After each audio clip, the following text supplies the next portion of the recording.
Welcome to Fiction Audiobooks. If you enjoy the content, like and subscribing would be greatly appreciated. If you have any recommendations for novels, comment below. Chapter 201, Courtly Sphere. March 19, 1994, Hogwarts, Scotland. Gemma Farley walked, with a fierce expression on her face, towards the Black Lake, while doing her best not to show how nervous she was about the coming confrontation. She had forgotten just how impressive the school grounds were during springtime. As she strode forward, her eyes took in the vibrant hues that blanketed the landscape, a stark contrast to the monochromatic whites and grays that were there during winter. The usually stark, imposing trees now swayed gently with leaves of emerald green, making the forbidden forest look slightly less menacing than it was during winter. The grass, once a dull, frostbitten brown, was now a lush carpet of green, peppered with daisies and buttercups that danced merrily in the sun. Gemma recalled the crunch of snow under her feet in the cold months, a sound now replaced by the soft rustle of grass and the occasional chirp of birds. It seemed as if the whole world had awakened from a deep slumber, shedding the icy stillness for a cloak of lively colors and sounds. No wonder Potter liked spending time outside. Because that was her target, Harry Potter. It took more time than she would admit to anyone to track the younger boy down. Any tracking charm was dispelled minutes later at the most. People who tried to follow him ended up losing him every single time, and any method of discretion or stealth didn't help in any way. Gemma ended up biting the bullet and just asked Tracy Davis, one of his closest friends, where she could find him. Apparently, the younger boy woke up early every morning and hung out near the Black Lake. As she neared the lake in question, the air grew moist and fresh, a far cry from the crisp, dry coldness of winter. The lake itself, which had been a frozen mirror reflecting the gray skies above months ago, was now a fluid expanse of deep blue, its surface rippling with the activities of the giant squid and other magical creatures that dwelled within. Sunlight sparkled off the water, creating a dazzling display of light that danced in Gemma's eyes. As she moved closer to the edge of the Black Lake, a figure caught the corner of her eye, but her mind took a moment to register it. It was Potter, lying in the shade of a large oak tree, seemingly at peace with the world around him. Not for the first time, the young woman wondered why she never really took the time to appreciate how beautiful Hogwarts really was. She had always been absorbed in the political web that was Slytherin House, and she never really appreciated just enjoying herself. That had to be her greatest regret, not taking the time to enjoy herself. She had turned her school life into a battlefield. She didn't regret fighting for her position in the house, just how much she had sacrificed for it. She had no friends, only allies. She had Northwest Rail close relationship with anyone. She turned herself into the best politician she could have managed, and she rose to the top. She didn't have a powerful family backing her, the Farleys were just a couple of centuries old, and the creation of new crests slowly fell out of favor after standardized magical education took off. Gemma did technically have a crest, but it's barely more than a casting aid than anything else. None of her ancestors invested their time or effort into researching magic, so it helped her when learning magic in school, nothing more. Over the last century or so, political advancement has been getting a lot more popular than magical research, probably because it's easier. Additionally, without any new research taking place, there just wasn't enough reason to pass down magical knowledge to descendants. In the past century, people only did it if they developed a new branch of magic, and even then, they needed permission from the ministry to perform the ritual, and of course, that came with the usual bribes and political strings. It was mostly for political control, more than anything, but registering as a crest family came with a lot of perks and tax breaks. Still, the ritual took decades of dedication to slowly grind down the essence of a magical creature and bind it to the magical circuits of someone. After decades of acclimation, it slowly turned into an adequate repository to store magical knowledge, and it would be passed down to their children. This process was dangerous, unpredictable, expensive, and lengthy. However, the easier way of doing so is using a very small fragment of an already existing crest to act as a basis, similar to adoption but without the repository of magical knowledge that came with it. Old families did that to their most loyal vassals, but that stopped being commonplace after the statute of secrecy was put in place, formal nobility was abolished, and their sacred vows to fealty rendered useless. Nowadays, the ministry offered to provide a crest fragment to create a new one, but that did come with a very hefty price and a lot of conditions, and people just thought it wouldn't pay off for centuries, especially when it came to new families without a ridiculous amount of gold and Gringotts.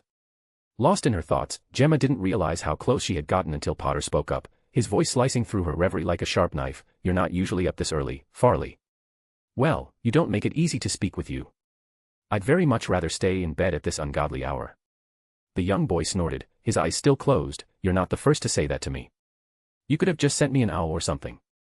You didn't need to have people following me, or even using tracking charms on my things." "Really creepy, Farley." The older girl suppressed the urge to grit her teeth. "That boy was really infuriating, I'll keep that in mind." "You're here to convince me to join the court of Slytherin," the last Potter remarked without any sort of prompting. How in Merlin's name did he figure it out so quickly? Potter did make an impression the previous year when he was summoned to the court, but it was completely different to speak to him face to face. Hiding her discomfort, Gemma plastered a fake smile on her face and spoke up, "What gave you this idea?" The boy still hadn't opened his eyes. "You're obviously a member of the court, probably a high member.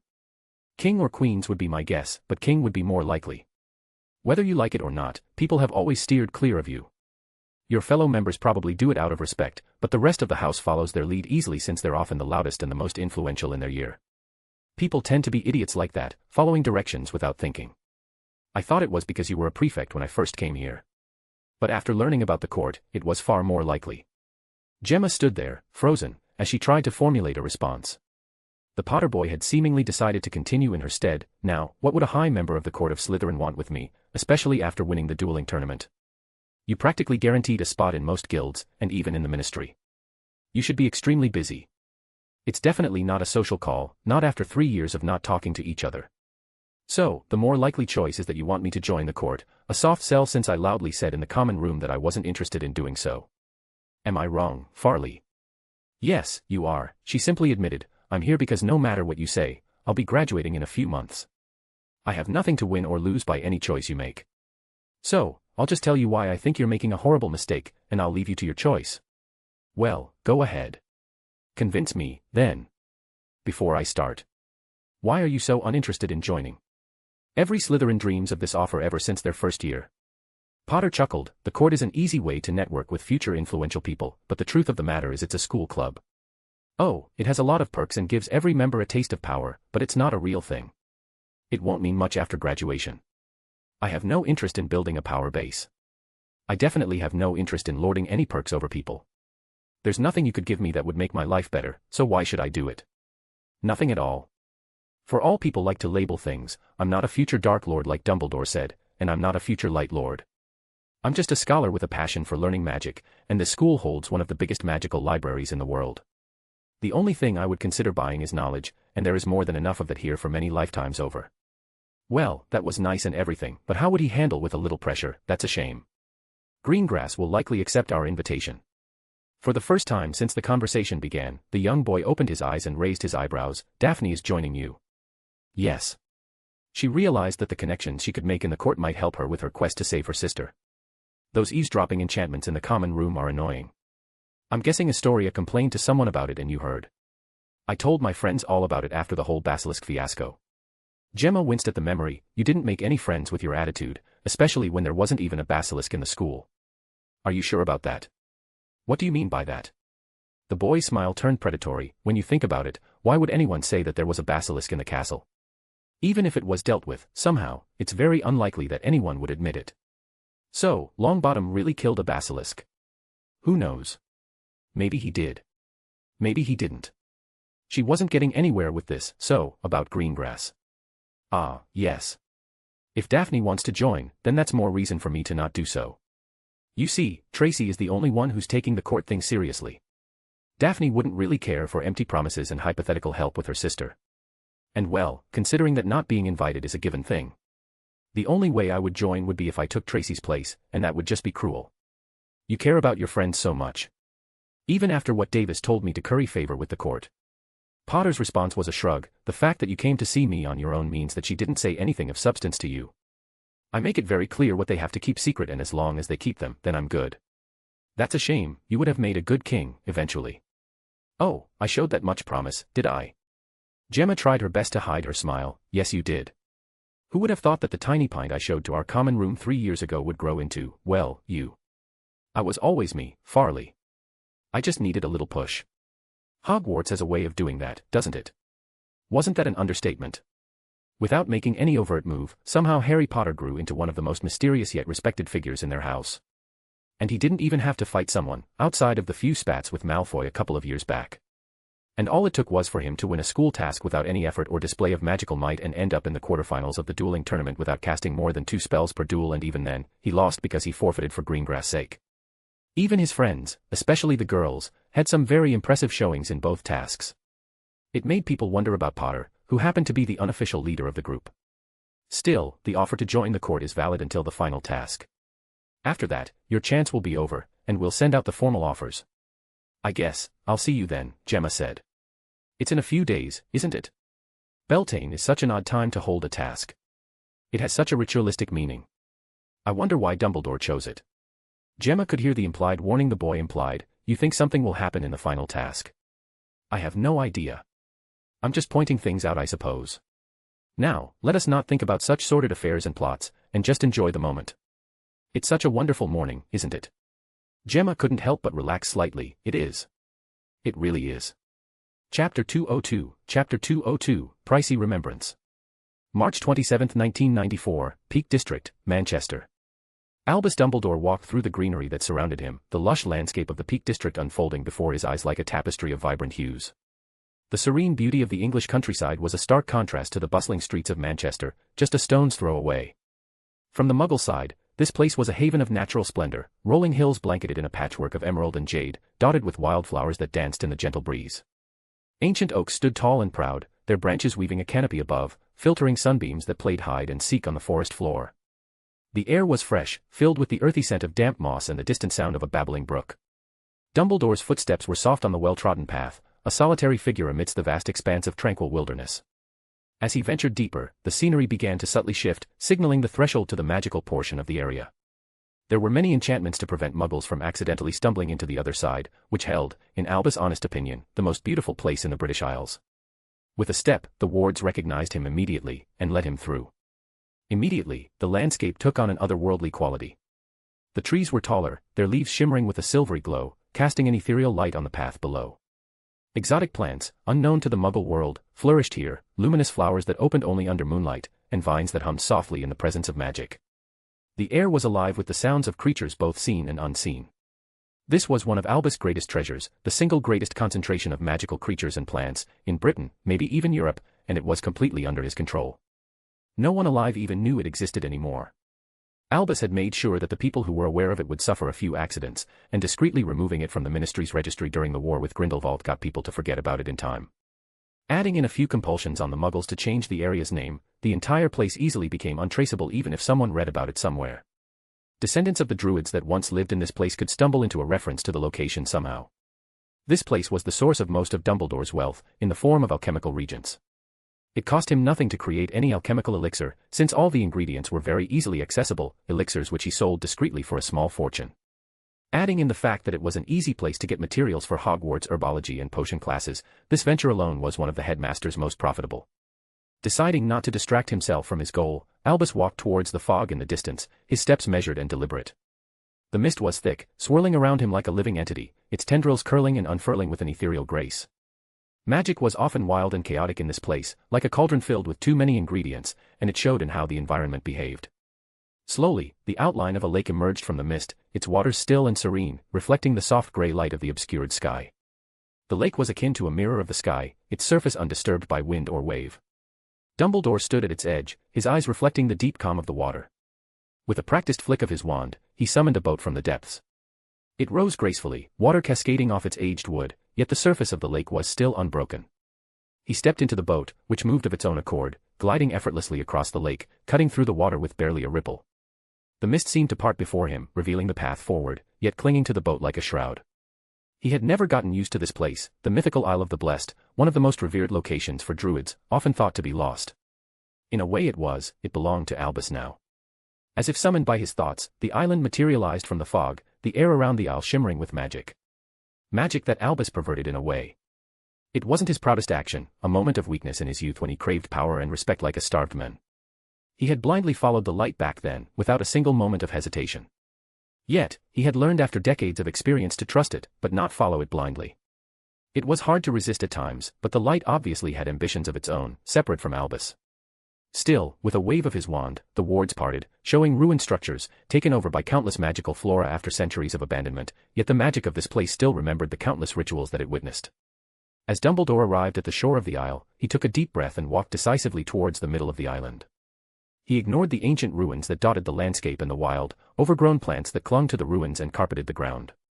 As he moved deeper into the island, the landscape subtly changed. The dense foliage began to thin, giving way to a small clearing.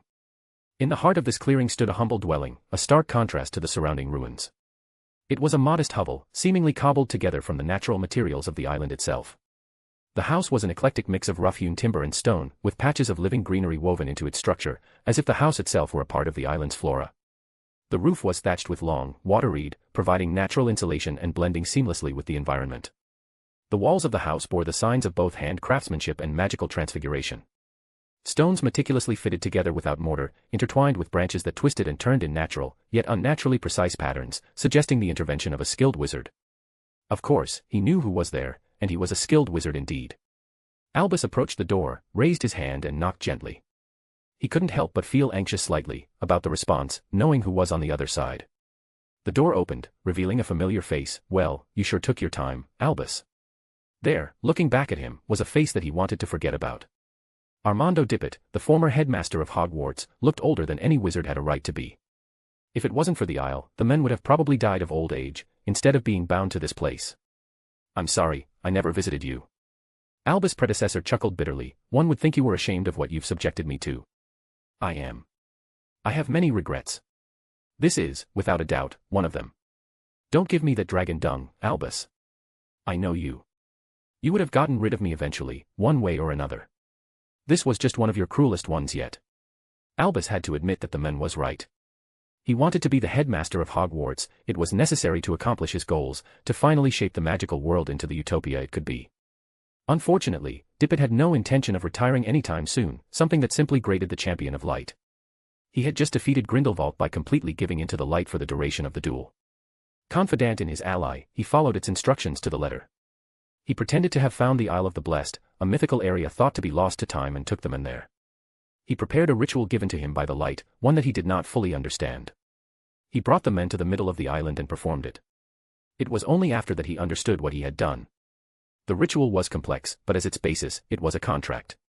Albus would be given ownership over the Isles and its surroundings, and the wards would belong to him, but in exchange, the Isle would take a guardian, who would serve as its protector, unable to leave, unable to interact with the outside world, alone in an empty island, until Dumbledore himself either gave up on the wards or perished.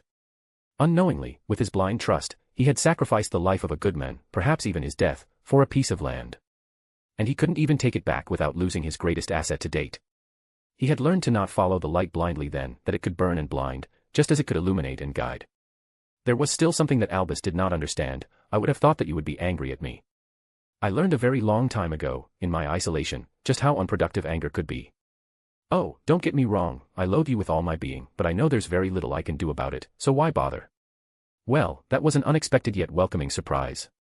When Dippet found out what had happened to him, he made some serious threats. He expected to come to this place expecting some kind of resistance. Still, that answer did strike him speechless enough that Dippet continued the conversation. "So, tell me, Albus, why are you here? And don't lie to me and say that you wanted to speak with me. You want something." "Yes, I do," Dumbledore admitted. "There was an artifact in your possession. You told me about it long ago. I have searched your belongings, even your vault at Gringotts, yet I couldn't find it. What could it be, I wonder?" The former headmaster pondered. "Ah yes, I remember. One of my most precious treasures, one of the last working Fey artifacts. And with Beltane being so close. Oh, you're up to something, aren't you? Just tell me where the artifact is," Dumbledore asked with exasperation. "Let me have my fun. It's not every day that I entertain company. Besides, I can guess what you want to do with it anyway. This will not end well for you, or anyone for that matter. I did not come here for you to lecture me." The former headmaster grinned. "And yet, even after all these years, you still have much to learn. What kind of educator would I be if I didn't try to teach you? Let's ignore what you have done to my school and your misguided idea of safety and that foolish dream of yours. Instead, let us focus on something recent, the mess with the Potter boy for example. How badly do you think you handled that? How do you even know about it? You may have bound me to this place, but it still has some perks. Let's just say that I had a long time to hone my scrying. It's probably the main reason why I haven't gone mad. But that's beside the point. Your enmity against the boy makes you look childish and incompetent, especially since the boy is winning. That's not mentioning what happened with the Longbottom boy. I have to say that it is amusing to see you lose to a child. Then again, Harry Potter is not an ordinary child." Albus gritted his teeth in frustration. "What do you know?" "I know many things, but why should I tell you anything when you will not listen to it anyway? I can make you talk." The former headmaster shrugged. "You probably could. You and your precious light could make me suffer for another eternity. You know, I saw this inflexibility in you the moment I saw you. I didn't even want to hire you. It was a letter from Flammel that made me change my mind and give you a chance. He said that you were a champion of light that could change the world, break the cycle, and stop the constant wars. What a fucking joke. My biggest regret is that I didn't burn that cursed thing the moment I saw it. I stopped the war. I stopped Grindelwald. Then tell me, Albus, does the magical world look like your promised utopia? You've been at it for half a century, with ultimate power at your fingertips. Tell me, Albus Dumbledore, is the world better in any way than it was when you started? Dumbledore stood silent, refusing to answer. I will change things. I don't care anymore. Just leave. Not without what I came here for. Dippet gave his successor an unreadable look. Are you set on this course of actions, Albus? This will not end well for you, I can tell you that. I am. Then I suppose it's time I parted with this. Dippet waved his hand and a golden disc appeared in his hand. Golden runes glowed all over it, pulsing magic periodically. Albus, be very careful, just like the Fae were before they left this plane, their magic is just as traitorous. Using it comes with a price, one that you might not be prepared to pay. All this time, you had it on you. Yes. I was planning to study it, the day you betrayed me. It's not like it did me any good here, did it? And now you have it. I did my duty, I tried to warn you. Whatever happens next, Albus is on your head. Farewell, Albus. Dumbledore did not want to hear the men prattle along once more. He turned back from the hovel and rested. He had gotten exactly what he came for. The third task was now ready. This would be his crowning moment, his greatest victory. His dream was so close that he could almost taste it, and nothing would stop him from realizing it. Chapter 203, Chapter 203, The Lost Serpent. April 4, 1994, Hogwarts, Scotland. Cassius Warrington tried to ignore his sister's worried gaze as she fussed over him. The sight of a preteen girl, barely reaching his waist in height, fretting about his well-being must have looked comical from the outside. If it had been anyone else, Cassius would have been angered at the humiliation, but he didn't have the heart to make Ivy sad, especially considering how terrified she must have felt during his duel with Longbottom. Still, after a while, the young Slytherin stopped her hand and gave her a warm smile. Stop worrying, Ivy. I'm fine. Madame Pomfrey was able to stop anything serious from happening to me. And the healers even gave me a clean bill of health. But you're still bleeding. Ah, yes. That. Even after more than a month of constant healing, the stab in his chest still opened and bled randomly. Thankfully, everything was fine internally, and his healers checked many times. But the scar itself opened. It was a very odd effect, where the dark magic persisted in the surface wound. The healer who specialized in curses said that it was the intent of the castor still powering the surface magic. It wasn't really dangerous, but it made him wonder what fucking curse did Longbottom use in their duel. It had to be some serious dark magic, which was odd since the boy had cast it without using a wand. Cassius wasn't buying the whole, emotional accidental magic that Dumbledore was spouting. Longbottom was already casting a lot of frankly disturbing spells as the duel progressed, easily going for killing blows. The boy's spells were even more potent, more powerful than he'd seen older students cast during the court disagreements. What a pretentious way for the court of Slytherin to call fighting so that the winner would have his way. The court had a small fighting arena for members to fight each other. It was somewhat traditional for the white and black halves of the court to disagree on almost any issue, with only the king acting as the mediator. The white court was often made up of half-bloods and new purebloods, and the black court were mostly members of the old families, still retaining their position in society due to their vast wealth and heritage. Cassius was a proud white rook, an enforcer of the court, and he had more than often ended up fighting against other opponents. He had won some and lost some. But he never experienced what Longbottom did against any other opponent. Longbottom's spells had a lot of weight against them, far more than he had ever seen anyone else cast. There was a very real possibility that they could have gone through the protection charms that the dueling tournament put in place to prevent any deaths. It was required from any dueling event to have wards that would dampen any magic on a person's head. It wasn't really a shield charm, but should a dangerous spell come near a competitor's head or heart, then the spell would be transformed into a stunner with any leftover magical energy turned into a concussive force. This was a form of transfiguration that was so beyond Newt levels that it wasn't even funny. Cassius had tried to read up on the ward, but the work was so theoretically complex that he barely got through the first few pages. The ward was important though, as long as a competitor didn't instantly perish, it was perfectly possible for a healer to save the competitor's life if they reached him in time. Magical healing was just amazing. It was a shame that healers were forced to swear so many vows during their training. If it didn't feel so stifling, Cassius would have considered joining them. Still, a dueling ward, like any other form of protection magic, could be overwhelmed. Cassius wasn't certain, but he had a feeling that a few of Longbottom's spells, especially the dark ones, could have killed him. It wasn't anything rational, just this instinct that he had during the duel. He felt in real danger, as in actual mortal danger. Cassius lost many duels before, outclassed rather easily, but he had never been as terrified as he was when he fought Longbottom. There was just something unsettling about that guy. Cassius' thoughts were interrupted by a slight burning pain, to which he hissed in protest. His sister didn't seem to care about his hissing and hit him gently on the back of the head. "Don't be a baby. Madame Pomfrey said to apply this cream every time the wound opens. You could have warned me, at least. And have you cringing away like a little girl?" The young Slytherin's cheeks reddened. "I do not cringe away." The little girl gave him an unimpressed look and did not deign to comment any further, choosing to continue applying the cream.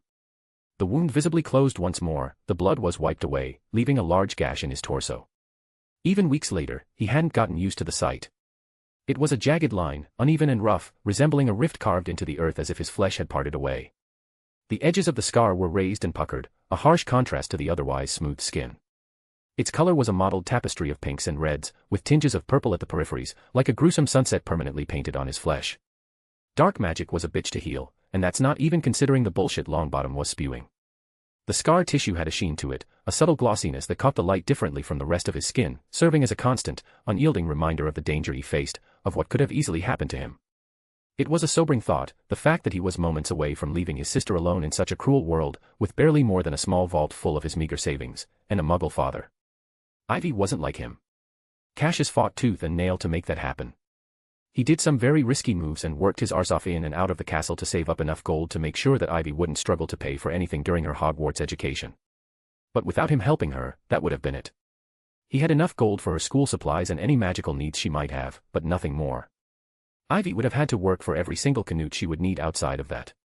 She wouldn't have been able to go out to Hogsmeade with her friends, sneak in some banned items, things that Cassius' classmates did and that he always declined any invitations into, choosing to save up as much gold as he could. The only indulgence he ever gave himself was his broom, and it was more of an investment than anything else. The possibility of becoming a professional Quidditch player was too lucrative for him to avoid, especially with the lack of a skilled seeker in the Slytherin team. Cassius' wish was for Ivy to have a life without caring about whether she could afford to have fun or enjoy herself. He would not let that happen. Yet, whenever he looked at Ivy's eyes, he didn't see her childish innocence anymore. Seeing him so close to death had made her lose something precious, and that was why he truly hated Longbottom and Dumbledore. "You don't have to come every day, you know." "I know that, but I want to." "Who knows what mess you would be pulled in without me there to set you straight," she teased back. "You make me sound like I'm some kind of troublemaker. Aren't you? Still, you should thank Professor Snape for letting me take care of you when you're not in class." How he convinced Dumbledore of that, I have no idea. The way she spat Dumbledore's name made him worry slightly. "Look, Ivy. I know that things have been tough on you and Dad, but you need to drop the whole hate thing with Dumbledore. Antagonizing him is just not worth the trouble it would bring us in the long run." He tried to swipe it under the rug and called it an accident. "You almost died, Cassius. And that Longbottom cow practically forced you to sign a disclaimer that you wouldn't press charges against her grandson. It's just not fair." "No, it was entirely fair," Cassius commented. "We got more gold than I could have made in 5 lifetimes. Don't you get it? We're set up for life. You could enjoy Hogwarts without any trouble, and get new robes instead of secondhand like me. We could finally go on a trip somewhere during our vacation, visiting someplace warm. It might have sucked, but this was the best thing that could have happened to us." Ivy just stood there, frozen and silent before her eyes started to tear up. "You don't get it, do you? You were dead. I saw your body fall, I saw you bleed all over the arena. Everyone thought you'd died. I thought you were. I would rather give back all the gold Longbottom threw at us to keep us quiet, to forget about this moment, to forget about this scar. I would rather live in a box than see you like this again. So, don't you dare say that this was the best thing that could have happened to us." He didn't have the time to process what she had said, let alone calm her down, because she ran away from the hospital wing, crying her eyes out. Cassius couldn't help but feel regret. He really shouldn't have said that. Maybe it was apathetic for him, but some pain and a scar felt like they were worth guaranteeing his sister's happiness. And yet, she seemed sadder for some reason. He might have gotten hurt, and the whole thing wasn't even his fault. He didn't choose to fight Longbottom, and he definitely didn't know that the fucking boy who lived would go insane in the middle of the duel. And it wasn't like he was foolish enough to do anything like it again. Before Cassius could figure out what was going on, he heard the noise of a throat being cleared. He jumped and turned, only to stiffen when he saw the intruder. The closest thing he could have compared the figure to would have been a weird ministry worker. The man, it was definitely a man's body, was wearing a business suit, with an odd hat, that probably went out of fashion decades back. The only reason he stiffened would have been because he recognized the face. It was one he had seen many times in the Daily Prophet, a face that should have been dead, Barty Crouch. Not quite. I just borrowed this face. I rather like my privacy, you see. And you picked a dead man's face for that. The figure shrugged, why not? Everyone in this country knows that the man is dead, so you'd know that this is a disguise, and this is far more comforting than weird shadows and glamours, don't you think? That's not to say that I didn't take enough precautions. Look around you, no one even noticed that something odd is happening. Who are you and why are you here? Cassius asked, feeling unnerved for some reason at the man in front of him. He felt like prey in front of a large predator, and he definitely didn't like it. It didn't make sense, the men did not make any threatening move, yet Cassius wanted to lash out like a cornered animal. Oh, the direct approach. I like it, the figure commented, well, I wouldn't have hidden my face if I planned on telling you my name, would I? Let's just say that I'm a very concerned citizen. I saw what happened to you, and how Dumbledore was covering it up. A student almost died in an event he created, by the hand of his star apprentice to make it worse. And he called it an accident. How disgraceful. I can't imagine how much he pressured you to not go after him. You're joking, right? This is Dumbledore. He didn't have to say anything for me not to make noise about him. The man's smile widened. How would you like for some help then? A bit of influence to go after your headmaster. Cassius froze once more before shaking his head. I already signed a paper that I wouldn't go after them. No, you signed that you wouldn't go after Longbottom. Dumbledore's negligence is another matter entirely. When you think about it, it would be in the greater good of magical Britain for the men to finally be accountable for his mistakes, right? You might be right, but I'm happy with what I have. I won't risk my family's future on a wild lead, which will barely give me any vindication, Cassius denied. He was telling the truth. The young Slytherin saw no point in going after Dumbledore. He had gotten everything he'd ever wanted to thanks to the deal with the Longbottom matriarch. He wasn't going to do anything risky to jeopardize his sister's future. And by your family, you mean your sister, right? Young Ivy, I believe, such a bright young girl. She should go to Hogwarts soon, right? I was curious about her, so I looked her up. He took out a couple of photos. This is a photo of young Ivy in the playground, one with her eating ice cream with your father. How cute. It would be a shame if something happened to her, right? You son of a bitch. Cassius leapt at the men who dared threaten his sister, only to pass through him. Oh, come on. There's no need to be so aggressive. I'm not actually here, this is just a projection, an illusion of some sort. Stay away from my sister, the young Slytherin yelled. I have no intention of harming young Ivy. But the world can be so dangerous. Tell you what, just because I'm nice, I'll pretend that you didn't try to attack me. I'm just going to let you think about my offer and I'll get back to you in a week to get your answer. Don't worry, I'll find you then. And just like that, the man faded away into nothing, but the photos in his hand slowly drifted down onto the floor. The bastard wasn't bluffing. Shaking, he picked them up and noticed that his scar was bleeding again. He was immediately accosted by Madame Pomfrey. Mr. Warrington, are you feeling all right? I don't think so. He simply whispered, more to himself than for her benefit. He wasn't fine. Until the end of the day, his hands shook, and he kept shivering every time he remembered what happened in the hospital wing. What was he going to do? Chapter 204, declared thrice. April 16, 1994, Hogwarts, Scotland. Harry sat in the shade of the Black Lake with one of his palms looking at the sky. Floating on top of it was a golden magical circle, which controlled a pebble in front of him, making it move around in the air in seemingly random directions. Well, technically the pebble wasn't really moving, it was space that was being bent and stretched, causing the pebble to have the illusion of moving. It was the best he had gotten with his space manipulation. Oh, of course, he could do things on much bigger scales, but he had reached a plateau of some sort about what he could do with it.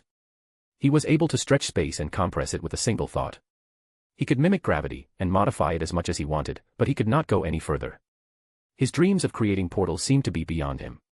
After a certain point, space just did not like being molded, and it lashed back. The energy required to do so grew exponentially and it reached a point where, according to his calculations, not even a horde of dragons would have enough magic to push the spell further. And it wasn't like he was only stuck in his space manipulation. He had found no new lead about magic involving multiple dimensions in months. Hell, he even tried to look at time magic, hoping to combine it with his space magic to see what would happen. Unfortunately, time magic was a field of magic that's been theorized about, and often treated like a joke by researchers. After thousands of years of dedication, wizards have decided that actively manipulating time with magic was a dead end. It was impossible to go back in time or to jump forward for that matter. There was some excitement after the theory of relativity was discovered almost a century ago, but all they were able to glean was that theoretically time could be stretched, but they could not really see any uses for it, since the energy requirements were massive for something that other spells could mimic without any temporal magics. This all came as a surprise to Harry, who knew that time turners existed. He couldn't find an exact way they worked, only some basic theory worked by a wizard who was obviously conscripted into the Department of Mysteries. Apparently, time turners operate on a mix of divination and projection. Every grain of sand in the artifact remembered states of matter of the user at a different moment in time, acting like an anchor.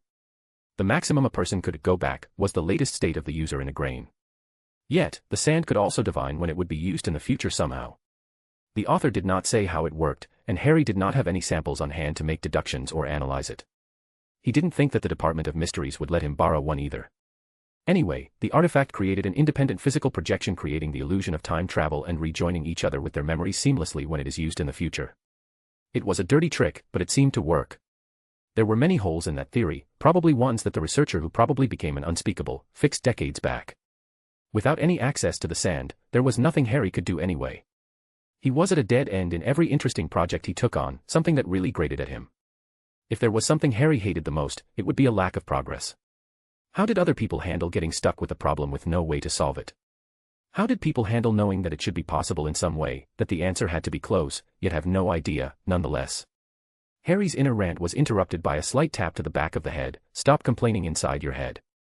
You agreed to relax for a couple of hours a day with me. Overthinking things in your head is not relaxing, Harry. In the privacy of his mind, Harry regretted agreeing to Daphne's suggestion about leaving more time to relax. They had been slightly for a few days after their deep conversation. The blonde had said some things that he did not want to hear, truthful things. Her words still haunted him in his sleep. Was he really going from one crisis to another, actively chasing them down? He'd always said that he wanted a quiet life to study magic, to not interfere with the politics and plots of magical Britain. She was right in saying that he could have changed schools. It was obvious now that he thought about it, that staying anywhere near Dumbledore was a bad idea. Anyone could see that. The fact that Daphne would follow his lead made it a real option. Yet the thought made him uneasy. He didn't want to think about leaving, and for some reason, he felt guilty about this fact. Maybe it was because he was putting Daphne at risk by staying here with her, he didn't know. He didn't even know why he wanted to stay. All the excuses just felt hollow when he said them out loud. It was obvious that the entire thing was distressing him, and Daphne had seen it and wrangled a promise out of him to spend at least a couple of hours relaxing, hours that she would supervise. Every day, they went down to the Black Lake, laid down in the shade of a giant yew tree, before dinner, and just hung out, watching the sunset together. This place had quickly become one of Harry's favorites in the castle. He instinctively learned at death. Fine, Daph. Who knew you could be such a taskmaster? The blonde snorted, I learned from the best.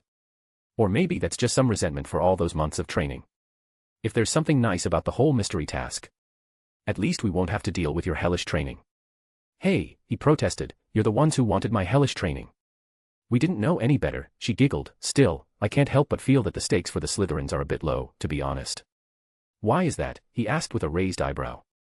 Well, we've already proved to everyone that we're the most skilled house. Think about it.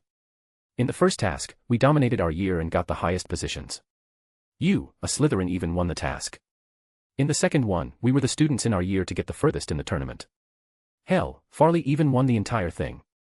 And since the court agreed to announce the memberships and promotions on the day before the task, we don't really have a reason to win, outside of the gold prize, and maybe the grades. We don't even need the house points anymore since we pretty much won the cup. I suppose you are right. So, you decided to join the court. The blonde released a deep sigh. Do I detect a note of judgment in your voice? Not really. It's your life and your decisions. I'm just curious about your reasoning. The connections I will make could help me help my sister. Members of the court sort of keep in touch after graduation, like some kind of fancy club meeting once a year, so they could help. Harry frowned. You're not telling me everything. Helping Astoria is part of the reason you accepted, the part that you want to tell yourself, but there's something more. Fine. She exclaimed, my father agreed to let me continue my wish of becoming a healer in exchange for joining the court. All right. That's fine, Harry calmly responded. It's a sad move from your father, but I don't see why you're so ashamed of it. She looked away from him and answered in a small voice, you never let people make your decisions for you. You never let anyone tell you what to do. I thought. You thought I would look down on you. Don't be silly. There's a difference between obeying your parent and letting people walk over you. Daph, I don't know anything about your father, but asking you to join a school club which would probably help with the family business is not a bad thing. The blackmail thing was scummy, but he probably only did it when you kept refusing him. It was a shitty thing to happen to you, but I can't really judge you for it. Our situation is just different. Daphne did not respond and just kept looking at the lake. After what felt like 10 minutes, she chose to change the conversation. Did you know that Lavender is trying to use the art of divination to see if she can discover what the judges have planned in the last task? She kept bragging about it to the other girl in herbology. Harry couldn't help but snicker at the thought. We haven't even been taught anything that might help, even if she was some kind of insane seer. I don't think that there's a way to actively try to see something as detailed in the task. Divination tends to be very vague, and visions are often metaphors instead of exact details of what would happen. I was trying to make a joke, Harry. You didn't have to overanalyze it. It was obvious that she was making it all up. I suppose we'll see in the feast later. Speaking of the feast, we should get going. I don't want to listen to Tracy complain about us being late again. Daphne huffed and stood up. They both walked side by side near the castle, the sun setting behind them. McGonagall announced during breakfast that there would be a feast that night and that the headmaster had something to announce to the student body. Considering how close the final task of the tournament was, the headmaster was probably going to share a few details about it. Honestly, it would have been a nightmare for Dumbledore to keep a task completely secret. Students needed to know what to bring, the basic rules of the task. The tournament organizers and ticket sellers needed to arrange a way for the audience to attend and be able to spectate the task. The whole thing wouldn't have been worth the logistical nightmare it would bring. As they approached the Great Hall, the buzz of excitement that usually filled the air felt somewhat misplaced to him. The vast chamber was alive with speculation and anticipation, but he couldn't shake off a sense of skepticism. Dumbledore was definitely planning something in this task, he could feel it in his gut, and he hated it. He joined Daphne, Tracy, and Blaise, his mind not on the feast, but on the forthcoming announcement from Dumbledore. It seemed every eye in the hall was trained on the headmaster, hanging on his every word as if they were gospel. The feast itself was a grand affair, as always, but it was clear that Dumbledore's announcement was what everyone was really waiting for. The headmaster rose to speak, and a hush fell over the hall. He began in his usual manner, a mix of seriousness and warmth, but to Harry, it felt more like a well-rehearsed performance. Students of Hogwarts, Dumbledore intoned, we approach the final task of our tournament. Unlike the previous challenges, which tested physical strength and dueling capabilities, this task will be a mental trial. There was a ripple of intrigued murmurs across the hall, but he couldn't help but roll his eyes. Technically, the other tasks did require some heavy thinking, yet the headmaster made them sound like any idiot could have won. To be fair, the way that Harry won his duels did give that impression. A maze will be constructed on the Quidditch pitch, which shall remain closed until the end of the task, Dumbledore continued. This announcement caused a stir among the students, especially the Quidditch players. The closure of the pitch wasn't just an inconvenience, it was a significant alteration to school life, all for the sake of this elaborate and mysterious task. So, a maze. How unoriginal. Seriously, it was one of the most common tasks in past Triwizard tournaments. But it would serve the headmaster well. There was a lot he could do with a maze that he would not need to reveal.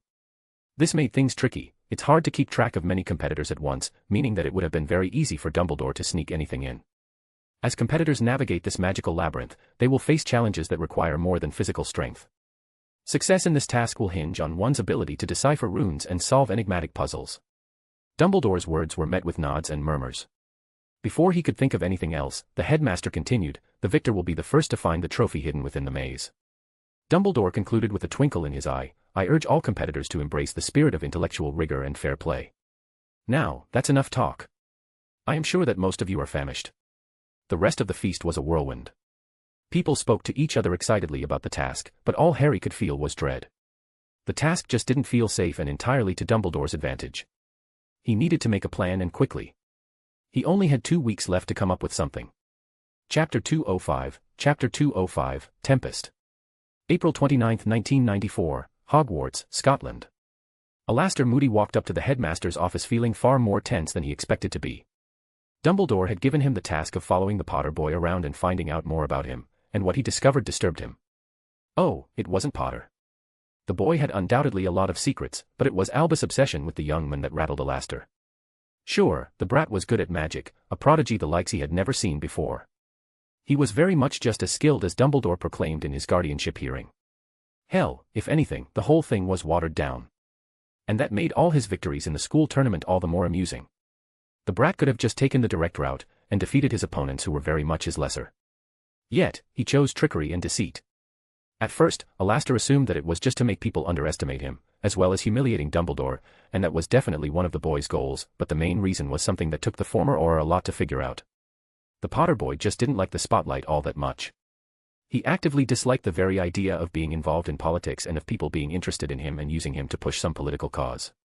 In terms of magical skill, Alastor imagined that this was what Albus was like when he was still a young student. But in terms of ideology, they couldn't be any more different. For all of his talk of refusing power, Albus Dumbledore held enough positions and had enough connections to be considered one of the main powerhouses in magical Britain. There was no doubt that he loved power, and his controlling tendencies, even when it came to his allies, supported that. Maybe that was why he was so obsessed with the boy. Perhaps he saw the boy replacing him in the future and wanted to remove a rival. Alastor didn't know, but the whole thing put a bad taste in his mouth. He huffed for a few seconds, pausing as he went up the spiraling stairs. The damn thing seemed to twist endlessly upwards. Dumbledore often used a tactic to get ready and modify the length of the stairs enough to prepare himself. The former Auror decided to not waste the effort and stood where he was for a good minute, before going up once more. He was at the entrance in less than 10 steps afterwards. The doors opened without him knocking like the headmaster always liked to do. As usual, the office was just a seemingly random collection of magical artifacts and magical books. The walls were filled with portraits of former headmasters and headmistresses, their eyes following Moody with a mix of curiosity and dismissal. These portraits collected and went through the information from the entire network of paintings in the castle and informed Dumbledore in case they overheard something critical. Alastor kept a privacy bubble whenever he saw a painting near him. For all he trusted Dumbledore, he knew that the man had his faults, and he would allow any sensitive information to slip. Speaking of the headmaster, he was sitting behind his desk. Alastor, I must say that I did not expect you to come see me today. I'm afraid I must ask you to make it quick. With the third task being so close, I have very little free time, even to speak with old friends such as yourself. Fine, Alastor responded, I don't like dancing about shit. What are your plans with Potter? The headmaster froze suddenly, his kindly smile disappearing immediately. That is none of your concern, Alastor. When people spoke of Dumbledore outside the castle, they always imagined him as this kindly half-mad old man who has a lot of eccentric habits than most of the patients in the Janus Thicky ward at St. Mungo's, but with more knowledge and magical power than the rest of the population put together. They were wrong. Very few had the misfortune of seeing what was underneath the kindly mask Albus wore. Alastor was one of them. The mask was off, and the defeater of Grindelwald showed himself. It would be a lie if he said that he wasn't intimidated whenever Dumbledore did that. Still, he had to push through. I don't care if it isn't. I spent a month following the boy around. He's a good kid, normal. He has friends, and he helps them with their schoolwork. He likes flying and has no interest in politics. Hell, he even refused a position in the court of Slytherin, and I remember how desirable a position was when I was still a student. I can see why you would be interested in following his progress, but you're treating him like he's your sworn enemy. You were even kinder with Death Eaters during the war. The Potter brat was fascinating to watch, yes. It was more of a challenge than Alastor expected. The boy had some kind of magical sensing, that was for sure. For all his intelligence, whenever Alastor was near, the boy would clam up slightly, and become a bit tenser, recognizing being watched. He could also detect and disarm most spying spells near him, even artifacts designed for reconnaissance or missions. It was far more challenging than most of his recent missions. The only results he had gotten were with Muggle recording devices made entirely with lead, the least magically absorbent material in the world. He planted the recordings in places he knew the boy would hang out every day since they would be fried quickly since the boy tended to channel magic into his clothes in a few bursts every few minutes. For some reason, his friends did the same. He later learned that it was some kind of magical exercise he was teaching his friends, something to improve their magical control. Still, it was very annoying to deal with. The intelligence that Alastor had wasn't foolproof, but the few things he was able to discern showed a picture of Potter that was completely different from the one Dumbledore showed. Oh, he was a magical prodigy and everything, but he was mostly curious about exploring magic more than anything. He was also very wary and very scared of Dumbledore, convinced that the men just would not leave him alone. There was even talk of changing schools, and that the Greengrass girl would follow him. All in all, the whole thing wasn't flattering for Dumbledore. The boy definitely had a magical crest, though. However, he didn't speak much about it, and Alastor could never tell when he was training it. That was another thing, sometimes the boy just disappeared for hours on end. Alastor just couldn't cast a tracking charm without the brat detecting it somehow. He even tried using an invisible potion that would show tracks when they were exposed to a certain spell, but the boy must have noticed something was wrong because nothing ever came of them. Any other information he had on the boy, he had gotten by intercepting his mail, which happened to be mostly mundane stuff. The only interesting piece of information was that the boy was heavily invested in the Firebolt Company.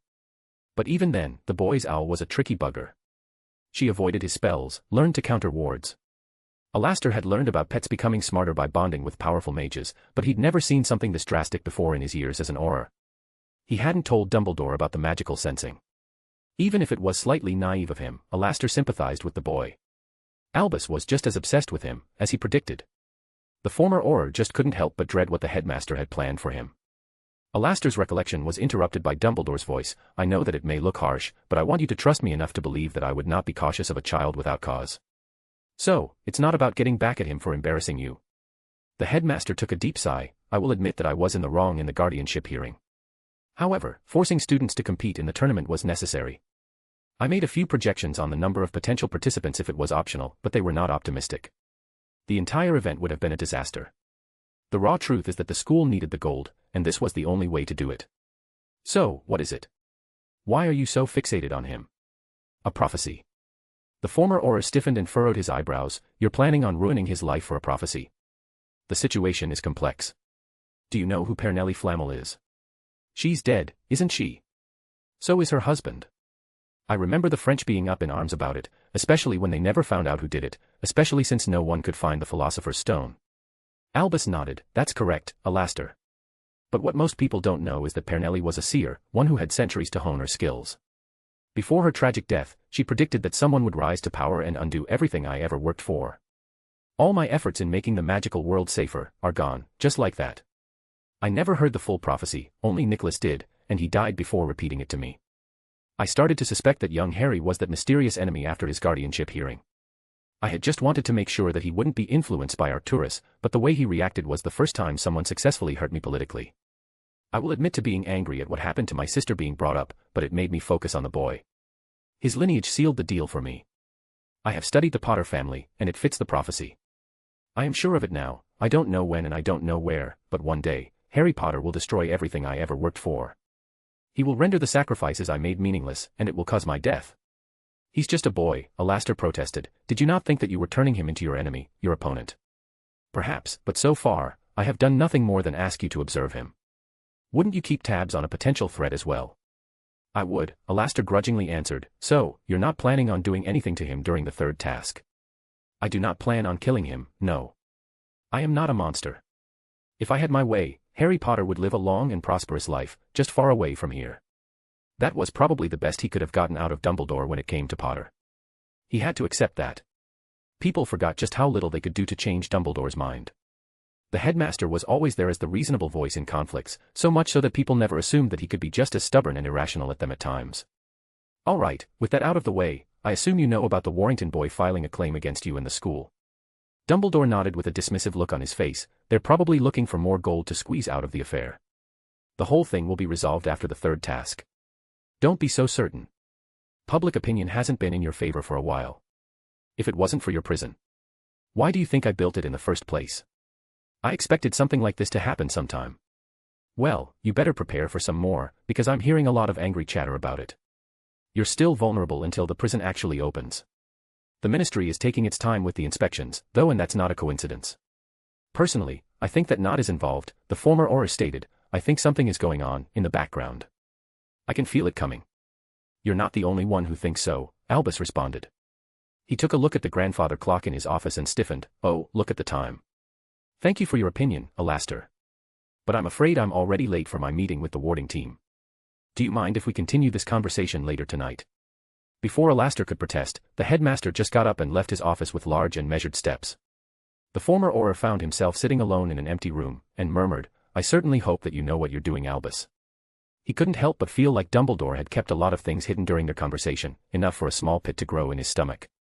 He had never seen Dumbledore act irrationally before, and it was worrying to see someone with so much power acting this way. Chapter 206, Twisted Web. May 1, 1994, Hogwarts, Scotland. Harry woke up feeling far more anxious than he had been this year. What was wrong with him? He was more composed on the day of the Hogsmeade attack. Maybe it was the fact that he had no idea what was probably going to happen, no idea what Dumbledore had planned. Because Dumbledore definitely had something planned, and Harry couldn't figure out what it was. The mere fact was as infuriating as it was anxious. He tried everything. He put small recording devices on every member of the staff. He even managed to sneak one into his office, but there must have been privacy enchantments there since it couldn't pick up anything. And now, it was too late. This was the day of the third task, a maze according to Dumbledore's announcement. It was hard to ignore the giant hedges growing every day in the Quidditch pitch. The security at the event was surprisingly competent. Harry could have snuck in through the boundary, yes, but there was an entire team of active warders on site. Harry was good. Hell, he was probably better than most warders out there, but at the end of the day, he was just one person. A team, especially with specialists more experienced and probably more knowledgeable than him, would wipe the floor with him. The dreams didn't help. Yes, he was back to having disturbing dreams again. He couldn't even remember them. He only knew he had them when he woke up every day, sweating and breathing heavily. He tried to do anything to recall them, remembering how much they helped to prepare him for the Hogsmeade attack. He tried everything but nothing worked. A clemency revealed nothing. Hell, he had even bought a dream catcher to recall his dreams for him. The whole thing had cost him a pretty penny, only for it to just show a blank page during his nightmare. All he was left with was a faint feeling of horror, despair, and fear, to wake up to every single day. He hated it with a passion. What use was it to be some kind of seer, only to see nothing and just wake up with emotions? He ended up just giving up after a while. He had run out of ideas about predicting whatever was coming. Divination just wasn't his strong suit. Even Trelawney had said that seers were just on another level entirely compared to standard divination methods, not that those methods seemed to give him any answers. Seers just obeyed different rules and tended to be vaguer, more abstract for lack of a better word. At the end of the day, he decided to simply fine-tune his magical abilities and hang out with his friends instead. It was a bit depressing, how little he had progressed in the past few months, at least compared to his friends. Blaze started to become a terror with his light magic, and Daphne was getting better every day at using her plants. Even Tracy, who didn't really have any fancy crest to rely on, just soldiered on, showed tremendous improvement in her dueling, and learned more than a few impressive spells. Speaking of Harry's friends, Daphne and Tracy, alongside Nott, have finally been confirmed as official new members of the Court of Slytherin. There was an official ceremony that would take place after the third task to bind them to the wards, and probably be given their masks.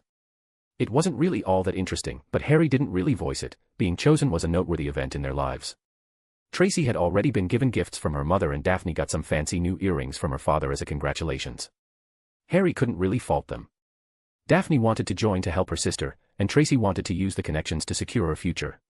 They might not be the most altruistic goals, but they didn't have to be. However, while Harry was cautious of the final task, the rest of the castle became excited as the task neared.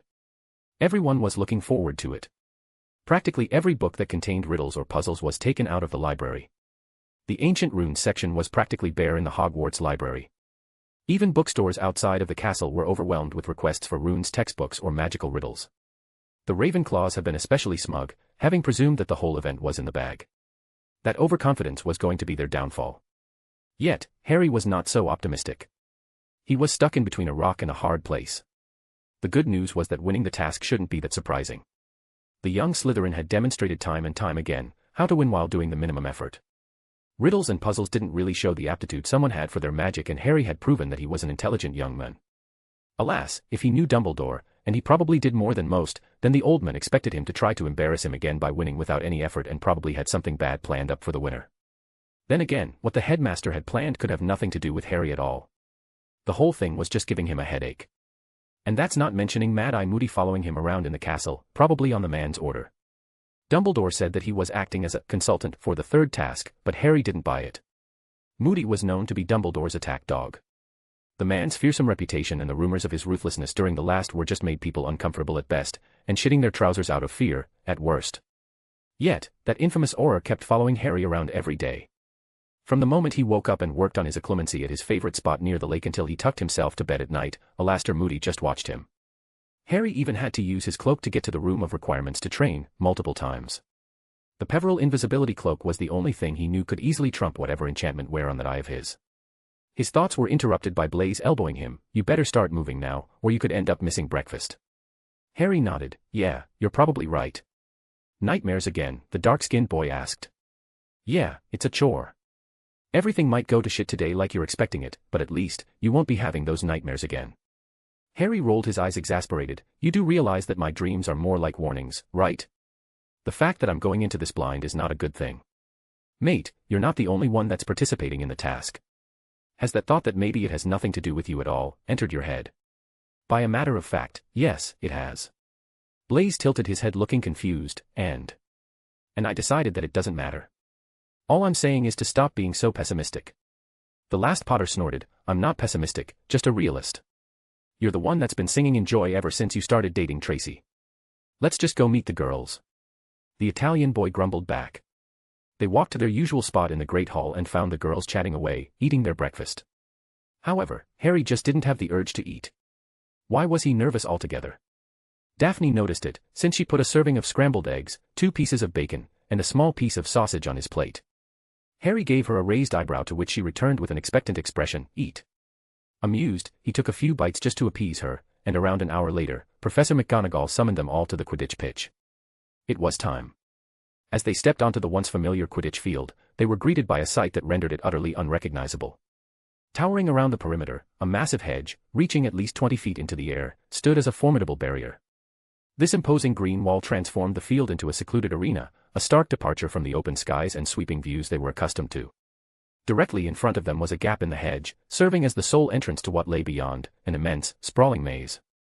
The entrance itself was daunting, presenting a dark, almost foreboding threshold that seemed to swallow up the faintest rays of light.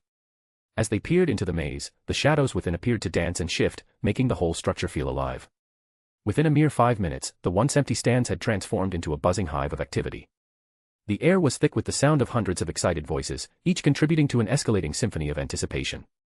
Parents, ministry recruiters, goblins, and even a few guild representatives poured into the arena, in what could probably be one of the most important events to dozens of lives. For all Harry's dislike of Dumbledore, he had to admit that the turnout was impressive. In many ways, the headmaster gave his students the opportunity of a lifetime. It was a way for them to show their skill and strong suit far more than any of the previous tasks. If only the man wasn't probably planning global conquest or something. The electric atmosphere was broken by Ludo Bagman. Ladies and gentlemen, the third and final task of this lovely tournament is about to begin. For the few of you that haven't figured it out yet, the task is a maze. A wave of chuckles rumbled throughout the crowd. In the middle of the maze is a trophy. The first student to grasp the trophy will be the winner of this task. Now, let me emphasize, Bagman continued, his voice taking on a dramatic flair, there will be only one winner. There are Northwest accolades for second place, no points for almost making it. This is a challenge of wit, skill, and determination. The crowd's excitement grew as Bagman's voice rose. Students may duel if they wish, but beware, he warned, his tone turning serious. The use of dark magic is strictly forbidden. Our esteemed headmaster, Dumbledore, has crafted invisible artifacts, we call them observers. These will follow each of you, allowing us all to witness your journey through the maze. Bagman's eyes twinkled mischievously. But don't even think about tampering with these observers. If you do, you'll be disqualified quicker than you can say Expelliarmus. And let me tell you, these observers are sharp. They'll spot any use of dark magic in an instant, and if they do, you're out of the game. He paused, allowing his words to sink in. Each competitor will enter the maze with only their tournament uniforms and their wands. Nothing more, nothing less. And remember, summoning charms to bring anything from outside the maze is strictly off limits. Bagman's voice took on a conspiratorial tone. You might find it tempting to work together, and that's perfectly allowed. But keep in mind, there's only one winner. Trust is a tricky thing in the maze. Your chances of finding the trophy are about as slim as finding a needle in a haystack. Or, should I say, a niffler in a bank vault. The crowd laughed, but the student body exchanged wary glances. This maze, Bagman continued, is not just a collection of hedges. It's a labyrinth of challenges, puzzles, and surprises. Every turn, every dead end holds a secret. It's a test of your magical prowess, your ability to think on your feet, and perhaps most importantly, your courage. But beware, many of the challenges that you face might even eliminate you from the task permanently. He raised his arms, encompassing the entire arena in his gesture. So, brave competitors, are you ready to face the unknown? Are you prepared to take on the challenge that lies ahead? May the cleverest, the bravest, the most resourceful win. What are you waiting for? Brave students, stand by your designated entrance to the maze, and let the final task begin. Well, if anything, Bagman certainly knew how to charm a crowd. Harry turned towards Daphne and gave her a soft smile, good luck. She smiled back, you too. Well, the trophy is an obvious trap. The easiest way Harry could see not being caught up in it was to just not take it. All he had to do was just let someone win and see what happened next. He only needed to survive the maze until someone won the damn thing. It all seemed so simple, and yet Harry couldn't help but wonder why he felt nothing but primal dread the moment he stepped foot into the maze. Chapter 207, Deadless Delights. May 1, 1994, Hogwarts, Scotland. Neville Longbottom felt the maze's hedges close behind him, feeling a mix of trepidation, excitement, and desperation. This was it, Neville's last chance at making anything for himself, and had to grasp it with everything he had. It was flabbergasting that in the span of a single year, Neville had lost everything. He had lost his reputation with what he said about the Chamber of Secrets. He should have known that it was an illusion. What second-year student would be able to kill a bloody basilisk with a sword? Even Merlin himself wouldn't have been able to do something like this. He was such an idiot for bragging about it and telling everyone in school about his accomplishments. Looking back, he wouldn't have believed if one of his classmates had done it, even Harry. But then came Hermione's condition. Neville had to admit that this was what hurt the most back then. Compared to Ron spitting on their friendship, and most of magical Britain thinking that he was insane, losing Hermione was what really messed him up. It didn't take long for Neville to realize that for all his closeness to Ron, Hermione was his only true friend. Without her motivating him to get better, to grow and learn, the world felt colorless. And so, he went to another year in Hogwarts without friends, clinging to Potter, who had thankfully forgiven him for the way Neville treated him since coming to Hogwarts. Looking back, it was hard to call their relationship a friendship. They were cordial enough and spoke to each other every week during their project sessions. Harry didn't mind giving him a helping hand, but that was it. Now that he hadn't spoken to the Slytherin for months, everything just looked clearer. Neville asked Professor Babbling to test their assignment early, around 2 weeks after the dueling tournament. Bones looked furious at that but eventually agreed when Harry didn't protest. After months without any contact, Neville could see that Harry didn't dislike him, just never actively chose to spend time with him. Looking back, he never really did. Not even when they weren't on good terms, Harry never sought him out, never tried to actively get back at him. He remembered that fact being especially frustrating. And he had been doing the same in this past year as well, only on more friendly terms. Maybe it was just Neville feeling bitter for what Harry told his grandmother, for causing him to be disinherited, and his family crest to be deactivated. Oh, right, if the past year wasn't bad enough, he was a Longbottom in name only. He didn't have the Longbottom crest anymore and wouldn't sit on the Wisengamot as his grandmother's heir. No, that honor would come to his Uncle Algy's grandchildren, who wouldn't even go to Hogwarts for a few years. Neville would even lose the name should he ever get married and his wife's last name instead. His former crest wouldn't even be passed out to his children. The only consolation was that his grandmother didn't treat him any differently and had set aside a small fortune in a separate vault for him to make sure that he would never have any financial difficulty. The process of removing the crest was agonizing and he felt like he lost something afterwards. His family definitely thought so. Outside his grandmother, the rest of the family just looked at him like he was an outsider, a ward of the family at best. Neville couldn't help but wonder if his parents would have done the same, renounced him as their son. The only positive thing that happened was that his mind became a lot clearer since the crest was removed. He felt more controlled, and less brash, but also less prone to anger and rage. Oh, they were always there in the back of his mind, ready to be unleashed, but he held it, gripped it tightly and never let it control him. It was why he didn't try to confront Harry. It was why he realized, with clarity, that for all his attachment to Harry, the other boy likely did not feel the same. Neville was forgiven, but what he had done was definitely not forgotten. His drastic improvement with his magic slowed down. It was still far better than before the crest was activated. Maybe it was because Neville was now more motivated when it came to his studies. Or maybe it was because he felt more pressured to succeed and find his own path forward. Before, Neville knew the path his life would take. He would have finished his studies in Hogwarts, became an Auror, before retiring and taking the Longbottom seat in the Wisengamot. His family was influential enough to make people ignore the few inadequacies he might have, and his status as a celebrity would have made the event a public relations goldmine for the ministry. But he had lost all of that and had to rely on his own efforts. Hence the need to win the third task. While before, he thought of the tournament as a way to regain the public's favor, now it was an opportunity of a lifetime to display his skills to make up for what he had lost when he stopped becoming a Longbottom. As he progressed into the maze, the towering hedges cast black shadows across the path.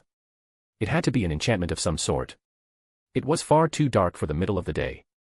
Neville also noticed that there had to be some kind of silencing charm, considering the sudden absence of noise from the crowd.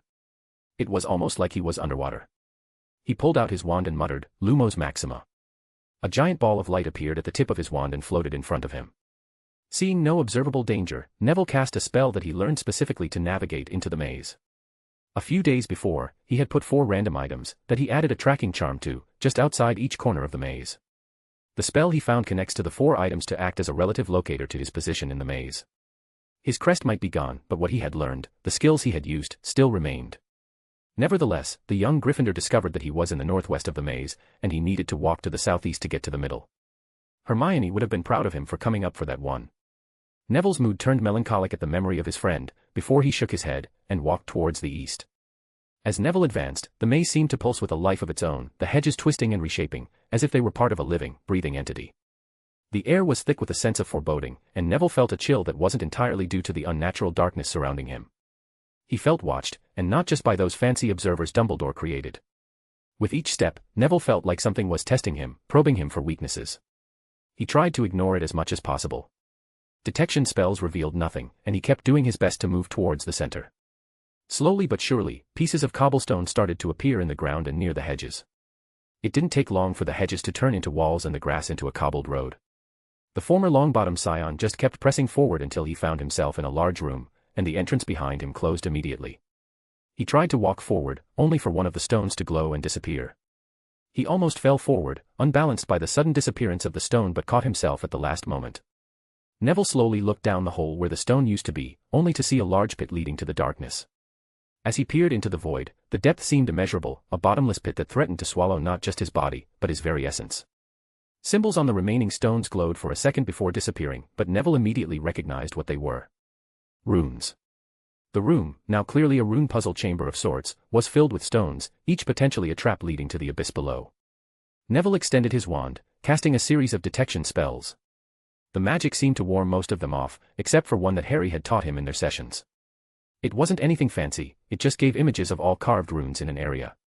A series of glowing symbols appeared in front of him, an elaborate rune matrix.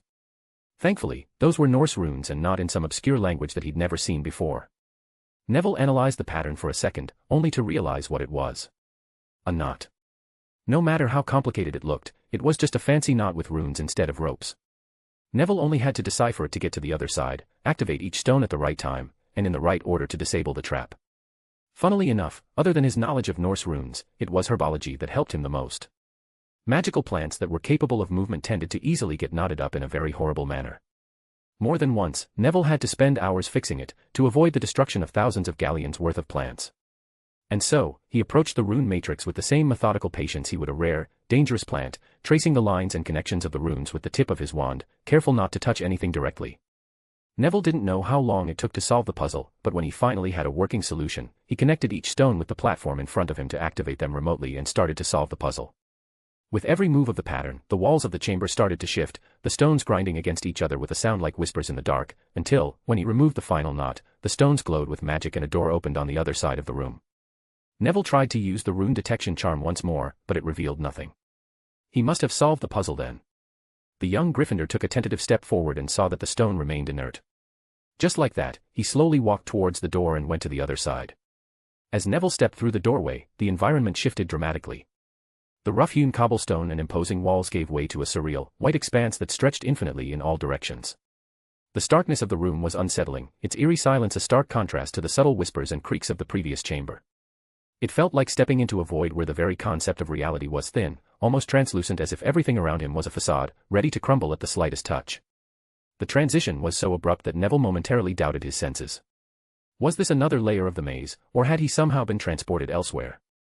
The air was thick with a sense of anticipation, as if the room itself was waiting for something to unfold. He stiffened when he saw movements far away. Everything just looked foggy for some reason. Neville swallowed when he recognized the red hair, Ron. What's going on? What is the puzzle here? Neville walked towards his former friend and noticed that he had an ugly expression on his face. Ah, it's you. Yes, it's me, Ron. Now, what's going on? You know, being friends with you was the biggest mistake I ever made. I thought it would have been an easy way for fame and fortune, but it was just tedious, in the end. Neville stiffened. What in Merlin's name is wrong with you, Ron? You don't get it, do you? How much I had to go through to pretend I gave a shit about you. I thought you were special. In the end, you were just a pathetic arrogant boy who was lucky enough to have his parents die for him. Do you feel special now, Neville? You son of a bitch, Neville bellowed while trying to punch the redhead in the face, only for his fist to go through the boy's face. He looked around and saw that Ron had disappeared, only mist remained. He didn't have to recollect what happened before he was grabbed from the back. He's right, you know. The former Longbottom Scion nearly teared up at the sight. Hermione. His friend looked exactly as she was a year ago. Her hair was still just as bushy, her eyes just as hazel, but she had a cold and calculating expression that looked wrong on her face. You only bring misery to everyone around you, Neville. Do you remember what happened to me, Neville? If you were the hero you thought you were, why didn't you save me? This isn't real, the young boy protested. Silly boy, just because this isn't real, doesn't mean that it isn't true, Harry's voice replied from behind him. You were barely more than a project to me, an annoyance that I pitied. She's right, you know. You could have saved her. All you had to do was ask her. She was being possessed, she must have noticed something was wrong, that she was losing time. You only had to ask her. You should have noticed something was wrong too. But you didn't care, and now you mourn her. What a fucking joke. No wonder your grandmother jumped at the idea of disinheriting you. His grandmother's apparition was next, her words like a venomous arrow. I regret ever taking you in, Neville. You were always a disappointment. Your parents' sacrifice was wasted on you. The cruelty in her voice was unlike the stern but caring woman he knew, yet in this place, the line between truth and falsehood seemed perilously thin. The most heartbreaking illusion was that of his parents, appearing as ethereal figures, their faces etched with sorrow and regret. We sacrificed everything for you, Neville, and for what? You were never the son we hoped for. You're not even a Longbottom anymore. What use are you now? The young Gryffindor knelt down, refusing to look any of the apparitions in the eyes. They were right, weren't they? It was all his fault. Ah, so you've finally accepted it then. A smooth and cultured voice spoke up. Neville turned and saw him. Voldemort. The Dark Lord's mere presence seemed to chill the entire chamber. You were a mistake, Neville. A nobody meant to be crushed. But now, I see why fate chose you. Perhaps you were not meant to defeat me as a warrior of light but as a warrior of darkness. You felt it, haven't you, the monster hiding inside you? You felt it when you almost killed that Slytherin boy, that instinct, the need to burn everything in sight. No. Stop denying it, boy. It's your destiny. Neville refused and bellowed, "No." A giant pulse of magic originated from him, dispelling all apparitions around him. Neville gasped in exertion. This really took a lot out of him. When he looked around some more, he stiffened. Bodies and blood. There were corpses everywhere and Voldemort came up from behind him and said, "There you go. Look at what you are. This isn't real. Maybe, but your actions are real, aren't they? All of this could have been real. You know it could have. You're just one hair away from becoming me." Neville shook his head. "I refuse." Voldemort grabbed the boy's throat with unnatural strength, lifting him into the air. "Your denial is adorable, child." Neville kept grasping at the hand trying to stop him, but it was like the thing was made of steel. Everything was becoming hazy until it turned into mist for some reason. Neville looked around and saw the entire room fracture as if it were glass, leaving a stone chamber in its stead. He turned and tried to look at his rescuer, only to freeze when he recognized him, Warrington. Chapter 208, His Deepest Fear. May 1, 1994, Hogwarts, Scotland. It had almost been an hour since Harry entered the maze, and he was admittedly getting bored. Oh, he'd had to go through a few challenges, but they weren't really that difficult. The rune puzzles were somewhat obvious to solve. They were even easier than the ones printed every day in the Daily Prophet that Harry liked to solve during his breakfast. Then again, those challenges were aimed at students, not fully qualified adult mages. It showed with the quality of the trial before him. With a flick of his wand, Harry broke through the ward to get to the other side. Most of the challenges he had to deal with were fulfilled either by some kind of runic activation or a ward that reacted to a simple action. In a way, this allowed students to have multiple ways of getting past it. They could either solve the challenge or try to break the ward. The maze itself was rather simple in its design. Oh, sure, it was very large and could be complex, but each layer of the maze moved with some kind of trigger and rotated in the opposite direction of the previous one.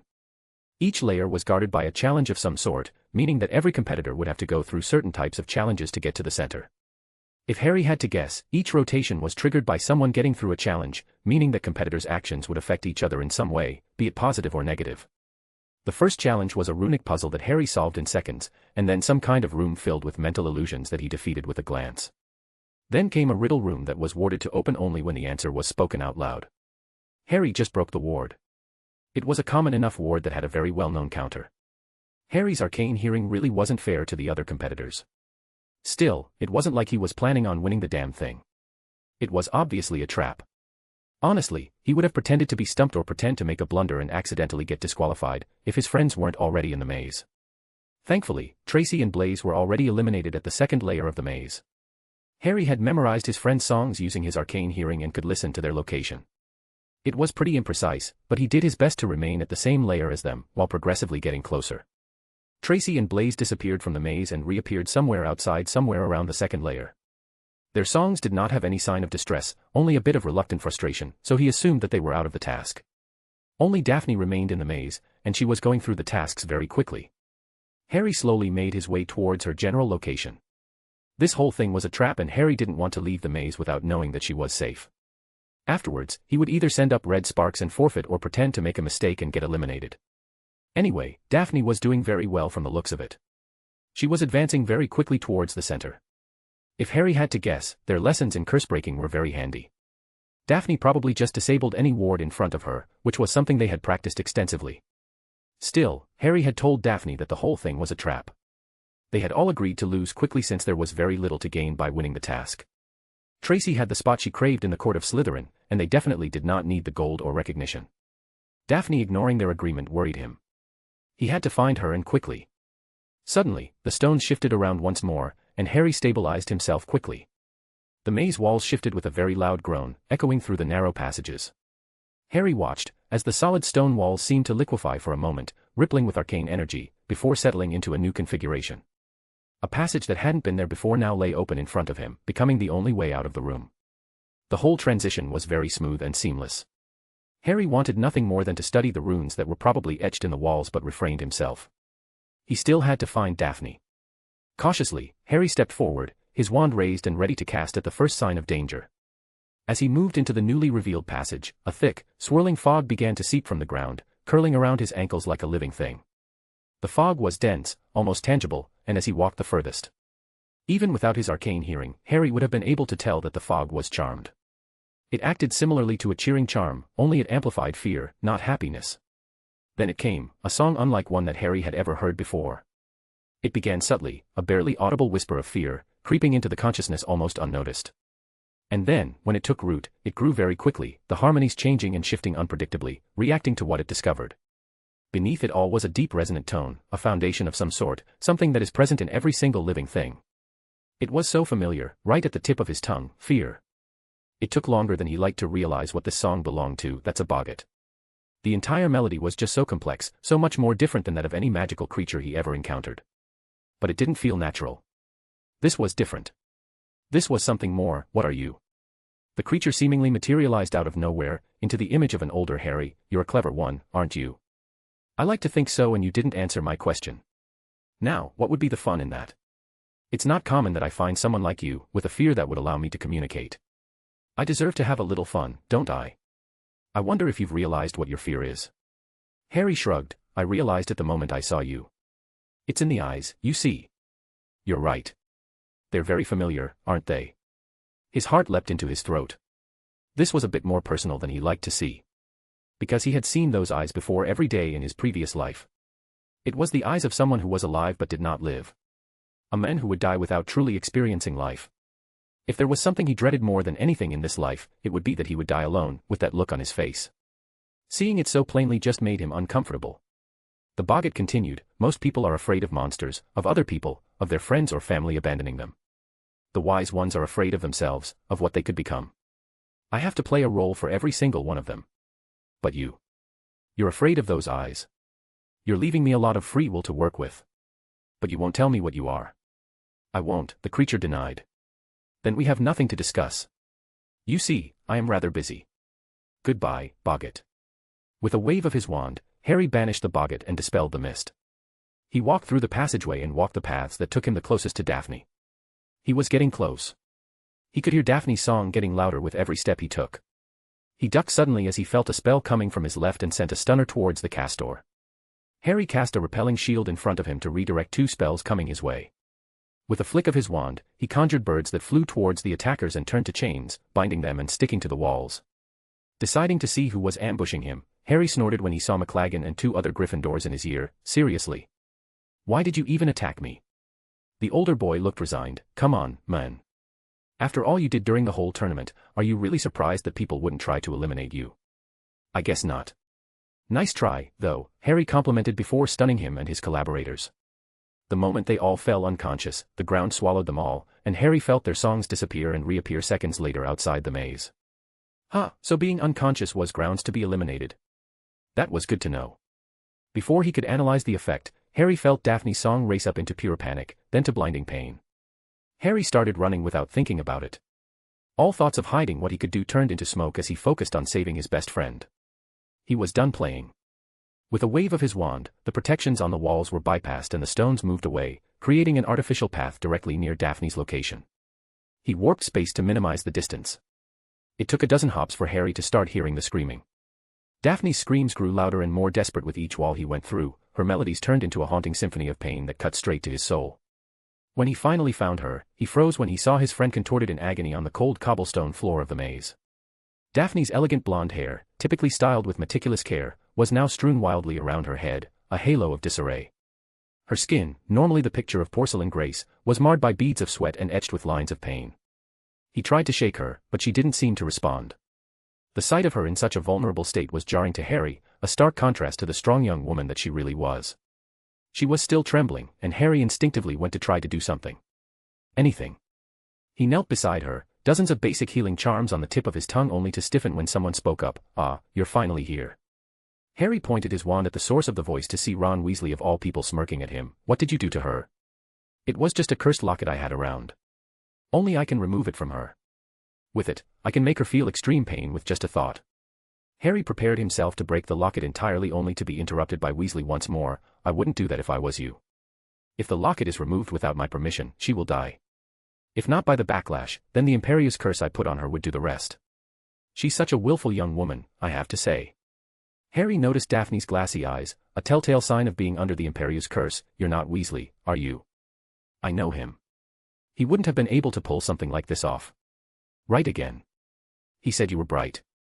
After our affairs are concluded, they'll find Mr. Weasley petrified somewhere else in the maze. By then, I will be long gone." Harry snorted. There had to be better ways to go about attacking Daphne. "Oh, you misunderstand. Miss Greengrass is the unfortunate victim here. This was all about you. You see, for all your intelligence, you lack wisdom. You have patterns like any other. You have pressure points, your friends, specifically Miss Greengrass here. It wasn't hard to see what you've done the previous year just because she was petrified. I'm sorry to see someone with your potential gone, but you were just making too much noise, becoming too troublesome to deal with." "You're with Dumbledore," Harry simply stated, repressing his rage as much as he could. The sinister smile Harry received looked wrong on Ron Weasley's face. "Yes, I am." "How did you find out?" "I wasn't actually sure, but you needed to bypass the observers somehow, and since it's something that Dumbledore just created, he was the most logical choice. Honestly, I was just guessing and used the name of the most powerful person I antagonized recently. Thank you for the confirmation though. So, this was all an elaborate trap to kill me. You must think you're so smart." "You're right, Dumbledore deduced that you had a way to keep an eye on your friends. I followed after Greengrass and put her under the Imperious as quickly as I could to stop her from forfeiting like you were likely to ask her to. She went further into the maze, something that Dumbledore assumed would get your attention. And well, it did. It's a shame that she had to suffer though. She didn't deserve it." Harry sneered at him. "So, what's stopping me from stopping you, right now? The fact that the necklace would kill her should be enough to prevent you from doing so. You see, to truly kill me without your friend biting the dust, you'd have to somehow dispel the Imperious curse I put on her, then somehow remove the necklace without her being hurt, and finally land a spell on me. Call me dubious, but I can't see you being able to do that in less than a second. Very interesting plan. Not yours, I presume. After all, you don't sound like a planner." "Ah, I get it now." "Get what?" the impostor asked. "Have you always been in Dumbledore's thumb, or are your loyalties that fickle? Which one is it, Wormtail?" Chapter 209, Nevermore. May 1st, 1994, Hogwarts, Scotland. "I wonder, have you always been under Dumbledore's thumb, or are your loyalties that fickle? What is it, Wormtail?" For the first time in the encounter, the impostor's formerly smug face turned into shock. How? Daphne would have noticed someone following her. It had to be something that no one else would pick up, that the wards wouldn't even recognize as a person. "So, you couldn't be invisible, and you didn't come from the top. Dumbledore put some extra wards to stop people from being smartass and go over the walls. The only method I could see happening is by just being recognized as something mundane from the wards. I was curious about animagi once and they need separate detection charms, so that was probably the way you snuck in. I know the list of every registered animagi and none of them are small enough to be dismissed by hand. That left unregistered ones and there could be a lot of them. From the expression on your face, you feel proud of getting one over me. No, you feel vindicated in some way. This means that you recognized me. More than that, you are familiar with me intimately. From the tremor in your hand, you're nervous. You're sweating, so you're feeling regretful and ashamed for some reason, a paradox of your actions." The impostor flinched imperceptibly whenever Harry made a correct guess. Now, which animagus would have so many complicated feelings about me? Then I remembered, weren't the Marauders animagi? The only one with a form enough to sneak into the maze would have been Peter Pettigrew, also known as Wormtail, a previous member of Dumbledore's Order of the Phoenix, which matches up with the fact that you're under the headmaster's orders. After giving the men a disdainful look, Harry continued, I have to say that you're looking rather spry for a dead man, Pettigrew. My guess is that you somehow got out of Godric's Hollow. Or maybe you were never there, and Dumbledore just urged you to stay hidden when you came to him. There are many uses for animagi with a common form as yours after all. You're clever. Just like Lily. Just like James. But you're not clever now, are you? Harry sneered, I could kill you with a wave of my hand. But you're not going to. You see, I didn't come here to kill you. I was never the fighting kind, and Dumbledore would have sent someone a bit more martially inclined to go after you. Which is why, instead of violence, I'm going to give you a choice. Pettigrew then slowly walked forward and put some kind of golden disc, filled with glowing runes that Harry didn't recognize, and raised it towards Harry. What is that? Harry asked. I have no idea. This was Dumbledore's penance for me, for joining the Dark Lord. He found me a couple of years after the fire of Godric's Hollow. It was a surprise visit to the Weasleys, and he recognized my form. He promised to let me go, to set me free if I do this. I'm sorry, I might not have been resentful of James and scared shitless of Lily, but you're not them. He bound me to this artifact and told me to bind it to you to escape its judgment. So, instead of fighting you, as I said, I'm going to give you a choice. At any time, this thing will activate. I have no idea what it is going to do, but it will definitely screw with my concentration, and that will definitely kill your friend here. Take it off me. Allow it to bind you and I'll let her go, just like that. How am I supposed to trust you? The imposter snorted, Potter, I'm a dead man walking. I literally have nothing to lose. I have no home, no family, no gold, nothing. I wouldn't blink an eye if I killed you and her just to save my hide. But I'm not a monster. The girl did nothing wrong. If you save me, I have no reason to not keep my word. Harry gave him a dubious look, you're asking me to trust the words of a traitor and a coward. Pettigrew responded by opening the pocket and revealing a piece of parchment brimming with magic. This was very hard to find. Hayes paper is very rare nowadays, especially now that it's been banned. Pettigrew cut his palm and made blood drip on the paper, which started to physically glow. Mark me now with thine own ears and witness this solemn vow I inscribe, Pettigrew began, with Ron Weasley's voice taking on an uncharacteristic gravity. Hearken unto my oath, scribed in blood and sealed by magic most binding. By the powers that govern us, by the unseen threads that bind our fates, I, Peter Pettigrew, do solemnly swear, should Harry Potter accept upon himself the binding of yon accursed disc, then shall I, with no delay or deceit, release Daphne Greengrass from her unjust captivity and see to her well-being outside this labyrinth. Let this be my unbreakable bond, my word given in blood, witnessed by forces both seen and unseen. As stars do hold their course, steadfast in the firmament, so too shall my promise hold true. Should I falter, should I break this sacred trust, then let my own magic forsake me, let my fate be cast to the winds, scorned and accursed for all time. This I swear, with blood as my witness, where lies and deceit hold no sway. The blood from the rat Animagus palm seeped into the parchment, causing the ancient runes inscribed upon it to flare. The magic seeped from the parchment and chained themselves to Pettigrew's magic. Happy now, the man uttered mockingly. Harry gave him a sour look, fine. He recognized a Celtic Hayes when he saw one. He just didn't think anyone would be insane enough to bind themselves to one. Pettigrew must be really desperate to rely on that. Harry slowly grasped the artifact and felt its ownership accepting him and letting go of Pettigrew. With a sneer, Harry yelled at him, let her go now. The rat Animagus looked oddly regretful, and with a wave of his wand, the necklace fell to the floor and Daphne's eyes stopped looking glassy. Harry. What's going on? Nothing. You just had a bad time in the maze. You're going to be fine, now. I don't understand. Harry smiled at her gently, I don't either. But I just wanted you to know. I wanted you to know that your friendship was the best thing that happened to me. I would have probably been some quiet guy in the background, doing his best to ignore everything around him. You have saved me in ways you couldn't have possibly imagined. You made me learn how to live, and for that, I will always be grateful. You're not making any sense, Harry. That's because I don't know what's going to happen. There's a lot that I want to say, but I just can't find the words. Imagine me, of all people, not knowing what to say. I guess, at the end of the day, I just wanted to thank you, and tell you that you are brilliant, Daphne Greengrass, absolutely brilliant. Before she could say anything, Harry nodded towards Pettigrew, who, with a wave of his wand, made the ground swallow the blonde. Harry felt his friend's Melody appear outside the maze and relaxed slightly. He turned towards Pettigrew, his eyes turned to blazing orbs. I still should kill you, right now. You're not a murderer, Harry. And I am sorry, Harry, truly. I didn't want to. Don't pretend like you wouldn't have killed your own parents in cold blood just to stay safe. You're a coward. You've always been a coward. Whatever regret you feel is meaningless to both me and you. The rat animagus looked down in shame. I had no choice. We always have a choice, Wormtail. You just never considered one where you could endanger yourself. I'm sorry, Harry, I truly am. The last Potter ignored his pathetic mutterings and said, you know, the only reason you're still alive is for one simple reason. It's not something as silly as compassion, or as worthless as some kind of loyalty for being my parents' friend once. It's not even because I'm afraid of becoming a killer. No, it's because, at the end of the day, you still lost, and I can take consolation in that. How did I lose? I am free for the first time in over a decade. Are you? Do you know why making a Celtic Hayes is illegal in Europe? I never pegged you as the studying part. You probably realized that it was the quickest way to make a binding vow, but you never considered why that was a bad thing. You never noticed how much a few words could change everything.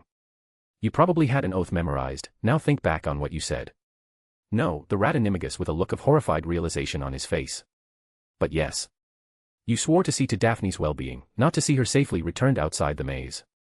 It's funny how a simple invisible and seemingly harmless compulsion charm could mess with so many plans.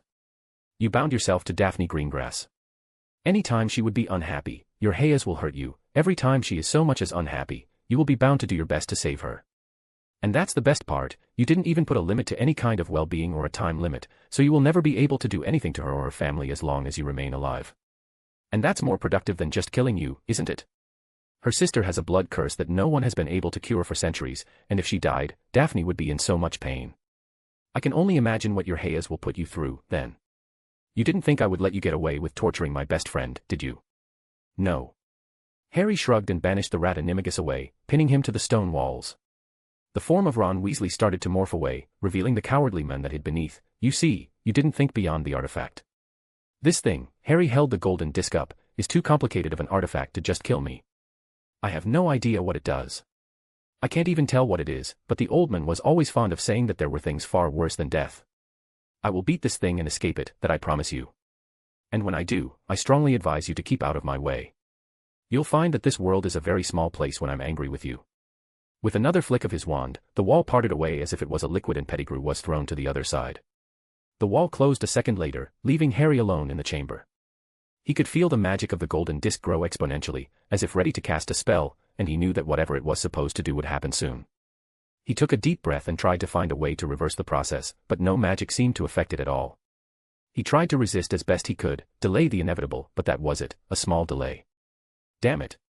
Seeing no way out, the last Potter took a deep breath and murmured to himself, it was bound to happen sometime, losing. I was getting a little reckless, to be fair. I wonder if this is it, the end of my story. Now, that would be anticlimactic.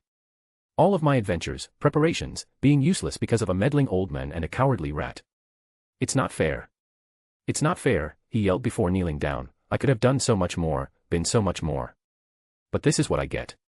My reward. The last Potter. What a joke. I know you can listen to this, Dumbledore.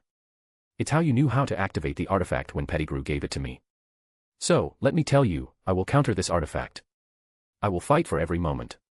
You know what I'm capable of, Albus Dumbledore. The disc started glowing heavily, but Harry did his best to resist it. I will personally shine a light on everything you've ever done. Your relationship with Grindelwald, the plans you made together, everything.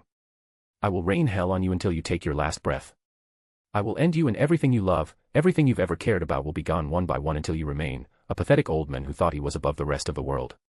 I will come after you, and I will never ever stop. It was getting harder to resist, but Harry still held on. That is my promise to you, Albus Dumbledore. And just like that, the artifact finally overpowered him, and everything turned white. Chapter 210, Tentative Allies.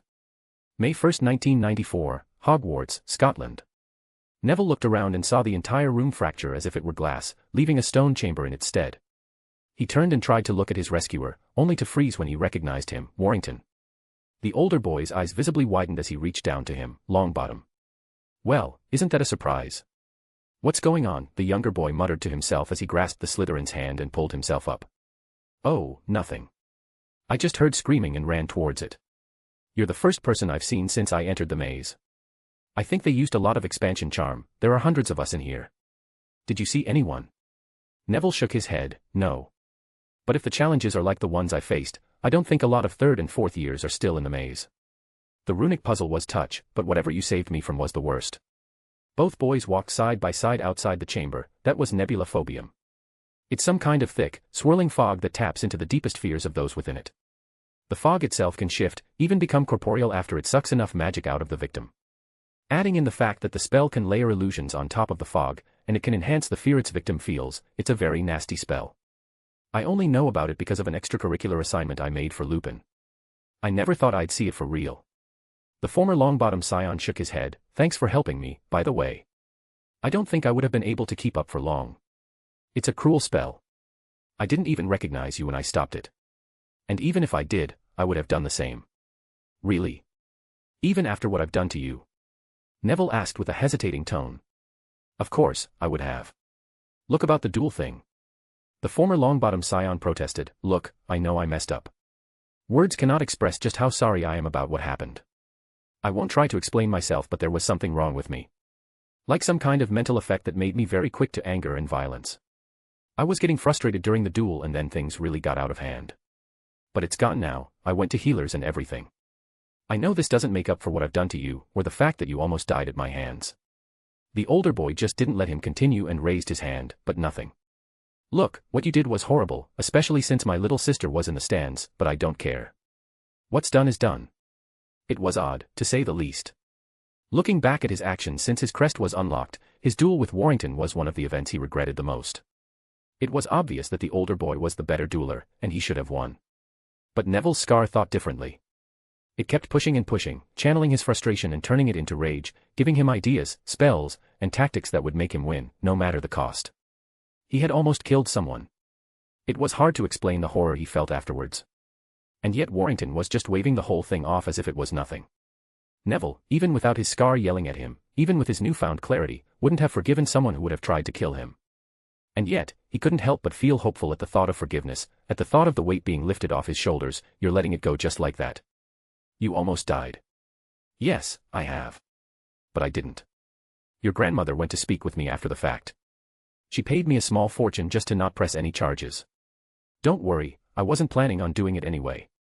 Still, I signed the paperwork and everything. My family was really struggling for gold. We were even thinking about selling our family home just to pay for my sister's school.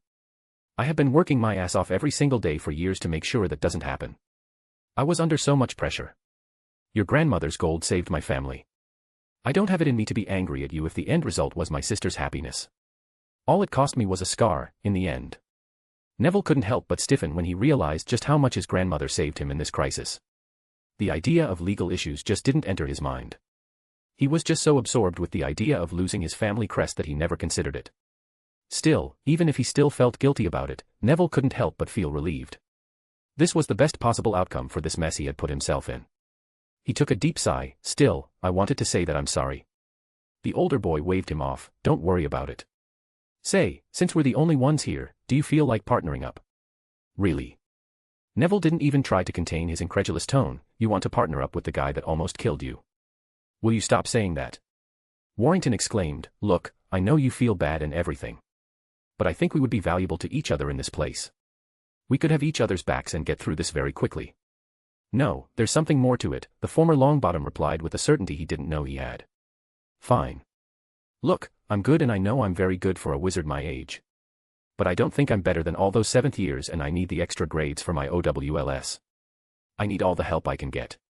Consider it payback for the whole dueling mess. If you help me, I'll consider us even. Something still tickled Neville's instincts, but he did owe Warrington for what he did. That's not even mentioning helping him with that cursed fog. Still, he felt like something wasn't right. Maybe it was because he wanted to win the task too, hoping that it would somehow make things better, that it would help him, now that the Longbottom family was no longer behind him. No, he would have lost in the previous challenge anyway. Warrington was the only reason he was still in the task anyway. Helping him win was just his way of paying him back. He owed him that much, at least. And it wouldn't hurt for the wizarding world to see him selflessly help Warrington. Fine. I'm in. Great. Now, we just need to figure out where the next challenge is. Neville cast his locator spell once more and pointed at the middle of the circle. It's that way. You're sure about that? Yeah, I put an anchor at every corner of the maze to calculate my relative position in here. The Slytherin looked impressed. Really? How did you take the expansion charms into consideration? It measures the location over the maze, where the charms don't affect the readings. We're like halfway in. Brilliant. What are we waiting for? Let's go, the older boy exclaimed and ran towards the next challenge. Warrington was surprisingly upbeat as they walked towards their next challenge. They didn't need to wait for long as the path soon led them to an imposing stone door, adorned with intricate arithmancy formulas that surrounded 4 large circles arranged in a cross shape. Neville, who hadn't taken arithmancy, looked puzzled at the complex symbols, but Warrington's eyes lit up with recognition. These formulas, Warrington murmured, tracing his finger over the etched symbols, they represent the classical elements, fire, water, earth, and wind. His knowledge of arithmancy, a subject he excelled in, came to the forefront as he deciphered the patterns. He wouldn't admit it, but Neville was impressed by the older boy's knowledge. He definitely would have been stuck since he had never taken arithmancy as a class, so, we need to cast a spell of each element on the corresponding circle to open the door. Exactly, Warrington replied with a nod. It's a test of knowledge and magical prowess. No wonder the headmaster said that the maze was a test of the mind. Together, they approached the door. Neville took the circle representing fire. He concentrated and then cast a controlled burst of flame, incendio. The circle glowed briefly in response.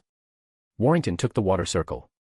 With a fluid motion, he conjured a jet of water, aguamenti. The circle shimmered as if touched by a gentle rain. Neville moved to the earth circle, remembering a charm that he used when taking care of his. He conjured a small growth of plants, the tendrils and leaves brushing against the stone, herbivicus. The circle pulsed with a green light, as if infused with life. Finally, Warrington faced the wind circle. He waved his wand in a complex pattern, summoning a gust of air that whirled around the circle, ventus. The circle emitted a soft, whistling sound, completing the quartet. As the last spell was cast, the stone door rumbled and slowly began to open, revealing the path forward. Neville and Warrington exchanged a look. You're very good at this, Warrington.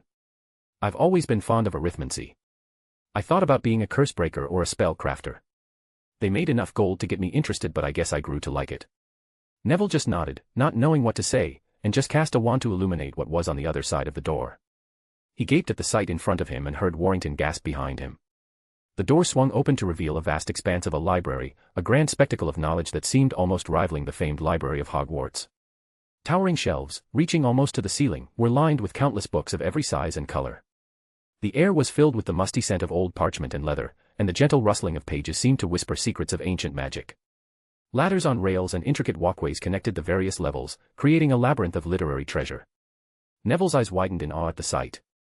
Rows upon rows of books stretched as far as the eye could see, with ornate chandeliers casting a warm, inviting glow over the entire scene. The sheer magnitude of the library was breathtaking. Warrington, momentarily stunned, quickly regained his composure and strode towards the nearest shelf. He reached out to grab a tome, his fingers brushing against the spine, but to his astonishment, his hand passed right through it. It's an illusion, he muttered, a hint of frustration in his voice. Nothing in here is real. The older boy walked to the other side of the room and found a rectangular hole in the wall. He turned and scanned the room, his eyes sharp and analytical, searching for clues amidst the sea of illusory books. The real book we need must be hidden somewhere within this illusion, Warrington theorized. Meanwhile, Neville, rather than joining in the search for clues, began to etch something onto the ground with his wand. Warrington, seeing this, started to protest, but then he noticed the pattern taking shape. It was a runic array, the lines and symbols expertly drawn. What are you doing?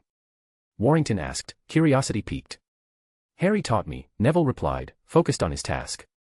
In our rune sessions, he mentioned that large-scale illusions often work by bending light. He also told me that any sudden change in lightning might destabilize it for a few seconds until the spell adapts to the new condition.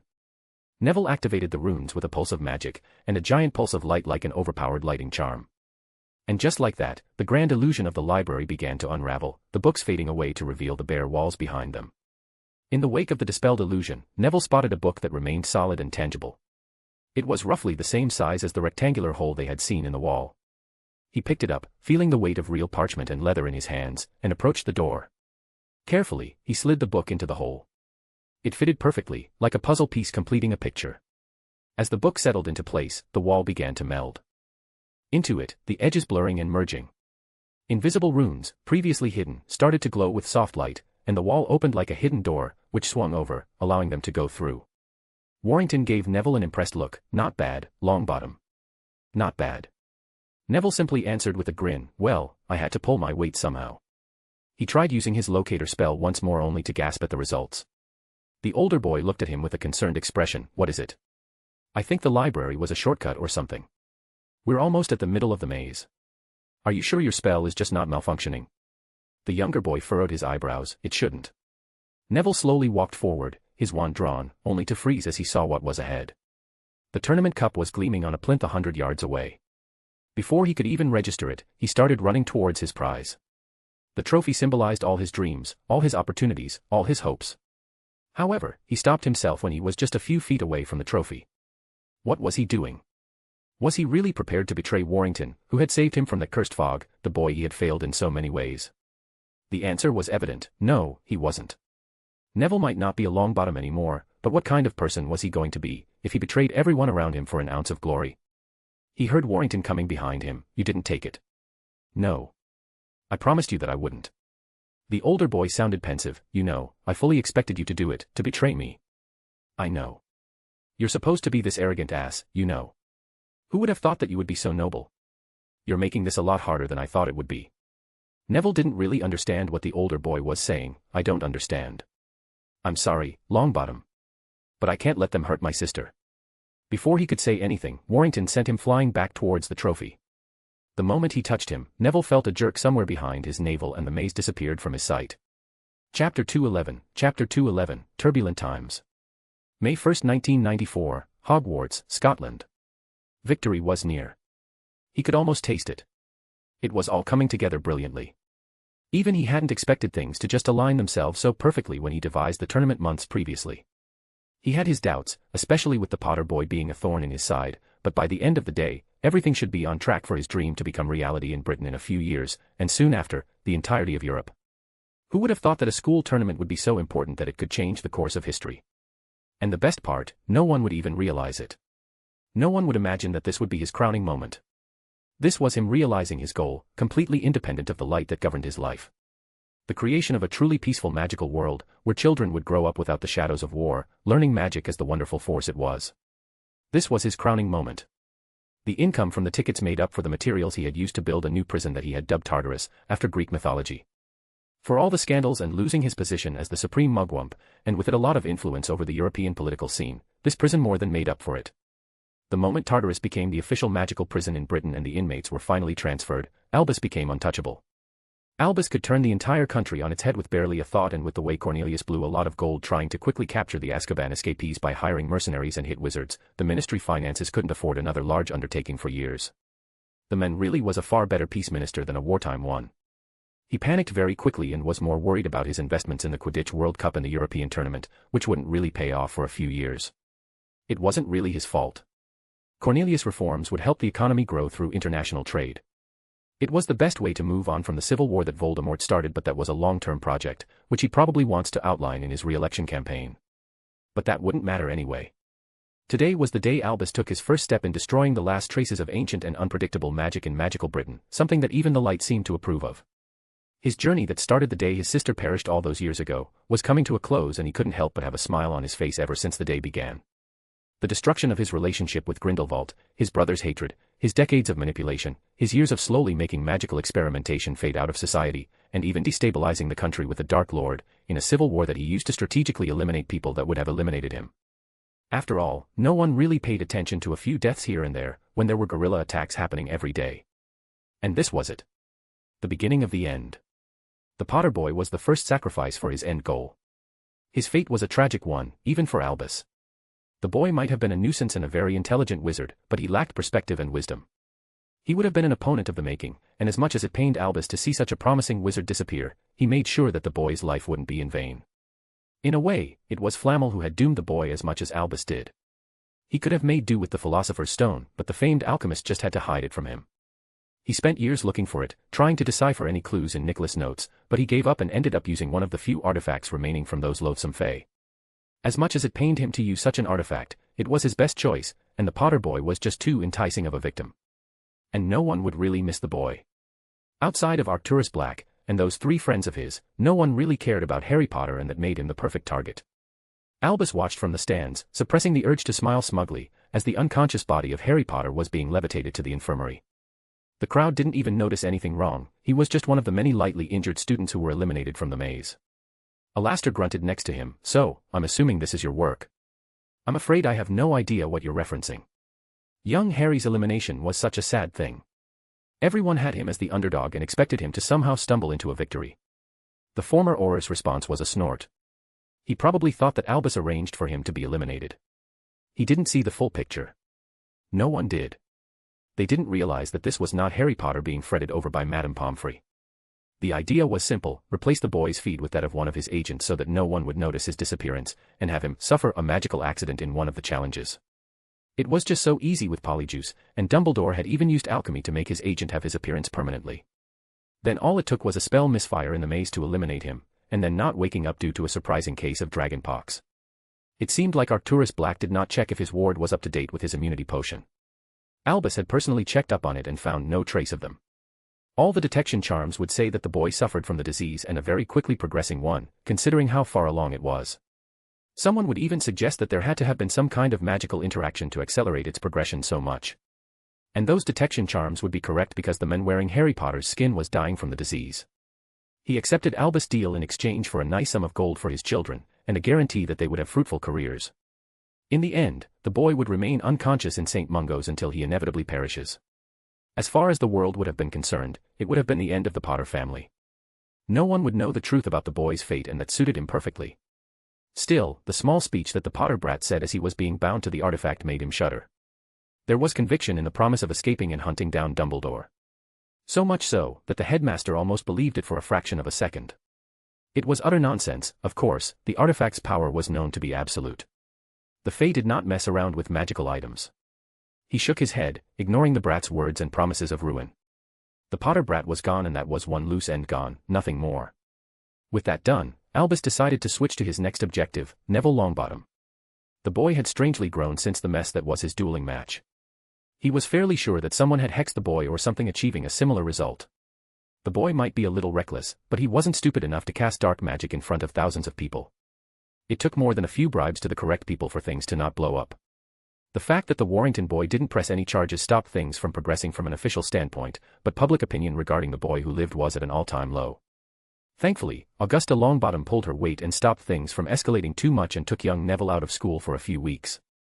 When Neville came back, he was more subdued, noticeably calmer, and stopped visibly craving for the approval of others. This didn't suit Albus' plans at all, but he had time to mold the boy to the fate he wished for. Whatever the Longbottom matriarch did to young Neville obviously worked wonders, since the boy partnered up with Cassius Warrington instead of attacking him, and even publicly apologized for what he did. Albus could have done without the older boy revealing that Augusta paid him and his family off, but the obvious camaraderie between the two students made people's opinions of the boy who lived soar. The fact that young Neville promised to not win the task as repayment for the older boy saving him in the nightmare room helped matters a lot.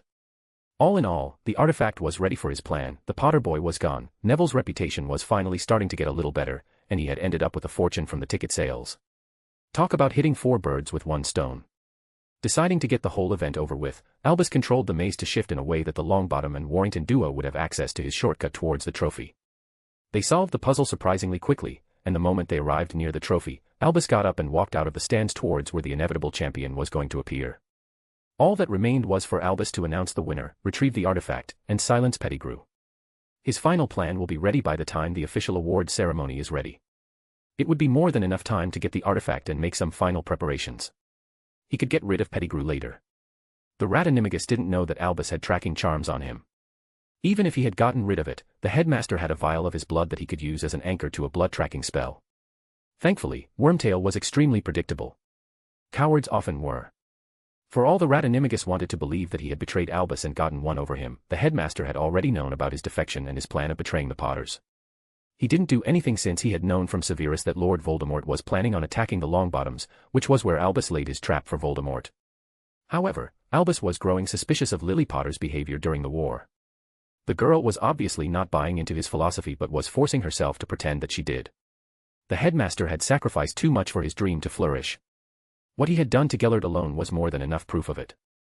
Because when Albus defeated his rival, he did not just imprison him, he knew that nothing would hold a dark champion, let alone one of Gellert's talents, for very long. Instead, Albus had bound Gellert's very soul, his essence, to Nurmengard. It had worked because, in a way, the Dark Lord considered this fortress to be his home. He had built it with his 2 hands, and poured some of his blood, magic, and even a little of his soul into it. The light had helped immensely with the ritual.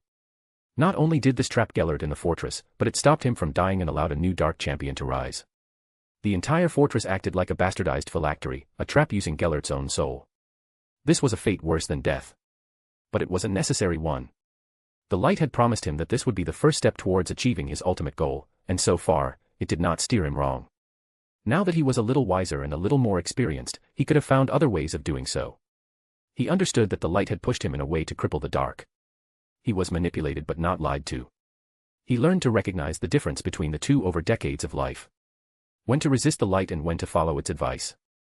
It was a lesson that served him well, even now. This was also why he refused to risk having people like Lily Potter in Britain. The troublemakers, the revolutionaries, they were no longer welcome in his new world. He would not allow it. He had sacrificed everything he held dear for his dream. And in an hour at most, magical Britain would never be the same again. Albus had finally reached the end of the stands. Neville stopped himself from taking the trophy and offered it to Cassius as he promised. It was the perfect ending to a perfect task. Everything was so close. Until it wasn't. Until Cassius Warrington banished Neville into the trophy and the portkey did not take him to the stands like it should have. The crowd waited for almost half a minute, hoping for him to finally appear. Dumbledore was about to frantically start tracking where Neville was but froze when a familiar voice spoke up from behind him. "Hello, Albus. Did you miss me?" The headmaster paled as he turned and saw the recognizable face of the men whom he had doomed to a fate worse than death, the men who secured his ascension, the men whom he once loved, Gellert Grindelwald. Chapter 212, A War of Words. May 1, 1994, unknown place. Before he could say anything, Warrington sent him flying back towards the trophy. The moment he touched him, Neville felt a jerk somewhere behind his navel and the maze disappeared from his sight. Neville woke up with a headache. With his eyes still closed, he tried to grab his head in a vain hope to relieving the pressure, only for his arms to meet some unexpected resistance. From the faint clinking, he was chained. Wait a minute, why were his hands chained? He suddenly tried to get up, only to be weighed down once more. As Neville's senses began to sharpen, the cold, damp air filled his lungs, bringing him fully to consciousness. The stone floor beneath him was unforgiving, its chill seeping through his robes and into his bones. His heart began to race as panic set in. This was not the familiar comfort of Hogwarts. He was in some kind of cell. Opening his eyes, Neville's vision adjusted to the dim light, revealing the stark, barren walls of his prison. The minimal light that filtered into the cell seemed to struggle against the oppressive darkness, casting long shadows across the room. His attempts to move revealed the harsh metal of manacles around his wrists, chaining him to the wall. A small, barred window high up on one wall offered the only glimpse of the outside world, though it revealed nothing but a sliver of gray sky.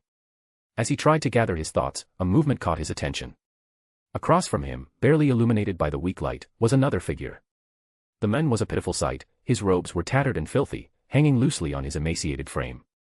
His face was gaunt, with hollow cheeks and skin stretched tight over his bones.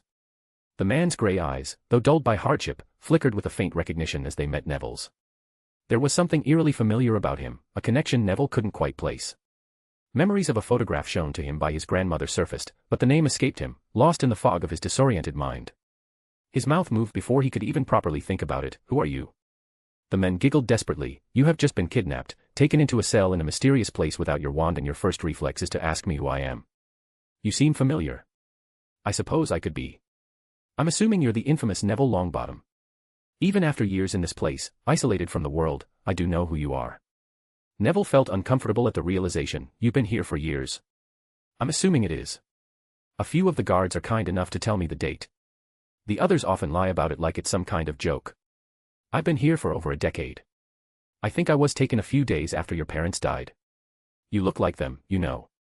You practically have Alice's face, but the hair and eyes are all Frank." "Who are you?" the younger wizard asked, frustrated. "My name is Sirius Black. I fought against Death Eaters alongside your parents." Neville's eyes widened in shock. "I know you. You're supposed to be dead. You died in the fire of Godric Hollows." "By Merlin, I wish it was. It beats being here. Now that I have you, I have to ask, did they get her, in the end?" No one really gave me an answer. "Get who?"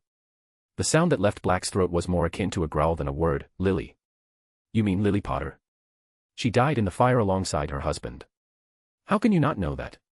"What about Wormtail?" "Who?" Neville asked. "Peter Pettigrew.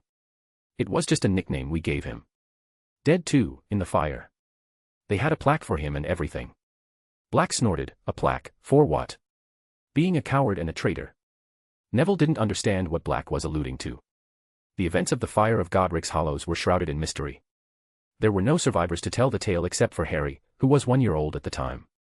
Black was possibly the only person who knew what had happened that day. It probably wasn't a good idea to ask him, though. That night had to be especially traumatic for him. In the end, his curiosity won out. What happened that night? The Black Scion had a far look on his face. I was hanging out with the Potters, playing with baby Harry, my godson. Lily was in her workshop, like always, leaving me and James to take care of him. James felt one of the proximity wards activate. We realized then that Peter betrayed us. We were literally attacked by a small army. There had to be over 50 Death Eaters, who came under the leadership of the Lestranges, Rodolphius and Robustan, my cousin Bellatrix, and Barty Crouch Jr. We had thought that we were safe, with Voldemort gone a few days prior, and we let our guards down. Our location was breached, the Fidelius charm having been rendered useless by Peter's betrayal. We fought like hell, but there were only 3 of us and we had a baby to protect. James and I killed Robustan. Lily eradicated a quarter of the attacking forces by herself. But it still wasn't enough. We were losing. Neville was enraptured by the story. How did you win? What do you mean, win? Of course, we didn't win. We were outnumbered, outmatched, and taken by surprise. Lily seemed to realize this and asked us for some time.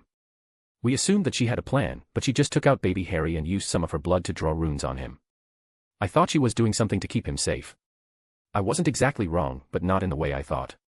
She then stabbed James in the chest from behind, and that's when the fire started. There was no stopping him. I turned into a dog and ran as fast as I could. I escaped, but when I looked back, I saw nothing but a ruin. Lily destroyed an entire village, killing thousands of people, muggles and mages alike, just to save her son. The only survivors were me and Wormtail, I think. He had turned into a rat and ran away too. I was taken minutes after the fire settled down. The Aurors weren't even there anymore. Holy shit, the words came out of Neville's mouth without him even realizing. Still, there were no better words to describe the situation. He had grown up hearing about the tragedy of Godric's Hollows and how many lives were lost. But to think that all of this devastation was just for Harry's sake. It was mind-boggling. It was fucking insane. He must have said this out loud since the Black Scion barked out a laugh. You're right, that's fucking insane. Thousands of lives for one. I assumed Lily had survived, being the castor and all, but it seems that I was wrong. And you know the worst thing, from what I heard from the guards, Harry is spitting on their sacrifice. How? He's a brilliant student. He's powerful, smart, pretty nice, and understanding. Sure, he's a bit arrogant, but I've spent enough time with him to say that he isn't a bad guy. His cellmate burst into laughter. Seriously? You, of all people, saying that Harry is a good guy. Especially after he has caused you so much grief. What are you talking about? Well, I don't know for sure, but whoever built this place has a very vast information network. I don't know if Harry is working with them or not, but I heard the guards joking around saying that the Potter brat has gotten one over you by convincing everyone, even you, that you were insane. Neville froze. What do you mean insane? Are you talking about the chamber? Because I was just a victim of an illusion. Nah, there was no illusion. Basilisk parts started being sold all over the continent in the past year. One of the guards even bought a fong of all things. You really did kill a basilisk, kid. The brat just convinced you that you were under an illusion to get rich over your own work. He didn't care about your reputation, just more gold. Black's story was making a surprising amount of sense. Neville knew that he wasn't insane, and according to his grandmother, the Potter vault in Gringotts was getting fuller every day. The goblins wouldn't really care about the legality of the trading of forbidden goods. Harry could have very well been getting rich by selling the basilisk Neville slayed. No. Harry wouldn't do that to him. He wouldn't have done something so cruel to him just for some gold. You're lying. Kid, I'm just repeating what I've heard. What possible reason would I have to lie? We're both stuck here and that won't change for a very long time. That seemed to have stunned Neville completely. Black was right. Lying to him didn't achieve anything. He could understand Warrington's motivation, since according to him, whoever kept Neville captive also had his sister. But could Harry have been working for their mysterious jailer as well? Or perhaps, the more important question, the one that mattered the most, was if Harry had done this to him willingly or not. Or perhaps Black was mistaken. All of this was just a lie from the guards who tried to hurt him by saying hurtful things against his best friend's son. However, for all he tried to ignore it, Neville couldn't help but believe that Black's words held a nugget of truth. Maybe it was because it would be easy to have someone to blame his troubles on. But he couldn't do anything while still remaining in this cell. We need to get out of here. Don't bother. Don't you think I would have been out of here if there was a way? How I wish I could escape and kick Snivelliouse in the teeth. Snivelliouse. The Black Scion snorted. Ah, that's a nickname we gave for Severus Snape. He's your teacher, right? How anyone would think that putting him near children is in any way a good idea, I don't know. Severus Snape was a git, there was no doubt about it. He was antisocial and intimidating, and showed a lot of favoritism towards Slytherins and animosity towards Gryffindors. He never smiled and hated Lupin with a passion for some reason. A few people theorized that it was because he wanted to become the Defense Against the Dark Arts professor, but they didn't think about killing him. He was strict and knew how to make his words hurt without even trying. But at the end of the day, the man knew his stuff and had no problems teaching it. He wasn't the best professor he had ever had, but he also wasn't the worst, which was pretty sad for the school now that he thought about it. He's not that bad. You're joking, right? You're seriously defending that man. What's the problem with that? Sirius' face turned into an ugly sneer. Severus Snape is the whole reason your parents died. He was a Death Eater then. He heard a prophecy telling him that either you or Harry would have been able to destroy Voldemort. Like a good little monster, he went to his master, happy for the proof. He's the reason why Voldemort even attacked your family, the reason why the Lestranges attacked Godric's Hollow. And after all of this, Dumbledore forgave him and protected him from prosecution. I can't kill Lily and I don't know where Peter is, but if I ever get out of here, I'm going after him first. That little rant froze Neville's thoughts entirely. He has spent hours in a room with the man that had cursed him with the life of an orphan, who had ruined his chances at a normal life. He learned from the men who had indirectly cost him his parents. It was hard to control the rage that he felt, the burning inferno of anger that threatened to let things go. Countless betrayals and stifled emotions just kept piling on, until he had enough. No more. He didn't know why he was silent, trying to stop himself from screaming in anger. He hadn't even calmed down when Black spoke up. You know, I have an idea. You came with a portkey, right? Neville just grunted in response, not trusting his voice. The older man smiled mischievously. Well, did you know that all portkeys are two-way ones? One-way portkeys just don't activate the second part. You could theoretically reactivate this, and it would go through all the wards since it had to be included to get you here. Where is it? I think they keep everything in the basement somewhere. We have a few hours until the magic fades on the portkey. This is the best chance we'll ever get.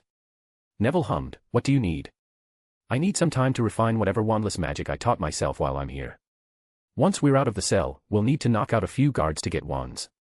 Then we'll need to sneak to the basement and get to the portkey. Seems a little too simple. We could get caught. The older man barked a laugh. What's the worst that could happen? They'll just take us back to our cell. Now, I just need to focus on my wandless magic. It's the only thing I can see going wrong with the plan. It all hinges on if it's going to work.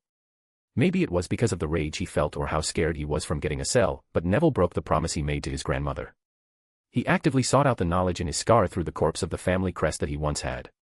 The scar answered quickly like an eager puppy, and Neville felt his knowledge of basic wandless unlocking charms grow. With a clink, his chains fell, and Neville looked at his free hands with glee and relished the astonished expression on his cellmate's face. So, what next? Chapter 213, Infernal Garden. May 1, 1994, unknown place. I will come after you, and I will never ever stop. It was getting harder to resist, but Harry still held on. That is my promise to you, Albus Dumbledore. And just like that, the artifact finally overpowered him, and everything turned white. Harry regained consciousness with a gasp and realized that he was lying on what seemed to be very hard rocks. His first instinct was to use his arcane hearing, trying to see if there were any threats around, only to flinch as he was overwhelmed by how loud everything was. It was like someone was playing hundreds if not thousands of songs at once while putting everything on the highest volume. Just a second was enough to give him a headache. Groaning in pain, he slowly got up and looked at what was around him. It was just a normal room, not unlike one from Hogwarts, with stone walls and a clear floor. Except for the runes surrounding his feet like a circle. They glowed for a fraction of a second before disappearing entirely. The odd thing was that he didn't recognize them. They were similar to runes on the golden disc Pettigrew bound Harry into, but there was nothing else. The only thing that remained was a large circle around him, with an ellipse going through it. For some reason, when he looked at it, he couldn't help but feel sad and angry. However, he had no idea why he was feeling like this. Harry shook his head. He must have been more out of it than he expected. He looked around and saw that other than the weird circle thing, there was a wooden door on the other side of the room, but he hadn't reached for it yet. He needed to be careful about how he was going to proceed. This was a plan that originated from Dumbledore. Wherever he was, there wouldn't be a place he could easily escape. He wouldn't let someone like Harry go so easily, especially when he knew that he would pay him back for what he had done. With a deep breath, Harry took a step forward and saw that nothing bad happened. It must be relatively safe then. I don't know if you can hear me, but if you think because you held my best friend hostage that I am weak, then you understand very little. I vowed that I would destroy you, Albus Dumbledore. And if there is anyone else that can hear me and be responsible for putting me here, then I advise you to be very, very afraid. I will find you, even if that takes me an eternity, and I will make you pay for what you have done. With that proclamation, Harry opened the door and stepped forward. He found himself in a marble corridor. The architecture was very different than the rooms, even the materials were. Where the room was robust, the corridor was ornate and grandiose. Pillars of pure white marble lined the path, each entwined with shimmering silver vines that seemed to pulse with a life of their own. Torches ensconced within the jaws of metallic dragons cast a warm, flickering light that danced across the surfaces, lending the marble an almost translucent quality.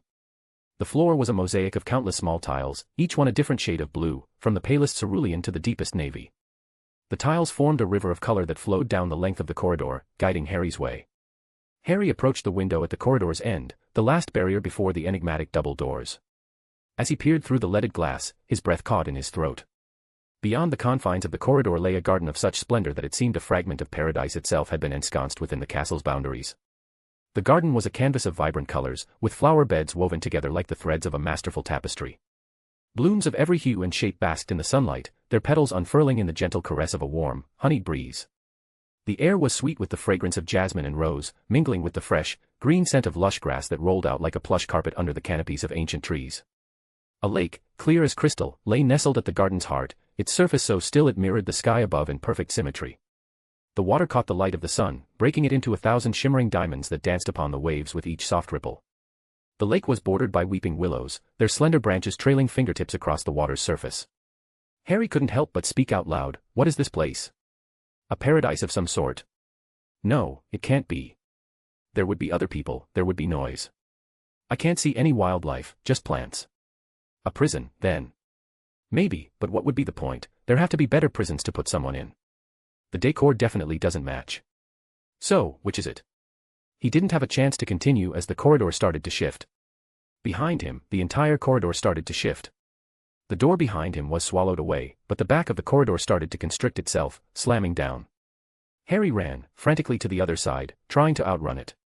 He found another door on the other side of the room. He tried to open it, only to find it locked. He growled and waved his wand at it, Alohomora. The wand released some sparkles which fizzled very quickly. Damn it, what was wrong with his magic? The space between the corridor, he needed to think fast. It could barely be considered as a thought, but he was running out of time. Harry saw the window on his right and jumped out of it. Well, that bought him enough time. His wand wasn't working properly, he needed to experiment somehow.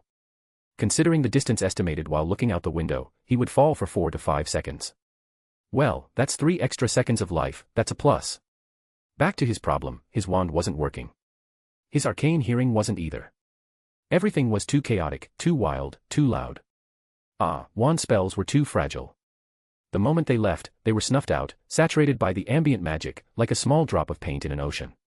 His magic circle should be a lot stronger, but he would need something extra for it to work well enough. An emotional component should do.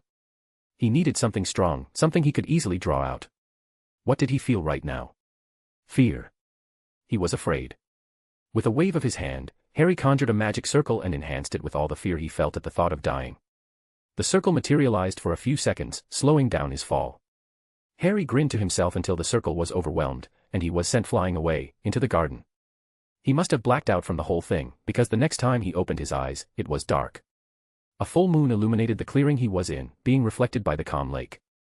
Harry got up and picked a few apples, he hadn't eaten anything for almost a day. Again, he spoke up out loud, "You know, whoever designed this place is a genius. You might ask yourselves how I figured it out, but that's easy. They were very good, but all I needed was to look at the sky.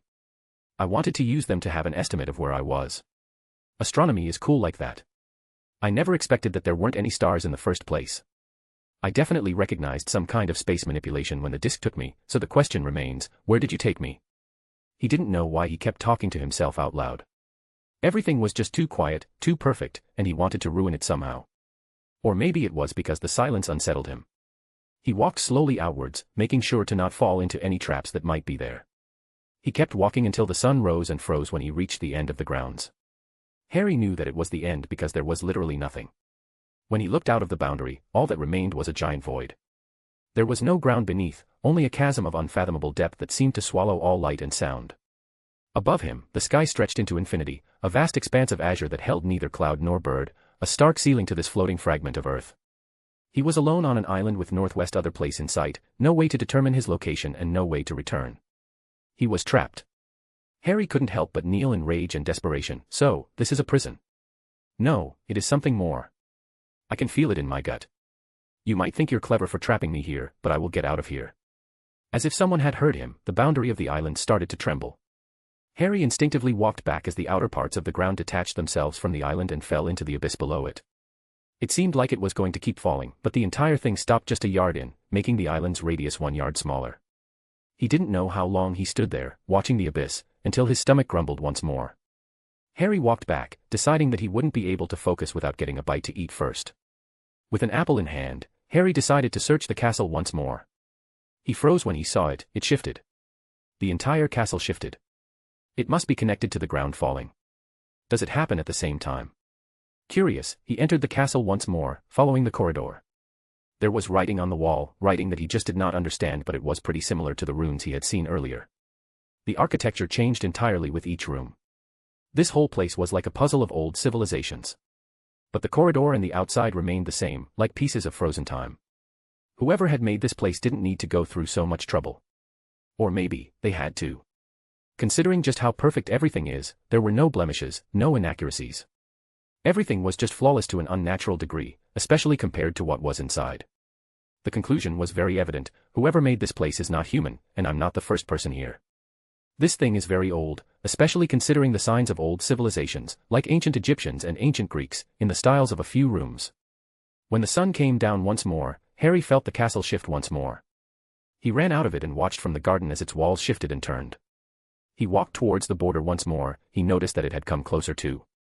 So, I'm on a countdown. 2 yards every day, one at sunrise and another at sunset.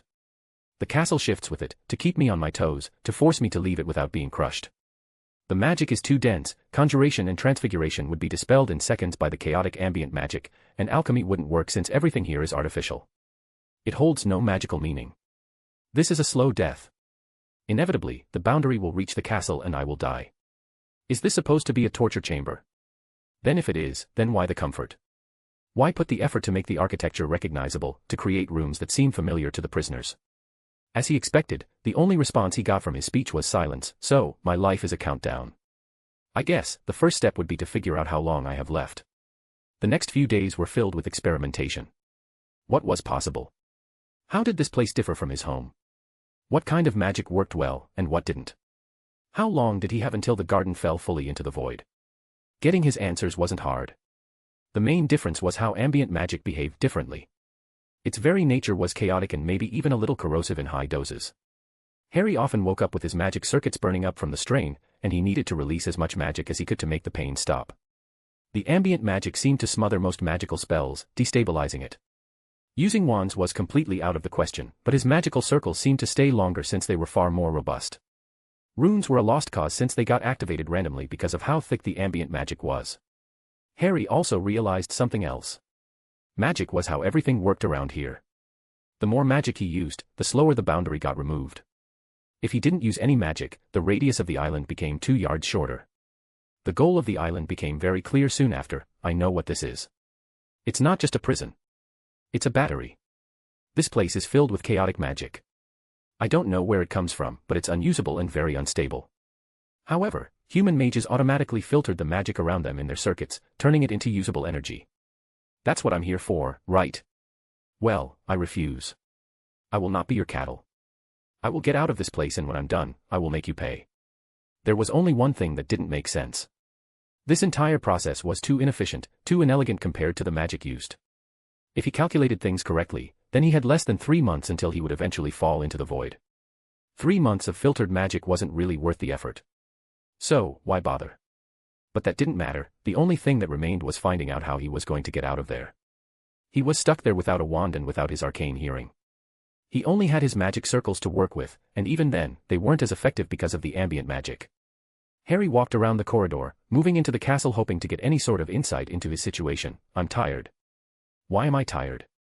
I feel exhausted all the time, from the moment I wake up, to the moment I die. I keep channeling magic, even to just release it, to give myself more time to think. But I can't really do anything when I just feel exhausted and worn out all the time. There's something I'm missing, and I think it's something terrible. He kept walking around until he found himself in the room he arrived in, with the giant carved circle surrounded by an ellipsis. He touched it and felt how smooth it was. It felt different than the rest of the place. He could just tell it was. If there was something Harry learned in this lifetime, it would be to trust his gut. Then suddenly, he felt his crest react the moment he touched it. It was a small tingle, but it was enough. Harry couldn't activate his crest the moment he landed. He thought it might have been the ambient magic, but whatever this circle was, unlocked just a single path, a single spell, one that wasn't completed. Harry felt the knowledge enter his mind and he grinned to himself. This was the basics of a portal, a magic circle far more complex than he ever had before. It also included some more information about time. It was completely raw data, unprocessed. It felt incomplete, like its creator was interrupted in the middle of his work. But it was better from nothing. It was literally the first lead he got to get out of there. In fact, it was a little too specific. The magic circle was designed with the chaotic ambient magic in mind, including an emotional component to anchor the spell entirely. Most of its space manipulation aspect was done. All that remained was the time component and how they connected. Thankfully, there was enough data to keep things going. He needed to start as quickly as possible. He did always his best work when he was under pressure. Every day becoming one more step to his inevitable death was more than enough pressure to get things working. And so, weeks later, when the garden was almost gone, when his magic circles burned with every use, Harry discovered that he was stuck. The time data he had gotten just wasn't enough. Sure, it was groundbreaking stuff, but in this beautiful hellish place, he did not care about academia anymore. Survival was far more important. And now, he was failing. He had tried as much as he could, but he could barely channel magic anymore without screaming in pain. Harry needed more information. He had made some progress in the circle, but not enough. Not even close. This was it, the last day. The last sunrise. He walked back to the room he arrived feeling far more defeated than he ever had before. It's not fair. I'm so close. I know I am. I just don't have the data. I don't have enough. I needed more information. I needed more data. I needed more time. And just like that, everything cleared up. It all fit together like a perfect giant puzzle. This wasn't a circle. It was Saturn, the planet that the Romans named for their equivalent of Kronos, the god of time. In the magical world, though, he was not a god or a titan, but an extremely powerful mage who often punished people by trapping them in loops of time. As the castle trembled and everything started to shake, Harry let out a mocking grin. I was right. What a terrible thing indeed. I wondered why my crest connected to this symbol. I thought it might have been a trap, a way to steal my family legacy. I asked myself how this place could know the exact frequency needed to awaken the knowledge needed. But this has nothing to do with this place, does it? I was the one who put it there, all those years ago. I put enough magic in it to act like a trigger, to cause a reaction of a precise place filled with the exact knowledge I needed. The spell isn't complete because I haven't finished it yet. I just don't remember creating it a very long time ago. Harry burst into laughter, because that's how this place works, doesn't it? You pressure me to be as efficient as possible when filtering magic to halt the advancement, but in the end, my body fails. Everyone has a limit after all. But you don't want that for me, do you? You want me to keep doing it again and again. I don't know how you're doing it, but you're somehow reverting everything back in time. But I'm figuring it out, aren't I? At the end of every loop, I am here, discovering what this place really is. I wait here, to the middle, storing my research in my crest, recharging the magic in the carving of Saturn on the ground, and I wait. The walls started to fall, I wait for everything to end, and just as the loop restarts, I open my arcane hearing and look for the information I need. I imagine it must be agonizing, but I don't need to understand it. I only need to store the song in my crest. I trust that my future self will decipher it during the next loop. It's a shame that I won't remember it. Because time can affect my body and my memories, but it cannot touch my soul. Harry felt something start to affect him again, and opened up his arcane hearing, connecting it directly to his magical crest. His last words before blacking out from the pain were, "Good luck, Harry Potter." And so, Harry kept doing it again and again, each time getting a little closer to escaping. He could never tell how much time he stayed in this hellish garden. His body never aged, his mind never remembered, but he felt just a bit more tired every time, his soul remembered. He kept at it, again and again, always fighting, always delaying the end, until he finally did it. One time, just as the walls were closing in, just as he was about to reset, the spell was completed, and he disappeared from the garden with a giant flash of light. Chapter 214, Historical Recurrence. May 1, 1994, Hogwarts, Scotland. Hello, Albus. Did you miss me? The headmaster paled as he turned and saw the recognizable face of the men whom he had doomed to a fate worse than death, the men who secured his ascension, the men whom he once loved, Gellert Grindelwald. This was a face he never expected to see again, a face that haunted his nightmares. His relationship with Gellert was complicated for many reasons. Alba's sister, their dream, their separation, and their friendship turned into rivalry as they interpreted their dream of peace that they had as teenagers together, their greater good. Albus couldn't help but feel a mixture of rage, fear, and hope when he spoke back. "Ah, Gellert. I must say that I am surprised to see you so far away from Nurmengard." "Ah, you mean my prison. Don't worry, you did a good job at binding my soul to it. I have to admit that as punishments go, that was an especially cruel one. Death would have been more merciful. If I did such a good job, you wouldn't be here right now." The true Dark Lord replied with a smirk, "Oh, don't be so sensitive, Albus. Your spell worked magnificently. The energy requirements to undo it were insane. Like for example, around centuries of backlogged ambient magic surging all at once. Azkaban was your handiwork then. I always did have a fondness for vampires. But I am not here to speak to you about how I escaped, but why I did so. You know, Albus, when you beat me, I was more than happy to let you have your moment. We fought and you won. You deserved your opportunity to achieve your version of the greater good. Now, 50 years later, and I can't help but pity you. Was this truly all you hoped to achieve? You have weakened our species and neutered their magic. But where is your vaunted peace? Where is your promised utopia that you like to rave about? When you look inside yourself, are you proud of what you became?" Albus gritted his teeth and growled, "Where is Neville Longbottom? Ah, your sacrificial lamb, your prophecy child. You often mocked me, the seer, when we were younger. You used to snort at the mere mention of prophecy, and yet now you cling to one, hoping to use it to your own ends. Don't look so surprised, Albus. I have been keeping tabs on you for decades." The headmaster did not let Gellert's words bait him and asked once more, "Where is Neville Longbottom?" "Safe with a dear friend of mine. Don't worry, he's perfectly fine. I just wanted a way to get your attention. You've become so prickly in your old age." An aura moved forward, trying to grab Gellert. Albus did not have the time to warn him, as the moment he touched the Dark Lord, he turned into dust. That's when the screaming started. Thousands of wizards and witches started to run away, scared, while a small minority gripped their wands and pointed them at Albus' former friend. He tried to stop them from doing anything rash, but Gellert beat him to it and yelled out with an enhanced voice, "Silence!" The entire stand quieted suddenly, and the Dark Lord continued, "I don't know if any of you know who I am. Maybe a few old veterans could remember my face, but my name is Gellert Grindelwald." Pandemonium followed, making Gellert wave his wand, producing a loud deafening gong, startling them. "Now, most of you probably think that I want to do something evil or fiendish, and rightly so. But I am not here to fight, I am merely here to talk. Specifically, I am here to talk about Albus Dumbledore." Before he could continue, Elphias Doge ran forward and yelled, "I will not listen to you. Avada Kedavra." Gellert simply swerved to the side and let the spell continue past him until it hit the outer wards of the castle. Albus paled as he felt what happened, cursing the impulsive men. He really should recruit better wizards into his order. Just as he expected, the moment the killing curse touched the wards, the war wards were activated with a loud bang. "Well, my good men, you have just officially screwed yourself and everyone over. You see, when the castle wards detect a killing curse coming from the outside, they immediately move to their highest security, and since our lovely headmaster here has removed the Quidditch pitch from its boundaries to let you people in to watch the task, we're not included in the war wards. We can't leave our unwarded bubble. At least without a very real risk of dying. Well, I suppose you're all stuck with me for a while. Now, there's no need to panic. I'm not really here for you. I'm here for Albus. You see, we have a very long history, he and I." "Gellert, there's no need for any of this," Albus protested. "We can deal with whatever you want after all those good people leave." "You mean after you activate your ritual and cripple this nation? Look, I don't mind you manipulating these people using politics. But I draw the line at what you're doing.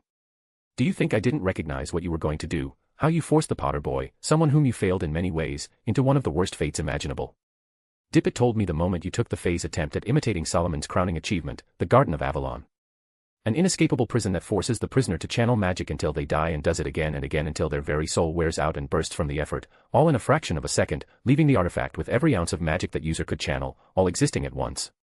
You did that to a child because he made fun of you. How petty could you be to do something like that?" Albus immediately understood what Gellert was doing. The Dark Lord was a master orator, he could command an audience's attention like he was born to. After all, during the Great War, he had the ears of half of the wizarding population. The headmaster could not afford to fight the other archmage with so many people around. It was probably why Gellert even revealed himself so publicly. Albus wouldn't have been able to stop him speaking. No one would without suffering grave consequences. Albus did not respond, he did not rise to the bait, and let Gellert continue, and all of that for what? To power a ritual so heinous aiming to destroy these people's legacies. How much you have fallen, old friend. I cannot help but pity you. The headmaster froze as he realized that there was a chance that Gellert could reveal things Albus definitely didn't want to be known. Previously, all he had revealed was circumstantial at best. It was information that Albus could deny and claim that it was to attack his character. That's enough. Albus yelled, releasing his grip on his magic, and casting a privacy charm around them. I will not stand here and let you. The Dark Lord interrupted him. Let me what, exactly? I'm only saying the truth, removing all those masks for everyone to see what you are. They don't even realize what you planned on doing. Nobody would have probably noticed for a long time, but you would have won. Honestly, I wouldn't have gotten involved, out of curiosity and respect more than anything, but I can't afford to have you going through with your plan. With what is coming, I cannot let you an entire nation's family crests. Albus stiffened when his former friend uttered those words. Damn it, Gellert knew what he was planning. It made sense, in a way, he was the one who suggested this idea to Albus when they were younger. Sure, it was just some foolish thoughts that the youngster had, but the plan itself was brilliant. Instead, it attacked just a portion that would create a small bud of itself in their offspring. It was a long-term attack, where children will grow up without their ancestors' legacy, without the harmful knowledge of the past, without any hang-ups to enter their new world. No one would have ever suspected him, nor the tournament for anything, probably blaming some kind of curse or anything similar. He had designed the ritual with the Philosopher's Stone in mind as the power source. Nicholas Flamel, his previous mentor, had created it with the essence of thousands of people, mages and muggles alike. The ritual's reach would have been global and affected every continent and magical nation. After all, family crests were based on the same principles when it came to being passed on. It was just too efficient to be replaced, and knowledge of soul magic became very sparse ever since the statute of secrecy was put in place. Albus had planned on using the stone a couple of years back. It was why he had killed Nicholas in the first place. He knew his mentor. He knew that the immortal alchemist wouldn't have let him go through with the ritual, especially at the price of his precious stone. However, Albus did not expect him to hide the stone with his dying breath. This meant that he had to settle with the Garden of Avalon, reducing the range of the ritual to the British Isles only. It was still enough to turn Britain into the utopia he hoped it would inevitably become. He would just need to use the artifact multiple times all over the world to suit his needs. The artifact itself wasn't something as groundbreaking as the Philosopher's Stone, and it was nowhere as powerful. But it was well enough. The Fae tried to replicate Solomon's feat of imprisoning and gaining the power of both light and dark champions in ancient times, by trapping them inside his rings. However, they did not succeed fully. They just created a battery that could hold all the potential magic that anyone could have, not their true power. The dark and the light were more than that. From the legends, they tried to trick Morgana Le Fay into it, only for the Black Witch to reverse the curse somehow and trap the Fae themselves inside it. She later used the power to artificially empower her child, Mordred, to match Arthur Pendragon in might. And yet, Albus couldn't help but mourn as years of planning were wasted. It was a shame. It was just so elegant, though. He was almost there. The only place of problematic knowledge in Britain came solely from family libraries and family crests. Albus was about to eliminate one of them. He would need to think of another way to achieve his dream, probably by using the European tournament as the catalyst. It would need a lot of work though, and Gellert's presence was an unforeseen variable. He would need to get back to the drawing board, especially with Gellert coming back. He could be far more damaging to Albus' plan than anything else could. Still, there was something in his former friend's tone, something that niggled his brain the moment Gellert said it. And what is coming? What made you decide to leave your hole? The world serpent was slain. You knew exactly what that means, don't you? Albus froze in his track. No. It was just a story. Not a story, no. A prophecy. A very old one, for that matter. We're running out of time. Your dream is a beautiful one, Albus. Sure, it was extremely naive, but it was still beautiful. But, right now, we can't afford for you to neuter the magical population further, especially with what's coming. I refuse to give up on my life's work for a children's story, Gellert. For the first time since he saw him, Gellert's face turned angry. It's not a children's story. How blind you have become that you can't even see what's right in front of you. It's coming. You can't deny it. You can't run from it. The first seal was broken, and the world serpent has perished. Ragnarok is coming. We need to be ready, Albus. Or everything we have, everything we are, will be gone, forever. Chapter 215, One Bad Day. May 1, 1994, unknown place.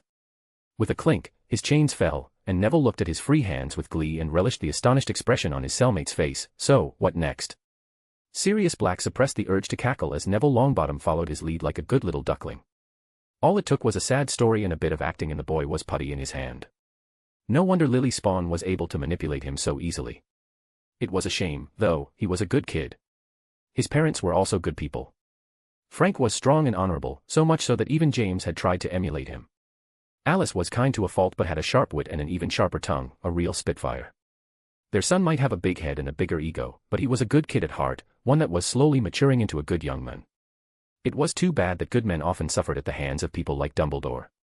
Sirius motioned towards the right corridor just outside his cell, this way. I remember one of the guards going that way after saying that he forgot something. The boy followed his lead without even asking any other questions. Dumbledore really did raise a good little follower, didn't he?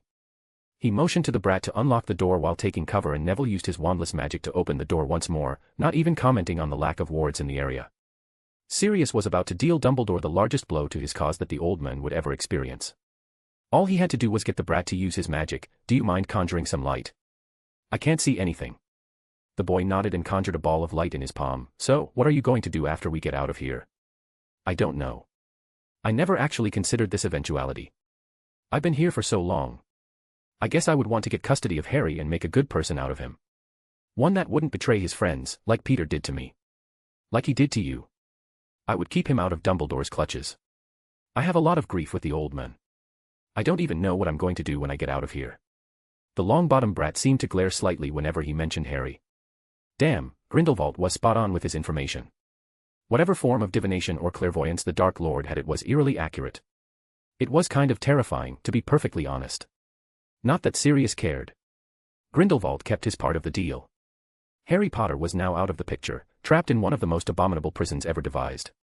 Grindelwald had picked up Sirius at his lowest, as he had lost at the hands of a child of the woman who murdered his best friend.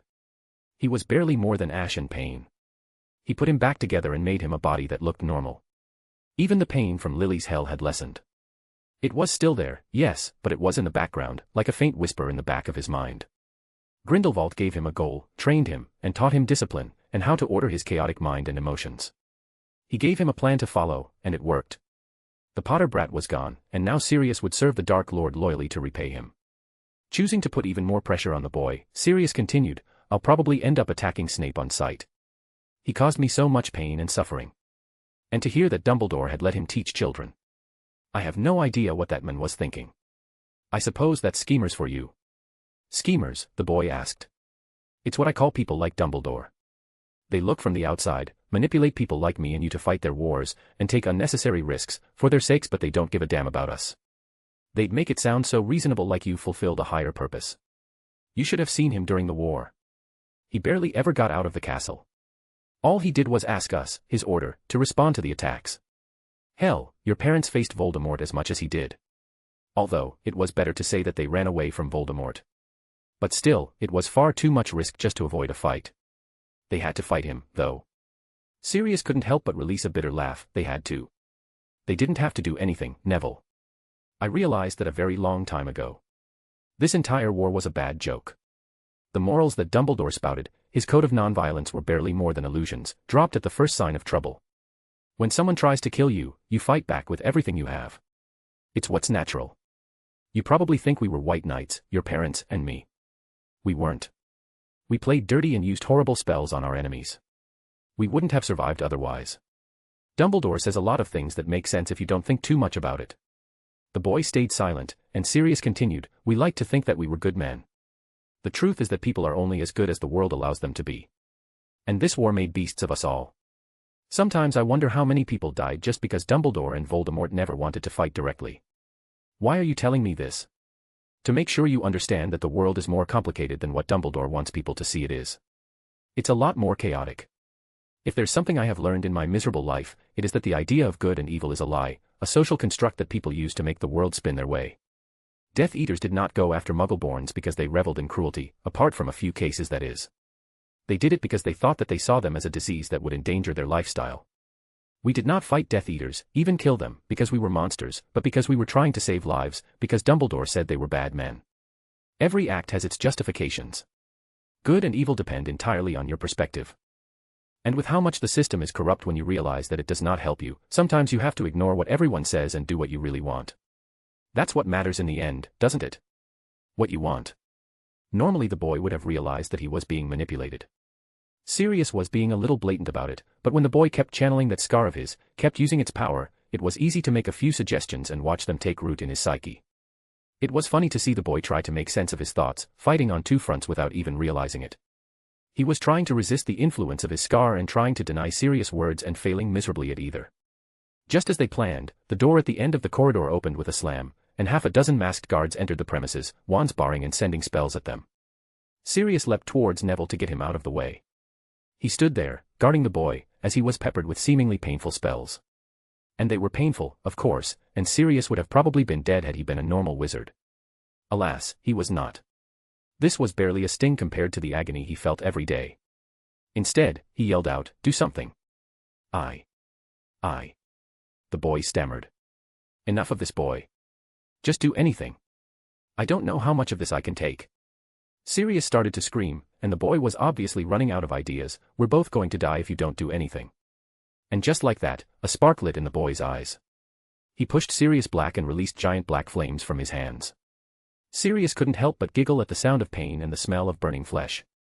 The boy then fell down on his knees, both emotionally and magically spent, watching with fascination and horror as his enemies fell before him. "I'm a killer." Sirius grabbed the boy's shoulders gently. "So what? I'm a killer, too. And you know what, so were your parents. You youngsters often forget that we fought a war. Everyone on both sides was either a killer or dead. Sometimes, we don't have a choice but to take a life. Do you think you had a choice besides killing them? Look back, was there any other way?" The boy looked pensive. "No, they would have killed us." "Yes, they would have. That's what I'm trying to teach you. That's what I think your parents would have taught you. It's all right to take up a cause, to fight. But your life is precious. Your first priority should be yourself or the people you love. If you have a choice between you and anyone else, always choose yourself." Neville nodded, his eyes hazy. "I think you would have been a good godfather to Harry." Sirius snorted. "I hope so, kid. Now, let's get out of this place. I've been here enough. Too bad you burned their wands though." They walked in silence to the basement and Neville opened the lock wandlessly. Sirius watched as Neville found his wand sitting on a shelf and grabbed it with a smile on his face. "I missed this." "What did the portkey that brought you here look like?" Sirius asked. "A glowing trophy." "Ah, there it is." The boy turned towards the trophy, pointing towards the other side of the room. The moment he did, they heard loud voices. "Run! Get to the trophy now."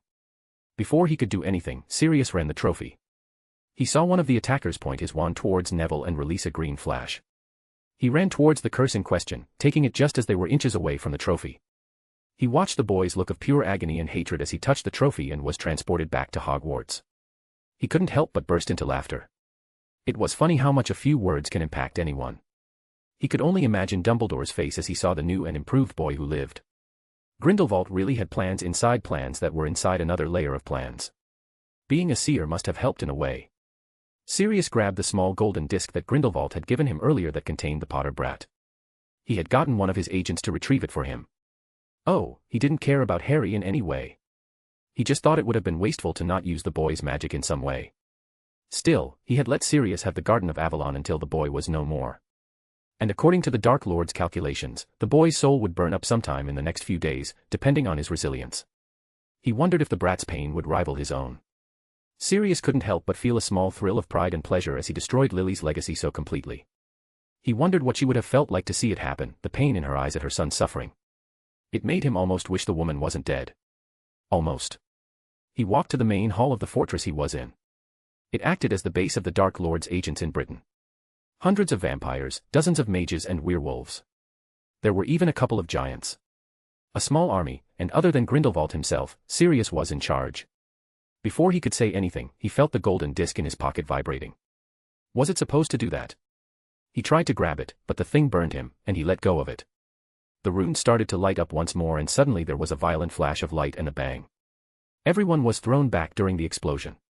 It took a few seconds for Sirius to regain his vision and stand up. However, when he did, he growled in anger recognizing the person standing where the disc used to be. A ragged and exhausted Harry Potter was standing in the middle of their fortress. "I'm back." Chapter 216, Contraction. May 1, 1994, unknown place. Harry felt like shit. His body was sore, he had the worst headache in his life, and his magic circuits were burning like crazy. He hoped that it worked. He had exactly one shot at getting out of the hellish garden and hoped he hadn't scattered himself into oblivion with his portal. Even opening his eyes was straining, but when the white light faded, he saw some kind of building. He saw something different than the garden, and that was far more reassuring than it used to be. He quickly raised his hands and watched them with fascination. He quickly smiled and touched his legs. Great, they were still there. He palmed his eyes, his ears, nose and chin, and his mouth turned into a large grin. I'm back. The last Potter looked around and grinned as he saw the golden shards of metal scattered around the floor.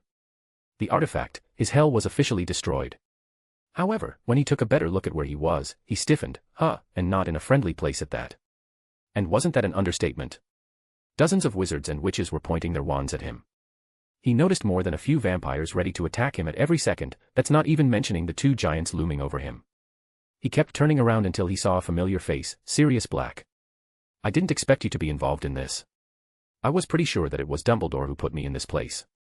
The older wizard's face shifted into dozens of different expressions, ranging from incredulous surprise and rage. How did you escape? I was told that leaving the Garden of Avalon was impossible. So that's what it's called. The Garden of Avalon. I supposed it's an apt name. As for how I escaped, I just did my thing. It wasn't easy by any means, but I have to say that it was worth it. Stop being vague and just go on with it. Harry gave the serial killer a cheeky grin. I will if you tell me who put me there. I was pretty sure that it was Dumbledore's doing. But I do know that he wouldn't have willingly given the artifact to someone like you, and you wouldn't willingly work with the old man. Oh, you're insane and everything, but the headmaster had a hand in James' death. You wouldn't work with someone like that. We distracted Dumbledore to stop him from getting the artifact and stole it ourselves. So, you knew that I was going to get captured beforehand. You were planning to use my magic for some reason. Interesting indeed. You're definitely not the mastermind, Black. There's someone else. I wonder who it could be. Sirius seemed to get angrier and more agitated the further Harry spoke. That's enough. How did you escape? And look at you, my dear godfather. You're looking a lot better, especially without that dreadful mask of yours. I wanted to ask you something, by the way. What's the meaning of the symbol, the smiling face drawn in blood?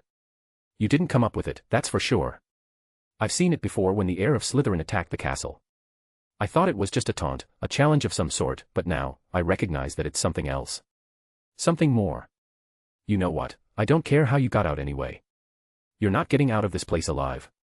He motioned for the wizards to start attacking, and Harry's world froze in a single moment as he analyzed his condition. He wanted to keep Sirius talking as his circuit settled down from the trip. He was physically and magically exhausted, and that meant that every drop of magic was important.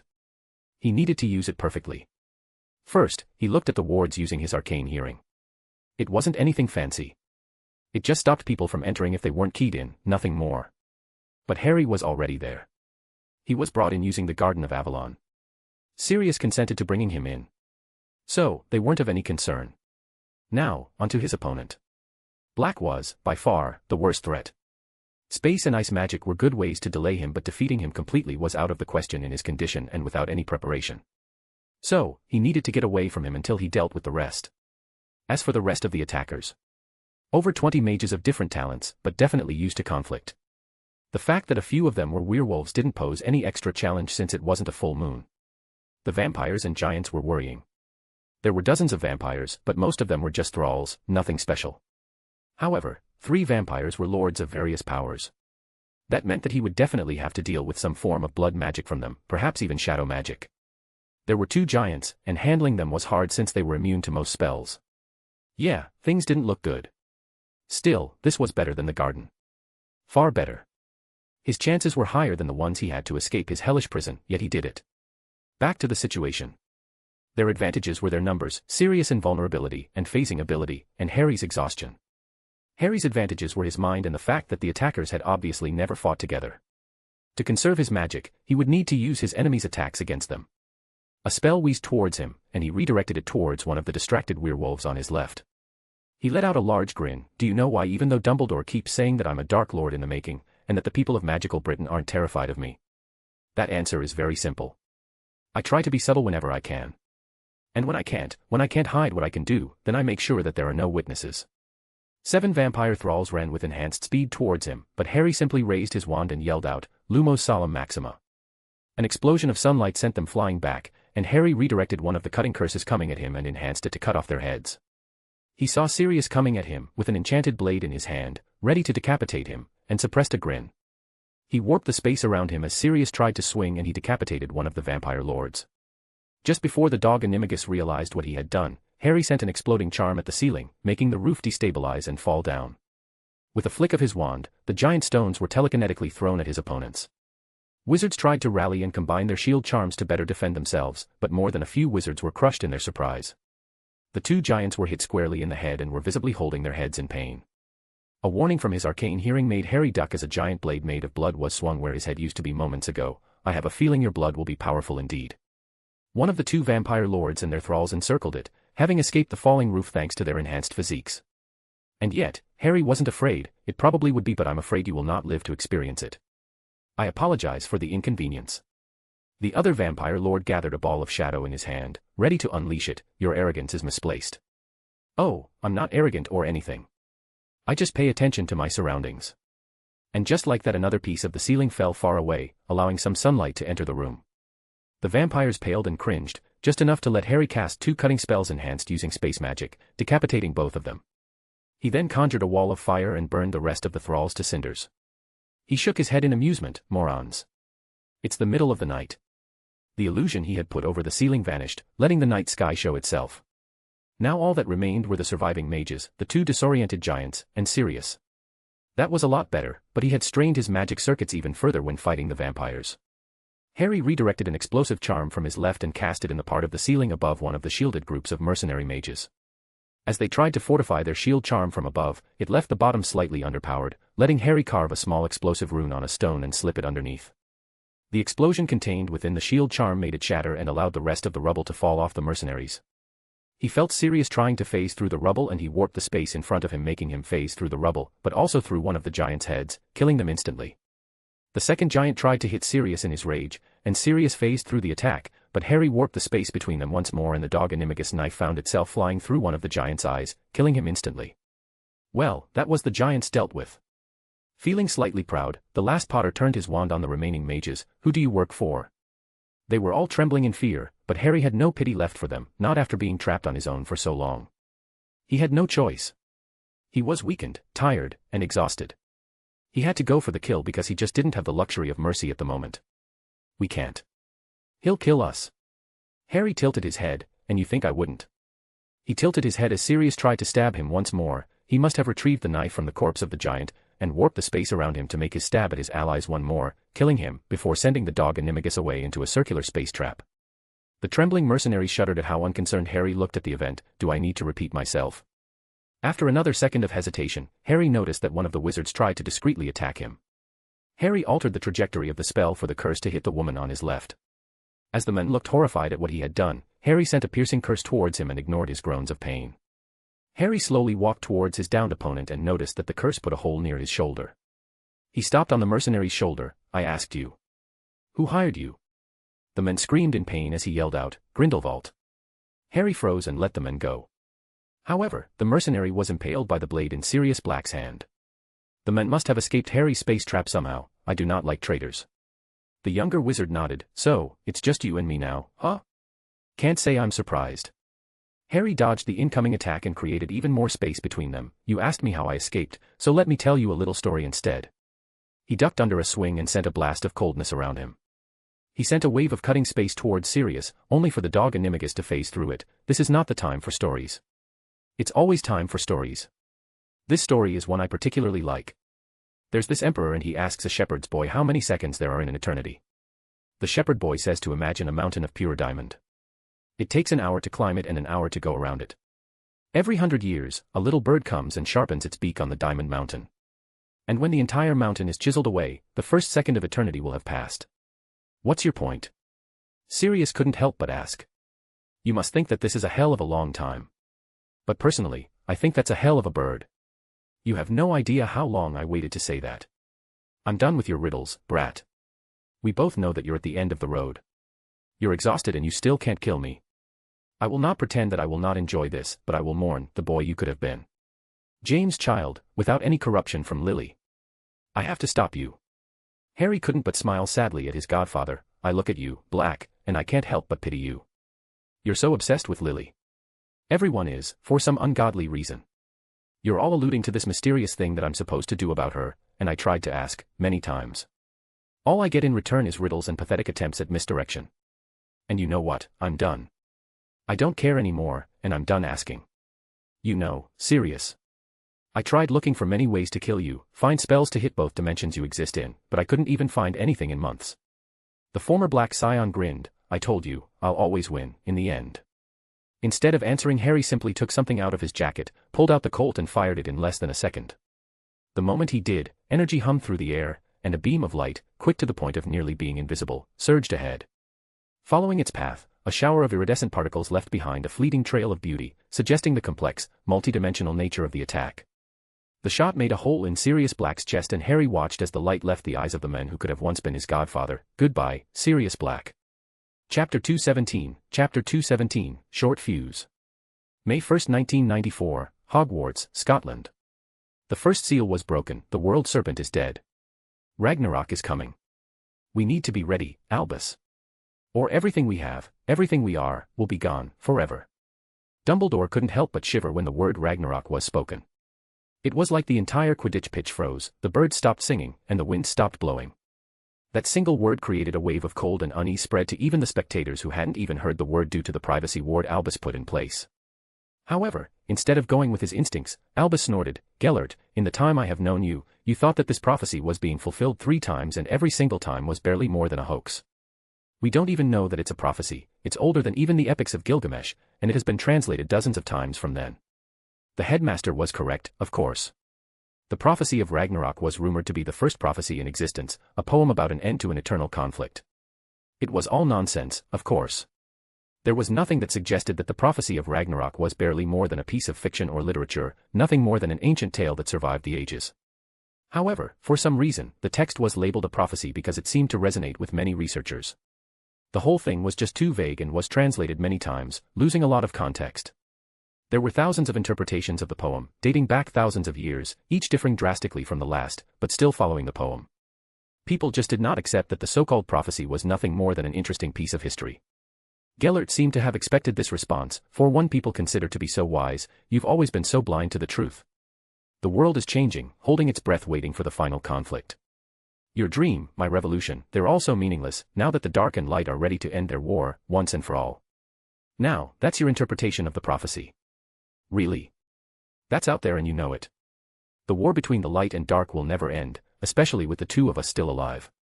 This has always been a war between champions, nothing more. Is that so? The Dark Lord responded with an amused voice. Then what was that voice in the back of your head whispering in your ears? I remember you succumbing to it many times in our youth, not even knowing if it was your own thoughts and ideas guiding your actions. Albus couldn't help but stifle a flinch at the accusation. Gellert had just brought up one of the most shameful eras of his life. At the time, Albus was so taken with his status as a light champion that he followed its suggestions as if they were gospel. He was a foolish boy, then, who thought that the light was a benevolent master, that would help him save the world. It was a mixture of grief and desperation, really.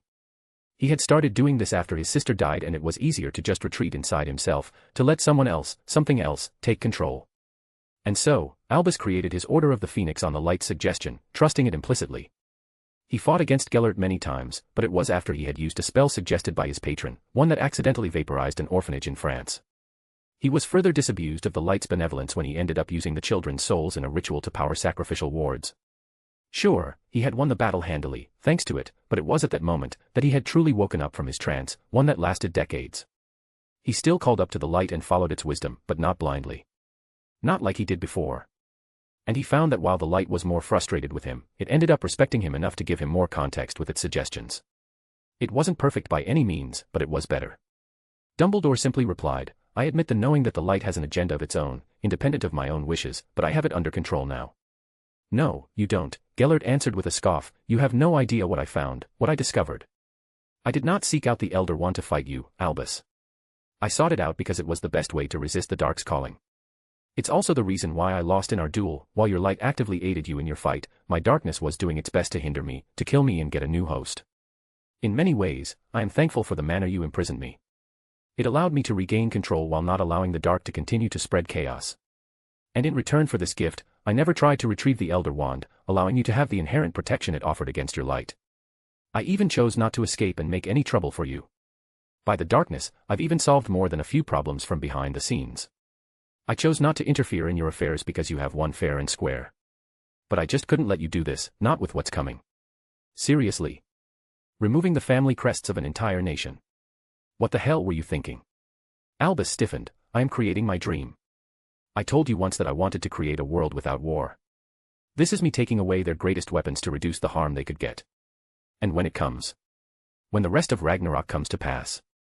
What will your neutered wizards do then? Ragnarok isn't real, Gellert. You need to get over your obsession. The Dark Champion glared at him. Sometimes I wonder if you're deliberately obtuse or if the light is messing with your mind in the background. I am in control of myself. Are you now? Gellert responded with a drawl. So why are you so frantic about the Longbottom brat? Don't tell me it's because you need him to kill the Riddle Boy. You could kill that guy with your hands behind your back. You created him, hoping to use him as a uniting factor in your new world, but were planning on killing him anyway.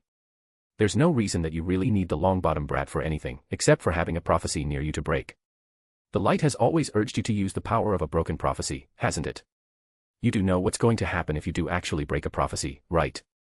Lily Evans showed the world that. I still don't know what prophecy she broke, but it wasn't a major one if the blast was concentrated only in Godric's Hollow, Albus replied, and I am not so foolish as to risk breaking a prophecy. But you're still keeping the brat around, ready to intervene at any moment. I'm not judging you, I have a prophecy of my own, ready to be broken, but I will not do it unless you break yours first. Although, I don't think the upper hemisphere will survive this fight, and that's me being conservative. Albus repressed the urge to groan. This conversation was going nowhere. Why are you here, Gellert? You didn't have to reveal yourself in public like this. Nowadays, it's hard to get people to listen. You can't tap them on the shoulder anymore. You have to hit them with a sledgehammer, and then you'll notice you've got their strict attention. That's not an answer. But there's still something I don't understand. Why all of this? I can see why you would stop my ritual since you disagree with it. I can see why you would take the Garden of Avalon. Don't pretend that you haven't taken it, since it could be used in thousands of different ways. But why kidnap Neville Longbottom? Why reveal things in public that I kept buried for years? Why even reveal yourself and not take advantage of your anonymity? The Dark Champion grinned. Why does anyone do anything? You've grown blinder in your old age, Albus. When I came to you, when we were teens, terrified of my visions of war machines, weapons of mass destruction created by Muggles, and saw them for the threats they were, you comforted me, but you dismissed my visions. And now, look at what the Muggles are doing. They created thousands of weapons capable of wiping out humanity. They destroyed our planet with their inventions and polluted the air we breathe, and the water we drink, in their greed for more power. I was right, Albus. Albus did not respond, letting his former friend continue. I was always right. I tried to get them when they could still be flopped, but that time has passed. We can't do anything about it anymore. And the sad thing is that you don't care. I could have tried being discreet with you, but you forget that I know who you are. You would have dismissed my concerns, just as you are doing right now. The difference is that you wouldn't have even tried to listen. But I see that I was still mistaken. No matter how much I try to convince you, you will still cling to that foolish dream of yours. So, I'll do to you what you did to me. I will destroy your dream, utterly, so that you can do nothing but focus on the coming threat. What coming threat? I told you, Gellert, that Ragnarok isn't real. You don't even have a shred of proof. You will not ruin my life's work for a story. I refuse it. What can you refuse? I've already put everything in motion. You can kill me, right here, right now, and nothing is going to change. Your dream dies today, Albus. You can strike me down, torture me to your heart's content.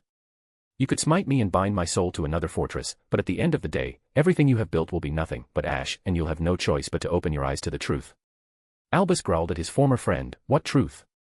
Now, who am I to spoil your enlightenment? Gellert then suddenly brightened. Oh, would you look at that? It's time for me to go. Do you seriously think that I would let you go after what you have just said to me? Gellert burst into laughter. Well, you have a choice. You can try to stop me from leaving, and that would be very messy. Oh, you'll probably win with the Elder Wand on your side, but I bet I can take most of the spectators with me. Or you can let me go and focus on the mess your protege is about to make. What mess? Albus uttered, only to feel the portkey arrive in the wards, the castle allowing its entry as it was keyed into the original wards. The headmaster couldn't help but feel slightly relieved when he saw young Neville lying on the ground and limping up. What in Merlin's name was Gellert talking about? He turned to ask him that, only to notice that the Dark Lord simply wasn't there anymore. Albus cursed in anger and frustration. He had a lot of damage control to do and very little time to do it. The mere idea that Gellert was back had a lot of implications in Europe, let alone Britain, and he would need to deal with them. However, before he could do anything, he felt magic being built up near young Neville as the boy glared at Severus Snape. Sure, the potion master was a rather unlikable man, and he had a tendency to antagonize Gryffindors, particularly young Neville, but he was still very competent at what he did. Albus expected the potion master to have insulted the boy for some reason, or to give him a snide comment or another. Severus really was a petty man. However, what he did not expect was for Neville's eyes to flash crimson and to yell out, Avada Kedavra, casting a perfect killing curse at the potion master. Chapter 218, of Darkness and Death. May 1, 1994, unknown place. The shot made a hole in Sirius Black's chest and Harry watched as the light left the eyes of the man who could have once been his godfather. Goodbye, Sirius Black. Well, that was a thing. Harry groaned and limped down to find somewhere to sit. This whole mess had exhausted him to the extreme, both mentally and physically. First, he entered that bloody maze for the third task, then he ended up being accosted by Pettigrew, because why wouldn't the rat be dead? Of course, that's when he found himself trapped in the Gardens of Avalon. He didn't know how long he spent in that place. He didn't remember every iteration and he was thankful for that. He could have spent decades in that place, working on a single spell. But he could tell that something in him was different. It was very hard to describe. He felt older, in a weird way. Because while his mind didn't remember anything other than the last iteration of the time loop, Harry's soul remembered. Even when he escaped, while exhausted and tired beyond belief, he was still accosted by an army of mercenaries and vampires, as well as his godfather. And he killed them all. And wasn't that messed up? He killed dozens of people, his own godfather, in cold blood. Mentally, he could tell that he didn't really have a choice. He was too tired to hold back and try to detain them. People really underestimated just how good and skillful you had to be to defeat people without causing permanent harm. You needed to either be very good or be very prepared like Harry did during the Hogsmeade attack. Generally speaking, it was a bad idea to hold back against people that were trying to kill you. Sirius Black and his followers were definitely trying to kill Harry. That didn't stop him from throwing up at the sight of tortured bodies around him. It took a few minutes for Harry to center himself again. He looked down and saw a few metallic golden shards on the ground, the remnants of the hellish gardens that almost took his life. He could still feel the small remnants of his magic and decided that it was a bad idea to leave something like this lying around. The shards alone would have been perfect ways to spy on him, and even get past a lot of wards that use magical signatures to decide who was allowed in. He picked up all the fragments, deciding not to risk doing anything. His circuits were too strained to cast any spells and he needed to rest them before he tried anything. He didn't even know where he was, after all. That was the first thing he had to do anyway. However, before he could do anything, a voice spoke up behind him, Harry Potter. Now, that's an unexpected surprise. Harry turned and stiffened as he realized the identity of the person speaking to him. I've seen you before. Ah, yes. Your little vision months ago. I had to change my plan for the Hogsmeade attack and put a few things in motion to get young Sirius to do it in my stead, and I had to activate my protections afterwards. I haven't had to compete with another seer for a very long time. Your gift is impressive for your age, even if it's untrained. The last Potter stiffened when a small memory flashed before his eyes. He remembered the men in his vision of the Hogsmeade attack, a man with white hair and black eyes. He remembered waking up sweating, breathing heavily out of fear. He forgot all about this detail. Was this some kind of protective charm? Or did Harry genuinely forget this specific part of the vision? Still, Harry remained silent. You must be Grindelwald. Weren't you supposed to be locked away in Nurmengard? Of course, and yet here I am. I see that you've been busy while I've been away. I was only gone for less than an hour, greeting a very old friend. Dumbledore. The man's eyes brightened. So you do know a lot more than you should. I wasn't certain. That little comment about killing his sister was a nice hint. How much do you know, little Potter? I know enough. Did the old man always know that you escaped? No, he just found out. You should have seen his face. We didn't fight, of course, but I did leave a hot mess for him to deal with. I have no doubt he'll be very busy in the near future. Harry tilted his head. What did you do? Nothing really. You see, while Dumbledore had this grand plan that involved trapping you in the Garden of Avalon, I had one of my own. Of course, you weren't the target. His golden boy was. Neville. The former Dark Lord burst into laughter. I know, right? Sirius really did a number on the kid. Not that the brat was sane to begin with. He was just one small push away from a breakdown, and you know how Sirius could be. All it took was a sad story, Sirius pretending to sacrifice himself to save him, and point him towards Snape, a man who he already hates, with a mental compulsion towards using the killing curse. Harry couldn't help but pale at what was probably happening in Hogwarts, but why? It's a shame about the brat, I know that. But Albus was planning on the Riddle Boy killing him anyway. But no one really knows that. Instead, they think Neville Longbottom is his golden boy, his heir, and he just publicly used an unforgivable curse. Sure, people might come up with reasons to justify the act, and maybe even the Wizengamot will take pity on the boy, but Albus just lost the very last piece of credibility he had left. You did a very good job at shaving away his influence over the last year, so thank you for the help. As long as Dumbledore has his prison, the Ministry will not touch him. The Dark Lord's grin was feral, sure, but what would happen if someone patched his wards without him knowing? Albus can be so arrogant sometimes. He never thought he'd encounter someone with my capabilities again, so confident of my imprisonment. It took some time, but Albus has no control over the prison wards anymore. Soon, the Wizengamot will meet about taking control of the prison completely, and they'll ask warders and cursebreakers to take a look at the place. Harry couldn't help but feel some vindictive glee at the idea but restrained himself. You still didn't answer why you did any of this. You could have just gone back and restarted the war again, so why take this course of action? Albus was getting too comfortable. He needed to remember that the world will not bow to his whims. That's not the full answer, the last Potter commented. Perhaps, but it's the one you're getting. You still tried to have me killed, Harry protested. I didn't try to kill you, I just let Albus do it and told my followers to acquire the artifact. I couldn't let your sacrifice go in vain, after all. But you didn't try to stop it from happening. For the first time ever since they started speaking, Grindelwald's face was entirely serious. Why would I? You're a threat. Your lineage alone is a threat. A son of the Peverils and Lily Evans. Your potential is dangerous, and the frightening part is that you're realizing it. You're a seer as well, and with two seers of power existing at the same time, their visions will clash, and be distorted by each other's predictions. Look at what you've just done. You killed a battalion of trained mercenaries, 3 vampire lords and their thralls, and that's no mentioning Sirius Black, a true anomaly. That's not even mentioning your mother. What about my mother? It doesn't matter anymore. You're the first survivor of the Garden of Avalon. You're a wild card, one that I saw no problem being left off the board. If Albus wanted to get rid of you, why would I stop him? Harry grimaced. So, what now? Are you supposed to give a very long speech about your righteous cause and why I should join your side? Grindelwald snorted. Oh, brat. I'm not Albus or that foolish Riddle Boy. I don't need you, and I can see that you would try to sneak away from me the moment you would think you would get away with it. No, I'm sorry, kid. I can't afford to have someone who could mess with my visions. Don't worry, I'll make sure that it's painless. The Dark Lord raised his wand at Harry, who took out his Colt from his pocket. Like he wanted to, a piece of the Garden of Avalon was stuck near the jewel in the bottom to accelerate its charging. He had done so the moment Grindelwald revealed himself. He had done his best to try to prolong their inevitable fight.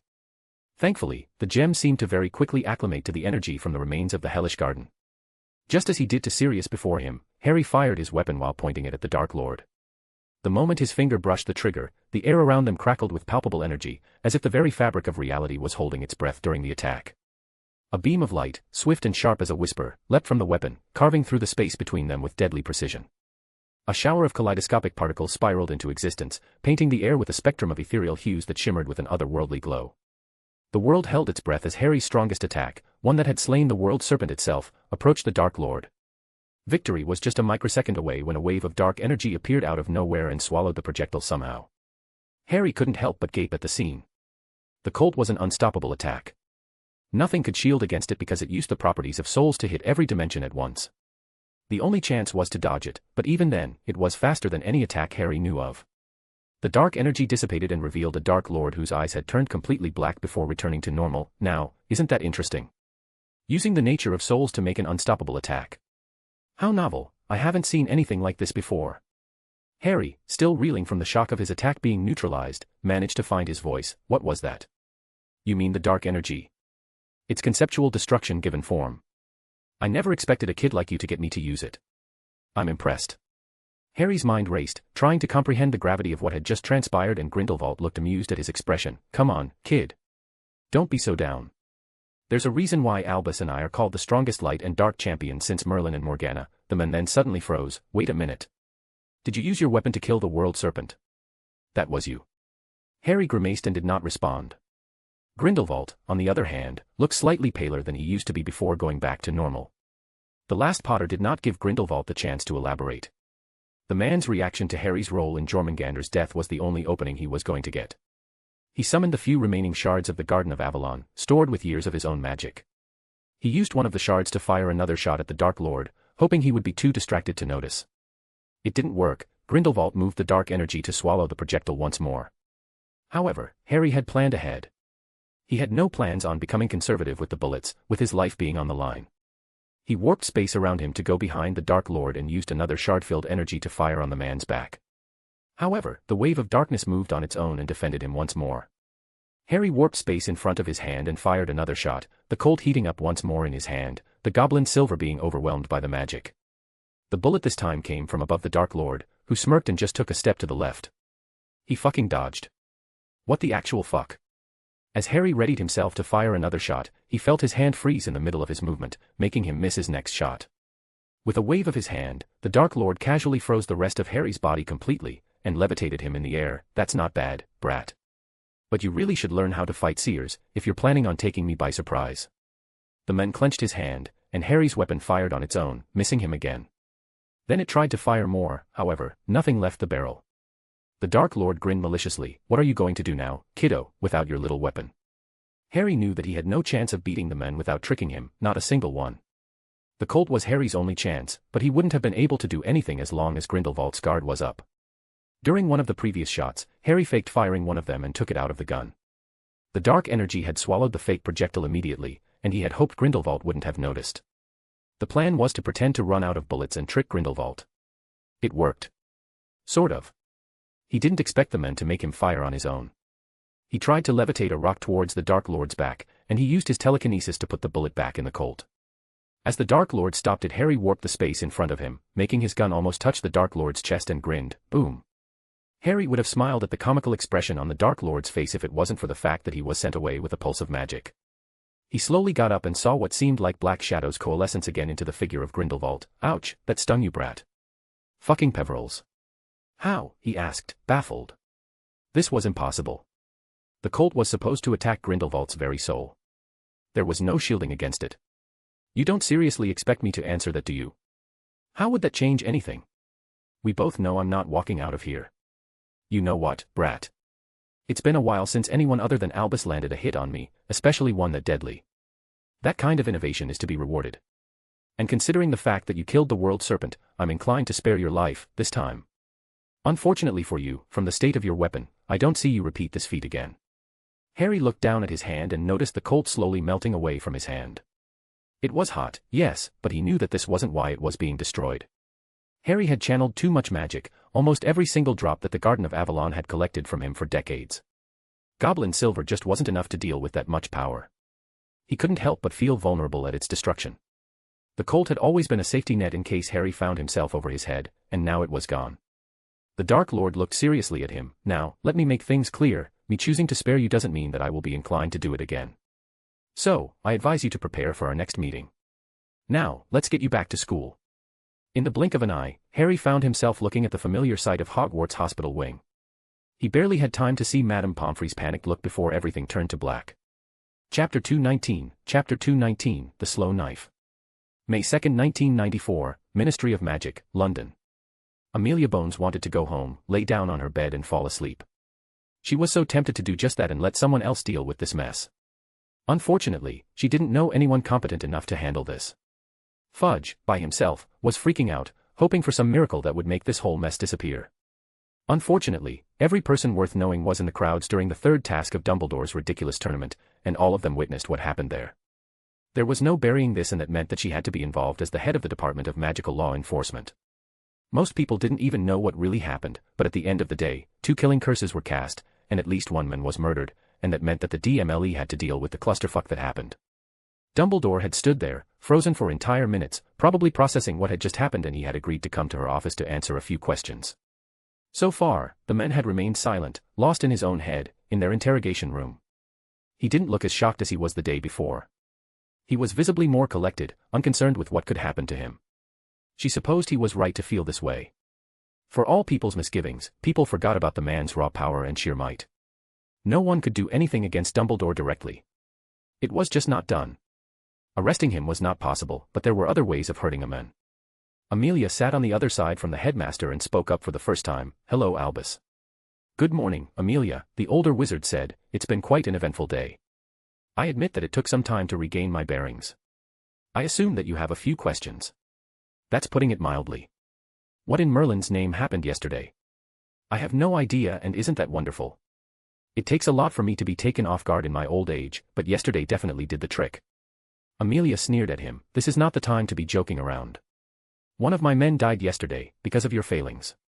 Let me be straight with you, if this had been anyone else, they would have ended up with a one-way trip to prison, with no way out. Oh, Amelia. This intimidating tactic might work on your common criminal, but not someone who has watched over you ever since you were 11. Nevertheless, I must imagine that you must be mourning your colleague and am prepared to answer any questions you might have. I am as much the victim as you were, after all. The Bones matriarch held her tongue, not wanting to escalate things further, and decided to humor the men. Who was the man who killed my Auror? Who was the man who you spoke to yesterday? Gellert Grindelwald. Amelia expected this answer. She had looked at various pictures taken of the Dark Lord in the 40s. There were plenty, even if the ICW wanted to bury them. At the end of the day, Gellert Grindelwald was a speaker, and his invasion was a movement of some sort, promoting either the eradication of the Muggles or their enslavement before they inevitably wiped out the wizarding world. The man had made a lot of speeches and spoke in front of elected officials and ministers alike. He was just as much a public figure as he was a Dark Lord. That was what made him different, that was what made him truly dangerous. Unfortunately for Dumbledore, he could not use that man's name in fear. We're exploring that angle right now. We have asked the ICW to give us an update on Grindelwald's status in Nurmengard, and as far as they could tell, the man never left the prison and looks a lot older than the men who attacked the third task. In fact, he looked around your age. The headmaster shook his head. You don't understand. I know Gellert Grindelwald, and that was him. He's restarting the war. We don't have time for this nonsense. We need to prepare. You really have no idea what you're dealing with. And there was Dumbledore's usual condescension. The Bones matriarch steeled herself and continued. The men said that Azkaban's destruction was his own handiwork. Did you have any inclination that this was true before he revealed himself? No, the men denied. You have to understand that I bound Gellert's very soul to the prison. He should have never had any influence outside it, never escaped it, even in death. And why did you go to such lengths to imprison him forever? Gellert always had contingencies connected to his death. If he had died, believe me, the magical world would be far worse for it. Amelia snorted. That's very vague. And yet it is the only answer you're getting. Fine. Tell me about your relationship with Gellert Grindelwald. From the way you speak of him, you seem very familiar with each other. In a different way than being enemies, I mean. The elderly man froze for a second before continuing. We were friends, once. Before his crusade, before the war. We were just two lonely prodigious young wizards. Our mentors put us in touch, you see. We did not part on good terms. Gellert wanted to change the world, but I was too burdened with my sister's death that I decided not to join him. Sometimes I wonder if I could have convinced him to do things differently. We'll never know, I suppose. Amelia pounced at the new information. So, what happened to your sister? The Potter boy told the truth about it. The answer she got was a sad chuckle. No, and I think young Harry knew that and wanted to hurt me the way I hurt him. The truth is that I don't know what happened to my sister, not really. My brother, Gellert, and I had a disagreement which ended up in a three-way duel. My sister came into the room and there was an explosion of magic. When we got up, Ariana had died. I don't know if it was any of our spells or even Ariana's own unstable magic that did it, but I always felt guilty about it. The Potter boy pounced on my grief because I tried to take him away from Arcturus. It was deserved, now that I think about it. I have made a lot of mistakes when it came to him, ones that I will have to make up for. Amelia definitely didn't like Dumbledore's tone in the end. Do you think the intruder might have been a descendant of Grindelwald? A son or perhaps a grandson of some sort? She definitely did not expect the men to burst into laughter. Oh, Merlin, no. The mere thought of it is hilarious. And why is that? You wouldn't understand, my dear. Now, if that's all right with you, we need to speak about your plans with Mr. Longbottom. Now, that was a clusterfuck and a half. Britain's golden boy, even if they have been critical of him in the past year, had just cast a fucking killing curse at his potions professor in public. What is there to talk about? The boy cast an unforgivable curse. Oh, come on, Amelia. You can't possibly believe that the Wisengamot would convict him about anything. Outside of him being a minor, he was obviously distressed, and Gellert publicly stated that he had taken the boy. And the killing curse didn't hit anyone. Severus was more than able to conjure something to block the spell. No one was harmed. And he was right. Of course, Amelia's curse-breaking team took one look at the boy and said that he wasn't in his right mind. Apparently, there were signs of subtle compulsions, but also something that messed with the boy's infamous scar. They couldn't make any heads or tails of it, but it somehow became activated and messed with the boy's head when he cast the curse. According to a few mind healers, the boy needed help urgently. Augusta Longbottom had gone all mother hen on him and threatened anyone from revealing any of their findings, not that they had anything concrete. The scar baffled even their brightest minds. The Longbottom matriarch obviously knew something but wasn't willing to talk, proclaiming the scar to be a family secret. Still, there were no victims. The boy was obviously not in his right mind. Aside from forcing him to attend mandatory sessions with a mind healer, there was very little they could do about it. You're right, the matter is settled. However, your old friend Elphia's doge is going to spend a couple of years in prison for casting an unforgivable like that. Oh, I'm sure he'll be fine with it, the man responded with a patronizing tone that made Amelia want to punch his face in. After all, I designed my prison to be quite comfortable. The ministry's prison, you mean? Sure, just a mistake on my part. The Bones matriarch decided to wipe out that proud smile from his face. Speaking of your prison, the Wisengamot just voted earlier today to fully investigate it. It's nothing personal, it's just that the Grindelwald impersonator made a lot of proclamations during the third task, and they decided to make sure that they were baseless. You have nothing to worry about, of course, if you have nothing to hide, that is. That is an outrage of justice, the men protested. I have rights. Don't worry, they're just investigating everything you did in regards to the ministry and foreign matters. We're not looking at your private affairs. Yet. In the meantime, you have been temporarily suspended from your role as Chief Warlock. I'm sure it's just a matter of time until you get it back, but you see, Britain can't afford to allow people to have high positions in the government while they're being investigated, especially with the Quidditch World Cup just around the corner. My prison. Amelia's grin turned vicious. Don't worry about your prison. It's not yours anymore, is it? You donated it to the ministry. There's been talk about having a team of warders take down every piece of magic and rebuild it from scratch. The Dementors will probably be fussy for a bit and the ministry cell's a bit overcrowded, but it's important for the ministry to understand every nook and cranny of its prison, isn't it? With what gold? Oh, Arcturus Black was more than happy to finance the project. Something about you attacking your ward. Grindelwald said a lot of things about what you have done to him, and the men seemed to hold a grudge. The headmaster shook his head. That was all nonsense, and you know it. We all saw what happened that day. I made sure that everything would be transparent. What happened to the Potter boy was a tragic accident. Then explain why a second Harry Potter arrived in the hospital wing with some very serious damage and signs of magic overuse. He's been unconscious ever since. That's not to mention the fact that after some careful investigation, the boy found in the maze seemed to have been magically altered using alchemy to look like the boy. Add that to Grindelwald's accusation and we don't have a pretty picture of what happened, Albus. That was when she knew she had him. That's when she knew that whatever Dumbledore had planned regarding the Potter boy had backfired. The boy obviously wasn't supposed to have survived. The sheer shock on the man's face was more than proof enough. Of course, it lasted barely more than a fraction of a second, but she had caught it. What a curious mystery. I hope that you have some other form of proof than the words of a murderer. Oh, we don't, but unfortunately, someone spoke of the findings to the media. The Prophet ran the story this morning. It paints quite a bad picture of you. By the way, the school board wanted to speak to you after this, something about a suspension and an investigation of your affairs in Hogwarts. In the meantime, they have removed access from the wards and assigned Minerva McGonagall as the temporary headmaster. As for now, you're free to go, Mr. Dumbledore. We'll be in touch. You don't understand. Grindelwald is coming. You need me. Amelia shook her head. That's for us to decide. And we haven't convicted you. We have just removed a few of your positions. And just like that, the Bones matriarch walked out of the interrogation room, feeling more exhausted than ever after the confrontation. While it was nice to wipe that smile off Dumbledore's face, the workload ahead of them was intimidating. The overtime alone will be a nightmare. Days later, she was proven right. The overtime was, in fact, a nightmare. Chapter 220, Greener Pastures. May 3, 1994, Hogwarts, Scotland. The first thing Harry noticed was the smell. It was a peculiar mix of antiseptic, dried herbs, and something faintly sweet, which he couldn't quite place. His head felt as though it was stuffed with cotton wool, and his thoughts were sluggish, meandering through his consciousness like a slow-moving stream. He tried to open his eyes, but they felt incredibly heavy as if they had been glued shut. With a monumental effort, he managed to peel them open, only to be met with a blur of colors and shapes that made no sense to him. As his vision gradually focused, he recognized the ceiling and suppressed the urge to smile and groan at the same time. He was in Hogwarts hospital wing. That meant that he was both safe and that he had gotten hurt again. Damn it, Daphne was going to be mad at him again.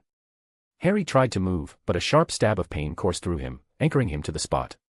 He groaned, the sound echoing strangely in his ears as if he were hearing it from underwater. Gradually, as the fog in his mind began to clear, the memories of what had transpired came flooding back. He remembered the maze briefly, the struggle with Pettigrew. It was so far back, almost 3 months from his perspective, but it felt further. It was hard to explain the fact that his soul remembered enough for him to instinctively take into account the years he spent in the garden, the one he forgot about. After that was serious, and if that wasn't bad enough, he was followed by Grindelwald. Harry had never felt like he was prey looking up at a predator.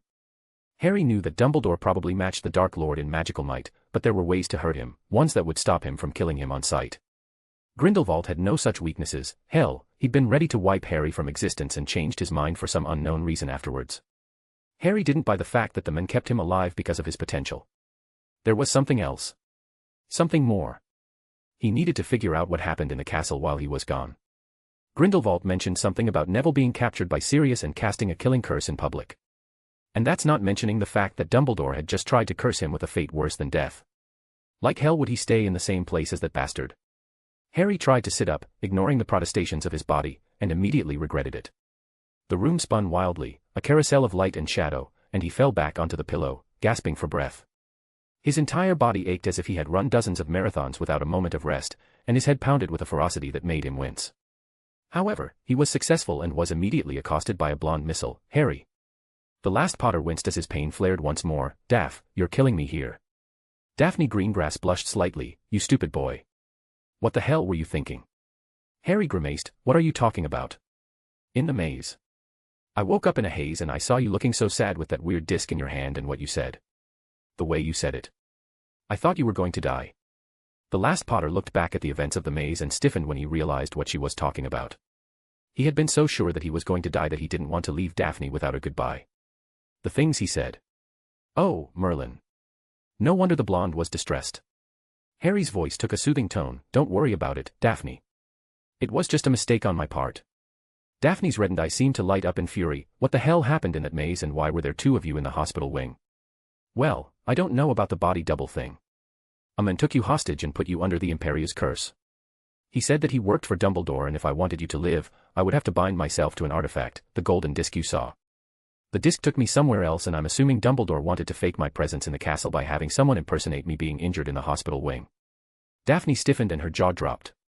She stayed silent for minutes, processing what he had just said. You really thought you were going to die. That's why you said what you said. You were saying goodbye. Harry didn't answer her and refused to meet her gaze. The blonde wasn't deterred. However, you were going to sacrifice yourself for me. And just like that, she gave Harry a quick hug before running away from the infirmary. He suppressed the urge to groan. He could understand that the blonde was emotional. Merlin knew that he was too. But she was also his only source of information about what happened. Of course, that was when an older voice spoke up. Thank you for letting us know, Mr. Potter. Harry stiffened as an invisibility cloak was removed, revealing an older severe woman with red hair and wearing a monocle. Amelia Bones. Was the head of the DMLE seriously listening to his conversation? Damn it. He must be really tired if he didn't pick her out with his arcane hearing. He didn't try to activate it, subconsciously knowing somehow that it was a bad idea in his current condition. You're Amelia Bones. And you're a very brave young man, Mr. Potter. Now, let's revise a few things about your statement. Can you give a description of the men who allegedly put Miss Greengrass under the Imperious curse? I can do you one better. I can give you his name. Peter Pettigrew. I recognized his face from a few photos of my parents' friends. He was one of them. He said that he owed Dumbledore something and that this was his way of being free. The woman's face hardened. Did he say anything about where he was going afterwards? No, but he's probably regretting his decision right now. And why is that? Harry's face took a predatory edge. It's very easy to trick a desperate man. They see what they want to see, and hear what they want to hear. Desperation blinds them, making them not realize that a single trick, a single miscalculation would topple everything they worked for. The look of realization afterwards was beautiful. I'm not worried about Peter Pettigrew. No, I care more about Albus Dumbledore. I will not spend a single minute in this castle as long as he remains in charge of it. Well, you don't have to worry. Dumbledore is no longer the school's headmaster. Well, that took the wind out of his sails. Repeat that, please. Dumbledore is no longer the school's headmaster. The board suspended him yesterday, pending an investigation by the school's administration. A man appeared near the end of the task, proclaimed himself to be Gellert Grindelwald, and said some very concerning things about Dumbledore. Of course, that was when Neville Longbottom arrived and cast a killing curse at Severus Snape. Thankfully, our resident potion master was able to handle it easily enough, but people were afraid. The events you just described seem to corroborate with some of what the intruder said. He said that Dumbledore trapped you in an eternal prison of some sort until your soul was destroyed from channeling too much magic. Care to confirm this? Harry's eyes became unfocused, and he flinched slightly. I don't know. I don't remember much about that place. I remember a garden and a small lake. I remember feeling pain. Next thing I know, I woke up here. Well, your injuries seem to corroborate the story. According to the reports here, your magical channels were very strained. You're very lucky that your ability to wield magic is not crippled. Don't worry, you can easily recover with time, but the healers recommend not using any magic in the next couple of weeks. The last Potter became pensive at that last statement, trying to figure out what the Bones matriarch wasn't saying. The truth was very simple. Harry's body had to adapt to the new nature of his magic circuits, which grew naturally with his soul. The disproportional contrast between his soul and body needed to mend for him to cast magic. Until then, he would be in pain. Constantly. Well, that sucked. There should be a few pain-relieving potions that should work, but Harry's condition was so unique that he didn't know if the potions would work as they should. He would deal with that later when the head of the DMLE wasn't in the same room as him. The woman was already looking at him with enough pity, and he chose to change the subject. What about Neville? What will happen to him? That's another case entirely, one that I should not discuss with a civilian. Is he going to prison? I don't think it was his fault. Harry didn't think a 13-year-old boy should go to prison, especially since it wasn't really his fault, and no one was hurt by his actions. He knew just how conniving Sirius could be when he wanted to be. He had this way of bringing out the worst in people, as if his madness was contagious, in a way. It would have been child's play to manipulate someone like Neville. That's not even mentioning the impact Neville's scar could have had on him. Harry would sleep easier with the monster now dead by his hands. The Bones matriarch's eyes softened. Don't worry. I spoke to his grandmother, and she apprised me of his situation. It's a lot more complicated than I thought, and since no one was harmed, and he's a minor, a certain amount of latitude is provided. We've spoken to Mr. Longbottom and Mr. Warrington, and we have a clearer picture of what happened. There will still be repercussions for the crime, but they won't be severe, and that's the only thing I'm going to speak of regarding this investigation. Harry nodded. Thank you for letting me know what you can. Amelia Bones smiled and left the infirmary.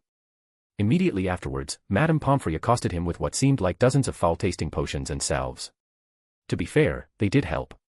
The salve seemed to seep some of the burning from his body, and the potions dampened the pain a bit. They weren't perfect, of course, and weren't as effective as they should have been, but the pain was nothing like the last few days in the gardens, like every spell he cast when he attacked those vampires and mercenaries, which felt as if his blood was replaced with burning magma. Still, after so much time suffering, he couldn't really complain about someone taking care of him for once. The resident Mediwitch must have noticed the lack of complaints that usually accompanied his visitations.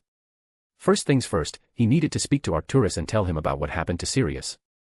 He would not make the same mistake again and keep the older men out of the loop.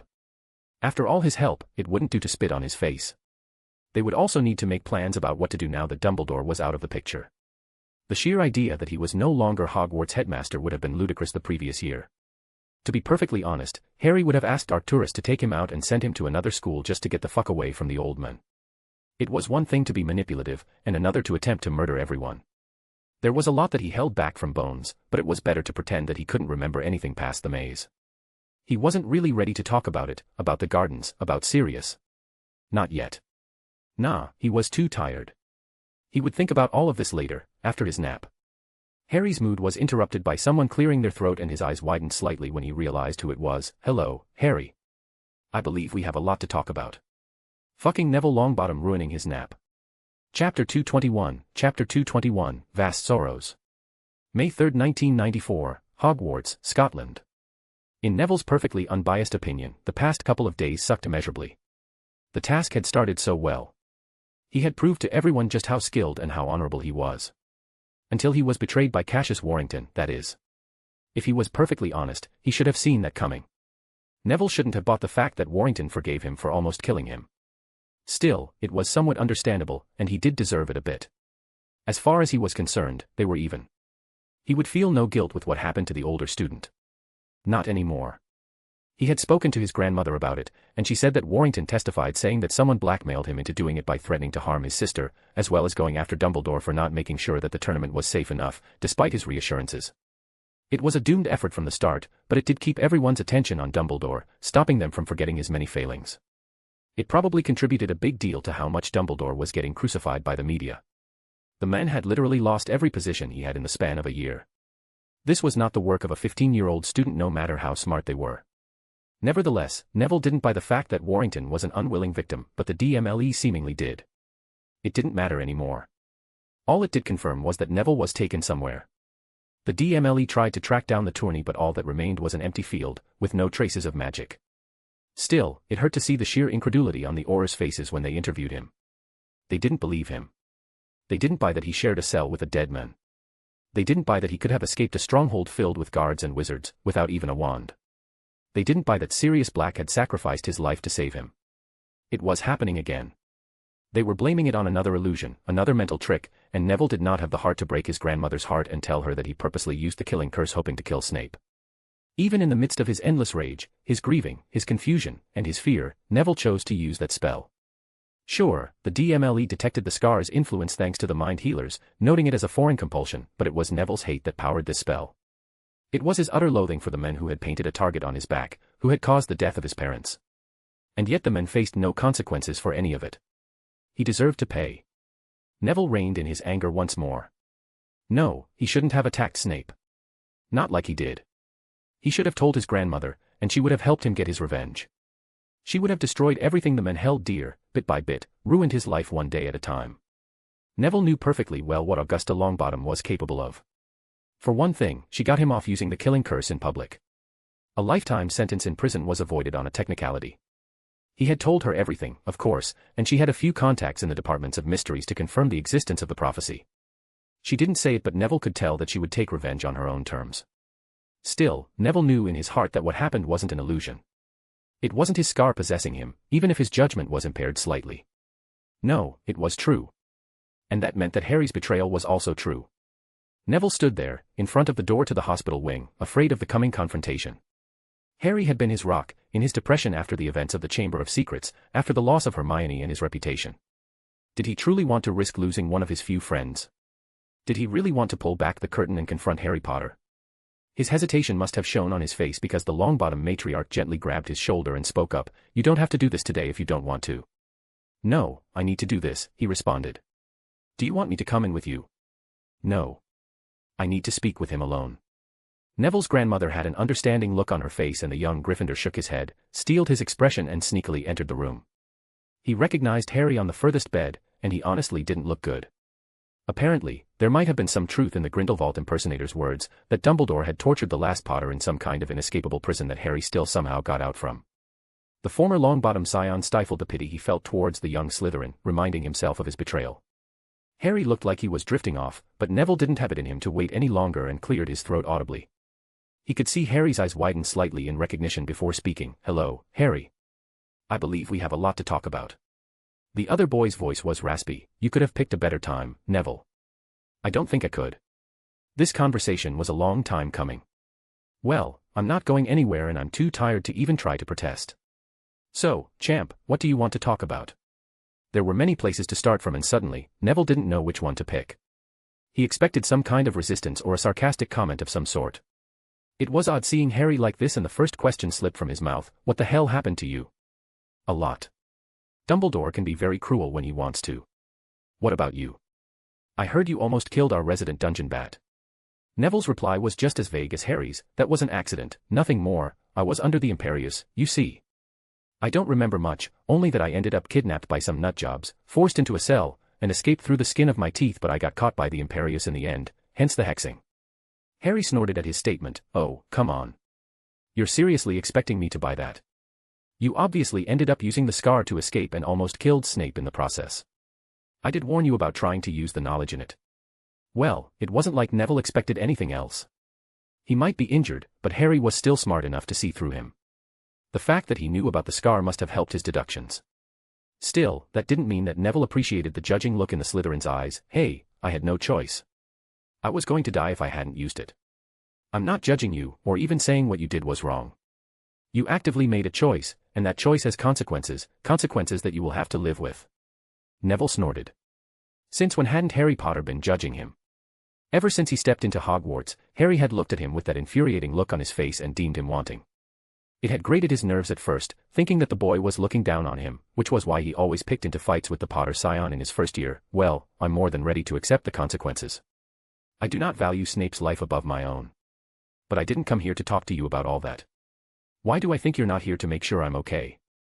Oh, that's a part of it, sure. But I do have a few questions. You see, the people who kidnapped me said a lot of interesting things. A few of them involved you. Neville's tone turned more than a little threatening at the end, yet all Harry did was raise an eyebrow. You have my attention, Longbottom.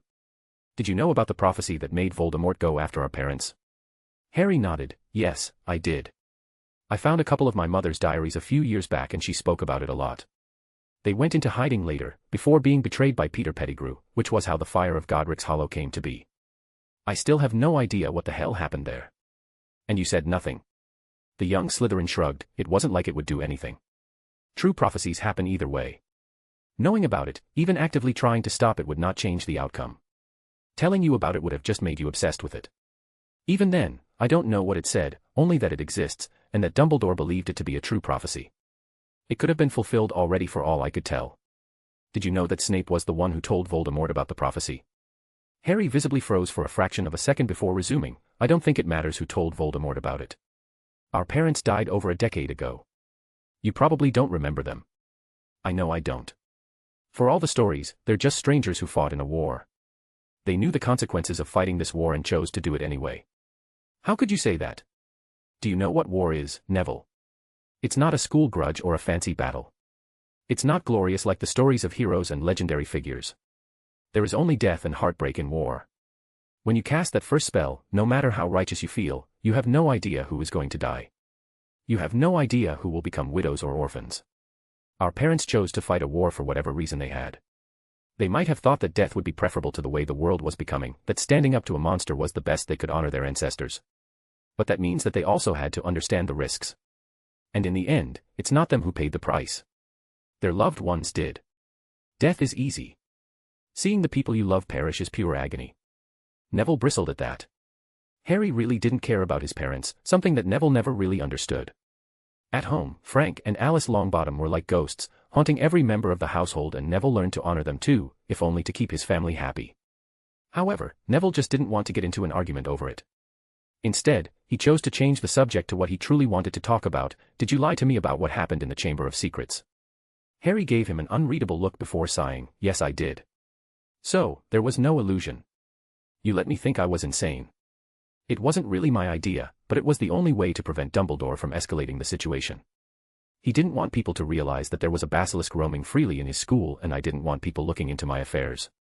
We wanted to bury the whole thing, but you had pretty much bragged to everyone about killing a basilisk, hence the idea that you were under an illusion. The way you behaved afterwards is what made people call you unstable. Neville gave him an incredulous tone. You're blaming that on me. It was either that or Dumbledore was going to obliviate you and possibly cause actual brain damage. The chamber was a defining memory that changed your character.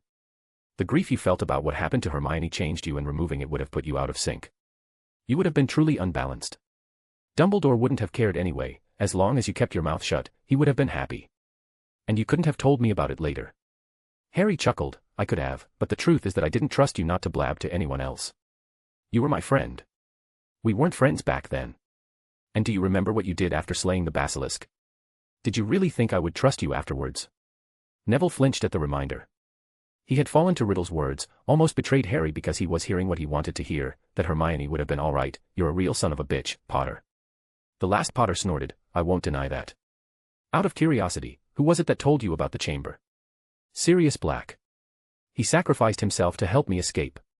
The young Slytherin burst into laughter. Neville waited for a minute, his temper getting wilder with every passing moment. Why the hell are you laughing? Don't worry your pretty little head about it and do your best to forget about Sirius. Believe me, it's a miracle you even got out of this place alive if that man was involved. It always comes back to them, doesn't it? Potter, Black and Pettigrew. I'm expecting Lupin to come out of nowhere and try something. Neville furrowed his eyebrows. Didn't you know? Professor Lupin disappeared during the third task. The Aurors haven't been able to find him. How interesting, Harry mused. I'll need to think about this further. But that's my problem, not yours. Now, as for you, the question you need to ask yourself is what now? What are you going to do now that you know the truth? I wonder if you'll grow from this experience or if you'll drown in your own misery. Neville turned and left the hospital wing, not answering the Slytherin's question. He definitely didn't want him to know how much his words rattled him. On the top of a deserted hill, a figure looked visibly tired from the hellish journey. And that was an accurate description of the way up. Remus Lupin's ascent was a testament to his resilience, a journey across a desolate landscape transformed into an unnatural monochrome wasteland. Mere days before, this place was probably filled with greeneries and plants. Yet nothing remained. He had been drawn to this place with an unlikely mixture of hope and desperation. His tired expression disappeared and a wide smile took its place. A woman stood before him, her red hair a vivid contrast to the gray world around them, cascading down her shoulders like a fiery waterfall. Even after so long, she was easily recognizable. I didn't dare to dream that I would ever see you again. The woman's expression became softer. I did miss you, old friend. Now, we'll have the chance to catch up later. Why don't you start by telling me about my son? Her eyes, a vivid green, bore into his with an intensity that seemed almost otherworldly. It was almost as if they were glowing. Chapter 222, Darker Hearts. May 5, 1994, Hogwarts, Scotland. Harry woke up in pain, as he had the previous couple of days. He raised his trembling hands to the table next to his bed and quickly gulped the potion on it. Slowly, he felt his body cool down and stifle the burning sensation that had woke him up. He sighed in relief, slumped back to the bed, and stared at the familiar ceiling of the hospital wing. He had stayed in this place for a few days now, and he had truly forgotten just how horrible it was. The monotony, the boredom, was borderline torturous, and Harry had found no way to engage his mind other than the few books that Daphne brought him. He couldn't use any magic, couldn't do any experiments, couldn't even wander out of the hospital wing without Madame Pomfrey popping out like some kind of monster from hell to bring him back to his bed. Honestly, if it wasn't for Daphne keeping him company, he would have gone insane after the first day. He was very thankful for the blonde, spending every minute of free time with him. She probably felt guilty for his condition, since she was used as a hostage and was why Harry didn't fight off Pettigrew. He tried to reassure her many times that it wasn't her fault, but she wouldn't listen. Other than Daphne's visit, Blaise and Tracy came to see him a few times. Professor McGonagall came once, as had Professor Flitwick, her new deputy. Snape hadn't shown up, but Harry never expected him to do so anyway. Astoria joined her sister a few times as well, looking just as upbeat as ever, even if she was slightly more affectionate than she used to be. Daphne probably told her what happened. Of course, there was also the fact that Neville Longbottom visited him on the day Harry woke up. He still didn't know how to feel about their conversation, but at least everything was out in the open, and strangely enough he didn't feel guilty about it anymore. Oh, sure, gaslighting Neville was a bratty thing to do, but Harry had no other choice at the time. Neville had just tried to betray him to Tom Riddle of all people, just a few hours prior, and Harry really had every right to throw him under the bus, especially since it was the only way out. It didn't help that every single other outcome would have ended up with the boy who lived being obliviated by Dumbledore, which was very dangerous since erasing important memories, especially in a growing mind, could easily cause mental damage. And hadn't Harry paid him back when he told his grandmother about the Horcrux in his scar and saved his life, maybe even his soul at the time? Yeah, Neville had no right to complain about what Harry did, considering how much he helped him in the past year alone. Honestly, he had gone above and beyond to make up for what he had done, and he strangely found that he stopped feeling guilty about it. He didn't know if that was a good thing or if it was a sign he was growing into some kind of sociopath. A voice interrupted Harry's train of thought. Well, don't you look pensive, brat. Harry cursed in his mind at the lack of his arcane hearing. Was he really that blind without it? He turned and saw Arcturus sitting next to him with an amused smile on his face and huffed, "You're late." The Black Patriarch really was. Harry had expected the men to stay with him ever since his abduction, but he had practically disappeared since the third task. "I like you and everything, Harry," but Dumbledore was just fired as both headmaster and chief warlock. Whoever the Grindelwald impersonator was, his proclamations snowballed to destroy everything Dumbledore had tried to hide. Even most of the progressive families have been distancing themselves from him. I never thought I'd see anything like it in my lifetime. Harry sighed inwardly. Dumbledore's downfall was akin to a giant earthquake that rattled the political scene in magical Britain, and perhaps even the rest of Europe. Grindelwald really had planned the man's downfall splendidly, and everyone knew that chaos was a ladder. And what did you do in the meantime, then? Oh, I put the final nail in the coffin. I hired teams of warders thanks to my contacts in the French ministry, and they tore down Dumbledore's wards from his prisons and rebuilt them from scratch. Every single secret passage was removed, and every single trap or secret room was revealed. It was a donation on my part, and it did cost me a small fortune, but it was nothing compared to removing any influence Dumbledore might have in the ministry. And do you know the best part? After Gringotts audited his accounts, we found out that Dumbledore had put all his finances into the school's budget to avoid paying any taxes on that front and hide any obvious financial gain from his monopoly over alchemical substances in Britain. And with him being let go as headmaster, he barely has any gold left. Harry shook his head. I wouldn't be so sure. Dumbledore seems like a man who would have multiple stashes lying around in the chance that something would go wrong. Maybe, but that doesn't change the fact that most of the man's gold is gone, and the man has no longer any influence over British politics. That's not even mentioning the way people have been talking about you, how you've been standing up to him and he was targeting you specifically. The whole thing with the dying body double in the third task was proof that he had planned to abduct you and fake his death. There's even a rising demand to arrest him. The last Potter couldn't help but snort. I can't picture a team of trembling Aurors trying to arrest the man. It's like people forgot just how magically powerful the man is. Of course they did. Dumbledore himself is the one that did his best to make people forget just how dangerous he is, and now it's biting him in the ass. The fact that he's telling everyone that Grindelwald was back doesn't help in any way. He's not lying. The man in the stadium really was Grindelwald. That seemed to take the winds out of Arcturus, and the man slumped down into his chair. You're serious? I wasn't completely honest to the Aurors. I didn't wake up in the castle. I woke up in some fortress, probably where Grindelwald stayed in. I think one of the man's agents had stolen my prison from underneath Dumbledore's nose, and when I escaped, I found them there. What happened? We fought, Harry summarized. I was tired, magically spent, and injured. Every spell I cast felt like my blood turned to lava. They were going for the kill, so I did the same. There weren't any survivors. Arcturus, Sirius was amongst them. I thought you said killing him was impossible, the Black Patriarch muttered with an impassive tone. I used the Colt. I didn't have the energy to do anything else that might have even delayed him. But then, soon afterwards, Grindelwald came. I tried using the Colt again, but he stopped it. I thought you said that a bullet from your weapon, once fired, couldn't be stopped. Harry sighed. I did. It's supposed to be impossible, but he did it anyway. Do you know of anyone else who could have done anything like this? If it wasn't Grindelwald, then it's someone that's just as powerful. He did look like him. I thought it was done in poor taste or to build on the fear we had of the man. No, he would have chosen Voldemort. For all his mistakes, the man really knew how to make people scared of him. They're still terrified of using his name even today. The Black Patriarch shook his head. You don't understand. Most of us never really took Riddle seriously. The people who were really scared of the man were the younger generation, not mine. But those of us who fought in the real war, the Great War, remember what happened when Grindelwald decided to fight seriously.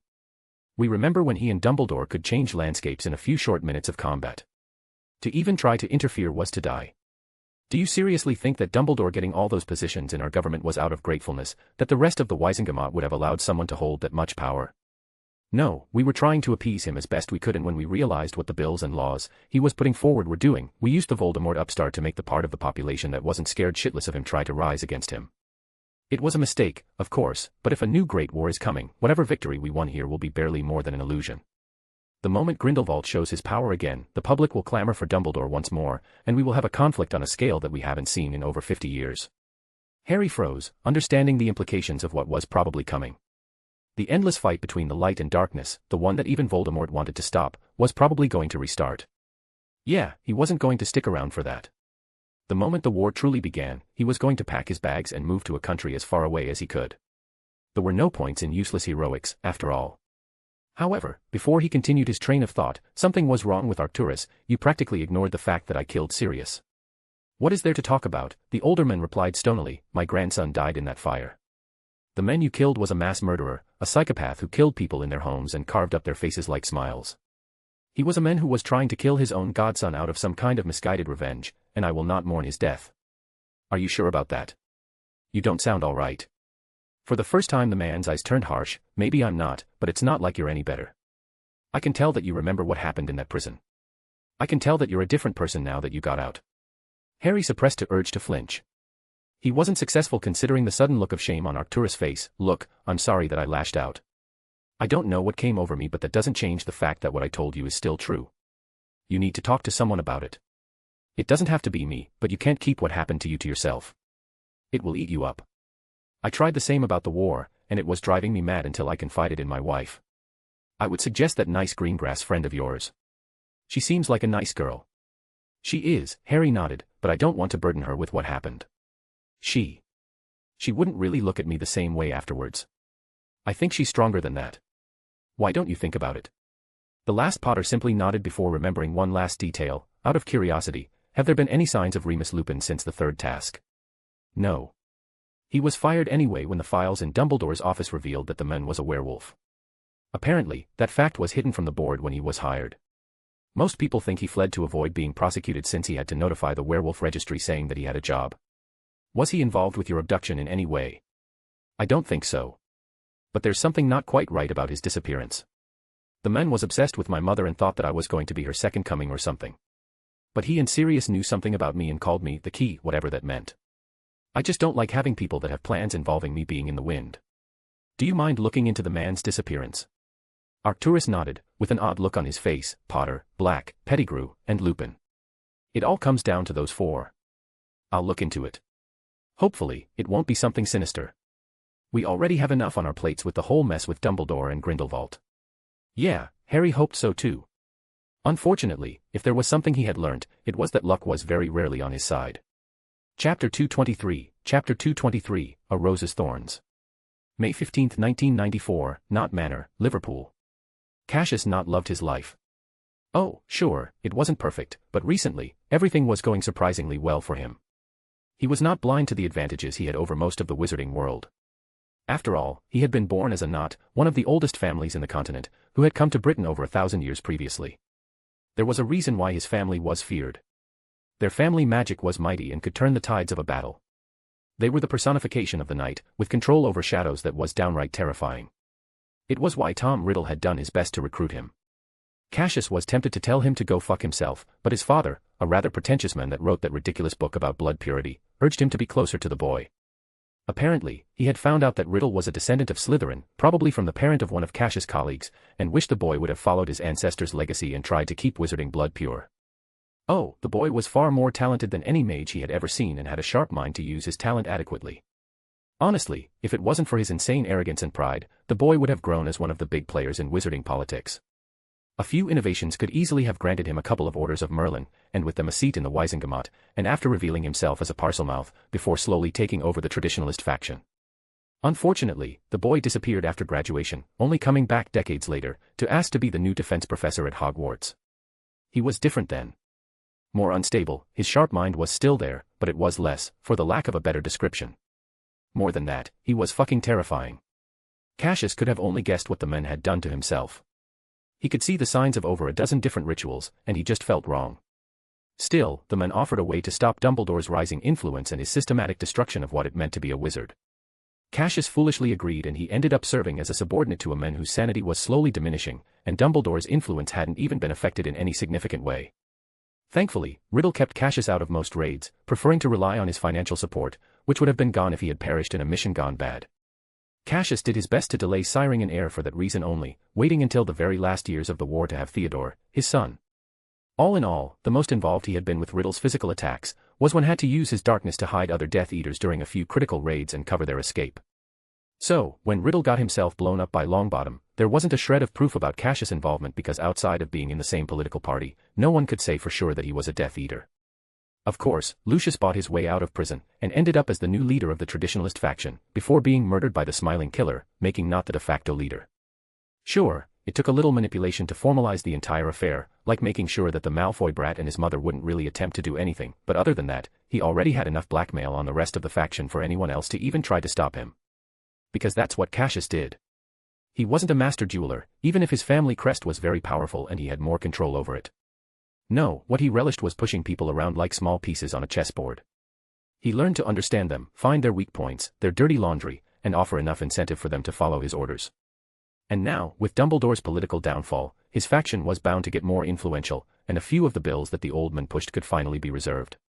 It was why the Knott Patriarch agreed to give Rookwood and Dolohov enough gold to hire a small army of mercenaries. He had hoped to put more pressure on Dumbledore. Still, he never expected the old man to lose his political power in the span of a single event, and now he had to push forward as much as he could until the old man inevitably got back into power. He knew the likes of Albus Dumbledore. This little public scandal would never be enough to keep them down. This was the opportunity of a lifetime, and he was more than ready to grasp it with both hands. Hello, Cassius. It's been a while. And just like that, his dreams burned into nothing before him as he recognized who the voice belonged to, Lily Potter. You do understand that the purpose of wards is to stop people from getting into a place. Yes, they're quite nice, your wards. And it's Lily Evans now. You know, with the husband dead and all. Yes, Lily Evans was one of the most Cassius' greatest mistakes. The young woman had found out about him when he was trying to gather information about Severus Snape, who had been an up-and-coming potion master. Having someone of his skill in his service would have been a good idea. He found out about the boy's father's abuse and how he had practically neutered the man's ability to think after the suspicious death of his mother, Eileen Prince. The Muggle authorities thought the man had some kind of sudden case of Alzheimer's, but they didn't understand why he was always in pain. That's when he realized that it wasn't the Snape boy who was responsible, but his mudblood friend. The girl honestly reminded him of Tom Riddle, before his madness that is. There was this determination and intelligence that was just too familiar. And of course, the woman had found out about the fact that he purposely hadn't sired an heir and was threatening to bring the evidence to the Dark Lord. He ended up folding and agreed to give her knowledge about Death Eater attacks and leaving the Snape boy alone. Then Evans got married to the Potter boy for some reason and ended up being purposefully hunted down by the Dark Lord for an unknown reason. She had probably done something drastic to gain his complete attention. Speaking of dead people, how are you still alive? Why wait so long to reveal yourself? The woman chuckled. I was trapped. You see, I was working on some very advanced magics when I was attacked.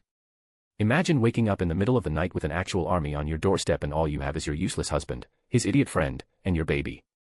I tried using a ritual on the fly like they did in the old days. Let me tell you, I have no idea how they did this for most of their magic. Anyway, Sirius Black ended up interfering in the ritual and destabilized it. Both Harry and I were supposed to have been safe from the attack, and thankfully my son ended up safe, but the protection was split between me and Black, and the fragile balance of the attack was destroyed.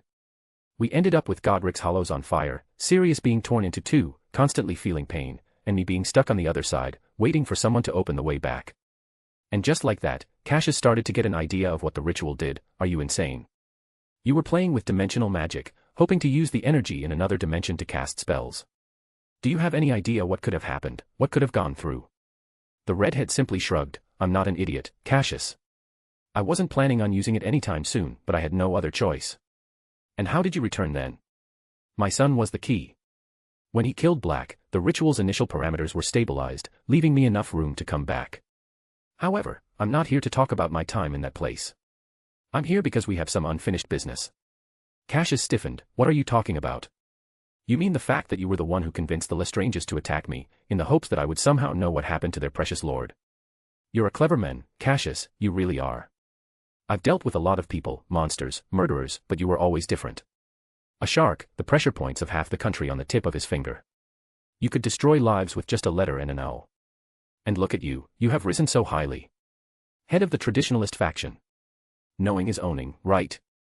It's too bad you forgot one single thing. And what is that? Cassius tried to summon a sword of shadows which was immediately snuffed into nothing as he swung it at the redhead. Sometimes, people just don't have a pressure point. You're always assuming that the world is a rational place when humanity in its nature is bestial and irrational. It was probably why you never could exert any control over Voldemort. He wouldn't have cared about your blackmail, just as I don't care about whatever you had on me. Did you truly think that there wouldn't have been any repercussions for your betrayal? Damn it, she knew. After Riddle got himself blown up and Cassius was sure he wouldn't be prosecuted, he realized that Evan's leverage over him was gone. He saw how distraught Bellatrix and her husband were over the fated Dark Mark and its significance and told them that the Dark Lord might have been targeting the Potters for a reason, that they might know what had happened to him. They practically jumped at the idea of interrogating the Potters and terrified Wormtail into submission with just a few words. They hired the members of the inner circle that were near and attacked Godric's Hollow.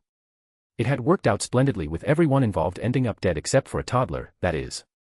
There were no loose ends, and Cassius won. Or so, he had thought. Yet now, Lily Evans stood next to him, like an angel of vengeance, holding his life in her hands. Oh, did the cat get your tongue? It wasn't hard to see who would have done something like this. The Lestranges and Crouch were Voldemort's attack dogs. They barely knew how to function without their master telling them what to do. So, I'm asking you, now, Cassius, are you the reason why I missed 12 years of my child's life? The older wizard trembled and didn't answer. The magical pressure was just too much, and he could barely even think of any excuse. The redhead's grin widened. Thought so. Now, the main question is what to do with you. I could just kill you, I could end your magical line entirely. Now, that would be a good punishment for a family known to be concerned with blood purity. Killing me would be a waste, right? Surely, we can come up with some kind of arrangement, one that would benefit you, the Not Patriarch begged, his mental faculties finally returning. See, that's what I like so much about you, Not. You have such a rational mind, trying to understand an irrational world. And you're right, I do need resources. My son decided to not risk any funny business and put every bit of gold he had in a personal account. He probably didn't trust Arcturus Black. He's such a clever boy, isn't he? He is. If it's gold you need, I am more than ready to provide you. He was interrupted when his head froze as if it was petrified. The redhead knelt now and looked him in the eyes. Oh, this isn't just about gold. From this day forward, I own you. I own the Knot family and everything else it entails. And if I just see any sign of treachery, any attempts at hindering any of my plans, I will make you watch as I burn every bit of legacy this house has to the ground, killing you after realizing that you have nothing left in this world. Trust me, I'll be watching. Chapter 224, The Long Howl. May 20, 1994, Republic of Ireland. Remus Lupin watched a small village near a green valley, admiring the way the children were playing without a single care in the world.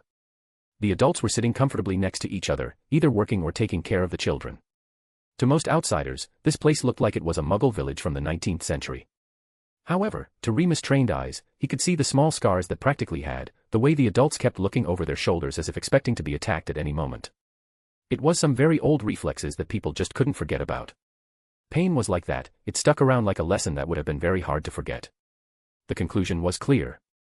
This was a village of werewolves.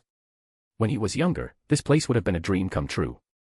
This was a place where he wouldn't have had to worry about infecting anyone or killing anyone during a full moon, a place where he wouldn't have to hide his condition, a place where he could talk to other people who suffered the same way he did. He was thankful now more than ever that Lily had saved him all those years ago.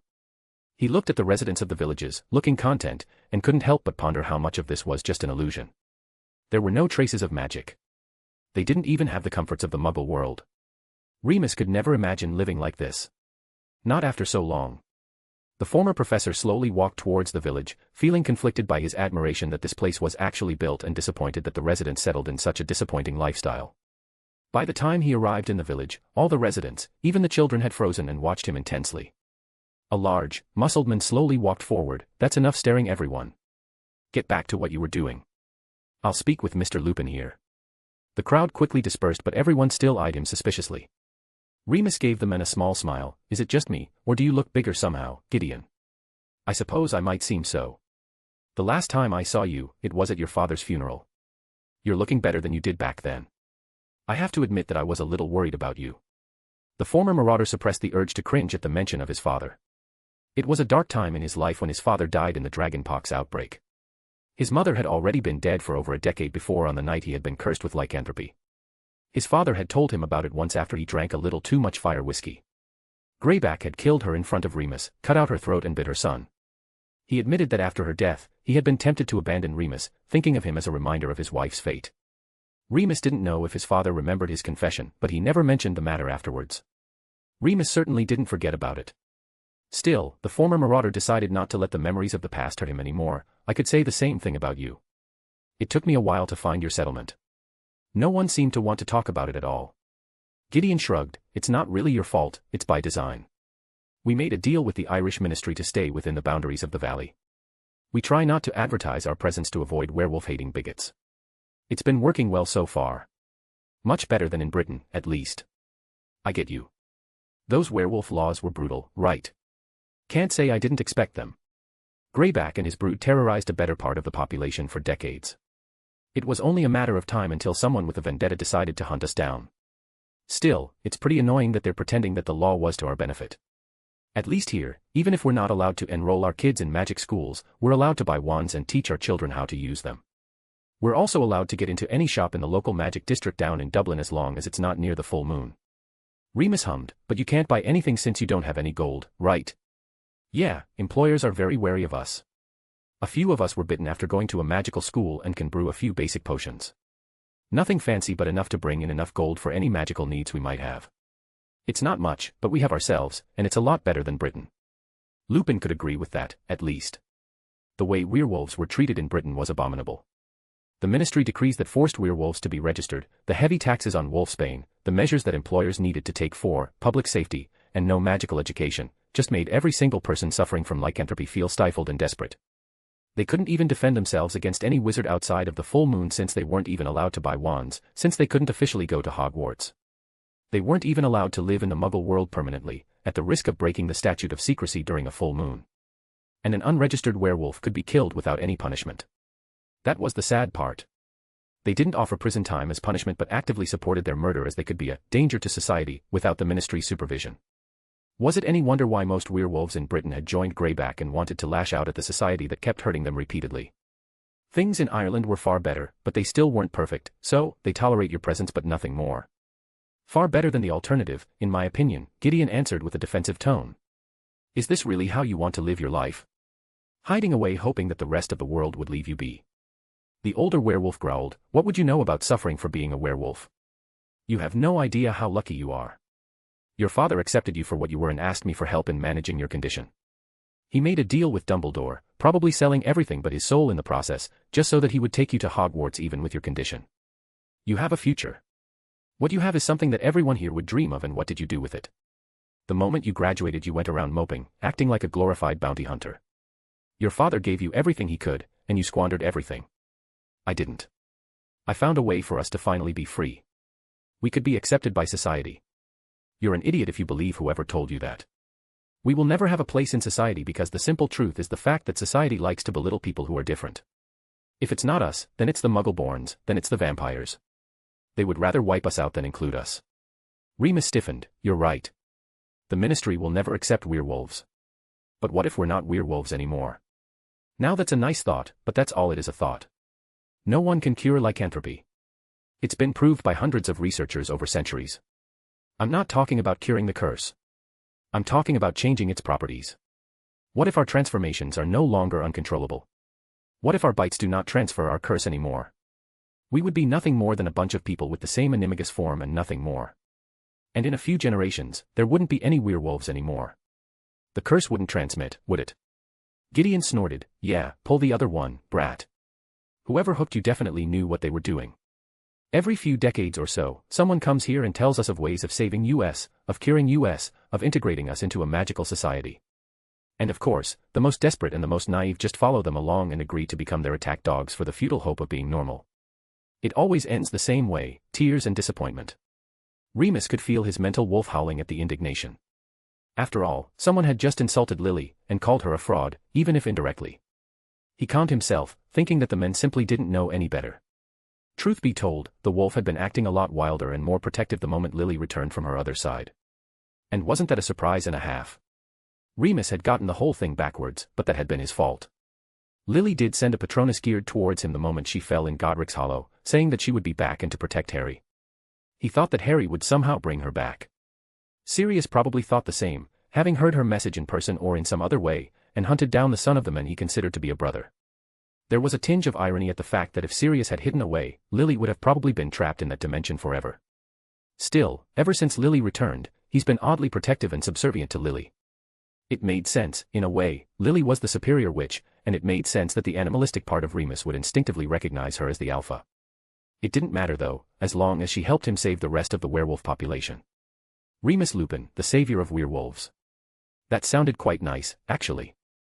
And Lily was more than willing to help with that. The offer hadn't even involved any werewolf helping her or serving her. Still, he needed to convince Gideon that this would be the best path forward for their people. This is not an empty promise, I can guarantee you this. Yeah. How? Because it worked on me. Remus yelled back. His eyes shifted yellow on command and Gideon stiffened. How is this possible? I had a friend in school. She's absolutely brilliant. She worked for years for a ritual that would alter our curse, not destroy it. I am faster, stronger, and smarter than I used to be. While I am forced to transform during a full moon, I can transform whenever I want, and I always have control over my body without a single drop of wolfsbane potion. Hell, even silver doesn't burn me as much. She's offering to do the same to you. And in exchange, we would serve as her attack dogs, right? The former marauder shook his head. That's the brilliant part. You won't have to. She doesn't want to attack anyone. She just wants to remove the disease. If none of us can spread our curse, then in a generation or two, we'll be free. Imagine for a moment that every single person in your village is not considered a second-class citizen in every wizarding society. Imagine the children here being accepted into magical schools, allowing them opportunities that we couldn't even dream of. Does that sound like a bad dream? Gideon snorted. That's a nice image, but I'm not foolish enough to believe that there are no prices attached to this offer. Ritual magic always takes as much as it gives, so what are we paying with? Remus shifted slightly. The payment for altering the curse is the fact that you will never have children. That's the price. The lives of all possible descendants against the curse. I can't accept that. I can't make that decision for them, it's theirs alone. You're the leader of their pack, they respect you. The older werewolf chuckled. Pack. Don't tell me you're buying the crap Greyback was spewing about alphas and shit. We're not animals, Remus. Sure, we like our meat rare, we're a little more aggressive, silver hurts us, and we transform once a month, but that's it. You're still their leader and they respect you, Remus responded calmly, your decision will impact theirs. And honestly, if you look at the children outside right now, tell me honestly if you think their lives would be better with children or without the curse. Gideon stayed silent and Remus suppressed the urge to smile, I thought so. You know what? I'll let you think about the offer. You don't have to give me an answer right away. I'm not here to pressure you or anything. I just wanted to repay you for how you helped me when I was younger. I'll be making the same offer to anyone suffering from lycanthropy, so you can spread that around. Send me an owl if you make a decision or if you have any questions. Like I said, this isn't a scam. With that said, Remus turned and left the building. Yes, everything was going according to Lily's plan. Chapter 225, Gold Rush. May 31, 1994, Hogwarts, Scotland. It had been almost a month since the third task and Harry couldn't quite believe that Dumbledore was really gone. He fully expected the old man to just come back one day with some kind of ridiculous excuse that the entire wizarding world would have bought without a second thought. And yet, Albus Dumbledore remained outside the castle, his mighty empire being slowly destroyed, one brick at a time. It was vindicating.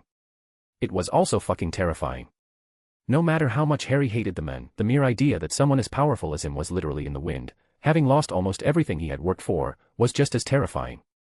Holy shit, Harry only wanted the men to leave him alone. He recognized now that he was being used all this time.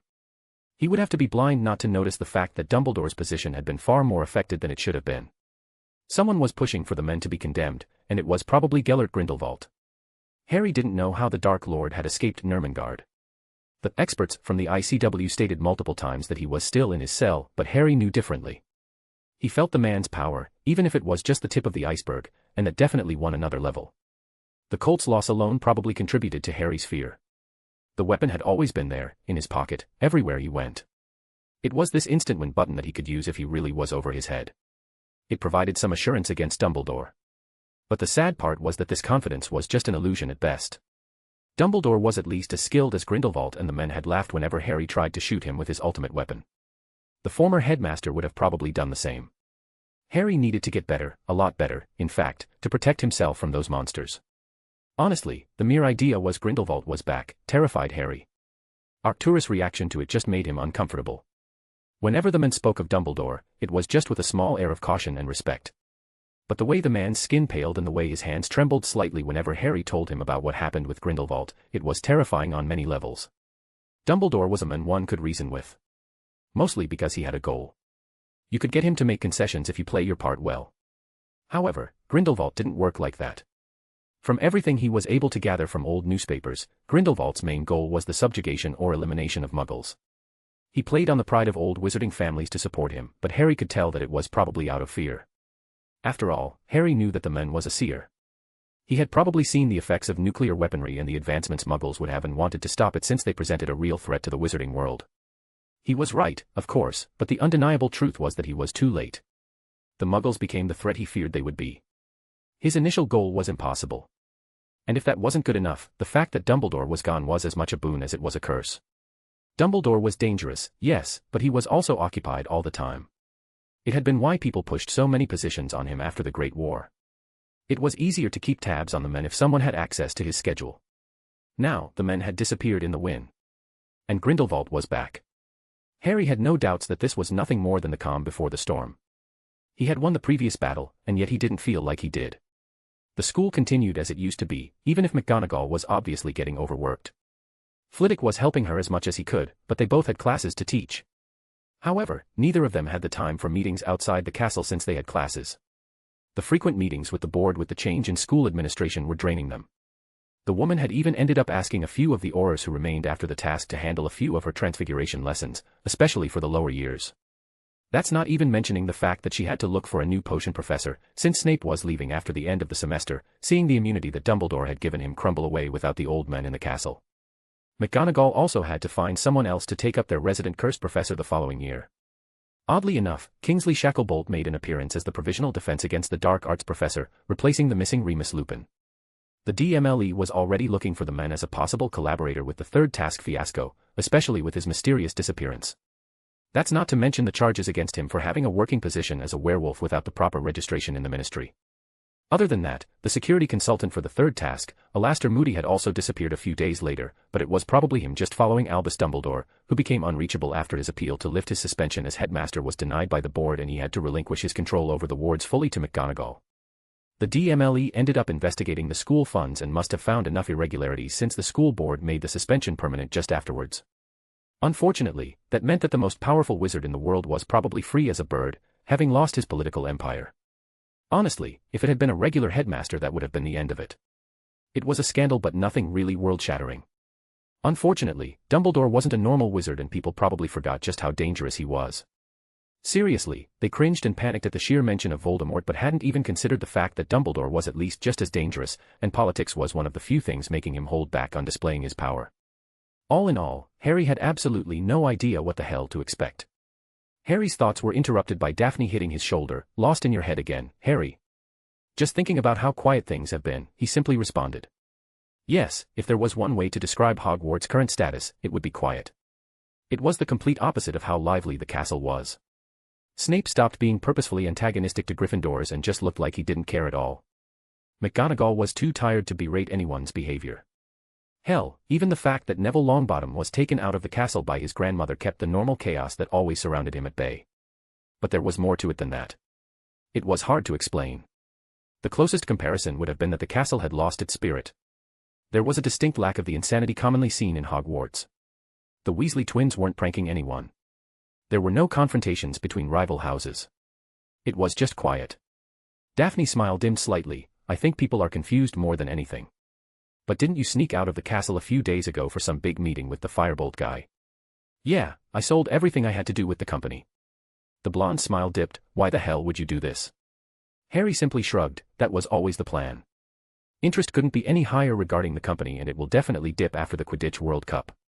Nimbus were desperate to get the official sponsorship for the World Cup, and they couldn't really do it with most of the players having competing brooms. They massively overpaid for the value of the company. I sold my stake in the Firebolt company and Smythe sold a good chunk of it. Apparently, he wanted to stay invested in his brainchild. Aren't you losing on any possible future revenue?" Harry couldn't help but smile. "Not really. The truth is that demand for Firebolts is going to fade after the World Cup. Every team in the country, probably even in Europe, is equipped with one. The World Cup would have been a great advertisement for the product, but the truth is that neither Smythe nor I have the means for international trade. The two of us alone can't take the product to the next level, but a large company like Nimbus could. The trade is pretty good, all things considered. Nimbus gains the Firebolt brand, and the opportunity to scale up production on an international level, on a product with a good reputation, as well as easy publicity as the official sponsor of the World Cup. In exchange, we got a very good deal for the company, and Smythe even managed to gain a great deal of control over the direction of Nimbus Firebolt division." "So, how much money did you get?" "Enough that I'm not worried about the financial position of the Potter family anymore." Daphne raised an eyebrow. "You seriously made enough gold to compete with an old pureblood family?" "As I said, I got a very good deal out of Nimbus. What can I say? I'm a very good negotiator." Well, technically, Harry cheated. While using magic did cause him some pain, his arcane hearing barely gave him any discomfort. Using it to negotiate the exact price the Nimbus representatives were allowed to give was like taking candy from a baby. The blonde gave Harry an exasperated look and whined, "Harry, just tell me." Damn, those puppy dog eyes were hard to resist. "Fine. I got 5 million galleons out of the deal."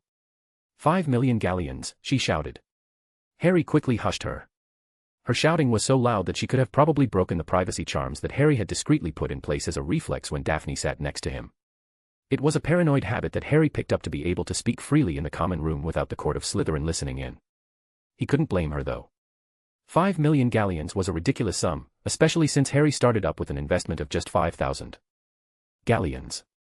Most old families barely had more than a net worth of 1,000,000 galleons, and that wealth was mostly in properties and investments. It was only the really big families that had more than that, who had gotten some ridiculous terms when the statute of secrecy was put in place and kept developing that wealth, that still had more. There were notably the Malfoys, the Blacks, and the Knots. Harry wasn't really sure since a family's financial matters were a pretty sensitive topic. Those three families were postulated to have an endless river of gold because of how much they spent their gold without a second thought. Honestly, Harry was lucky that Nimbus was an international conglomerate and could afford to spend what was essentially the yearly budget of a small magical country on a small company. Harry didn't know how much the Greengrass family was worth, but even if he had told the number to Draco Malfoy, the reaction would have probably been similar. Harry flicked the gaping blonde. Come on, Daff. It's just a bit of gold. A bit of gold. You could buy half of Diagon Alley with that much. And you made that in a little over a year. Sometimes I forget how ridiculous you could be. The last Potter returned her baffled look with a smile. Trust me, even for me, this was ridiculously lucky. Are you sure you didn't use your weird seer power to make an insane amount of gold? Harry stiffened, his voice got strangely higher. Of course not. I would never. I am a man of principle. You definitely would. That's not the issue. You're still missing the point. With so much gold in my vaults to throw around, can you imagine how good my gifts are going to be? Daphne hit him in the shoulder and turned up her nose. I expect some very impressive presents, Potter.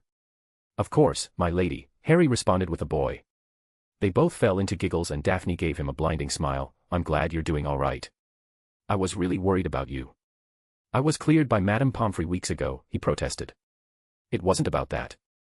It's just that ever since your injury, you could barely use any magic. And I don't mean what we're doing in class, but your real stuff. I know it's been getting better, but there was just something missing in you ever since you came back. You miss playing around with magic and I can understand that. I was just worried, I guess. This is the first time you've been acting like yourself ever since the third task and I can't help but blame myself. It wasn't your fault, Daff. If it wasn't you, they would have found another way. I know, she interrupted him, I know. I just wanted to say that I'm glad you're getting better. She jumped and hugged him, and Harry couldn't help but hug her back instinctively. I'm glad that I'm better too, Daff. And he was. He hated what happened to him. But this whole affair had taught him a lesson. He had grown confident and arrogant in his skill and magic, but this showed him just how much behind he truly was. He also realized what was truly important to him and that the blonde girl hugging him was at the top of the list. Chapter 226, Chapter 226, Wisdom Incarnate. June 15, 1994, Longbottom Manor. So, tell me, how have you been, Neville? The woman standing in front of Neville was a kindly young woman who had a warm smile on her face. Seriously, that's what you're starting with. How have I been? What do you think? I'd rather not make assumptions and understand things from your perspective. After all, we're just starting to know one another. Well, I tried to kill my potions professor in public. I was lied to and manipulated by almost everyone I have ever met. I was publicly humiliated for over a year, everyone thinking that I was insane, and I proved them all right by casting a killing curse in the middle of a crowded area. The woman's voice was calm as ever as he continued his rant. You said a lot of things, but you never told me how you felt about any of it. You know exactly how I feel, Neville protested. You probably know me more than anyone else. You invaded every single part of my mind and saw my deepest secrets. You don't need me to tell you something that you already know, Healer Jones. It was perhaps one of the most moments of his life. After the third task, while his grandmother had been able to smooth things over, especially since no one was hurt from his curse, the DMLE insisted that his memories be analyzed by a mind healer, who would report any irregularities. Until he got the all-clear, he would be under a glorified form of house arrest, unable to leave the manor. Thankfully, the whole affair was confidential. Neville's grandmother had even gone to the Healing Guild to request their best mind healer, who happened to be surprisingly young for her skill. Neville was kept under sedation after the first scan. Apparently, the scar's influence was far more extensive than anyone expected, and they had to trim things up a bit, which took a fair bit of time. What was terrifying was the thought of what would have happened if Neville hadn't agreed to remove the crest. Would he have become a miniature copy of Voldemort by now? Unfortunately, the scar was there to stay. Neville's gran was searching for cruisebreakers for some reason to take care of it, but any influence it had on his psyche was gone. He felt the difference when he woke up. Everything was clearer. He felt calmer, more collected. Neville had hoped that this would have been it, but apparently, Neville's mentality, which allowed the scar so much influence in the first place, was still the same. That meant that the scar could regain its influence once more. Neville's grandmother started teaching him occlumency, but it was a very hard field to master, especially considering that his mind was being attacked from within, which necessitated a very high degree of mastery to combat. With progress being so slow, and the fact that Healer Jones just wouldn't sign off on letting him get back to society, the only solution was mind-walking sessions, which were essentially a fancy way of saying talking sessions. Apparently, there was an art to it even if Neville didn't see what was artful about just talking. The healer seemed unperturbed by his response. Perhaps what you're saying is true. But if we were to proceed, it would be better for you to voice your feelings instead of repressing them. This is a waste of time, he grumbled. Perhaps. You only have to convince me that you're ready to get back to the world and I have to say that you aren't doing a good job at it. It's either this or we put you on a potion regimen that would make you a happy little vegetable at best. Neville refused to say anything, and the woman continued, Look, I don't have to be here. Your grandmother asked me to be here, and I think that you want me to be here. I am someone who will not judge you, who will not lie to you, who will keep your secrets, and most importantly, who is on your side. And I'm not asking for much here, only that you give this a shot. The former Longbottom scion just stayed silent once more, trying to think of a response, before sighing and deflating. Fine. How is this supposed to work then? We just talk. That's all there is to it. We can talk about whatever you want. Neville snorted bitterly. You want me to whine about my dead parents, about the toad I got from Uncle Algy that I ended up setting loose so that I wouldn't have to bring it to school? If that's what you want to talk about, sure. But I have a feeling that there are things more important to talk about. In the end, we can only find out what's truly important to help you heal after we start talking. So, tell me, what's on your mind? What do you really want out of this? I want to get better. I don't want to lose control anymore, to let that thing take over. I'm angry, I think. I don't even know what I'm angry at. I think most of all, I'm scared. I'm terrified that I would lose control again and that there wouldn't be any way back. I'm scared of really hurting someone. I want to be myself again. Now, that's an excellent goal, Healer Jones responded. Not a lot of people have a clear idea about what they want to achieve. Now, all we have to do is to see how to fulfill that goal. That's easier said than done. Perhaps, but let's try something. Tell me about your time in Hogwarts. And I don't mean just this year. I mean your entire experience in the matter. Neville stiffened before relenting. I was nervous when I first came here. All my life, all I experienced was just the manner. I tried to hide it under such an obnoxious persona. I was such an idiot back then. I was so taken with what everyone's expectation had of me that I built a personality around the boy who lived, the one in the books, and I think that I started to believe it myself. The woman just motioned him to continue. I was so reckless back then. I was for years. I wanted to prove to everyone that I wasn't a fraud, that I could be the boy from the stories. I got caught in so much trouble. I fought the Slytherins like a hero should have. Then I think I got caught up with Quidditch and forgot about the whole thing, except at the end of the year where I ended up facing Quirrell. Now that I think about it, Dumbledore probably arranged the whole thing. Tell me about your friends. At the time, the woman spoke up. I had 2 really close ones. The rest were just hanger-ons, I can see that now. There was Ron. He was everything I wanted in a friend, back then. He followed me around, helping me get into trouble and have fun. He had my back through every adventure we had back then. Hermione, though, I treated her horribly, especially in my first year. I don't know why she stuck with me. She was as desperate for friends as I was. The issue was that I was convinced that everyone else was actually my friend. I was wrong. But even when everyone called me crazy, when people thought I was attacking students, Hermione had my back. I failed her immensely, and I do blame myself for not paying enough attention to her that she was being possessed without me knowing about it. Healer Jones hummed. So, in your opinion, who do you think was the better friend? Hermione, definitely. She kept pushing me to be better. She didn't care about my position in the wizarding world. I think that she would have been the only one who would have stayed with me, even after all I had done. She would have been disappointed, of that I have no doubts, but she wouldn't have left me, not when everyone else had. You mean despite your disinheritance? Neville gritted his teeth. Yes. Every member of my family other than my grandmother has given up on me. The rest of the magical world will do the same when they figure it out, and they inevitably will. One day, being the boy who lived wouldn't be enough, and I'd be truly alone. The only true friend I ever had has suffered a fate worse than death. What will I have then? Your grandmother, for one. I don't deserve her, not after what I've done. I have done nothing in my life but disappoint her. I see her and I can tell just how much she misses my dad and my mom, how little she sees of them in me. For the first time, the healer scoffed. Is that so? Then why is she doing so much for you after disinheriting you? She loves you and you need to accept that no matter what happens you'll always have her on your side. And what if I lose control again? Then she'll forgive you again.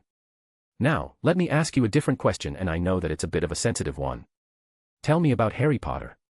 Once more, Neville was taken off guard. I don't understand what he has to do with anything. Quite a lot, I believe.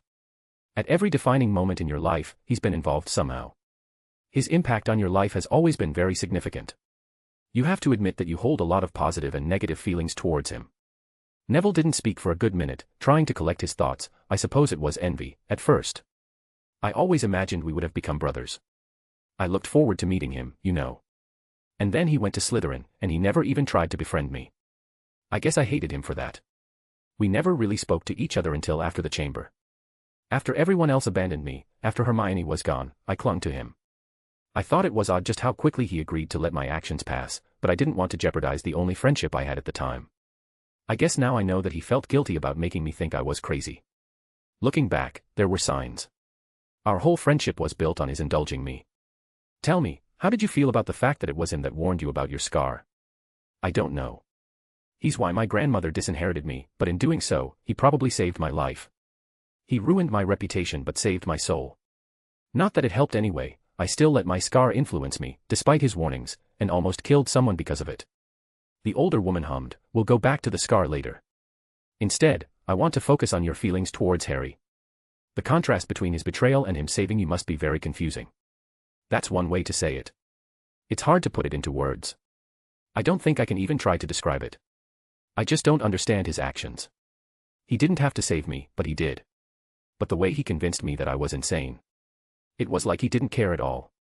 Did you think that Harry didn't care about you at first but grew to like you when your friendship blossomed? He betrayed you before your friendship even began. The question is whether or not he would have done the same if you had been friends at the time. Just think of it until our next session." Neville's eyes widened. "We're already done. We haven't done anything yet." "Yes, it's been an hour. I'll see you in a few days, Neville. This type of healing is quite so. However, I think that a good part of why it was so easy for you to give in to the scar was because of how lonely you felt. And believe me, I pulled a lot of strings in the Department of Mysteries to make that happen, but I do have a solution." Before he could say anything, the door behind him opened, and Neville couldn't help but stiffen a small sob as he recognized the bushy brown hair of the young woman. "Hello, Neville. It's been a while, hasn't it?" He blinked his eyes, trying to see if they were mistaken somehow. He pretty much croaked the response, "Hermione." Chapter 227, Black and White. June 30th, 1994, Paris, France. It was night. The city of Paris, with its sprawling boulevards and grandiose monuments, lay cloaked in a serene silence, broken only by the soft murmur of the Seine as it meandered through the city's heart. The moon, full and luminous, cast a silver glow over the cobblestone streets, painting the city in a spectral light that seemed to belong to another world. In the midst of this nocturnal serenity, a faint pop sound, barely audible above the whispering river, marked the arrival of Albus Dumbledore in an inconspicuous alleyway nestled between the towering edifices of the Latin Quarter. His figure, tall and imposing, with a long, flowing beard that glimmered under the moonlight, seemed at once both out of place and perfectly at home among the shadows of the city. For the first time in a while, his colorful robes were gone, replaced by a somber ensemble that mirrored his mood. Clad in deep, midnight blue robes that seemed to absorb the moonlight, casting him in an aura of understated authority, Dumbledore stood as a stark contrast to the whimsical figure he often presented. There was no need to pretend to be the elderly grandfather anymore. Gellert had made sure of that. He looked around and spoke up with an authoritative voice, "Gellert. I don't have time for games. I got your message you wanted to speak under truce, well here I am." From the shadows, the familiar figure of Gellert Grindelwald appeared. The man had a smug smile on his face. "Well, I had to savor the moment. You know as well as I do that by accepting the offer to meet, you've officially recognized that you lost." The former headmaster gritted his teeth. "You've done a very good job at destroying every scrap of political influence I had. And don't pretend it was about the ritual.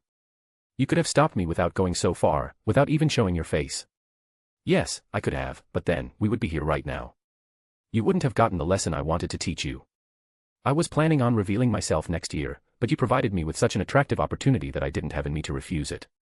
If I had just stopped the ritual, it would have just been a setback amongst many. Not that I needed to, the Potter boy somehow escaped the gardens. You would have lost anyway." Albus stiffened at the realization. "I assumed you had let him out somehow." "That was the plan, yes. I was either going to use the magic within after my agent stole it, or would have saved him, giving me the loyalty of a very promising young man who would have hated you with everything he had. Imagine my surprise when I returned to my base to find every single person killed and a single boy standing over them, having escaped the famed eternal prison on his own. And you let him live?" Gellert's grin turned mischievous. "I had my reasons." "You may have, but we're not here to talk about the boy. You decided to intrude on my business and ruin my dreams. Don't pretend this is about the prophecy. We both know that you could have just spoken to me, and I would have listened." "Would you have?" Gellert responded with a snort. "Sure, you would have respected my words, but you wouldn't have cared. You would have cared about laws and political positions as you have for years. You would have cared about your school, where you've been playing the kindly benevolent god that we both know you have never been. So, you took out everything I have built for myself in years, set back decades of changes, and cost me a veritable fortune and my reputation. And don't you feel free, right now? Don't you feel just a bit relieved that you don't have anything holding you back anymore? I mean, look at you now. You're not even wearing those eyesores of robes anymore. You don't care if anyone is overhearing us because you don't have to care about your reputation. And now you're fully free to focus on Ragnarok with me, like in the old days. Like before our war, before Ariana. Albus glared at his former friend. You destroyed my dream, Gellert. You had no right. He was interrupted by Gellert yelling, I had every right. Albus, just as I have taken your dream from you, you did the same to mine. Just as I destroyed your reputation, you bound me to an eternal prison, where you would know that I would have fallen to madness after a few centuries, in your fear that another dark champion would return.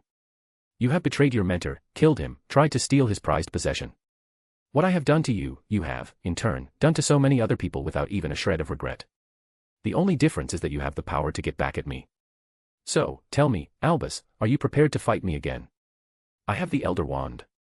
And so, did I. Yet, you did win, didn't you? The wand would have made me win any direct battle of wills. But you knew that and sacrificed the lives of an entire village to act as a trap to defeat me. You know, for all people are terrified of me, I think they forgot that you took as many lives, and caused as many innocent deaths as me during the war. But you won, and history is written by the victors. I wonder what people will think about us fighting here. Paris would be flattened, of course, and the Muggles would know about us. They've become quite advanced, I have to admit.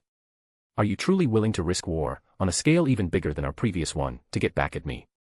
Albus lowered the Elder Wand and his former friend smirked, thought not.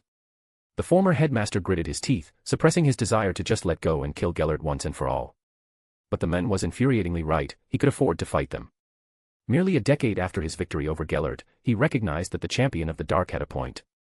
Muggles progressed on an exponential scale, creating weapons of mass destruction. Sure, the wizarding world still stood a chance, should there have been a war. People who truly understood magic could do wondrous and terrible things with it, but it was the aftermath of the war that he was worried about. The mere idea of peace would be gone. Albus' dream of a magical utopia would have been destroyed forever. Now, as long as researchers kept finding new ways to elude Muggle surveillance, war would be averted. However, destroying the capital of France would have easily become the first shot in a war that Albus wasn't sure his people were going to win. Instead of fighting Gellert, he might as well understand what the man was talking about. Tell me about Ragnarok. You know the prophecy as much as I do, Albus. The first true prophecy, made by the gods before they left this plane of existence. I thought it was broken during the Battle of Camlan. Everyone, even the light and dark, thought that this would have been it, the final showdown, but something stopped it, killing both Merlin and Morgana. Gellert snorted in amusement, not something, someone. Morgana was so sure of her victory, and Merlin was so caught up in using Arthur as a weapon against the dark, that they never saw Mordred coming. Mordred. Morgana's pawn. I thought so at first, but I spent decades researching Camlan out of pure curiosity. Mordred might have started out as the Black Witch's pawn, but he was the only one who won on that fateful day.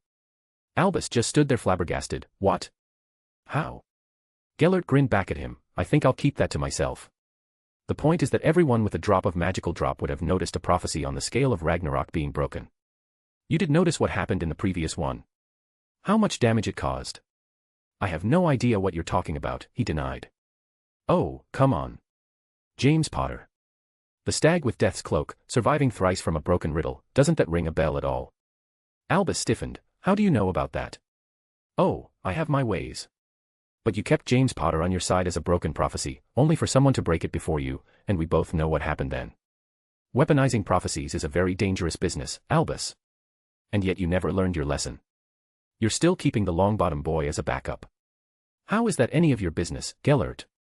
It concerns me when Ragnarok is around the corner. If you break a prophecy, I'll do the same to another, and we both know what will happen then. A full war between light and darkness. Either way, humanity will lose. Albus had to admit that Gellert had a point there. Still, it would have been hard to let go with something of decades of planning. Not that it mattered anymore. Albus' dream was barely more than that, now. Gellert, though, continued, besides, it's not like access to your golden boy is going to be easy anymore. Augusta Longbottom ended up pulling a lot of strings in the Department of Mysteries and the Healers Guild, to search for his scar. The boy has been under watch for a while, not an easy position to channel his death into a ritual, not with a small army of researchers near him at all times. So, stop thinking about your foolish dream for once and get on the fold. A lot of things are happening at once, and my return is just the tip of the iceberg. You're suggesting a permanent truce? After what you've done? Oh, come on, Albus. You needed the wake-up call. A war between us will achieve nothing, and you know it. You probably started gathering up that order of yours, telling them all about my return and my evil plans. Let me be straight and tell you that I have no plans of taking over the world. So, what are your plans? Albus couldn't help but ask. We both know you're still not invested in this. You're still not seeing what's coming. Again, with the prophecy, Gellert. I get it.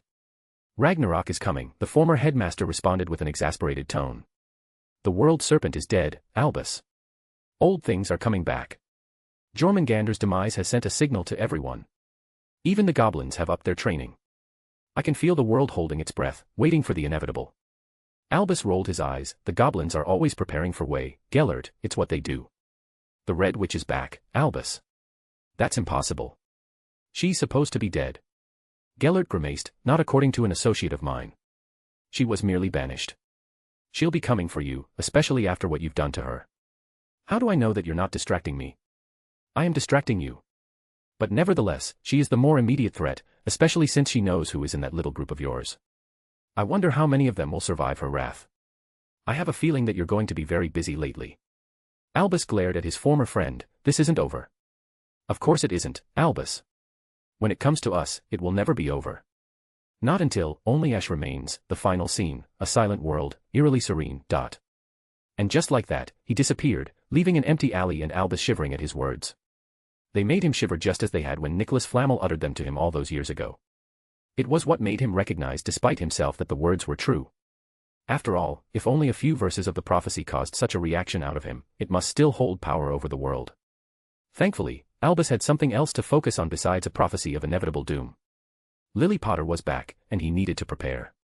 Chapter 228, Chapter 228, The Serpent's Maw. June 30, 1994, Hogwarts, Scotland. The world was absent of colors. Everything was just shades of grey, and even as Harry looked at his own hands, they weren't any different. He felt a profound silence enveloping him, a stillness that seemed to stretch infinitely in all directions, smothering the very concept of sound. The air was thick like some kind of invisible fluid slowing movement in any direction. Harry didn't know why he was pushed to walk in a certain direction, but he did. It was mostly out of a whim than anything, nothing seemed different in any direction anyway. He found himself in a clearing, with 3 giant monoliths that were radiating this intense air he had felt earlier. The first pillar, adorned with a triangle, shimmered with a light that seemed both alien and familiar. As it sunk into the earth, the ground beneath Harry's feet trembled, a low hum vibrating through the very marrow of his bones. The appearance of the glowing circle on the second pillar drew his gaze upwards, where the darkness of the night sky began to swirl and coalesce into a vortex of shadows. The world around him faded, leaving Harry suspended in a void where the concept of ground and sky lost meaning. Shadows danced around him, shapes and forms flickering in and out of existence, their edges blurred as if made of smoke. The only thing that remained on the ground, unmoved by the shadows, was a white flower. In the midst of the darkness, it was akin to a flashlight. Harry knelt down and picked it, recognizing the flower as a lily. Just as he did so, what he assumed to be the sky turned to red and it started to rain. Each drop was illuminated in such a way that it seemed like it rained blood. The ground became slowly visible as flowers started to grow and bloom with every drop of rain, halting the darkness. However, they did not stop growing, like some kind of infestation. And soon, Harry was dwarfed by giant lilies, blocking the sky, and trying to swallow up the world. He started to run away from the plants, but he wasn't fast enough. He tripped into a root and a giant flower started to grow beneath him, swallowing him whole. And with that realization, he woke up with a gasp, finding himself in his common room once more. Harry really hated being a seer. People often envied the gift of seeing the future, not understanding just how cryptic visions tended to be. He couldn't help but grumble, fucking visions scaring the crap out of me. The worst thing was the fact that he couldn't really trust them. Grindelwald had proved the fact that he could spoof Harry's vision and managed to change his plans to use Sirius to attack Hogsmeade instead. Still, even ignoring this, Harry had no clue what those flowers were. He could discern what those pillars were. Looking back, they felt oddly like his magic crest. Truth be told, Harry found himself in a rut when it concerned experimenting with his crest. It was probably him being greedy. His magic circles were just so flexible and so powerful, but he couldn't help but think that there was more to his crest than that, and the key to unlock more of it lay in that vision. It wasn't hard to infer what the pillars were. The triangle, the circle, the line. The Deathly Hallows. They were very connected to the crest in some way, which made sense since this was probably the Peveril family crest. He had even used the crest to unlock a part of the cloak's true power, by phasing through Quirrell's killing curse in his first year. He had learned to control the ability later, but it was just too straining to be used casually.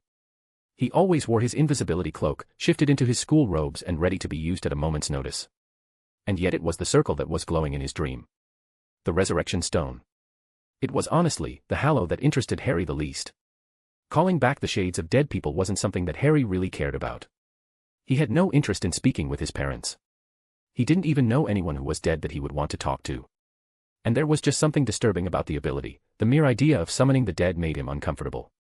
However, if his visions, probably aided by his crest, insisted on it, it should help him in some way. He already knew where the stone was and how to access it. He could easily grab it during the summer. Well, it wouldn't be easy, especially considering the fact that Voldemort himself had cursed the Gaunt Shack. The bigger issue would be the fact that the ring would be a Horcrux. Harry had no idea if the soul shard was on the ring itself or on the stone. He didn't understand souls well enough to even guess what Voldemort had done. And with the Colt gone, Harry had no easy way to destroy Horcruxes, not that he would have ever used it on one anyway. Harry had also never used Fiend Fire and wasn't planning on casting it in a Muggle area for the first time. Thankfully, an easy way to destroy the Horcrux was nearby in the castle. Basilisk venom was something of an alchemist's dream. A substance that unraveled magic would probably help develop hundreds of research avenues. After the beasts were hunted to extinction, a small vial of venom was worth a nice sum. However, Harry had no plans to sell it. He didn't know why, but something felt wrong with trying to sell something that someone else slayed. It was probably some form of old ritualistic magic. He would look into it more, but at the end of the day, the basilisk was Longbottom's prize. Did that mean that the world serpent was Harry's? It didn't matter. He would try to think of one later. Funnily enough, he didn't feel anything when planning to take a basilisk fang for his own personal use. Was it because of the help Harry had given Neville when it came to slaying the beast? He didn't know. And to be perfectly honest, he didn't have time to care about it. He had a couple of hours until the rest of the castle woke up, and today was their last day in the castle. He needed to hurry. Harry quickly made his way towards an empty classroom near a part of the castle that was never used. It was where he had moved the chamber to the previous year. He had chosen the location by random, where no one would look twice at a carving of a serpent on the wall. It wasn't until he arrived that Harry regretted not focusing on Parseltongue a bit more. With how things had been hectic the previous year, it had just slipped his mind. And it wasn't like he could have done much about it anyway. As he had discovered previously, Parseltongue was a form of soul projection targeted towards snakes, imbuing them with a temporary boost of intelligence. Learning the entire dictionary would have taken thousands of hours of logging each word and trying to copy how the soul was projected. It would have been a nice project to have with Neville, but Harry still didn't trust the Longbottom scion one bit. Thankfully, Harry remembered the basic Parseltongue commands that he needed to enter and leave the chamber. Still, it took half a dozen tries to get the damn door to open, allowing Harry to slip in. With every try, Harry could feel his magic circuits burn. He really hated his condition at the moment. He'll probably speak with Arcturus over the summer to do something about it. Harry ignored the pain and the small bones on the ground before him, instead focusing on how damaged everything looked. The formerly smooth stones looked chipped and fragile. The sleek chamber of secrets became little better than a ruin. Everything just looked dead, for the lack of a better word. It made sense in an odd way. The entire chamber was a manifestation of the world serpent, and now the monster was dead. With his arcane hearing, Harry heard multiple whispers coming towards him but shook his head. This wasn't the time to explore the chamber. He was on a timer after all. Instead of focusing on the chamber itself, Harry used his arcane hearing to track the second loudest magical presence around, which happened to be the basilisk. When Harry finally found the King of Serpents, he couldn't help but marvel at the fact that Neville had slain the thing with just a sword and a few trinkets. Prophecies really are bullshit. Yes, the serpent looked around 50 feet long, its body coiled and twisted upon itself like a grotesque tapestry of scales and death. The scales, a dark, iridescent green, seemed to absorb the meager light of the chamber. Its body looked as fresh as the day it probably died, even if the smell was rather foul. Harry thought back at his decision to trust the prophecy and let Neville fight the damn thing. He shouldn't have done that in either way. In hindsight, Harry could have just used 2 bullets from his Colt to kill both creatures instead of letting a scared child do it for him. He was just so caught up in his anger at what had happened to Daphne that he had recklessly endangered Neville's life that day. Nevertheless, weapon of mass destruction or not, the basilisk was a magnificent sight to behold. Choosing not to admire the beast for too long, Harry reached for one of the colossal fangs, his fingers brushing against the cool, smooth enamel. With a firm grip and a steadying breath, he managed to extract it with a single pull, while making sure that there was no venom would accidentally hit him. With his objective finished, he made his way out of the chamber, but not before feeling the compulsion to visit the location of his final showdown with Riddle. Everything looked oddly pristine compared to the rest of the chamber. However, there was something different compared to the last time he had been there. Exactly in the location where Harry had fired the Colt for the first time, laid a giant white spike made of what looked like ivory. "Is this a fang?" he asked himself while murmuring. This was the closest thing he could compare it to. A giant fang coming from the ground. Harry felt drawn to it, but inches before touching it, he shook his head and decided to leave it be. He would come back in a few months to explore it properly. Additionally, the thing looked as big as him anyway and he had no way of removing it, not with how much using his magic hurt him when it came to performing straining spells. Oh, it wasn't as bad as before, not even close. The healers gave him a lot of potions to control the burning, but it still wasn't comfortable to cast magic. His injury had been months ago, but in a way, Harry was dealing with years' worth of injuries because of the Garden of Avalon.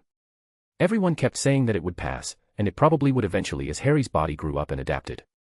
But Harry missed the feeling of his magic thrumming underneath his skin, experimenting with it, trying new things. Magic was his passion and this whole thing felt like someone had ripped it out of him. Still, Harry returned to his common room, clutching his basilisk fang in his pocket, his objective completed. It was funny that there were mages who would have given him more gold than he held in his vault for the small fang in his pocket. As he got up, he saw Daphne walking down the stairs. "Oh, you're up already. I thought you'd have taken longer to get ready for the train. What were you doing out of the common room anyway?" "I finished everything yesterday. As for what I was doing, I was just taking a walk. I think I'm going to miss this place during the summer." I still can't help but marvel at the fact that Dumbledore is no longer the headmaster. The blonde gave him an incredulous look. "Seriously? The castle will still be here in a few months anyway."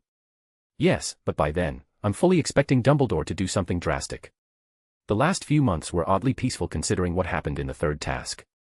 Still, let us not think about this and just go to the Great Hall for breakfast. I'm absolutely famished. Chapter 229, The Old Guard. June 30, 1994, London, England. Arcturus Black sat in a small cafe in London while waiting for his ward to arrive from school. Though only in his mid-70s, the Black Patriarch looked much older than a wizard of his years should. It was probably the stress and losing his wife that slowly drained the life out of him. Or it might have been the Great War. Grindelwald's followers knew a lot of obscure curses and Arcturus was hit by a fair few in his younger days. After the events of the third task, he couldn't help but remember the horrors of the war. The Great War, not the guerrilla war that the Riddle Boy started. Still, Arcturus couldn't help but feel nervous as he pondered the fate of magical Britain. For the first time in decades, the entire political scene was as unpredictable as the waves of a storm. Dumbledore's presence was so entrenched in every aspect of the nation that his disappearance left a giant hole that shook the entire landscape. Even now, hundreds of wizards and witches tried to take advantage of the opportunity this provided, and everything was just so chaotic. The economy got hit heavily, the efforts of Fudge in the last decades being chipped away bit by bit. Alchemical substances started to rise dramatically in prices since Dumbledore, their main seller, stopped making them. Even the Wisengamot wasn't spared. The progressive faction looked more like a herd of sheep than an organized political party. With the Longbottom matriarch choosing to focus on her grandson, there was no political leader who had the influence and magical power to back up his claim. Oddly enough, Nott decided to stay his hand and stop the members of the Traditionalist faction from doing anything drastic, allowing for a very fragile balance of power to form. He never expected it from the men. The man was a prime opportunist, gathering as much blackmail as possible, on even children, using it even decades later when he would need a favor. He didn't lead the faction out of power, but through the sheer fact that he had terrorized the rest of the faction with just a few letters. It was only Lucius Malfoy's guile and gold that had stopped the men from actively gaining control. In his younger days, Arcturus had employed Cassiopeia Black, his sister, to act as the man's counterpart for their family. Nott had stayed clear of Arcturus after a few bouts with her, allowing him to fortify his control over the Traditionalist faction. Arcturus started to cough once more before taking a deep breath, stealing his expression. He loathed looking weak after all. He distracted himself by trying to imagine possible scenarios after Dumbledore's outing. Seeing Grindelwald must have frazzled the former headmaster. According to Fudge, Dumbledore had started spouting about Grindelwald being back just a few hours after he was questioned by the DMLE. The minister, of course, dismissed the whole thing as nonsense, and then promptly did his best to destroy any political influence Dumbledore had left. It was a rash reaction from a terrified man. Not that Arcturus blamed him, the sheer idea that Grindelwald was back was terrifying beyond measure. People didn't want to say Voldemort's name. However, people just refused to think about Grindelwald. The Dark Lord had killed millions and razed multiple cities to the ground with just a few waves of his wand that the Muggles had thought they were destroyed by a series of artillery strikes. Gellert Grindelwald was akin to a Grim Reaper. Terrifying. Powerful. Unstoppable. And the worst thing was that the man was charismatic. He could make speeches that moved the hearts of many. He'd make it sound so reasonable, say that the deaths in his war were necessary for the greater good. Arcturus couldn't help but snort at that. The greater good. What a fucking joke. This single sentence had killed more people than any weapon in history. That was the main issue with magical wars. They weren't waged with resources in mind. Wars could be waged for certain artifacts and perhaps a few secrets, but magical wars tended to be more ideological in nature. And what better way to gain followers than to say that they were fighting for the good of the magical world? And now, the champion of light was unaccounted for, and the champion of dark was in the wind. Two of the strongest mages since the fall of Camelot could be doing whatever they wanted. It was probably Grindelwald's plan. He forced magical Britain to decry Dumbledore at once. He did it in a single masterful stroke, striking when the steel was hot. If the ministry and the school board hadn't removed Dumbledore, the public would have been enraged at the injustice, saying that the men had special privileges. They didn't know what Dumbledore was truly capable of, and yet they pushed him in a corner. Fudge didn't care, being focused on the Quidditch World Cup to revitalize the country's failing economy. To be fair, he was doing a good job at promoting the event. He was able to retain most of the sponsors, including Nimbus, which ensured that everything would run as smoothly as possible. Honestly, the man was overwhelmed by Barty Crouch's sudden death. The Crouch Patriarch must have been traumatized by what happened to his career after Voldemort's demise, because he did his best to keep the Department of International Magical Cooperation like a one-man army, without any plans for replacements in sight. The whole department was collapsing without him, putting a lot of pressure on Fudge. There was even talk of the European tournament being held in another country. There haven't been any official statements, but Arcturus had enough people on the inside to realize that they didn't feel hopeful about their chances. Still, Arcturus couldn't help but feel a tinge of regret at the man's death. Oh, he hated the men with a passion, but he had died at the hands of Arcturus' grandson. Sirius' last victim. If he had to put his feelings into words, he could have filled an entire library. Even knowing what Sirius had done, how many people he had slaughtered in their sleep, he had felt a faint feeling of relief at his grandson's survival. There was some pride at the fact that it was a black that survived the fire of Godric's Hollows, but it was overwhelmed at the feeling of shame at failing the boy utterly. He didn't know what he would have done if he had met Sirius face to face. However, he felt slightly disappointed at the fact that he never had the opportunity to talk some sense into the boy. He couldn't anymore. Young Harry had killed him. As much as a part of him wanted to blame Harry, Arcturus knew for a fact that he would have done the same in his position. He had once found himself surrounded in enemy territory while both physically and magically exhausted. He had left no survivors then because he simply couldn't afford to. Harry had even given him a memory of the affair as justification, knowing that Arcturus would have judged him despite himself. After he experienced the memory of an old pensieve that one of his ancestors stole centuries ago, he concluded that Sirius was too far gone, trying to kill Harry without any hesitation. The boy had done the best he could have under the circumstances, and Arcturus couldn't blame him for how things had ended. The Black Patriarch chased away the thoughts of his recently dead grandson, and a distraction had come easily in the form of an elderly man sitting in front of him, who spoke up with a heavy French accent. "So, why the long face?" Arcturus snorted in amusement. "Let's just say that I have a lot on my mind." "It's been a while, Charles." "You too, Arcturus. Last I heard you were drinking yourself into an early grave after Melania died." The Black Patriarch flinched, and his eyebrows furrowed in barely concealed fury. "De Gallard." The Frenchman seemed amused more than anything. "You're a lot more sensitive than before, Black. You would have gotten back at me with another comment back in the day. I can still hold my own. Just don't bring up Melania." "Fine. So, why did you call me here?" "We haven't spoken in decades." Arcturus raised an eyebrow. "Seriously? You have no idea why I wanted to talk to you." "Well, I think the whole mess with Dumbledore has something to do with it. I have to say, you British mages must either have balls of steel or the intelligence of a goldfish, because there's no way in hell I would dare antagonize Dumbledore like this. You remember what it was like seeing him fight seriously?" "It wasn't exactly my idea," the Black Patriarch commented back, "but yes, the Light Champion now has escaped what little control Magical Britain had over him. And while it's bad, there are a lot worse things." "Like what?" Charles exclaimed while exasperated. "You don't need to sound all mysterious, Black. I have credible sources saying that Grindelwald is back." That single statement seemed to knock the wind out of the French wizard. Very few people had survived seeing Gellert Grindelwald in his full might. Charles de Gallard was one of them, and so was Arcturus Black. He cut through wizards like a farmer cut through wheat. They just didn't register. The Dark Lord wiped out battalions in seconds, had burned villages to the ground. And when he faced Dumbledore in battle, no one had dared interfere. Whoever did was dead before they even tried to cast their first spell. The Frenchman still remembered from the haunted look on his face. "Are you sure about this?" "I have a memory of someone fighting him. He wasn't serious, but his mannerisms, and his fighting prowess, were all the same. He was the one who planned Dumbledore's downfall, and he executed it perfectly. Even now, people still think it was some kind of imposter that wanted to mess with Dumbledore." "What about Nermangard?" The Black Patriarch shrugged. "He probably left a replacement or something like that. It's not out of the realm of possibility for someone of Grindelwald's caliber. You do remember what he's done to Johnson, right?" Charles gulped and Arcturus didn't blame him. Steve Johnson was an American wizard in his battalion during the Great War. Once, during a battle that Grindelwald himself fought in, the men had conjured a hellish scream that disoriented anyone, allowing him to disappear without a trace. They had been prepared to die, as many did, yet for some reason, the Dark Lord retreated. They had cheered in both relief and pride at the fact. It wasn't until they returned back to base, a few weeks later, that whatever trap Grindelwald had laid had sprung.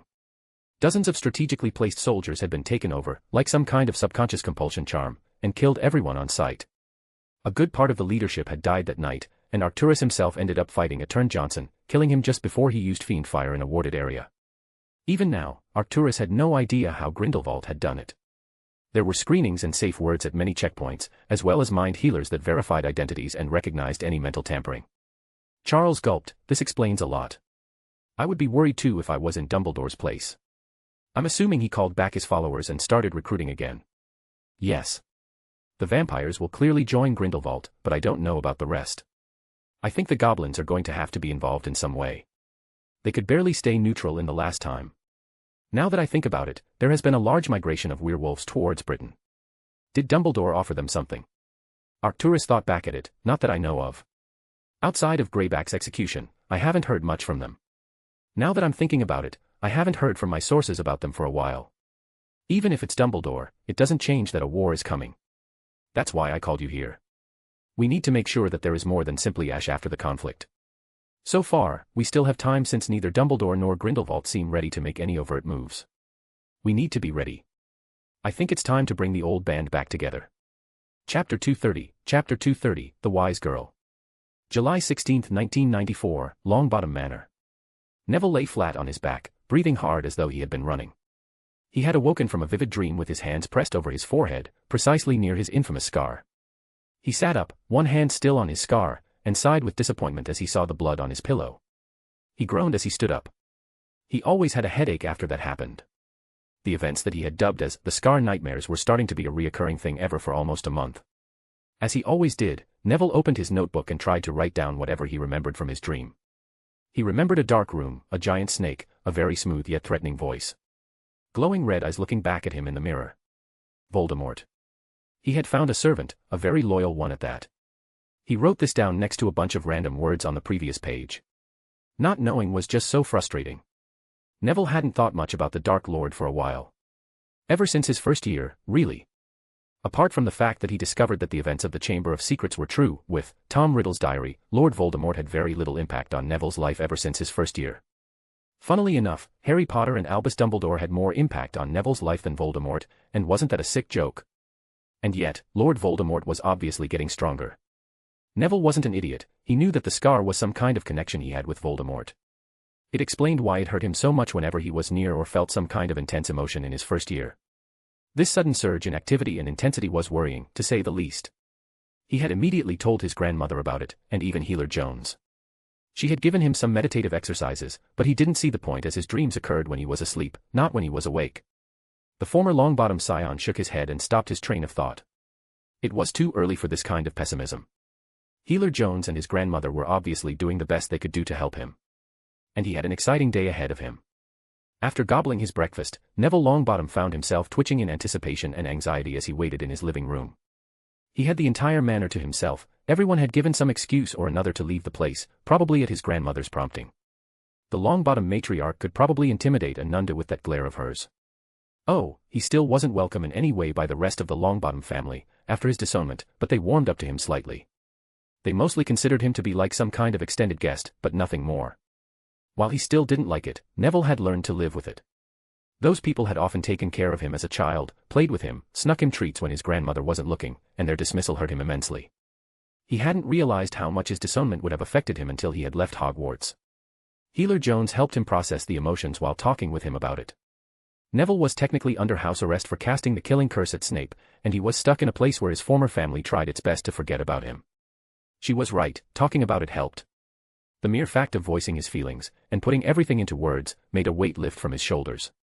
The woman had also coached him in a field of magic called occlumency to better deal with the nightmares. It was a way to blank his mind and gain some control over it. It was far more abstract than that, but a good mastery of his own mind and emotions could help him block out the scar's influence even further, recognizing when it was affecting him in some way and getting some help urgently. Progress was slow since this field of magic took years to become proficient at, but it was progress, nonetheless. One day at a time, Neville was getting better. He was dubious of the mind healer at the start, but the results were better. Neville was noticeably calmer, felt more relaxed, and didn't feel like the whole world was against him. They still hadn't done anything about his scar, they just couldn't find a way to do it. Every couple of days, Neville's grandmother brought some expert or another, sometimes even an entire team of cursebreakers to analyze his scar for hours at a time. Neville's grandmother looked even more concerned when he started having his scar nightmares and waking up with his scar burning and sometimes even oozing blood. It didn't help that he couldn't remember much from his dreams, just a mixture of emotions and quick flashes. They were annoying and Neville often dreaded falling asleep.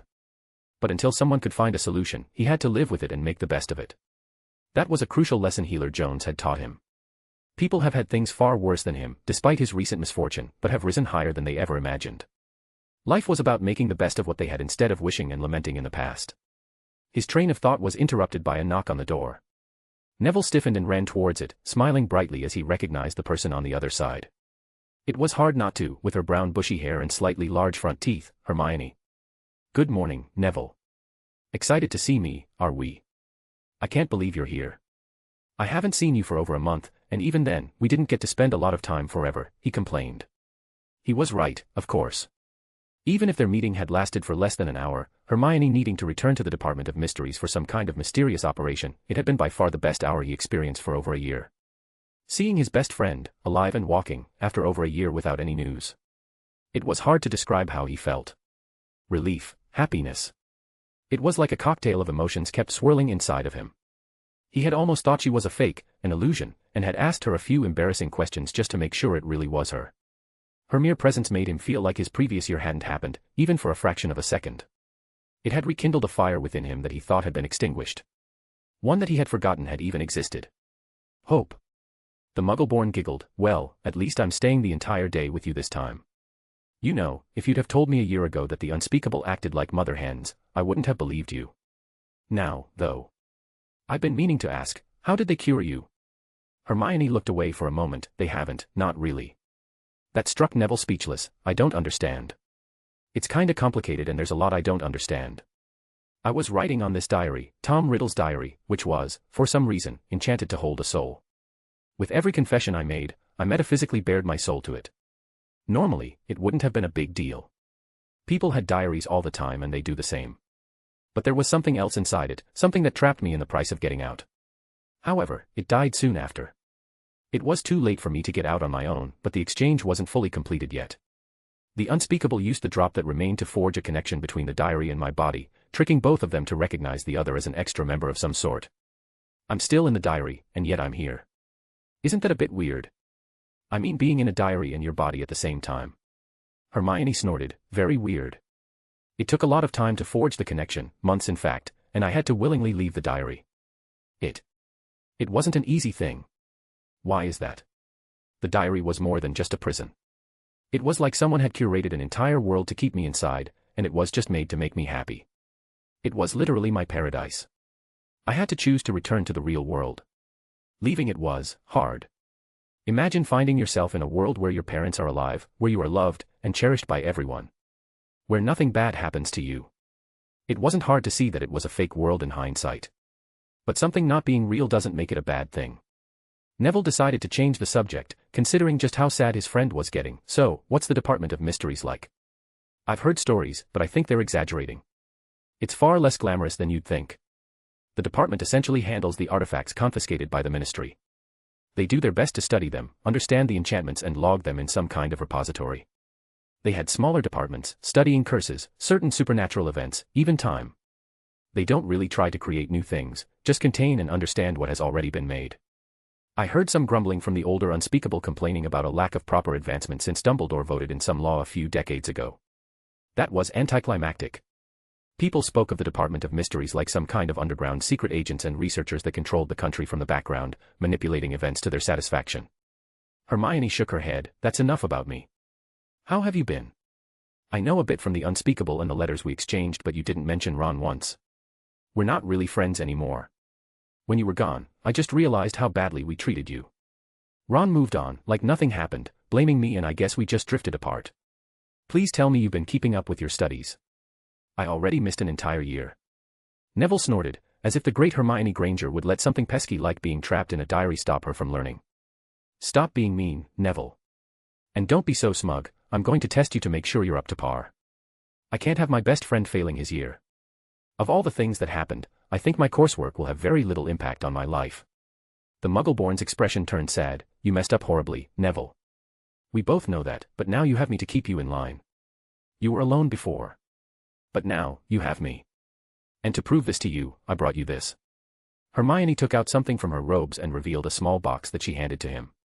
He gave her a confused look as she motioned him to open. The former Longbottom scion shakily opened the box and saw a nice silver locket on it. He opened it and saw a moving picture of him and Hermione. He remembered that moment. It was during their second year. Colin Creevey had taken it without him noticing just at the start of the year in their common room. Neville felt himself choking when Hermione commented, I know it doesn't look like much but try to put it on. The moment he did so, Neville felt some warmth settling in and felt his mind getting a bit clearer. He gave her a hesitating look. Your grandmother told a few unspeakables about your condition. I know it's a breach of privacy, but when I mentioned the nightmares, asking for their help, they gave me this after a few weeks. Apparently, they made it, especially for you. You could wear that at night, and hope that there wouldn't be any nightmares. Neville jumped and hugged the Muggleborn with all his might. Thank you. He would deny there being any tears in his eyes. But it did feel really good to have someone on his side again, a true friend. As the night ended, a young woman entered the Ministry of Magic. She walked towards the elevator, without anyone batting an eyelash. She got off in the second lowest level of the ministry, ignoring the back-tiled walls and the blue-white lights that glowed with every step she took. She ignored the entrance chamber trying to disorient her and touched a specific part of the wall, revealing a hidden door inside. She entered the room and addressed the masked man sitting in the office, Agent Athena, reporting for duty.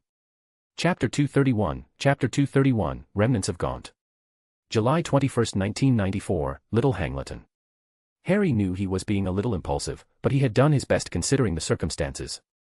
Truth be told, he was more than a little desperate. His magic kept burning with extended use, something that was starting to terrify him. Even Arcturus looked concerned by the lack of progress regarding his position. The healers had tried to make him take ice baths every day, and while they did help, they barely alleviated the symptoms, let alone the disease. Alas, his dreams gave him a way out. After the constant hints that the resurrection stone might help him, for over a month, he had to bite the bullet and give in. Nevertheless, he was going against a stronghold that a paranoid Lord Voldemort put one of his soul anchors. He should have probably told Arcturus about what he was planning, but the men would probably try to stop him. He just instinctively felt that this was something he had to do by himself. Harry had visited the Gaunt Shack more than a few times to test its protections, which were surprisingly few. Oh, it wasn't anything to scoff at. There were wards, probably maintained by the Gaunt family for thousands of years. However, their raw power felt more like a shade of its former self, which made sense since they were based on some kind of blood wars, and there hadn't been a Gaunt living there for decades. Did Voldemort forget that basic property of family wards? No, the man might have slowly gone unstable near the end of his reign of terror, but he wasn't an idiot. He was probably charging them another way, but with his fall at the hands of the Longbottoms, he couldn't recharge them anymore. Still, today was the day he was going to reclaim one of the most desired artifacts in history, a legacy of the Peverils. He had no idea what the end result was going to be, but he was following his gut, the pull of his magic. With a groan, the bus stopped in the town of Little Hangleton. The first rule of breaking into a magical place was to not leave any traces of magic. While planning for his little adventure, Harry had researched extensively the village of Little Hangleton, and while it looked like any normal Muggle village, it was anything but that. It was a place with a rich history full of mysteries and ancient magic. According to Muggle legends, the village of Little Hangleton has been inhabited since antiquity. In the earliest days, Celtic tribesmen built a fort on the hill overlooking the river and the rich lands below. These folk raised livestock and farmed, wove cloth, and made leather goods. During Roman times, farms were built in the valley and the fort fell out of use. Yet some people continued to visit the old fort on the hill with offerings of food and flowers in the belief that helpful spirits inhabited the place. For centuries, this small village was spared famine and sickness. It wasn't hard to read between the lines and realize that a family of druids lived in this place, helping the community by making sure harvests were plenty, and healing the sick. However, they were either massacred, their culture overwhelmed by the rise of wand-based magics, or they just moved away. Either way, slowly the magic started to fade away. The Gaunt's arrival didn't help matters. Long-term druid magic tended to make ambient magic in a place more potent, and the Gaunts had discovered this and built their family home over it. Slowly, the traces of druid magic were gone, and Little Hangleton became little more than a normal town. Things turned to the worse when the Riddles had perished. They had been heavily invested in the village, tracing their lineage to the nobility that once ruled this place. As Harry passed by the cemetery and noticed how dead little Hangleton felt. The farms and barns are empty. There were no children playing around, just old people going about their days. The fertile land was dried up and almost barren. The very air felt dead and oppressing. No, this drastic change in just decades wasn't normal. Harry had postulated that the Horcrux had something to do with it. The place had been soaked with magic for so long, magic that was connected to the gone household, that something as abominable as a Horcrux that probably affected the very wards of the shack, in turn, affected the entire village.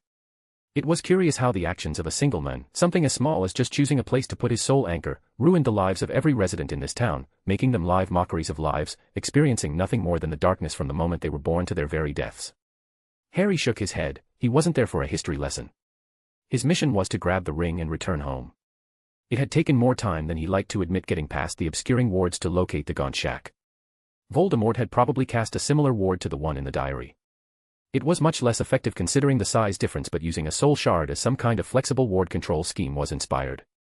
People really didn't give Voldemort enough credit. The man was a magical genius underneath all that madness and instability. Sometimes Harry wondered what Tom Riddle could have been, had he not mutilated his soul in fear of death. He could have done so much more, been so much more. Still, Harry's arcane hearing was more than good enough to make out the wards. They weren't as good as the ones in Black Manor, but they were better than most family homes. Still, as weak as they became, through disuse, people would notice the magical discharge should anyone attempt to break them. Smirking, the last Potter put on his invisibility cloak, his family's legacy. The cloak rendered him invisible, not just in sight, but in magic. Harry strolled past the wards as if they didn't exist, wincing slightly as he examined them using his arcane hearing. Yeah, Harry made a good choice of not asking anyone to come with him. Without the cloak, he would have been in serious trouble. There was a very nasty mental ward that invaded the mind of any intruder and showed them their deepest nightmares, one that rotted internal organs with every step forward, and one that slowly warped the mind permanently, where they would see suffering everywhere. There was also a marking ward that would mark the magic of whoever was able to enter the ward and escape somehow. It was something Harry had never even heard about before. It must have been one of Voldemort's creations.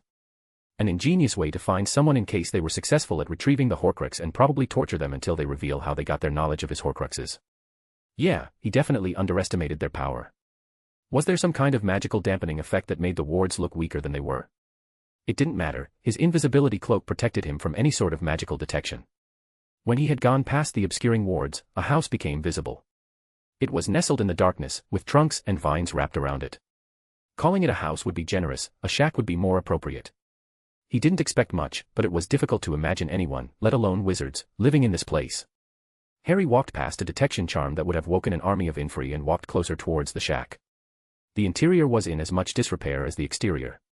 Calling it inhabitable would have been an understatement. Broken chairs, stacks upon stacks of the Daily Prophet, portraits of family members coated in a thick film of dirt and cobwebs. Although those who once lived here were long gone, Harry could hear echoes of their songs if he focused too much, filled with madness and rage. Alas, he wasn't there to admire the shack or judge its former inhabitants, just finding the ring. Harry remembered how the diary felt, the intense darkness and wrongness, and tried to look for it. It was barely more than a whisper, but it was still there, connected to the wards, slowly spreading its corruption. There had to be dozens of traps on the way up the stairs. Ironically enough, they were centered around snakes. Undead swarms of snakes were in the wall, ready to be activated, as well as hundreds of curses and enchantments that were meant to petrify any intruder, suck their magic dry over and over again, acting as a new power source for the wards until their inevitable deaths. The invisibility cloak really was a cursebreaker's holy grail. Harry followed the Horcrux's song, arriving at what seemed like a normal old room. However, the wards were similar, and more alive than the rest of the shack. He followed the song until he found it, hidden underneath one of the floorboards. Its song was so malignant, so wrong, like a giant screeching sound that overwhelmed anything else. Harry wasn't stupid enough to try touching anything by with his hands. Thankfully, since he was in a warded area, the Ministry wouldn't detect any magic usage from him. Still, it would have been better to protect himself. Harry decided to use an old trick he learned years previously, slowly changing his own song to that of someone else, specifically, Alastair Mad-Eye Moody. Honestly, his choice wasn't really hard. The former Auror had pretty much harassed him during his previous year, constantly following him around like a trained hound, enough for Harry to intimately know his magic. It was obviously under Dumbledore's orders, but the men had the gall to sneak into his dorm room and look at a few of his notebooks. Harry did make sure that they were harmless notes and used the cloak, which happened to still be invisible to that eye of his. Still, Voldemort would expect Dumbledore's top lieutenants to check out his old home. The man was already on his shit list, so Harry didn't put a giant target on someone's back, at least not one that wasn't already there. Harry waved his wand and summoned the box. There was nothing else he could really do. Touching the thing would have cursed him, and the thing would have been immovable if it was handled with something that wasn't a living thing. Voldemort probably planned to have a snake bring it to him if he ever needed to retrieve it. A box came out of the floorboards and floated towards him, which activated the trap connected to the box's location, and a giant wave of undead serpents appeared from the walls. Even with the invisibility cloak, one of them was bound to touch him somehow, and Harry's condition wouldn't have let him become intangible for long.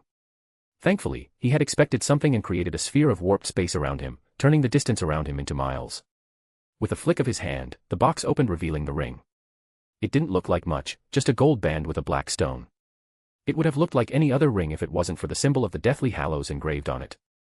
Even then, Harry couldn't really sense anything from it, the wrongness of the Horcrux overwhelming everything. Even then, Harry found himself enraptured by it. It was a legacy of his family, after all. Not only that, but it was also the key to curing his condition. He could feel his magic crest urging him to grab it, master it as he had done the cloak. Suddenly, a small vision interrupted his thoughts, and everything returned to normal. He realized that he had taken off the cloak, his hands ready to touch it. Damn it, he had almost grabbed the damn Horcrux, one that he knew was cursed.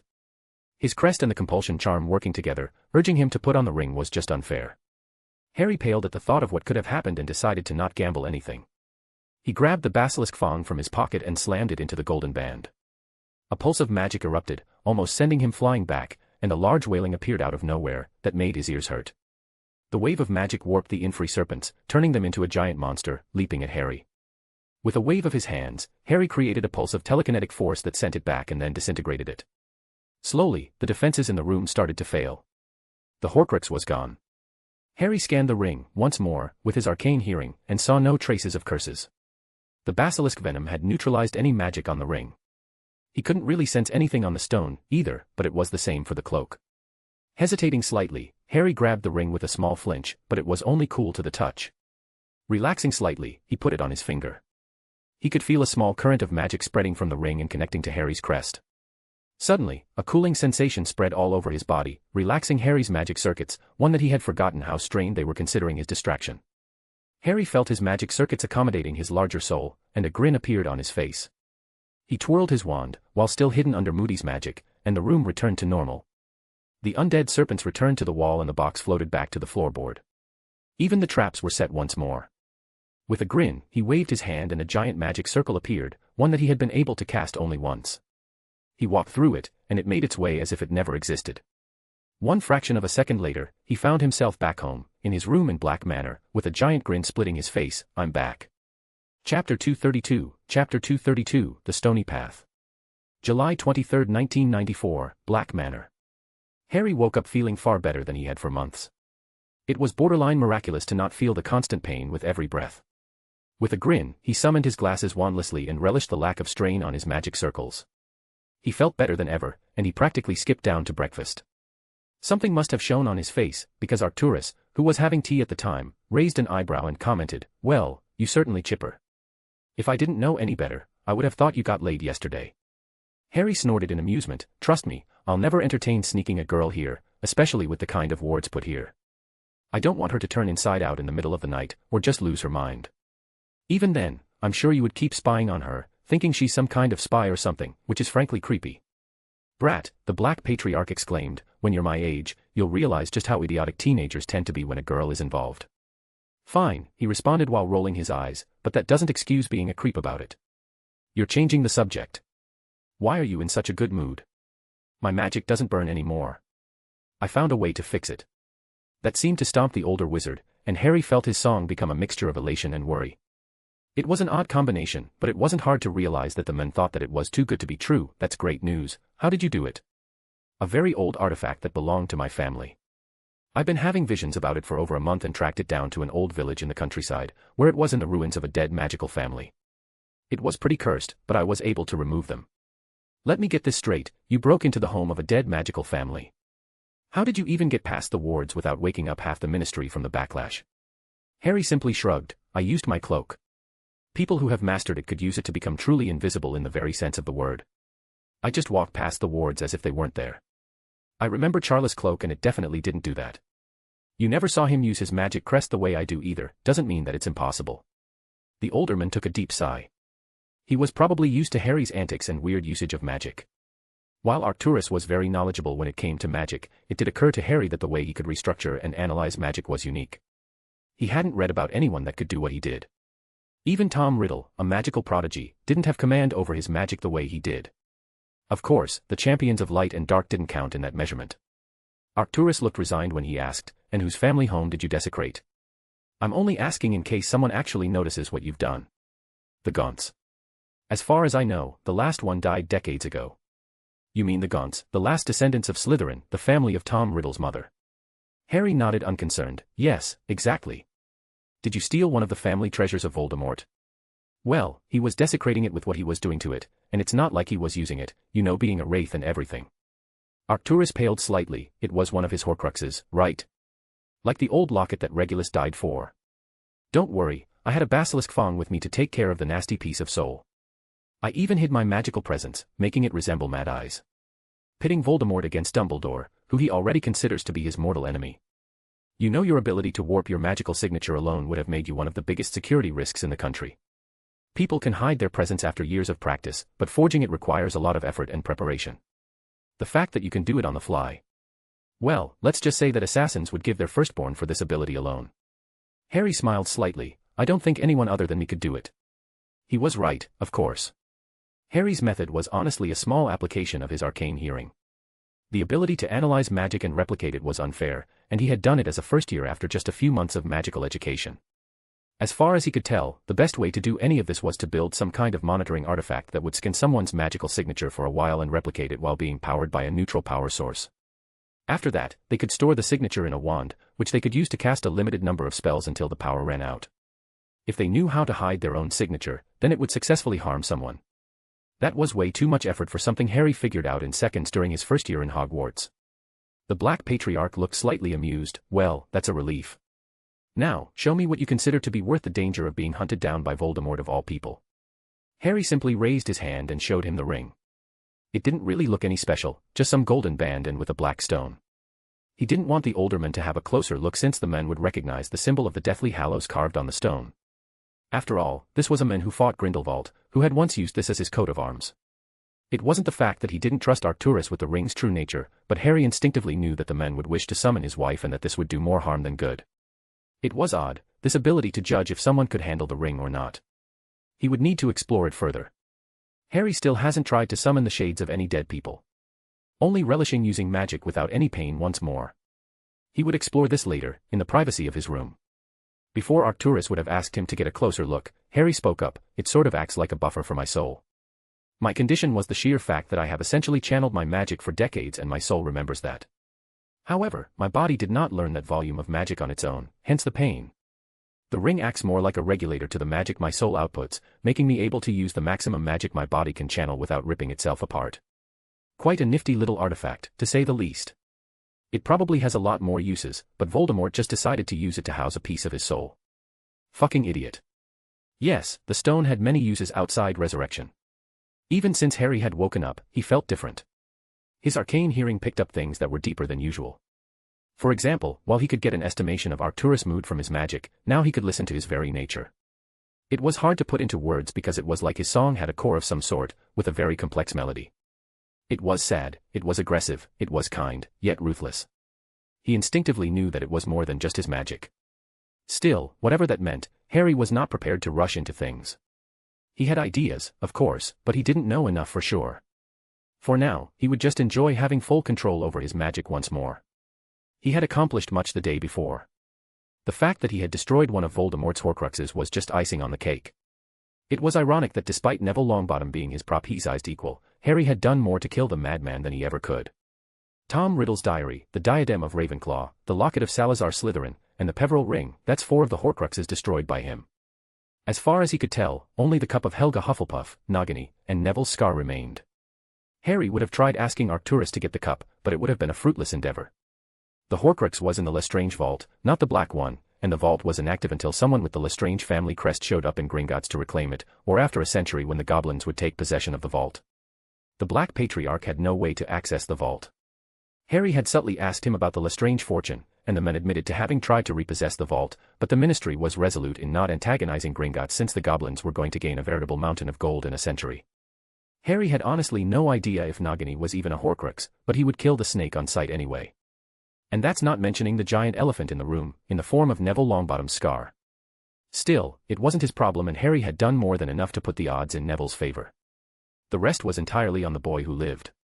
Harry had so lost himself in thought that he didn't notice Arcturus continue speaking. Sorry, can you repeat what you just said? I was distracted. The Black Patriarch grinned. I was just talking about the Quidditch Cup tickets I got. I'm planning on meeting a few friends of mine there. I thought you would be interested if anything. Quidditch isn't really my thing. Come on, this is the event of a lifetime, and you will see the efforts of your hard work with the firebolts being around everywhere. That's not to mention that my friends are looking forward to meeting you. This might be a good opportunity to make a few connections outside the country. Harry didn't answer. He had no plans of making any new business ventures anytime soon. He had rebuilt the Potter fortune in a little over a year of work. Still, this was a good opportunity for him to meet people from outside the country, see how they use magic, and how their education is different. As for the Quidditch Cup attack, Harry didn't know if it would still happen. The past year alone had proven just how different this world was from the one in the stories. For one thing, Dumbledore was removed from Hogwarts, Grindelwald had escaped Nurmengard, Azkaban was destroyed, and Lucius Malfoy was dead. That's not to mention the fact that Harry knew that his friends were probably going to come anyway. In case an attack did occur, being there to help them could only be an advantage. He nodded towards his guardian. Fine. But if I get bored with stories of how amazing the good old days were, I'll blame you. A snickering Harry dodged the hex Arcturus sent his way and returned back to his room. He was planning on experimenting with his portals but couldn't help but admire the new ring on his hand. Harry grabbed the stone in his hand, tempted to summon a shade, just to wonder if it worked. He looked back and tried to think of someone he would want to speak to. It was surprisingly hard. Harry didn't really know anyone dead he would want to speak to. It was a sobering realization of how lucky he was. The only person he could think of was Hermione, but even then, he wouldn't know what to say, and the girl was technically not dead so that didn't matter. He had no plans of speaking to Sirius Black or his father. He didn't think they would have anything of value to tell him. Now, his mother on the other hand. He was curious about what the hell she could have done that made Lupin and Sirius obsessed with her so much. He was also curious about the fire of Godric's Hollow. Having decided on who to summon, he took out the stone from the wand and turned it 3 times, thinking of Lily Potter. Yet, he was only met with a silent room. Harry's eyes grew wider and his skin grew paler with every second a shade didn't materialize itself. Chapter 233, Cultural Exchange. August 10, 1994, Black Manor. Having decided on who to summon, he took out the stone from the wand and turned it 3 times, thinking of Lily Potter. Yet, he was only met with a silent room. Harry's eyes grew wider, and his skin grew paler with every second a shade didn't materialize itself. Lily Potter was alive. Even weeks later, the sheer fact was mind-blowing. Honestly, if he had never met Sirius Black or Remus Lupin, this realization wouldn't have fazed him. Sure, he would have been curious, but that would have been the end of it. He would never consider her as his mother, not really. Whether he was abandoned, or she was forced to leave him for some reason, the fact remained that she didn't raise him. If she just showed up one day, she would have just been a stranger who was related to him by blood, nothing more. Unfortunately for him, Lily Potter wasn't a regular witch. According to Lupin, she was a magical genius who was working towards curing lycanthropy. According to Sirius, she was a secret dark witch who meddled with horrible things and killed Harry's father to power a ritual. Neither were really unbiased sources. He could have asked Snape, but the men had disappeared after the semester had ended. Funnily enough, McGonagall somehow convinced Slughorn to come back, and truth be told, Harry was looking forward to learning from them in the coming semester. Back to the issue at hand, Harry's mother didn't die in Godric's Hollows. It was the only explanation. He spent days in his room, trying to understand the Resurrection Stone, and he had made some good progress. First of all, summoning Shades of Death was, at best, an exaggeration of the stone's capabilities. Harry didn't fully understand the theory, but from what he could gather the stone used the fact that magic remembered. However, it didn't remember in a structured way and somehow created an illusion of a dead person, finding them using the user's connection to them, and what magic could remember of their personality. Harry had tested by summoning Sirius, who was just as messed up as a shade and refused to answer any questions, and James Potter, who was just a typical spoiled popular boy who was good at sports and wanted to become an Auror. When he tried to summon older people, shades were less structured, and they remembered less until they became nothing more than blobs of smoke that couldn't say anything. The conclusion was simple. He should have been able to summon Lily Potter if she had died that day. So far, he had 2 theories, ones that he couldn't test.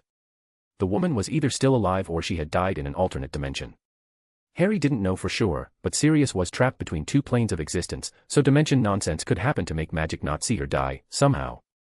It was way over his head and Harry barely knew anything about souls, so this was barely more than wild ideas in his head. Unfortunately, with the destruction of most tomes that dealt with soul magic, this was the best he could do. Thankfully, Harry's crest started pulling its weight after his birthday. It seemingly acknowledged the fact that he got the stone and wanted to reward him. He could feel an entire branch of the crest, ready to be explored, that had something to do with the Deathly Hallow. So far, Harry learned to imbue what he called a soul element to his detection spells, allowing him not to just detect traces of magic, but something metaphysical inherent to every person.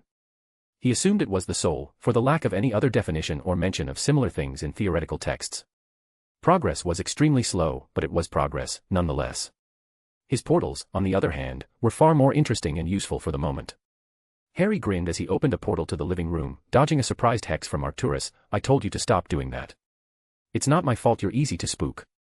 The Black Patriarch looked fed up with the whole thing. "I know it's an exciting form of magic and everything, but you don't have to use it for everything." The younger wizard sighed slightly. The man had a point, but Harry had spent almost 2 years working on creating this spell, one that happened to bypass any sort of anti-teleportation wards. These kinds of protections did not prevent the warping of space, they just stopped portkey and apparition systems from using them as a place to depart from or arrive at.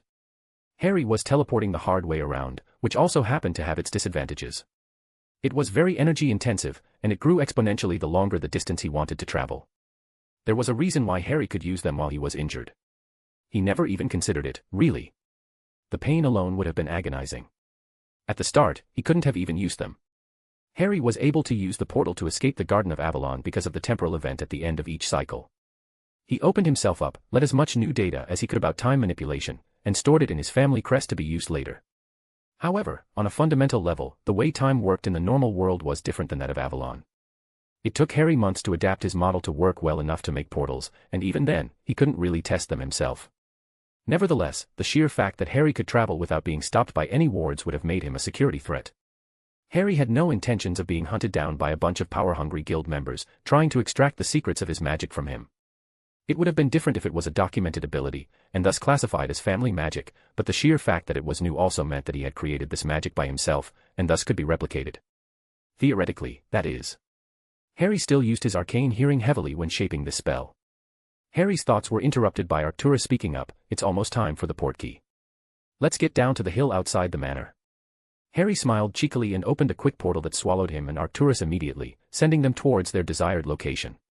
Arcturus lost his balance again and almost fell, pressing himself on his cane. Even if the older man looked exasperated by the action, Harry didn't miss the look of pure wonder for just a fraction of a second until he steeled his expression once more. The man had started to look for him ever since Harry told him about his ability. It was something the old man ought to know in case someone did find out and wanted to hunt him down or something. Sure, the man had freaked out at first and had almost put on heavy wards in fear of someone already knowing about it, but he calmed down after a couple of days. However, the man was still insistent on traveling to the World Cup using a normal portkey, which was widely uncomfortable. Apparently, the man wanted to keep up appearances or something. Still recovering from Harry's surprise, the Black Patriarch gave him a dirty look. "I'm going to get back at you for that. You know that, right?" Harry snorted. "I'm looking forward to it, old man." "Let's just grab the damn portkey," he returned while pointing at a piece of rope on the ground. Ever since Sirius' death, Harry made sure to be more friendly with the Black Patriarch. Even if he did not show it, the man was deeply mourning his grandson's death, and it had hit him deeply. Sure, at the start, Harry was too preoccupied with his misery, with his frustration regarding his magic. But after retrieving the stone, he noticed just how down Arcturus really was, and how the men seemed to lighten whenever they joked around. It wasn't perfect, but it was still progress. Suddenly, Harry felt as though a hook just behind his navel had been suddenly jerked irresistibly forward. He felt as though he was being pulled through a tight, spinning tunnel, his body twisting and turning in ways that defied physics. The sensation was disorienting, a whirlwind of colors and sounds blurring together until he couldn't tell up from down. Just as suddenly as it had begun, the sensation stopped, and Harry found himself losing his balance. He righted himself and muttered, "I hate those things." Your grandfather did too, funnily enough. It's not pleasant, but it's a good enough alternative. With his nausea retreating, Harry finally took the time to take in his surroundings. He had arrived in a vast field, bathed in the golden light of the early morning. Tents of all shapes and sizes sprawled as far as the eye could see, some floating a few feet above the ground, others shimmering with enchantments that made them appear larger on the inside. Harry turned to his guardian with a questioning look. I thought we were supposed to register for a tent or something. The Black Patriarch looked amused more than anything. I paid extra for the private port key, that means all this crap is taken care of for me. I'm too old to wait in line for a fucking tent of all things. Speaking of the tent, it should be set up by now. Harry nodded absent-mindedly, focusing on a group of children of seemingly Asian descent who were running on the air somehow. Arcturus smiled. Ah yes, wind hopping. It's a common technique taught in the East. People have been trying to copy it for years until they realized that the trick was in the shoes. The last Potter couldn't help but be amazed by his surroundings. Everywhere he went, there was something different, a new culture, some new magic. It was like stepping into a kaleidoscope of wizarding cultures, each tent representing a different country, with wizards and witches wearing their national colors proudly, using some unique magics. To his arcane hearing, it was like the entire world had united into a giant orchestra that was both too loud and yet it worked somehow. Yes, coming to the Quidditch Club was definitely a good idea. Arcturus snorted at the expression on his ward's face. You don't have to come with me. I've been meaning to speak with a few old friends of mine anyway. Why don't you wander off and try to look for your friends? You know how to find me, right? Harry gave him an incredulous look, and the men snorted. I forgot for a moment who I was talking to. Seriously, magical prodigies are unfair. Just like that, the men disappeared into the crowds, leaving Harry to wander around on his own. As Harry ventured deeper into the colorful maze of tents and stalls, he witnessed a spectacle of magic that was as diverse as the crowd itself. To his right, a group of Italian wizards was conjuring spectacular firework spells that burst into the shapes of dragons and phoenixes, their flames shimmering in every hue imaginable, casting a warm, enchanting glow over the onlookers. It wasn't anything special, but the animation charms were very realistically done, probably by layering multiple illusions on them. It was fascinating, to say the least.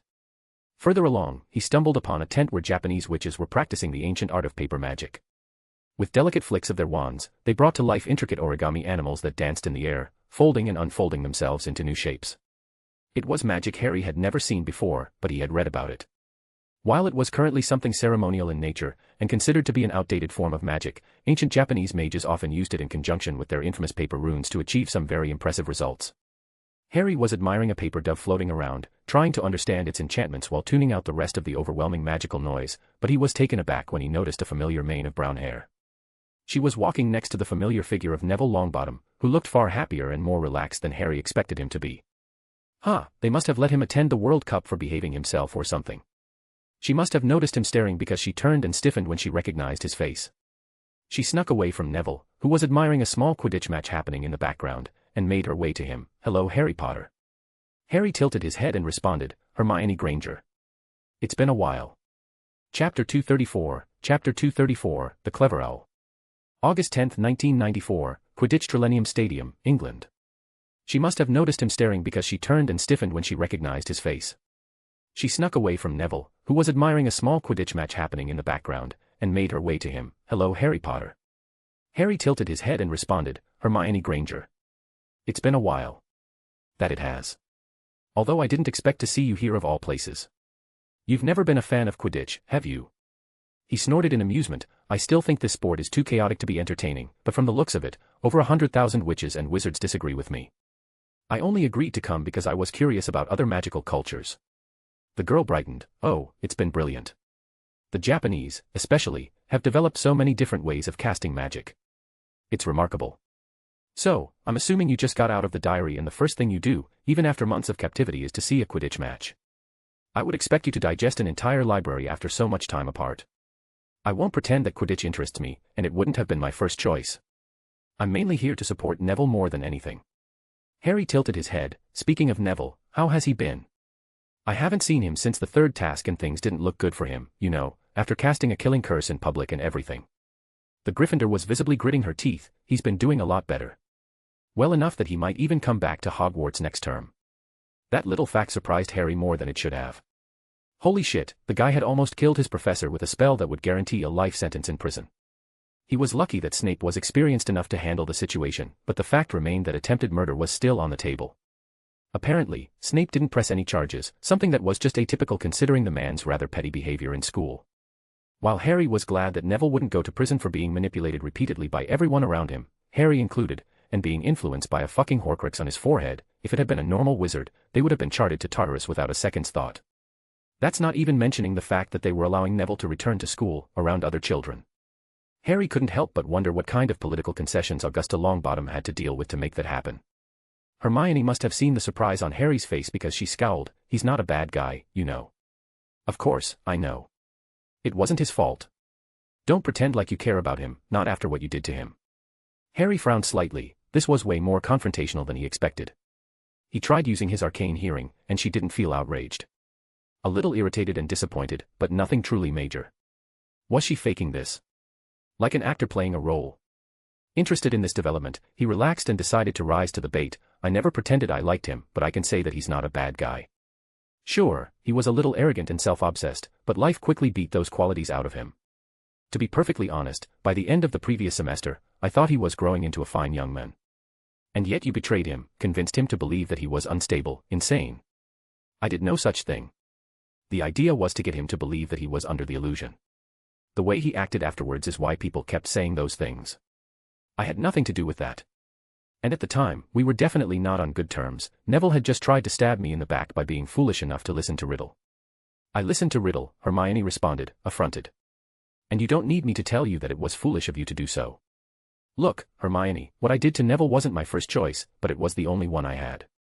Dumbledore wasn't going to let him say that there was a fucking basilisk in his school. Obliviating him of the entire thing would have been the first step, and that would have messed with a fundamental moment of his life. Now that would have been cruel. Of all the choices I had, this was the best one. You leveraged it to Dumbledore, she exclaimed. Harry nodded. I did. I offered the man a deal. To leave me alone, and in exchange, he wouldn't have had to neuter his golden boy to avoid the scandal of allowing a weapon of mass destruction to stay loose in his school, where most of the next generation lived. Not that it mattered in the end. He still ended up being forced out of the castle. It might have been the correct choice, but it wasn't the right one. You should have told Neville about your deal, make him stop doubting his own mind. While he was irritated by her judging tone, her song remained just as impassive as ever. She wasn't winded in any way, just felt a bit guilty. Hermione definitely knew that she had no right to say whether his actions were right or wrong when she wasn't there and had caused this mess to begin with. She was the one who wrote in that diary. She was the one who let herself be possessed and hurt Daphne. After a deep analysis using his arcane hearing, he came to the conclusion that the girl didn't feel any anger, just boredom, as if she was reciting a script. She was actively trying to antagonize Harry, for no reason. Also, her song had none of the small imperfections that existed in growing mages. It was controlled to a fault. It strangely reminded Harry of Minerva McGonagall of all people. Normally, he would have thought that she was an imposter of some sort, but he recognized bits and pieces of Hermione's song. It was as structured and as rigid as ever. This was definitely Hermione Granger, just more refined. He decided to look deeper, further away from the magic, more into Hermione herself, and stiffened. He understood now why Hermione's presence had unsettled him so much. There wasn't anything bad in her soul, her body lacked a soul entirely, like a song without a melody, a book without pages. The magic was there, somehow. There was a connection between her body and her soul, but it just didn't reside in her body anymore. Now, how would she handle being a little under pressure? Harry gave Hermione a sly grin. It's not like you're any better. What do you mean? Have you ever heard of Koschei the Deathless? At her look of confusion, he continued, even the Muggles remember his legend. Once upon a time, in a land far, far away, there lived a fearsome and powerful sorcerer known as Koschei the Deathless. Koschei was so named because he could not die. He was terrified of death and found an old Egyptian ritual to put his soul in an object. He thought that if he put it somewhere no one could find, he would be immortal. In the end, he put his soul in a magic needle, which was inside an egg, which was inside a duck, which was inside a hare, which was locked in an iron chest, buried under a green oak tree, located on the mythical island of Bayan in the middle of the ocean. Of course, the guy started doing the normal dark wizard crap and terrorized the populace, until a young hero reached the island, and caught the hare, which led to the duck, which yielded the egg, and within it, the precious needle. What the hero realized was that holding the egg gave him absolute control over the dark wizard. So much so that by just shaking it, Koschei would be flung around against his will. It's a tale that often describes the impact of someone holding your very soul in their hands. Hermione stiffened and her song became slightly more agitated. What are you talking about? Harry knew what he was about to say was probably a bad idea. It would definitely reveal his hand, but he couldn't help himself. He hated this game of words that they were playing, especially with the thing taking the form of his former friend. It was just so tedious. He wanted to speak with her without the mask, without the act she was playing. And so, he went for the kill. The Department of Mysteries didn't reverse the process, did they? They just adapted it to make you exist while your soul remained in the diaries. They hold your very life in their hands like the hero did Koschei's. You belong to the unspeakables now. I could tell you were different, I just assumed you somehow grew up in the diary, in your own made-up world, but it's more than that. You know that I was in the right, that I had no choice, you're just reciting a script, doing what you're told. Are you being near Neville for the same reason, I wonder? Is it because you were told to? Or do you truly care about him? Are you even Hermione Granger anymore? The girl's expression turned neutral in an unnatural way. How did you find out? Oh, honey, now we're having a proper conversation. Don't bother complaining to your unspeakables, they know better than to mess with Arcturus Black's ward. Do you seriously expect me to answer this question when you haven't answered any of mine? I wonder what your parents would say if they saw you now. They're never going to see me. They moved away, in their grief of their daughter's death. They're in Australia now, and just opened a new practice. Messing with their memories any further could cause too much damage, and it's not like they would understand, not really. You're right, I am different. So are you. You've changed from the boy I knew, the boy I was friends with. Harry snorted. We were friends for a couple of months in our first year. You barely knew me, and I barely knew you. Sure, we ended up on friendly terms, but we haven't been real friends in a long time. Although I am curious. Is Neville your mark or do you genuinely care about him? He's my assignment, nothing more. I am to make sure he recovers and fulfills his destiny. If he didn't have his arcane hearing, Harry would have been convinced by her words. She sounded so sincere. But her magic betrayed her feelings. Harry could hear her magic tense and a mix of fear and concern. She still genuinely cared about the boy, after all that happened to her. Speaking of the boy, Harry saw him looking around for Hermione. Good luck with that. You don't care, the girl asked with a stupefied tone. I don't owe him anything. As far as I'm concerned, I paid my debt to him fair and square, going above and beyond. Just because he doesn't know everything I did for him doesn't mean that they never happened. And I think having a friend, even one like you, would help him. Being alone is such a horrible thing. I'll be watching you with great interest, Hermione Granger. With that said, Harry waited until someone stood in front of him and activated his invisibility cloak. Seconds later, he saw Neville finding Hermione. He looked oddly content. And the girl gave him a warm smile that wasn't completely fake. Yeah, those two would have their issues, but he was sure the duo would deal with them later. And if they didn't, it wasn't really any of Harry's business, in the end. Deciding that this was enough excitement for the day, Harry activated the tracking charm he put on Arcturus and followed back to the train. It didn't take him too long to arrive at the location and suppressed a grin at the sight of the tent. The damn thing was massive and looked more the size of a small circus tent than anything. The funny thing was that it didn't even need to be this size. The interior would have been charmed to be expanded anyway. However, it seemed like Arcturus liked to show off his wealth. Still, Harry entered the tent and found himself in what looked like an opulent foyer, reminiscent of a grand mansion rather than a temporary magical structure. The ceiling soared high above, enchanted to mimic a clear, starlit night sky. Arcturus Black, standing at the center of the room with an air of casual authority, noticed Harry's entrance and gestured for him to join the group. Harry, let me introduce you to some very esteemed friends of mine, Arcturus began. This is Charles de Gallard, from one of the oldest and most revered families in France. Next, he moved to a man whose presence was less polished but no less imposing. Peter Shuvalov, he continued, one of the few remaining noble magicians after the Great War. Finally, Arcturus indicated a charming individual with an easy smile. And this is Sebastien Delacour, a very influential man in the French ministry. The four of us fought together, alongside your grandfather, in the Great War. In a way, these are the only people alive who know your grandfather almost as well as I do. Chapter 235, Vengeful Ruby. August 10, 1994, Cokeworth, Britain. Severus Snape found himself in a sorry state indeed. He couldn't help but chuckle as he took a large gulp of fire whiskey. Dumbledore had royally fucked him with his last stunt, and he had lost practically everything because of the old man's need for control and secrecy. It was no secret that Severus was Dumbledore's spy. Even though people thought he was manipulating the men somehow, convincing the men of his desire for repentance while still being sworn to the Dark Lord, the old man was definitely the one holding his leash. It was a position that the potion master despised but had learned to work around it over time. In the same manner, Dumbledore was in charge. He had also provided Severus protected by the man's plans for him. The defeater of Grindelwald needed him for something, and Severus took advantage of that as much as he could. He did as the men instructed. He controlled Slytherin House and subtly made the blood purity rhetoric fade away. He antagonized the students of other houses. He limited the intake of Newt students by adding more restrictions to entering the course. He did his best to look after the Longbottom brat and make sure he didn't get himself killed when Quirrell was still in the castle. He did that and more. He didn't like it, but he had no other choice. The potion master had resigned himself to playing the role of the triple agent in the war between Dumbledore and Lord Voldemort.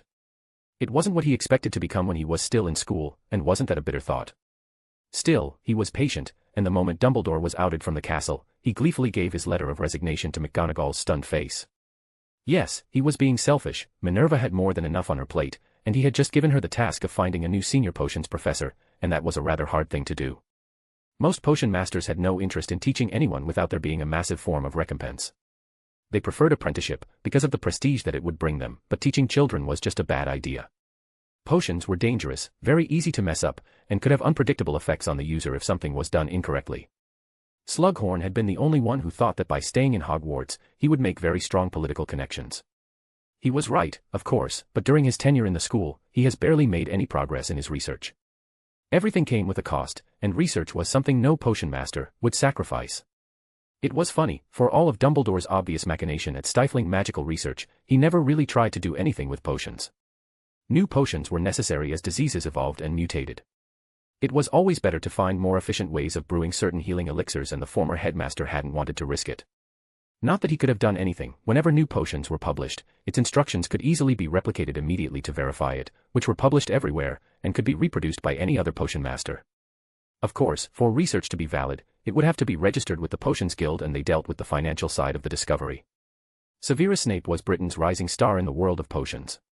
Even now, he had amassed a small fortune from the earnings of his published potions. And yet, he hadn't published any new works for years, because of how little free time he had in the castle. Dumbledore had literally destroyed Severus' career, even if the price was not going to prison. The headmaster's wand subtly glowing in front of him was a very good motivator to accept the man's offer. Truth be told, he hadn't even been involved in many attacks as a Death Eater. He was their potion master, brewing healing potions every day, with the occasional weird request that he just never asked what they would be used for. The Dark Lord had respected his professionalism with some sort of amusement. The point was that other than revealing the prophecy to the Dark Lord, Snape's contribution to the war was as a support member, nothing more. However, Dumbledore had known about the prophecy, and speaking of it would have got him kissed by the Dementors, considering that it ended up getting Frank and Alice Longbottom killed. He didn't even know why he had joined the Death Eaters. Maybe it was because, before their spat, Lily's plan involved him becoming her spy in the Death Eaters, just she would have infiltrated Dumbledore's order. Even after not speaking to each other in their last year of schooling, Snape followed her plan without even thinking about it. And what did that say about him? Was he always destined to be a follower? At first, it was Lily, then the Dark Lord, then Dumbledore. Was there something fundamentally wrong with him? Not that it mattered now. Lily was dead, and Severus now had the first chance at truly being free. Albus Dumbledore might have burnt any bridges the potion master had in Britain, by vouching for him so much during his trial. He was looked at with suspicion by everyone. They thought that he was complicit in every shady deal the man had ever been part of. Not that he expected Dumbledore to stay silent for long. Men like Dumbledore always came back. Severus had no intention of being there when he did return. America was looking good as a place to settle down. MACUSA might be a bit of a pain to deal with, but that was nothing to someone who worked with Dumbledore for years. And they didn't really care about politics outside their continent, so Severus could technically get a new start he dreamt about. If only Lily was there to see him. Would she have been proud or disgusted? It was hard to tell with her. The potion master's thoughts were interrupted by a family soft voice. "Well, I never thought you'd ever return here, Sev." Severus stiffened and turned, with a mixture of both hope and revulsion. "You're supposed to be dead." Standing in the front room was Lily Potter. She looked older, more mature than the image of her that had haunted his dreams for years. Her hair, still that vibrant shade of auburn, fell softly around her shoulders, and her eyes, those incredibly green eyes, bore into him with an intensity that made him feel small, just like they did when they were younger. He had no doubts that this was her. Lily snorted, as if something like that would have gotten rid of me. "So, you're still alive after all this time. You left your son to rot with your sister. You left him to be manipulated by Dumbledore. It was only pure luck that Arcturus Black became interested in the boy's affair and protected him." Lily's expression softened, a rare glimpse of vulnerability crossing her features. "I didn't leave him by choice, and I regret not finding a way back sooner, but now that he's practically a grown-up. Black messed with the ritual I was using to defend us. It's what's caused the fire, and I ended up trapped. Black finally died the last summer, and I was able to escape." The potion master couldn't help but gape at the explanation, but his mouth moved before his brain could stop it. "Black was alive." "Yes. I suppose you knew him as the Smiling Killer. He's dead now." The relief he felt couldn't be described in words. Sirius Black had almost fed him to a werewolf. Bullying or not, This was straight-up attempted murder, something that Dumbledore swept under the rug for the possibility of having the future head of the Black family under his banner. Still, that relief did not stop a pit from forming in his stomach. Why are you here, Lily? We hadn't spoken in years, even before your disappearance. Are you here to kill me? Kill you? Are you out of your mind? Just stop, Lily. Stop pretending. We both know that you would gladly sacrifice me if it benefited you. I suppose you could be here to punish me for some reason. Did you want me to look for you or something? Are you blaming me for not helping you more? How should I have known what would happen to you? The witch looked hurt for a fraction of a second before steeling herself. I am not unreasonable, Sev, nor am I cruel. How could I have known that? You weren't exactly nice in school. You dabbled in magics that the mere mention would have made most wizards cringe. And we didn't exactly part on the best of terms. We weren't even friends for years before your disappearance. You cut out all contact, removed me from your life. Do you seriously think I had any choice in that? How could you not? It was your decision. The redhead's eyes seemed to space out slightly. No, it wasn't. I wasn't allowed to tell you before. They wouldn't have let me. Who are they? Severus returned with a confused look. In the summer before my 3rd year, an organization contacted my parents. Apparently, they were impressed by my talent and wanted to offer a scholarship of some sort. It was small, at first, just a few extra books, but then they offered instruction on occlumency and legilimency, then dueling lessons. I saw it for what it was, but my parents were convinced that this would be the best opportunity one could have. They were all so nice, but then when I refused to learn the blood-boiling curse, they took me aside and threatened my parents, my family, if I didn't cooperate. I had no idea who they were, at the start. They just called themselves the Foundation. The potion master thought back and tried to remember if he had ever heard of an organization with this name. I've never heard of it before. It wasn't their official name. It took some time to know where they came from. They had to be funded and had too much knowledge of my transcripts, and I assumed they got them in the ministry. Apparently, Hogwarts had to submit the transcripts of students who take more than 3 electives to the ministry to see if they qualify to get a time turner. They were never accepted, but the Foundation had gotten my transcripts from there and considered me a suitable candidate. I tracked down who had access to the records by breaking into the Department of Magical Education in the ministry using a bit of polyjuice that I brewed, and saw who could have accessed it, and had the funds and resources that the Foundation had. I found only one, the Department of Mysteries. The Unspeakables. Aren't they researchers? The redhead chuckled bitterly. Yes, they are. I was stuck there for years until after I graduated from Hogwarts and confirmed it. Anyway, they groomed me and gave me tests and instructions of some very obscure magic. I thought they wanted me to become a public figure under their control. I had no idea. They had me stop associating with you. In turn, I ended up biding my time. They couldn't do anything the moment I was involved with Potter, since that would have brought them Dumbledore's attention. The old man has always been a little too interested in James.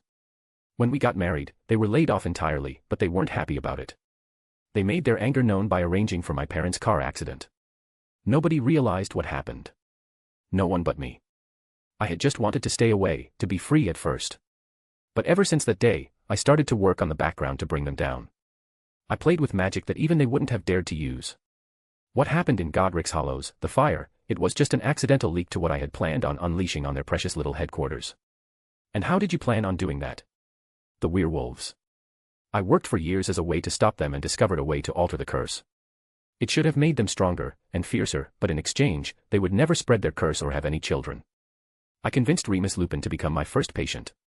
The side effects almost made him feral, and he disappeared to deal with the effects, far away from civilization.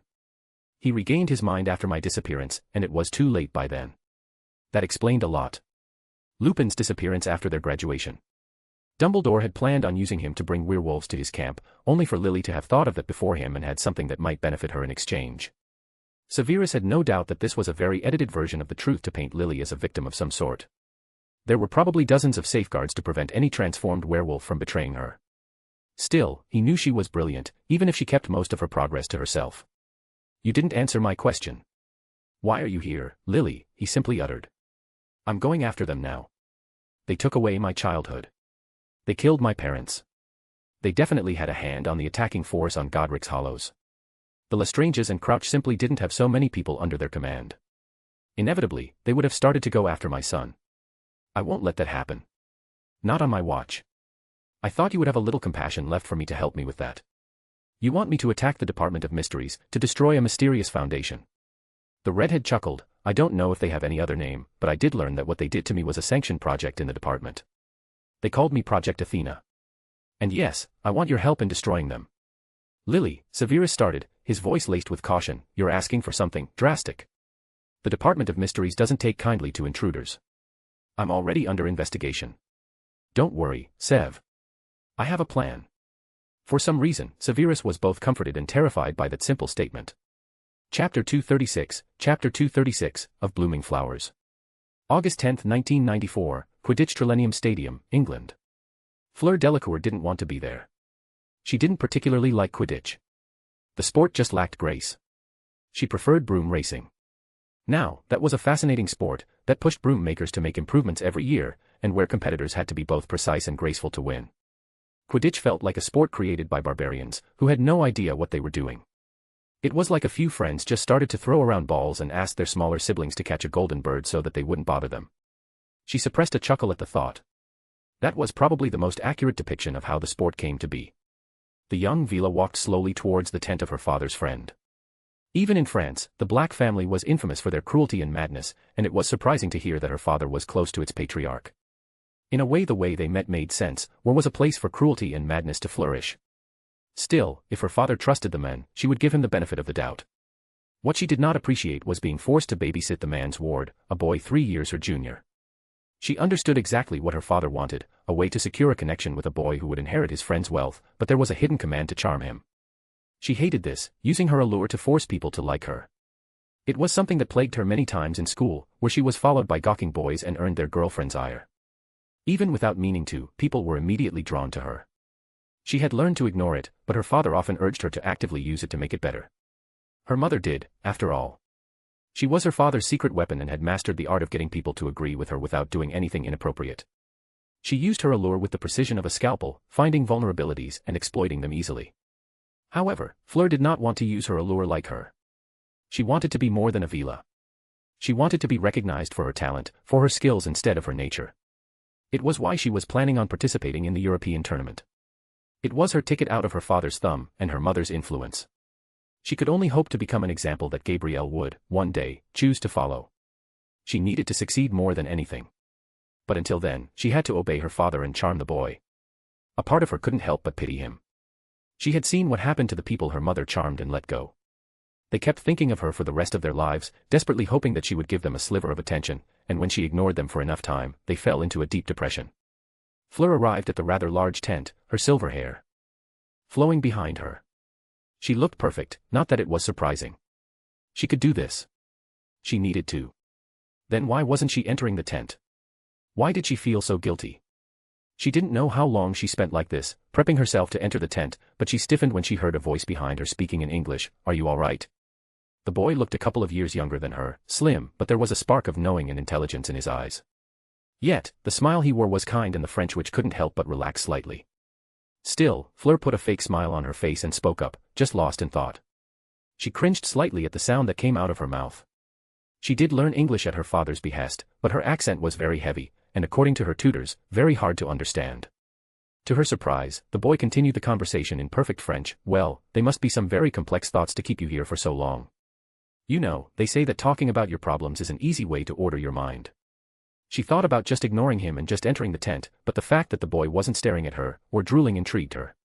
It was the sign of a strong mind, after all, and Fleur wasn't one to waste a quality conversation, even if it was with a stranger. I don't think a stranger is the best person to share my private thoughts with. The boy simply shrugged. Personally, I think a stranger is the best person to do it with. In a few weeks, we both would have probably forgotten about our conversation. I'm still not talking to you about it. Fleur responded hotly. I didn't tell you to. So, what's a witch your age going to see Arcturus Black of all people? That's not any of your business. The British boy grinned mischievously. Oh, so it's like that. I didn't think the old man had it in him. It took a few seconds for Fleur to realize what the boy was implying and spluttered in anger. It's not like that. What did you think I was? An attractive young woman going to visit a rich old man on her own. It's not hard to make the connection. Well, it's not like that. My father is an old friend of his and he asked me to come. The boy shrugged. Sure, whatever you say. I am telling the truth. And I believe you, the young wizard retorted back with a dry tone before changing the subject entirely. You're going to Bosebattens, right? Yes, she simply replied, not knowing where he was going with this. What is it like? I was going to transfer there this year, but I changed my mind. However, I admit to being a little curious about the place. Oh, it's beautiful, but it's very focused on the arts. It was built based on the chateaux of Versailles, and were divided into 3 houses, Belfoil for the lovers of nature and have a strong sense of bravery and loyalty, Papillonless for the naturally gifted in the arts, both visual and musical, and they are thoughtful of all others around them as well as kind and gentle, and Amberloon for the cool and calculating students who are averse to irrationality and prize people who make well thought out and logical decisions. I'm a member of the Amberloon. That's interesting. Our houses in Hogwarts focus on similar qualities. Fleur scoffed, you're seriously comparing your school to Beauxbatons. The very center of elegance and magic of France, where countless artists from all over the world hope to join the faculty. Our school is very selective, and I don't remember there being any transfer students in my time there. I doubt Madame Maxime would have accepted you anyway. The boy smirked, I think I would have been more than good enough, but I prefer Hogwarts to be honest. Your artsy academy is all nice and all, but our school has character. It's filled with secrets upon secrets, knowledge older than your very school, and one of the best libraries in the world. Fleur had to admit that the young wizard did have a point regarding the library. Hogwarts probably had more magical knowledge than the rest of the magical schools of Europe put together. To be fair, it had more to do with the fact that the castle had never fallen than anything.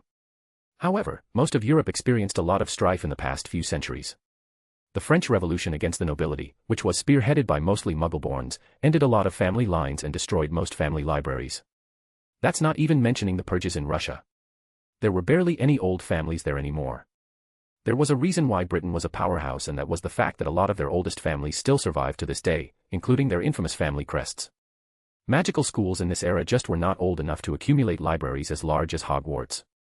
It was why Fleur wanted to enter a guild after her graduation, and why she needed to have a good showing in the European tournament. Still, she was not going to take the boy's words lying down. What an uncultured way of thinking. Perhaps we do not have the largest library, but every book in it has invaluable knowledge. Can you say the same about yours? Instead of looking offended, the boy smiled, perhaps you are correct. We'll never know for sure. Your school must have some kind of redeeming qualities considering the bracelet you're wearing. Very interesting indeed. Some kind of emotional detection, which emotion exactly, I'm not sure. There's also the secondary function acting as a way to store a certain kind of energy using jewel craft, very interesting. And anchored by ancient Greek runes too. Now, that's not something I see every day. Not professional by any means, but very impressive for a student. Are you aiming to be an enchantress? The Vila froze at the stranger's words. This was disturbingly accurate. The bracelet was her masterpiece, the artifact that she created and wanted to offer to her professors, hoping for a recommendation to either the Charms Guild or the Guild of Enchanters. Its main purpose was to contain her passive allure and store the magic it released into an arrangement of rubies, which powered another spell that detected people with violent intent, geared towards lust. Yes, this could limit her allure, but it tended to be overwhelming when she actively cast magic, and Fleur was still inhumanly beautiful, even with the allure contained. She had made it mostly for Gabrielle's sake, hoping that her little sister wouldn't have to deal with what Fleur herself experienced in school. Gabrielle was an innocent little girl and she wanted to keep it that way. But how did the boy discern all of this with just a glance? No one, not even her father, had noticed the bracelet's true functions, dismissing it to be a fancy bit of jewelry. How did you know? The enchanter bit, well, the bracelet is a bit too niche to be mass-produced, and frankly the jewel craft is more than a little inefficient for a certified master to have made it as a custom job. That means that you're the one who enchanted it, and that amount of dedication to a field of magic means that you would want to pursue it. Hence your desire to become an enchantress. No, I meant how you knew how my bracelet worked. The boy's green eyes twinkled mischievously. You did very well to engrave the runes, but you didn't do a good job at black-boxing it with an illusion because it's connected to the same jewels that power the rest of the enchantments. That meant that the illusion failed when it was actively being used and the jewel was overwhelmed whenever it dealt with too much magic. The runes glow and that makes it easy to decipher them. You could fix that by using a jewel specifically dedicated to power the illusion, but you'd have to make sure to deal with any interactions the two enchantments could have since they could be on completely different runic schemes. Personally, I'd recommend using a shape transmutation layer of any neutral material that would cover the bracelet with a very thin layer, covering up all the enchantments. Of course, you'd have to modify the runes a bit to make sure it ignores the layer, but you wouldn't have to worry about it being overwhelmed. Fleur was frozen trying to process what the boy had just said. In the end, she could only settle on, "Who are you?" The boy opened his mouth the answer, only for her father to exit the tent with a wide smile on his face. "Ah, Mr. Potter. I see that you have met my daughter, Fleur." This was Harry Potter. As in her target, Harry Potter. The boy her father asked her to charm. She was just too stupefied to answer. The boy didn't seem surprised by her name and simply answered, "Yes, she's been a delight." You have raised a very talented witch, Mr. Delacour. I am very proud of her. Well, I dare say if we're any later, Apollon would have my hide. I did promise I'd be home for dinner. We'd best be off. Fleur followed her father to her tent, feeling confused and lost, but also anxious. She had no idea how her father was going to react after she'd told him about their conversation. Chapter 237, Courtly Retroflection. August 10, 1994, Quidditch Trelenium Stadium, England. Fleur followed her father to her tent, feeling confused and lost, but also anxious. She had no idea how her father was going to react after she'd told him about their conversation. By the time they arrived at their tent, thousands of scenarios played themselves in Fleur's head. She did not doubt that she had messed up whatever her father had planned, especially since they left immediately after she arrived at the black tent. She feared her father, and rightfully so. Oh, he wasn't a violent man by any means, but he knew where to press to hurt the most. When she was younger, when Fleur had tried to sneak into the forbidden part of the library, her punishment was to get her to act as his secretary during the summer, while her mother and sister went on vacation at her grandmother's. At the face of it, it didn't look like she was being punished, but that came at the cost of her dueling career. One of her professors, who happened to be a former dueling champion, had agreed to mentor her during the summer. She was so excited, but her father didn't want her to pursue a career in the subject, yet he oddly had not directly opposed her. She was so tired during her work as a secretary that she barely had any time to work on her dueling and was too tired during their sessions. The professor gave up on her after a few weeks, recommending that she give up since she didn't take the profession seriously. Apparently, word had spread about her lack of enthusiasm in dueling, and no one wanted to mentor her anymore. She also hadn't seen her sister for almost 2 years straight, and that had hurt more than it should have. Her father wasn't a cruel man, just a pragmatic one. He had a vision, and that was with Fleur being either a politician or married to one, influencing him for her father's own ends. Oh, he loved her and everything, he just loved his career more. He wanted a legacy, to be remembered in the annals of history. Just as she expected, her father motioned her to follow him to his office, and the moment he entered, the smile he had on his face vanished. What happened with the Potter boy? Fleur almost shivered at the tone and responded with a neutral voice, nothing, really. I didn't know that he was the one you told me about. We just talked about our schools and magic. For some reason, her father looked disappointed, and what was he like? Smart. Very smart. Cheeky too. He knew how to work a conversation. He also speaks fluent French. I would have thought he was French if it wasn't for him speaking in English at the start. He also wasn't really affected by the allure. Not that she actively used it, since the bracelet was activated so that she wouldn't be accidentally swarmed. But even then, he didn't seem interested in her looks. At least compared to the bracelet as well. She was hesitant when she continued, he's also very knowledgeable when it comes to magic, especially for someone his age. Her father gave her an expectant look. Anything else? Papa, I spoke to him for a few minutes, at most. Her father sighed and sat down on his office chair. I suppose it was a long shot anyway. What were you hoping to achieve anyway? I was hoping you would be friends. Fleur gave him an incredulous look. Friends? You thought I wanted you to seduce him? That would have been a nice outcome, to be honest, and I would have lorded it over Arcturus for years, but the men never would have let the boy near us if he had fallen for the first pretty face he saw. No, it was a long shot anyway, and one that Arcturus would have probably retaliated with anyway. Why are you so obsessed with the boy? Sebastian Delacour burst into laughter. I forgot that you don't really care for British politics. Tell me, what do you know about what's happening here in Britain? Well, Dumbledore was outed from all of his political positions and removed from Hogwarts. He disappeared afterwards. Yes, and before all of this, he held a lot of animosity towards young Mr. Potter. So much so that Arcturus told me he was planning to help him change schools. Apparently, Beauxbatons would have been an option, but with Dumbledore no longer the headmaster, he didn't need to anymore. Fleur looked pensive. He did mention that he was thinking about transferring to Beauxbatons. Not that the British would have let him anyway. You see, the special thing about Harry Potter is not his lineage, which isn't really all that impressive in Britain. It's not him being a ward of House Black and probably Arcturus' unofficial heir.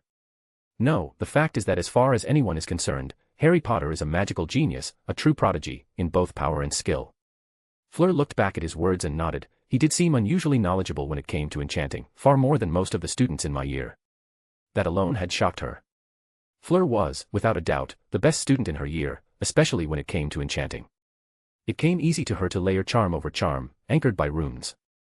Most people couldn't make any heads or tails of it. The entire field of magic was an elective that wasn't available to everyone. The professor handpicked the students and it was an honor to be selected. To see a boy 3 years her junior critique her work was beyond shameful. She hadn't even known anything about the field of magic back then. Her father snorted, "My dear, the boy was able to build an entire fortune, one on par with that of rich families in Europe, in just a year. I have a few friends in Gringotts, and growth on that scale was just unprecedented. He's gaining a lot of attention, especially with his role in Dumbledore's fall." The Vila tilted her head, confused. Dumbledore's fall. Wasn't he deemed an unsuitable headmaster because of the many scandals in Hogwarts and the Grindelwald impersonator? Yes, but if you look back, it all started with Dumbledore trying to gain control over the Potter boy. The trial was the start of people doubting his words. He revealed what happened to Dumbledore's sister to the public, and the former headmaster didn't deny it. I always knew the men didn't have clean hands, but I admit that this surprised me. That's not even mentioning the local school tournament. Her father's words sparked a memory. He's the boy from the tournament. Fleur suppressed the urge to giggle at the thought. She had bought a few omnioculars with recorded images of the tasks.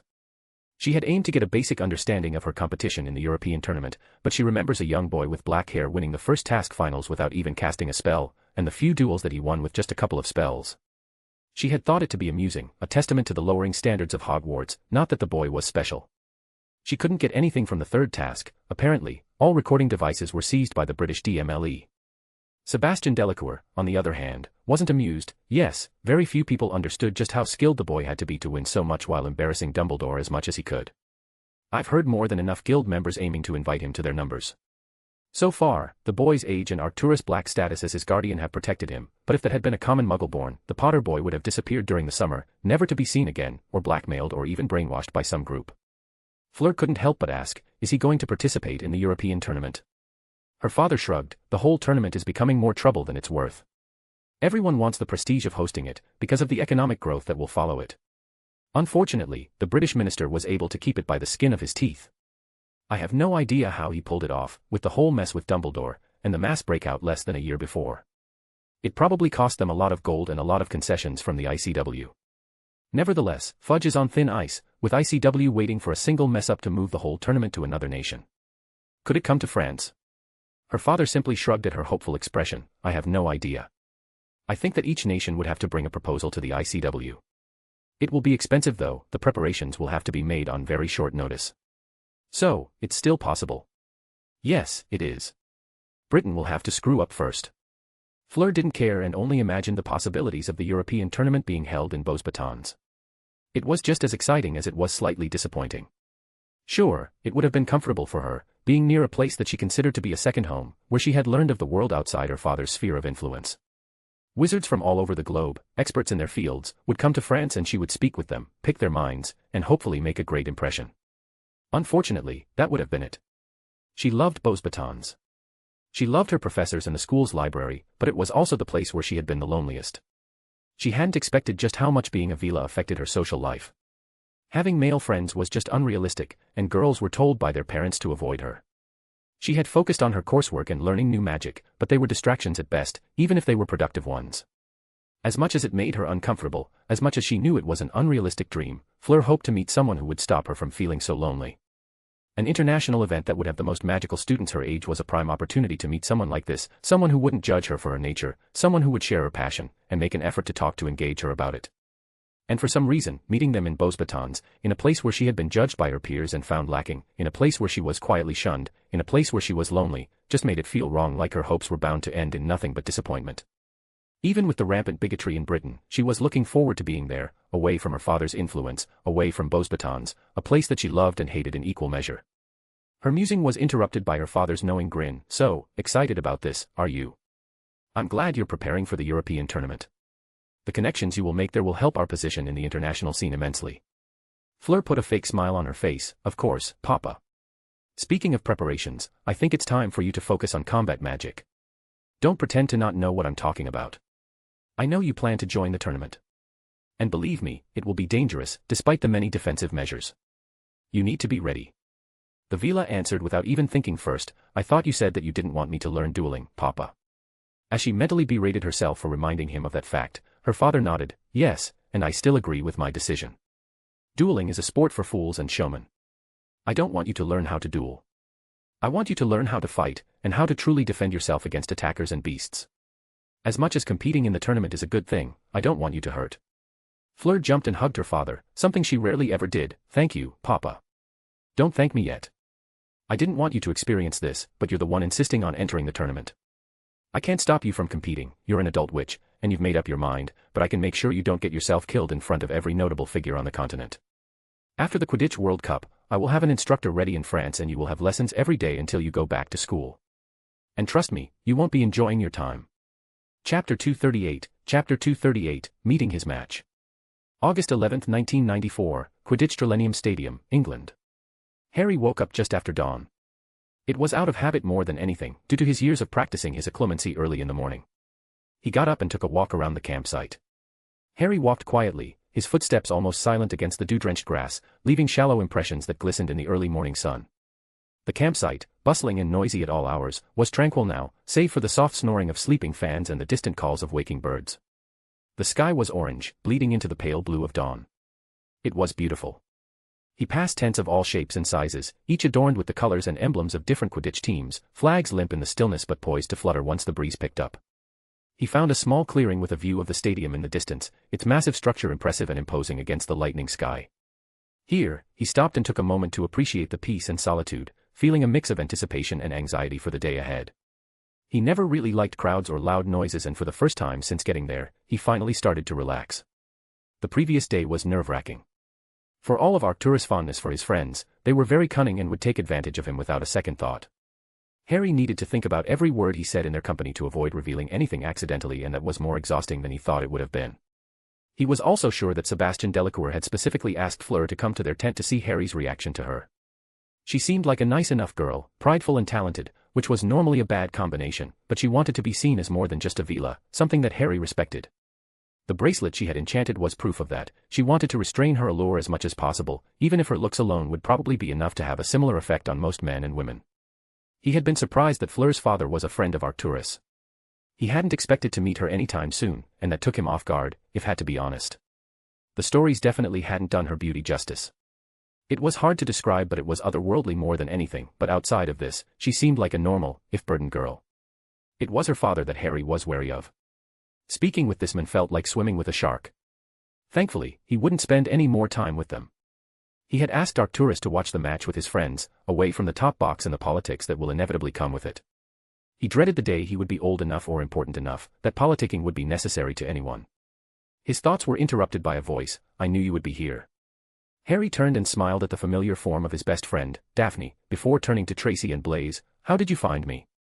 The blonde grinned, but it sounded forced for some reason. "You always like to take walks to quiet places whenever you're in a new place, and I knew you always wake up early. This is the quietest place around."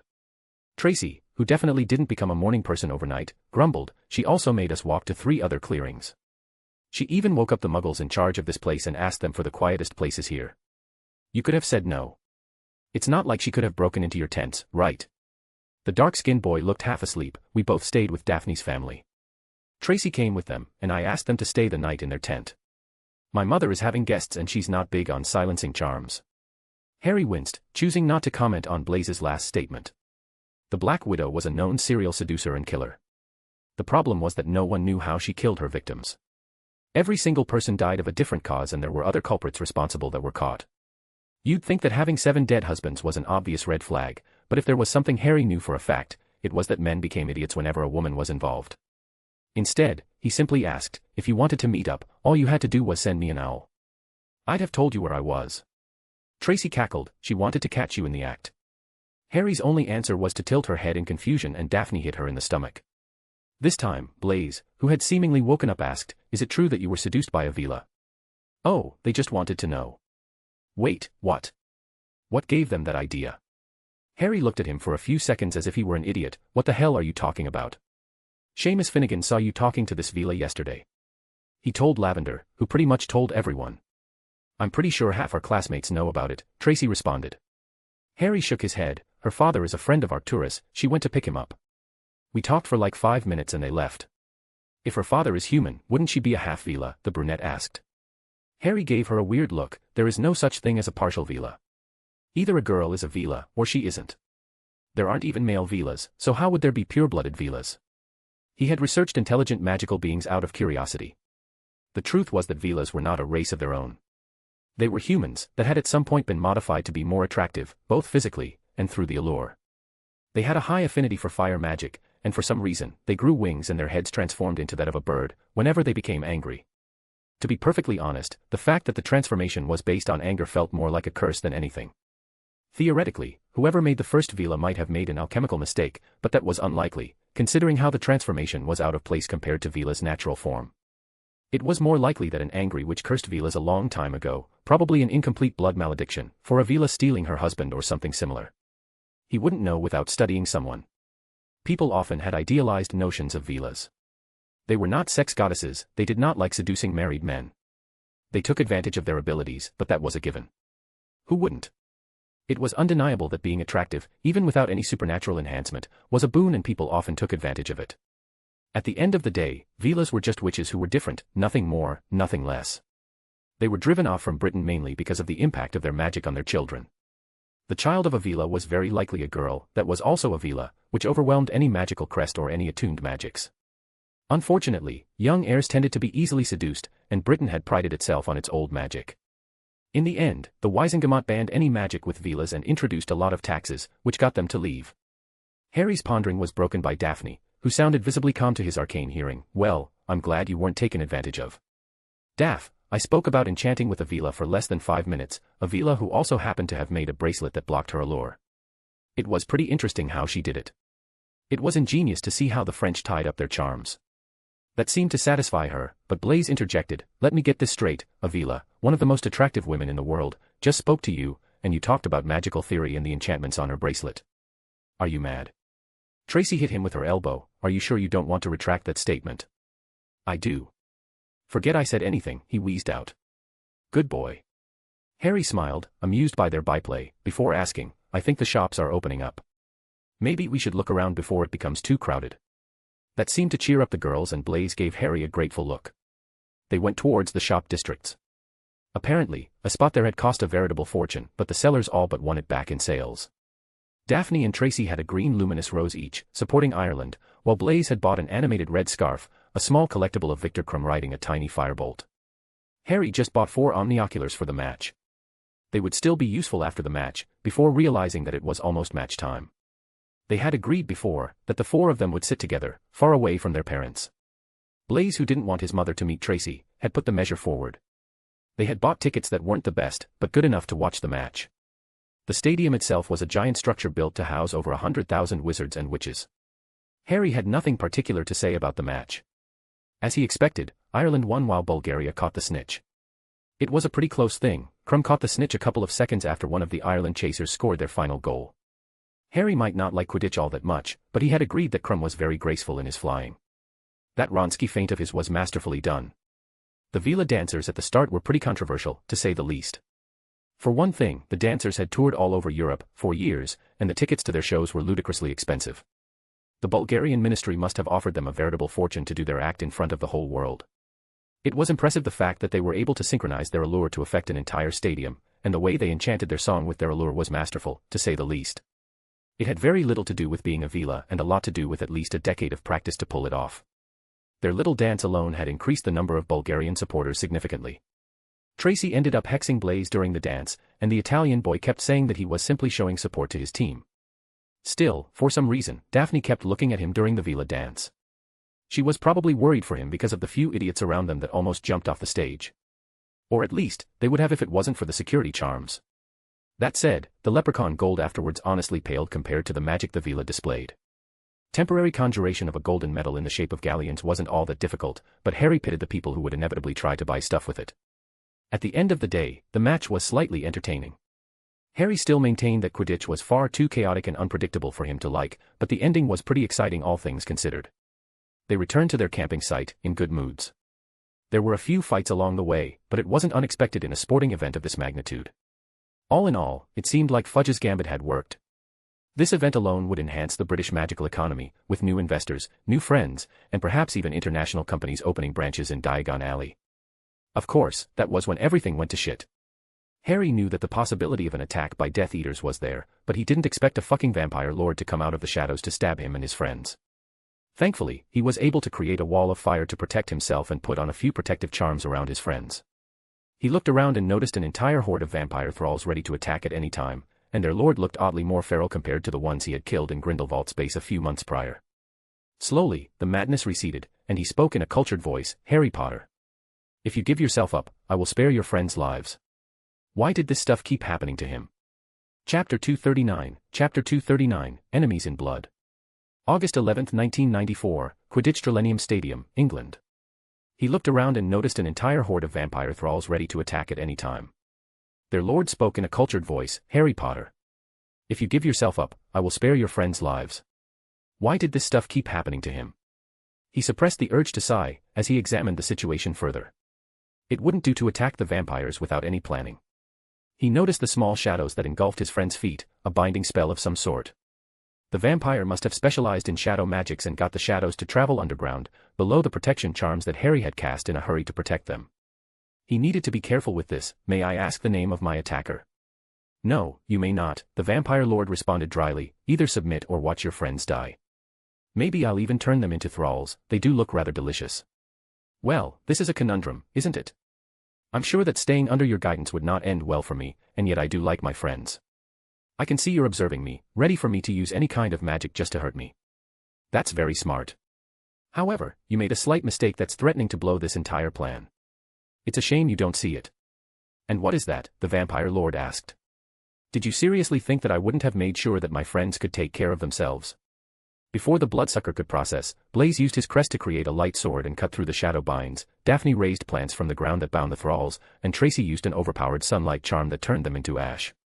It didn't take long for the vampire to realize his position and he ran forward with superhuman speed, with a blade of shadows ready to impale Harry's friends, only for Harry to open a portal in front of him, whose exit was behind him. The vampire lord froze, incomprehensibly as he stared at his own shadow blade emerging from his chest, before falling to the ground, dead. Daphne walked forward and spoke up, that's a new trick. I assume the issues with your magic are over. Harry smirked, all I needed was a little field trip. His face suddenly turned serious as he heard screaming from the rest of the camp, I don't think we're the only ones that were attacked. Daphne stiffened, I need to get to my parents and Astoria. We'll come with you, Tracy agreed with Blaze nodding along.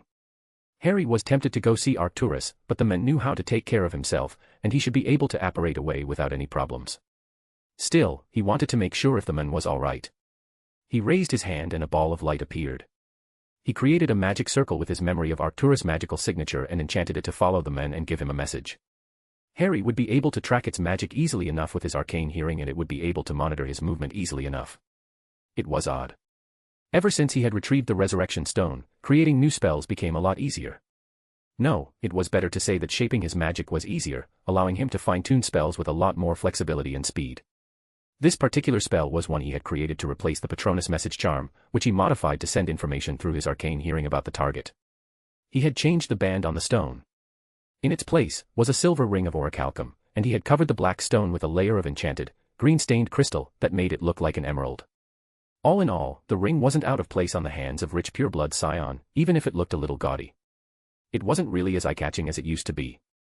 No one was going to recognize the resurrection stone anytime soon, and with Dumbledore, and now Grindelwald, running about, he wasn't going to risk that.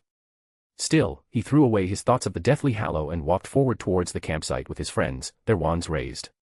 As he came closer, somehow, what he could hear with his arcane hearing became less pronounced, like a large shadow snuffling the magic around. Instead of the magic, screams and shouts filled the air, a discordant symphony of terror and confusion as wizards and witches scrambled to defend themselves. Children clung to their parents, their cries mingling with the sounds of destruction. Tents were ripped apart, messing with the space expansion charms that they held. The older mages tried to apparate away. It was the most viable strategy when people were in danger. The magic dampening field seemed to somehow mess with apparition as well. They were all running out of the campsite, hoping that they would be able to get away there. Even then, a lot of people remained, looking for loved ones in the chaos. A rare few fought the attackers with flashes of lights that incapacitated them. Daphne didn't seem to care about them, focusing solely on her family's well-being. When they arrived at her tent, she saw her father fighting alongside his wife against hordes of vampire thralls. Normally, he would have looked quite dashing, with blue eyes and light brown hair, but his scowling sweaty face ruined any illusion of nobility. The man was surrounded by what looked like a miniature forest that strangled everything in sight. His wife, whose hair was very similar to Daphne's, had frozen the entire outer layer of her husband's forest and attacked the thralls with shards of ice. They were both protecting Astoria, who was huddled between them. When they approached, the ice melted around them, and the forest parted away, letting them enter. Daphne's mother ran towards her daughter and hugged her fiercely, making sure she was all right. The men gave Harry a once-over. You must be Harry Potter. I am. I'm assuming you're Daphne's father. Before he could say anything, his wife hit him in the shoulder. "This is not the time, dear. We have more pressing matters at hand." The men deflated and nodded. He took out a small rope from his robes and told them all to grab on. Harry recognized what it was, an emergency portkey. That must have cost the Greengrass Patriarch a pretty penny, but it was paying its worth since it was more robust than Apparition and had a better chance at not being stopped by the magic dampening field. Harry walked away and Daphne's mother stopped him. "What are you doing?" "I need to find Arcturus. I was just here to make sure you're all safe.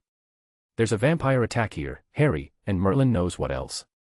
Harry simply shrugged. "I can take care of myself. Goodbye." Before they could register his words, Harry sneakily broke the enchantments on the emergency portkey and activated it himself while making sure to pierce the veil of darkness enough so that the portkey wouldn't be affected in any way. Just as he expected, the green grasses, Tracy, and Blaze disappeared in a flash of light, leaving him alone in the ruins of their tent. "Well, that wasn't exactly true," a soft voice spoke up behind him. "That was a brave thing you just did. Or foolish, it depends on how you look at it. We both know that you wouldn't have let me use the portkey. I noticed you the moment we went past the border. I'm assuming that this is a trap for me." He turned to watch his attacker. "Of course it was. It is a shame you killed poor Rupert on your way here. He never was the brightest one of my children, but he was one anyway. His brothers and sister are eager to avenge him." Harry looked around, unconcerned with the dozens of vampire lords surrounding him and an army of thralls following them. "They do look rather eager." "So, you're a vampire elder, then?" "I never thought I'd ever meet one of you," Harry dryly responded. "Old things are waking up, Harry Potter. It's only right that we do the same. I have to admit, attacking an international event is an easy way to get your people hunted down." The elder vampire burst into laughter and Harry took the time to see his face. He looked younger than a being his age and had a right to be. The youngest of them was at least 1,000 years old, yet the being in front of Harry wouldn't have looked all that different from a pale man. The other vampires had felt empty like buckets with holes trying in vain to put it back together. However, the elder was more whole, for the lack of a better word. The elder's laughter rang out, unsettling in its warmth. "Old powers stir, Harry Potter. We rise with them. Your international spectacle. A mere catalyst." "With whom?" "Grindelwald." Harry asked. The elder vampire grinned. Now, it would be a breach of honor to tell you. Not that you'll have much use for the information, you have other things to worry about." Harry felt something try to burrow into his head and responded by clearing it as much as possible. His crest burned to aid him, and so did his stone. "You're using soul and mind magics. Child, I predate the formation of the guilds. But I have to say, whatever is protecting you is quite good. I think I'll learn much from your corpse." And just like that, Harry heard a small ping with his arcane hearing. Arcturus had operated away. He had been monitoring the men ever since he fought alongside his friends. The man was fighting his way out of the magically dampening zone, hoping to get out so that he could apparate safely. Unfortunately, the field made using magic slightly straining and the Black Patriarch wasn't a young man anymore. He was slowly getting overwhelmed by the sheer number of thralls. Still, the men had made it out safely, and that was all that mattered. Harry had been worried about the control the elder vampire had over the thralls attacking him. It seemed like the bloodsucker had no plans regarding Arcturus, a foolish move since it would have been an easy way to pressure Harry. The last Potter grinned and released a pulse of space, throwing everything away from him. He felt a warning from his arcane hearing and dodged a slash of blood. He changed its path towards the other side of the forest, beheading a vampire lord. He created a giant magic circle with his legs, that suddenly glowed white and created a massive pillar of sunlight that grew outwards, disintegrating the thralls, and injuring a few of the weaker vampire lords. He ducked, towards a beam of darkness, cast by the vampire elder himself. Its diameter was almost as large as he was and Harry could tell was too dangerous to shield against. With a smirk, he twisted the beam using his space magic and changed its trajectory around him, creating a giant circle of darkness that killed any approaching vampire lords. It took a moment for the elder vampire to realize what had happened. He looked rather excited by the realization. Space magic, how nostalgic. The vampire stopped the spell with just a wave of his hand. Harry had expected this and conjured thousands of small shards of ice so pure that they almost looked invisible. He banished the ice into his warped space. The vampire lords that attempted to attack him with the shadow circle gone were shredded to pieces by them, and he used them to attack the elder. Harry motioned for the icicles to attack the elder vampire. However, his enemy, no longer giving Harry a patronizing look, scowled and yelled out, "Enough." It was like he commanded the very magic around him. To his arcane hearing, it was like the song simply stopped being played, and every player held his breath. The ice that Harry conjured just disappeared, as if it had never existed. "You have fought valiantly, son of Peveril, but I've humored you enough. I will not allow you to kill more of my children, no matter how fascinating you may be." The surviving vampire lords slowly stopped hiding from the trees and stepped out of the forest that the Greengrass Patriarch had conjured, eager to see their elder start fighting himself. As for Harry, he knew that the fight was just escalating, and he prepared himself to open a portal to stop whatever attack the elder vampire was preparing and redirect it towards his children even further. He did have a few ideas on how to deal with his opponent, so it wasn't a lost cause yet.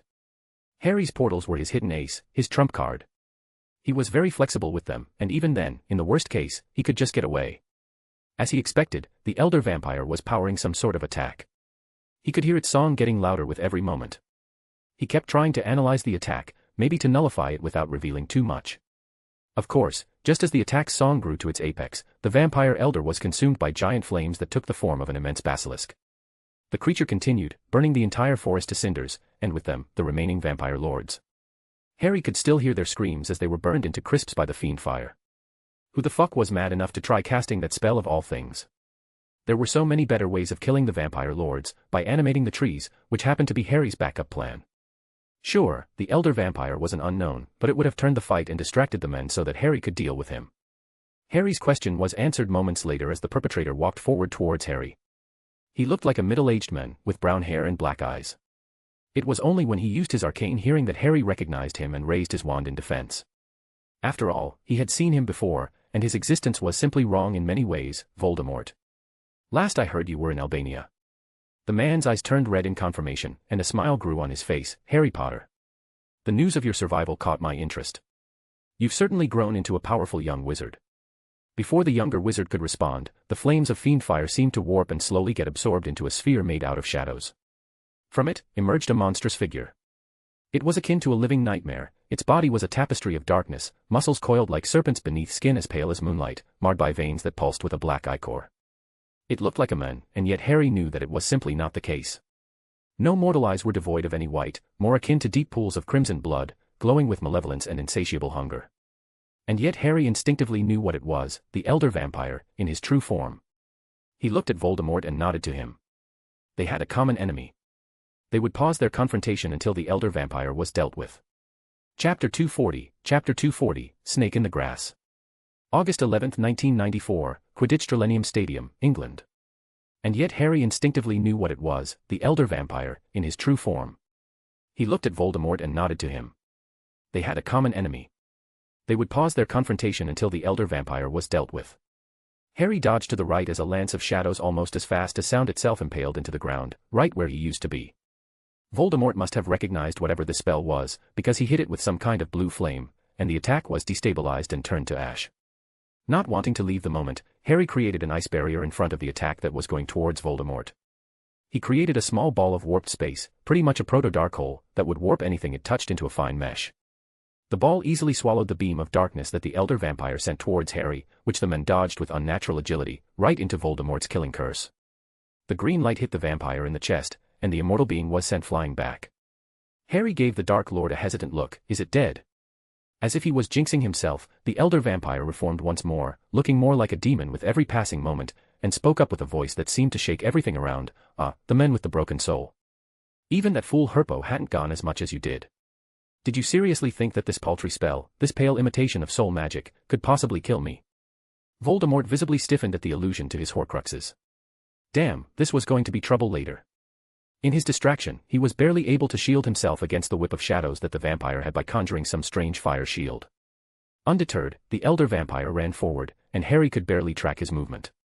However, his arcane hearing saved him, by warning him, and he warped space to get as far as possible while conjuring spikes where he used to be, which didn't even pierce the being's skin and broke into small shards of ice. However, that wasn't the full trap. Harry had put a small runic array to create a warped space on command. As he expected, the vampire froze, his very body being twisted into itself.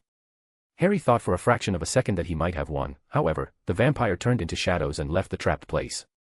The immortal monster growled and summoned giant spiked chains made of shadows, with blades at the end that looked like blood. It moved in lightning speed towards him, and Harry activated his cloak, phasing through the attack, and used the surprise to run towards the monster and use his Ice Age spell. It had worked perfectly against Black and stalemated him during their confrontation. As he expected, everything around Harry froze, including the elder vampire.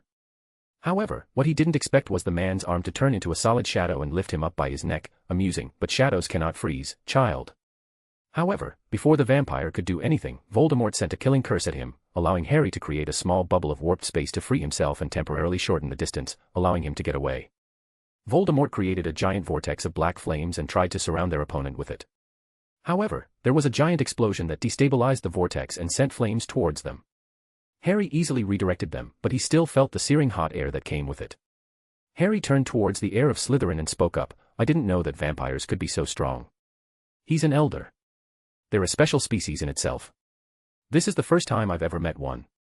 They often sleep for centuries at a time, since they don't need to feed. I heard the stories, but this is just different." The elder vampire, looking untouched by the flames, chuckled, "Those stories, if anything, have been watered down." He ran towards Harry, who had put an illusion of himself and warped the space to move away. When the men broke it, a flashbang rune activated, blinding him. However, the vampire didn't seem bothered. Theatricality and illusions are powerful agents against inexperienced opponents. "But we're all experienced fighters here, aren't we, boy?" He sent a beam of darkness that Harry had no choice but to redirect using his space magic. However, while the beam of darkness itself was redirected, Harry still felt the impact somehow and was sent away. "Unfortunately for the both of you, I am far more experienced than you could possibly imagine." Voldemort waved his wand and drenched the entire place in darkness. Harry could heal the elder vampire and burst into mocking laughter. "Oh, you think darkness is your ally? You're an abomination, yes, with your whole being dwarfed in darkness, but you merely adopted it. I was born in it, molded by it. I learned to welcome it, to become the darkness itself." Suddenly, the light returned, the darkness was swallowed into the elder vampire, and Harry saw Voldemort being lifted by the neck. "Your shadows betray you because they belong to me." Harry tried to use another spell, but a lance of shadows surprised him. He was able to activate the cloak through pure instinct, and yet when he reformed, he found that he couldn't move.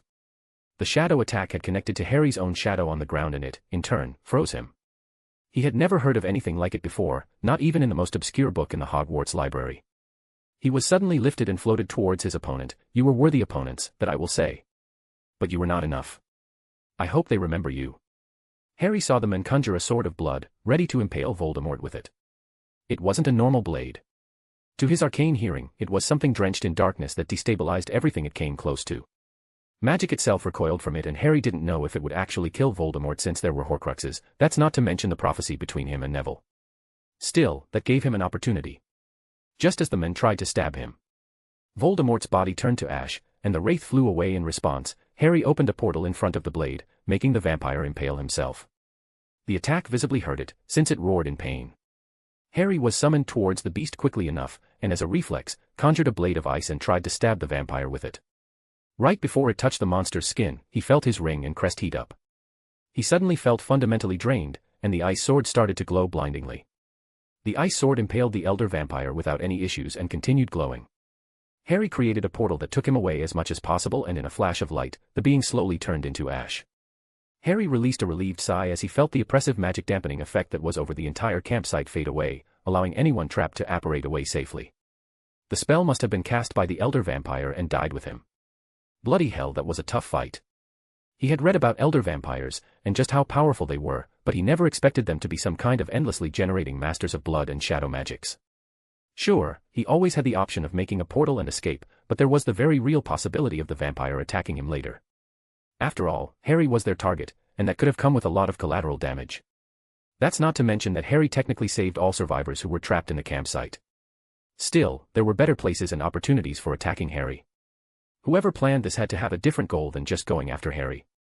Harry's thoughts were interrupted by a voice speaking up. "Huh, I didn't think you'd have killed him." He turned and noticed the familiar red eyes of Voldemort staring from the face of a blonde man. "Taken another face, have you?" "No, just a corpse. Fresh ones can still hold enough magic to sustain me for a couple of hours." "At the expense of your magic, of course," Harry retorted back. Voldemort's stolen face scowled. "Always so smart, aren't you, Potter? I used to be like that, once, liking to hear the sound of my voice, lording my intelligence over everyone. Make sure it doesn't get you killed. No offense, but I'm not going to take any advice from the half-dead man who is possessing a corpse. Why are you here, Voldemort? For some reason, I don't think you came to watch the match." "Yes. I came to see you, of course." Harry snorted. "I'm certainly popular. To be perfectly honest, I never expected to hear your name again. You were a brilliant student, with so much potential, but you survived my killing curse. Only another person has done the same. Neville Longbottom." The men snorted. "Yes, the boy who lived." I can see now that I was wrong. What happened on the day of my death was a mistake. I should have chosen you. You're the one from the prophecy. The Potter scion paled and coughed. I'm afraid you're mistaken. Neville Longbottom is your prophesized enemy, not me. Believe me, I can see the hands of fate itself aiding him, molding him into the hero he should be. And yet, he is not my equal. You are. Sure, I might have been limited with my previous body, but you matched my skills and raw power. The younger wizard snorted. It's not about power. It was never about power. It was never about good or evil. A true prophecy is absolute. Even a muggle could qualify and still accidentally kill you. Fate is far more powerful than you could possibly imagine, evidenced by the fact that 12-year-old Neville Longbottom killed a basilisk with nothing more than a sword. Voldemort's eyes widened. So, the boy was lying then. I had to admit that I was curious. But your feat today far outstrips this. Slaying an elder vampire is a feat not seen since the fall of Camelot. I still do not know how you did it. His tone drifted off in the end and Harry shook his head resolutely. You're seriously not expecting me to answer, do you? I was merely curious. Sure, I had access to but a fragment of my power, but no student should have been able to even hurt the beast.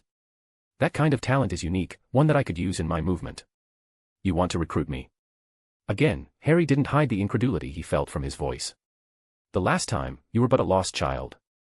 Now, you have grown and seen the threat that Dumbledore posed. You even managed to aid in dethroning him. You revealed to the world his true colors, and you achieved one of my main goals in life. We are already allied, by a common enemy more than anything. No, he simply retorted without even thinking about it. Why not? The Dark Lord answered, his red eyes glowing. Dumbledore will come for you. Grindelwald has returned. War is coming. The werewolves and vampires are acting strangely. I can protect you from everything else. I only want what's best for our nation. Is this such a bad thing?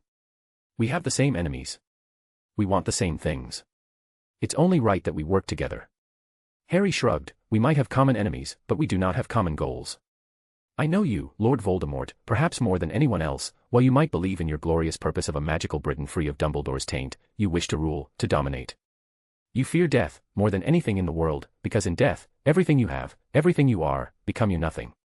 Why would I ever ally, let alone serve someone like that? Someone who relishes in cruelty and death, while deluding himself that they were necessary. The eyes on Voldemort's stolen face glowed even further and Harry snorted. He could tell that Voldemort couldn't get the ambient magic to recharge the corpse's magic circuits. He was stuck with what was essentially enough magic to power a couple of spells, and animating the body alone was taking its toll. Making his eyes glow was essentially wasted magic on theater that the Dark Lord had hopefully tried to use to scare Harry. As expected, the man's red eyes dimmed slightly, a shame. I wonder if you'd be persuaded if your friends faced similar dangers. That right here is why I didn't accept. You're a good orator, I'll give you that, but you resort to threats so easily. As for my friends, let me make something very clear. If something were to happen to them on your orders, I would personally pave the way for Longbottom to kill you. So far, you've only seen me protecting myself. You've never seen me proactively trying to hinder you and pray that you never do. The men stiffened. Who the hell do you think you are? Did you think you were the first man to threaten me? Because there have been so many. Albus Dumbledore, the smiling killer, the heir of Slytherin. You've never heard of my involvement because I don't want people to know. So, to answer your question, I'm Harry Potter and I highly suggest that you get the fuck out of my way. And with that done, Harry flicked his wand, and Voldemort's wraith was banished away. He nodded to himself and opened a portal home. Chapter 241, Damage Control. August 12, 1994, Ministry of Magic, London. Things were not looking good for Cornelius Fudge. Why did this always happen to him? It was like the entire nation of magical Britain just wanted to oppose any chance he had at improving it. Everything was going so well at the start. The actual event went splendidly. Cornelius had been able to land a very profitable trade agreement with the Indian magical government and was discussing the possibility of an untaxed European market that would finally allow the economy to grow. And those were just the highlights. He had an entire team of wizards and witches that would make offers to foreign business owners, trying to entice them with promises of low taxes, just to move or open branches in Britain. The organization of the Quidditch World Cup had worked very well. The DMLE had handled any possible riots or duels due to the event. The Obliviators worked overtime to make sure that the statute of secrecy was still put in place. The match itself was sensational, with a tight finish that would be remembered for decades at the very least. Until everything fell apart, of course, because why would he ever have nice things? It was always just one crisis after another and dealing with them was a nightmare in itself. Which was why he was in his office, essentially being berated like a schoolboy. 57 deaths, fudge, and another 36 that are unaccounted for. That is absolutely unacceptable. The bearded man glaring at him was none other than Heinrich Eberstadt, a Swiss wizard who often acted like a delegate of the ICW. However, Fudge was used to dealing with men like him, and you think I liked this? My people died as well. Yet most of the victims were foreign, and their governments are pressing for reparations to be made. Someone has to be accountable. And our Department of Magical Law Enforcement built a task force specifically to investigate who was behind this. The ICW delegate wasn't amused. This was an international incident, fudge, not a small event. The ICW will send a team to lead the investigation. They will communicate with your ministry when they arrive. That, alone, was a bad start. He couldn't really do anything to stop that. The event was officially classified as an international incident, meaning that the ICW could interfere as much as it wanted. Taking over the investigation in everything but name was a power move, one that Fudge couldn't counter. Fine. I'll tell Bones to expect them. Anything else I can do to help? Yes. Now that the investigation is out of the way, we need to talk about reparations. What reparation? Cornelius exclaimed. This was an attack, one that no one had seen coming. There were no signs of vampire activity in the country. It was probably a foreign nation that did this. You can't talk about reparations without the investigations being over. The infuriating Swiss wizard smirked at him. The Quidditch World Cup was your responsibility and so was its security. No matter what the investigations reveal, you hold some of the blame for failing your duty. That's unreasonable. No amount of security could have prevented an attack like this one. And yet, a few months, you assured the ICW personally that Britain was safe. You assured us that what happened to Azkaban was an unfortunate incident and that every inmate was caught, and the perpetrator has died. We agreed, even with our misgivings about your serial killer running around the mess with Albus Dumbledore, and the fiasco with the Grindelwald impersonator, because it would have been too expensive to choose another venue. We did this with the assurance that an incident like this wouldn't happen. You failed to uphold the protection you promised us and now dozens of ministries are vying for your blood. Fudge flinched at the accusations. He couldn't really deny them. He did assure them that Britain was safe, and to be perfectly honest, he thought it was. Normally, he would have had to deal with each ministry separately and try to come to some kind of agreement. That would have been both time-consuming and very costly. He didn't even have the gold since he had invested too much into the Quidditch World Cup, hoping that the deals he would make would pay back. Economically, it was a sound idea. Now, not so much, considering the pile of letters on his desk asking for their agreements to be voided. Truth be told, the British Ministry of Magic was on its last leg, just a small blow away from a full-on economic crisis. However, the ICW representative mentioning the other ministries meant that he wanted something, and had a plan in mind to help Britain, probably with some outrageous demands. Fine. What do you want? The infuriating man did not lose the mocking smirk on his face. To help you, of course. That's what the ICW is all about, after all. There will be concessions, of course, such as a couple of altered laws, increased taxes to the ICW, a bigger list of banned items. You get the idea. You'll get the list in your office in a few days. Oh, and one last thing, we want an ICW hit wizard in every Auror squad, but that's a temporary measure until an evaluation of your nation's security is made. Cornelius couldn't help but freeze at the man's brazen threat. Magical Britain was facing what was essentially an economic crisis, and the ICW was using it to reduce severely its sovereignty, essentially taking control over the government in everything but name. Britain was home to some of the oldest magic in the world. The ICW likes to boast of its modern values, but they had essentially gutted magical Greece, reducing it to a pale shadow of what it used to be. He did not want Britain to share a similar fate on his watch. Still, he didn't need to make a decision at the moment. I can't agree to anything without explicit concessions, and I'll have to bring it up to the Wisengamot. The ICW representative shrugged. Sure, but I suggest you come to a decision quickly. We can only protect you for so long. And of course, there had to be a deadline. Fudge cursed inwardly. This mess wasn't going to go away anytime soon. Britain could either submit the ICW's authority, or pay the reparations, which the ministry would have to pay through selling priced assets. The British Department of Mysteries held some of the most prized artifacts in the world, and everyone wanted to have their hands on them. The only way out was that the members of the Wisengamot, who were essentially the wealthiest families in the country, decided to help out. It was a slim chance, but if it worked, Cornelius would not resort to desperate measures. Was there anything else? Yes, the Swiss wizard responded. The European school tournament will no longer be held in Hogwarts. What? Fudge exclaimed. The man raised an unimpressed eyebrow. Did you seriously expect schools to send their students to Britain after what just happened? And that's without even mentioning the unrest in Hogwarts after Dumbledore's departure. Minerva McGonagall's capabilities as headmistress haven't even been proven yet, and bringing an international event on her doorstep, especially during her first year in the position, would be beyond cruel on your part. We're the ones that decided to do it in the first place. We planned the whole thing for years. We paid a fortune in deposits for the preparations alone. And we thank you for your contribution. We will, of course, reimburse you if we use anything you have prepared, but I wouldn't hold my breath. The European tournament is an ICW event, even if you are the ones who came up with the idea of rebranding and modifying the Triwizard tournament. This decision was never in your hands. Cornelius couldn't help but slump in his seat. It was just one bad thing after another. Was his tenure as minister cursed or something? He wouldn't have put it past his predecessor to do it. She definitely did not want to leave her seat. The DMLE had to literally drag her out. The sad thing was that they were right. Cornelius and Barty Crouch had worked together to create a proposal for the ICW to sponsor the event. Even Dumbledore had been weirdly supportive of the idea, which was weird since the men had often refused any sort of reform that involved Hogwarts.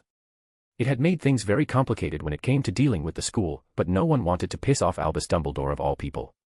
He only hoped that McGonagall would be a more reasonable headmistress. The entire event was under the guise of international magical cooperation, but Cornelius wanted it to create small partnerships and companionships between senior students in European schools. It opened the idea of starting projects together, of making important connections that would only grow in time. It was why they had removed the restriction that only 3 schools had to compete, with each having only one champion. Now, he had no idea what in Merlin's name how ICW was going to change things. All in all, it was a shame. The European school tournament would have been the perfect way to pave the way forward to economic growth after the Quidditch World Cup. Out of curiosity, he asked, which country is going to host it then? We're still discussing many options. Each country will have to come to us with a proposal that we would end up choosing. Ah, so bribes, as usual. It was funny how corrupt every political group was. People liked to mock his administration for its corruption, and it deserved the reputation, but everything would just stop working without corruption. The administration was built to make everything as hard as possible without something greasing the wheel a bit. It was designed so that old pureblood families would still have an advantage after their lordships were abolished. The ICW had the same problems. No matter how much they liked to portray themselves as impartial judges, focusing on equality and justice, they were just as corrupt, they just hid it better, and it wasn't as blatant as Magical Britain. The representative dismissed himself and left his office, and Cornelius let out a loud groan. To say that this meeting was brutal would have been an understatement. He was in no mood to deal with it today, and just opened his drawer, took out a bottle of fire whiskey and started to drink. He would handle the mess tomorrow. For now, he would drown himself in sorrows, enjoying whatever is left of his career. Alastor Moody sat in an office, feeling more than a little conflicted. Ever since he had been outed from Hogwarts, Dumbledore just got more unstable, for the lack of a better word. Apparently, Grindelwald was truly back, and that affected the Champion of Light very severely. Still, he had followed the men for so long. As much as Dumbledore's behavior worried him, it was far better than the other option, and so, Alastor did his duty as asked. Your gambit worked, Albus. The ICW is relocating the tournament. That's good. I'll speak to my friends in the ICW so that it can be moved where I need it to be. Alastor didn't understand how callous the men spoke of the innocent lives lost during the attack that they had orchestrated. Was that really necessary, Albus? To cause so much death for just a school tournament? The older wizard's expression turned somber. Yes. We are not fighting against Voldemort here. This is Grindelwald, and believe me, only drastic measures work against him. In the long run, those deaths would save thousands of lives. In the grand scheme of things, this tragedy was for the greater good. The greater good. Alastor had the urge to sneer at the thought. He hated those words with a passion. Someone could easily justify anything by just uttering them. He did not voice his doubts, of course, and instead opted to change the subject. At least a vampire elder has perished. Those monsters indirectly cause more deaths than most Dark Lords put together. How the hell did you manage to convince him to join the assault? I promised him something he craved more than his quiet life. I will admit that I do not mourn Baba Yaga's death. Did you figure out who did it? The former headmaster frowned. I have some ideas. Things are certainly getting interesting. Chapter 242, Chapter 242, Mysterious Raid. August 14, 1994, Ministry of Magic, London. It had been less than a week since Lily came back into his life, and Severus Snape was starting to remember why he had always been wary of the Muggle-born. Fucking hell, even after decades, that woman could scare the shit out of him. Lily knew how to play him, he had to admit to that, at least. She knew exactly how to tug his heartstrings to do what she wanted. How else would he explain the frankly stupid thing he was doing right now? He discreetly asked her, when you said that you wanted us to break into the Department of Mysteries, I didn't expect to do it in just a few days. This is beyond reckless for you, Lily. My name is Olivia in this disguise, Lily muttered, and this is a golden opportunity. Most of the unspeakables are helping the DMLE investigate the attack on the Quidditch World Cup, and the higher-ups are in their arms trying to convince Fudge to sell their precious treasures as compensation to the foreign victims of the attack. The entire place is in chaos. No one would bat an eyelash at us. The potion master suppressed the urge to groan. They were both under polyjuice, him as Broderick Bode, and her as Olivia Green, two unspeakables that they dosed with sleeping potions the previous night.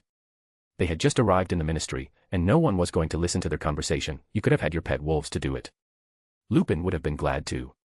And wasn't that a surprise? Lily of all people had found a way to circumvent lycanthropy somehow, and by doing so had earned herself a fanatically loyal following. People have been trying to cure the disease for thousands of years, and yet Lily of all people had done it. If that wasn't a testament to her brilliance, he had no idea what would be. Although saying that she cured the disease was a stretch at best, no one had thought of modifying it the way she did. Lycanthropy was a curse, a very powerful one in fact. Severus had researched the subject extensively after Lupin almost killed him in their school year. Sure, he was mostly researching how to effectively kill them, but the thought of a spell that would have reversed the transformation was enticing. He had even thought about how to create such a spell, but without a live werewolf as a test subject, he had no data to work with. Making something like this would have cemented his name in history, and that was all he wished for in his teen years. However, the curse was beyond complex. He had read the research, and they could barely even understand the disease, let alone treat it. The Wolfsbane potion was a revolutionary invention that simply did not let the mental aspect of the curse affect its victim. But it did not compare to what Lily had done. Nothing did. It was just not natural. Lily was always smart, but this was beyond genius. She had to have somehow understood the curse so completely that she found a way to tweak it, in a way that wouldn't have lessened its power, yet would have been a life changer for the victims. And devising a ritual to do something like this would have taken years alone. The disguised Muggleborn broke his train of thoughts, their blunt instruments, at best. A delicate mission, like this one, would pose too many risks. They're also still adjusting from their rituals. The two former childhood friends slowly walked towards the elevator, pressed the button for the second lowest level and waited in silence. The trick to a good infiltration was to pretend that you belonged. Staying in silence was how most unspeakable behaved. The doors slid open with a whisper, revealing the dimly lit corridor of the Department of Mysteries. The air here was thick, but it was the silence that was deafening. There were the last people in the elevator, and as they agreed, Lily started to wave her wand in a very complicated pattern. A small film of energy enveloped the corridor, which slowly faded away. The disguised Muggleborn nodded towards him and Severus smirked. They had tricked the wards successfully. There was a small vulnerability in the wards. It couldn't interact with anything in the elevator, since it was not solely used by the Department of Mysteries. It allowed someone to try to dismantle the wards without the risk of magical backlash. Lily had familiarized herself many times with the wards, enough to fool them enough to think they were really unspeakables. They stepped out, their movements were measured and deliberate, a practiced nonchalance that belied the adrenaline coursing through their veins. The corridor stretched before them, doors lining each side. Lily quickly cast a privacy charm. It was almost the norm in the department, at least compared to how rude it was in a normal public place. The disguised Muggleborn spoke up. "All right, I dealt with the external wards, which means that the entrance chamber won't try to confuse us, but the disguises we chose were not high-ranking members, meaning that they don't have access to the voice commands. We'll need to search for the room, which will also have their own individual wards." The potion master suppressed the urge to groan. "What if someone is working? How are we going to explain our presence as we keep looking for your room?" Lily snorted in amusement. Low-level unspeakable are often requested to keep account of the materials and log certain results. We only need to blend in. With a wave of a wand, she conjured two small notebooks, and she handed one to him. All the while, she was smirking. Severus shook his head and grabbed it. "This is not what I imagined doing when you said that you wanted to break into the Department of Mysteries." Lily snorted at that. Reality is very rarely what we imagine it to be. The disguised Muggleborn walked over to the first door on the right and opened it. It was a large room filled with small glowing orbs. She shook her head and shut it. "Not this one. I always hated this room. Is that the infamous Hall of Prophecies?" She nodded. "I don't even see the need for it. It's the most useless room in this place.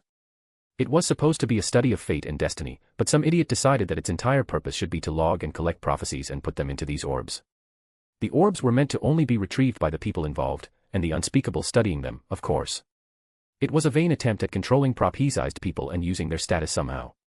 Unfortunately, it was all bogus when they realized that the orbs were picked out by people who either believed that they were involved in the prophecy or if a lot of different people believed that they were, not actually by fate. Apparently, they found that out when they trained up a prophecy child for a task that ended up being completed by someone else, who happened to satisfy the words of the prophecy just in a different interpretation. They still do it, for some reason, hoping to somehow understand the very nature of fate and destiny. Severus decided not to comment on it, considering how much Lily was passionate about the subject. What the hell did the unspeakables do to her? He knew that she hadn't told him everything, maybe had even outright lied to manipulate him, but this side of hers was something he had not seen since they were children, and she hadn't learned the cruelty of the world they lived in yet. Choosing to continue in silence, they went past a lot of fascinating rooms, choosing not to enter any of them, an effective way to not trip any of the wards in each room. Each time, Lily explained what was researched in each room.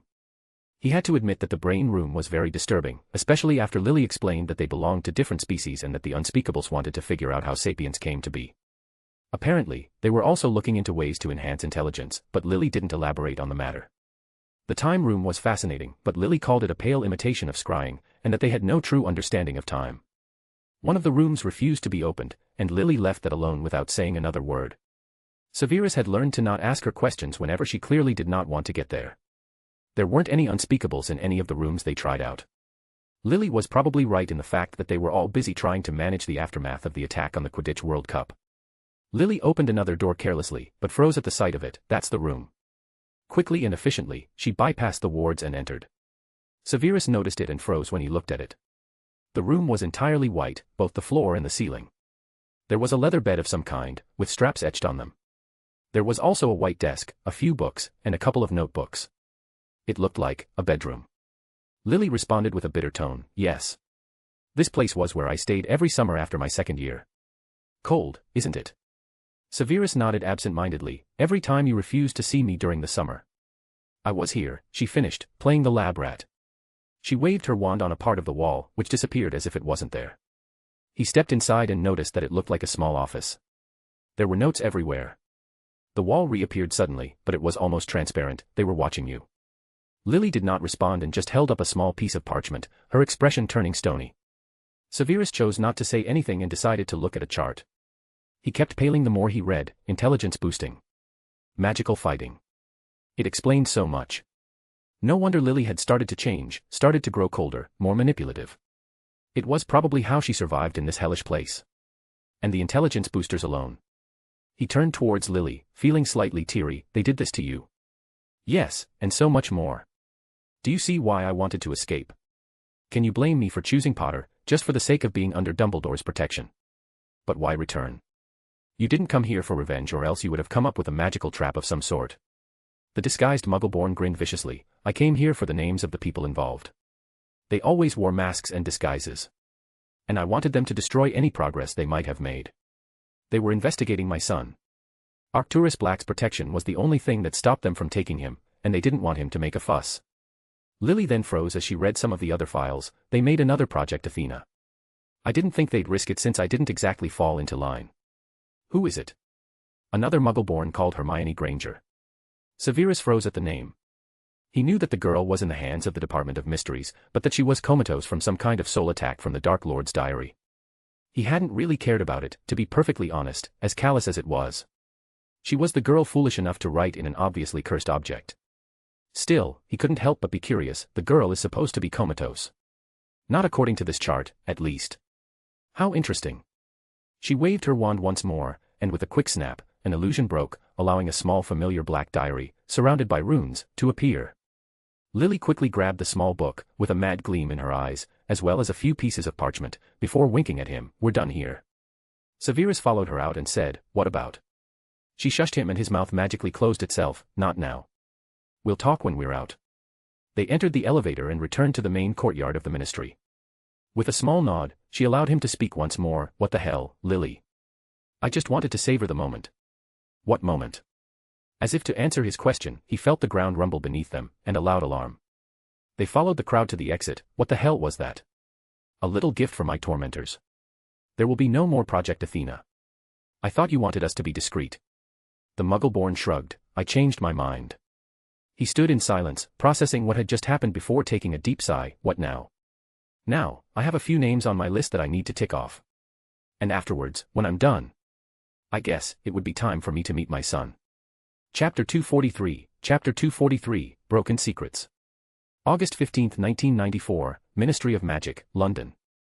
Saul Croker sat in his office, feeling his migraine grow with every moment. To say that this was a clusterfuck would be an understatement. Someone had broken into the Department of Mysteries. That alone would have been a headache. Their security system was one of the most sophisticated ones they could have ever built, while still staying in the ministry. They couldn't afford to use powerful wards, so they made up for it with ingenuity. The ward patterns shifted very quickly, so much so, that without the head of the department, which was Saul himself, adding them into the wards, they could not be bypassed without breaking the wards, which would have activated other protection charms. That meant that it was an inside job. He had sent the department's own security force to investigate what happened, whose head was sitting in front of his looking unsure. What do you have so far? It wasn't an inside job. We used scrying to verify the location of every single one of our unspeakables during the break-in. They weren't involved. But the wards. Saul hesitated. His subordinate interrupted him, were bypassed somehow. We still have no idea how, but whoever broke in was able to recognize the shifting frequency of the ward, analyze it, and send a counter to modify it to not scan for magical signatures in a fraction of a second before the frequency shifted again. That kind of ability, that sort of mental processing is like nothing I have ever witnessed before. Saul Croker froze at the thought. He was right. The fact that the Ministry of Magic was in the same building meant that the Department of Mysteries could not use any wards with too much power. It was something that was annoying but was part of the deal with the department that joined the ministry after its formation. The unspeakables made up for it by using layered wards that would have worked faster than ever possible. For centuries, not a single person had been able to break into the department. Many have tried, yes, but their measures had worked easily, and with magical research being slowly put down by Dumbledore, they had never expected anything like this. Do you have any leads? He asked, hoping for the best. Yes. The intruders had used anti-scrying enchantments when they reached the department, but they would have alerted the ministry if they entered with them. We don't have any sound, but at least we have a lead. The head investigator waved his wand, and an illusion was the familiar form of Broderick Bode and Olivia Green walking together towards the elevator and leaving just as the explosions started being set off. I thought you said that it wasn't an inside job. Yes, the only way someone could break into the Department of Mysteries would have been if they were already allowed in. This was proven by Augustus Rookwood, who after they investigated, ended up sneaking various cursed artifacts to Lord Voldemort, that's not to mention some very sensitive research and a few rare books. Even now, they had no idea just how much of their research was compromised. There were rumors of the Americans having made some kind of experimental time-turner, something that their department has worked on for hundreds of years. Still, Saul did not like the look on his subordinate's face. We checked, they were both dosed with a very potent sleeping potion. They weren't involved. We suspect polyjuice was used. So, we have nothing. We're looking at the people who knew that Green and Bode were unspeakables and anything that connects them. Whoever had done it knew exactly how to get past our security. Considering that the entire break-in took less than 30 minutes, this was planned for a very long time.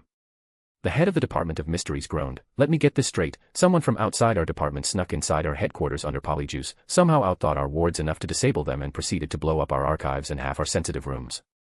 And now, I have that idiot Fudge asking for an explanation since the explosion shook half the ministry. The investigative unit stayed silent at this, and Saul took a deep breath. What's the damage then? Well, some of our archives were destroyed, but we have backups in our black sites. There was some damage in our time room, but nothing substantial.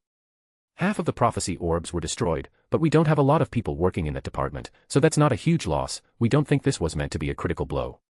They could have done a lot more damage. Saul was experienced enough to know that they were holding something back. There's something else. There's only one project that was destroyed as thoroughly as possible. We have nothing left of it. When we tried to revert the damage, we also noticed that the backups were also destroyed. Which project was it? The head investigator looked hesitant. We don't really have clearance for it, sir. But it's something called Project Athena. I've never heard of anyone mentioning it. Well, shit. Saul froze and paled in fear.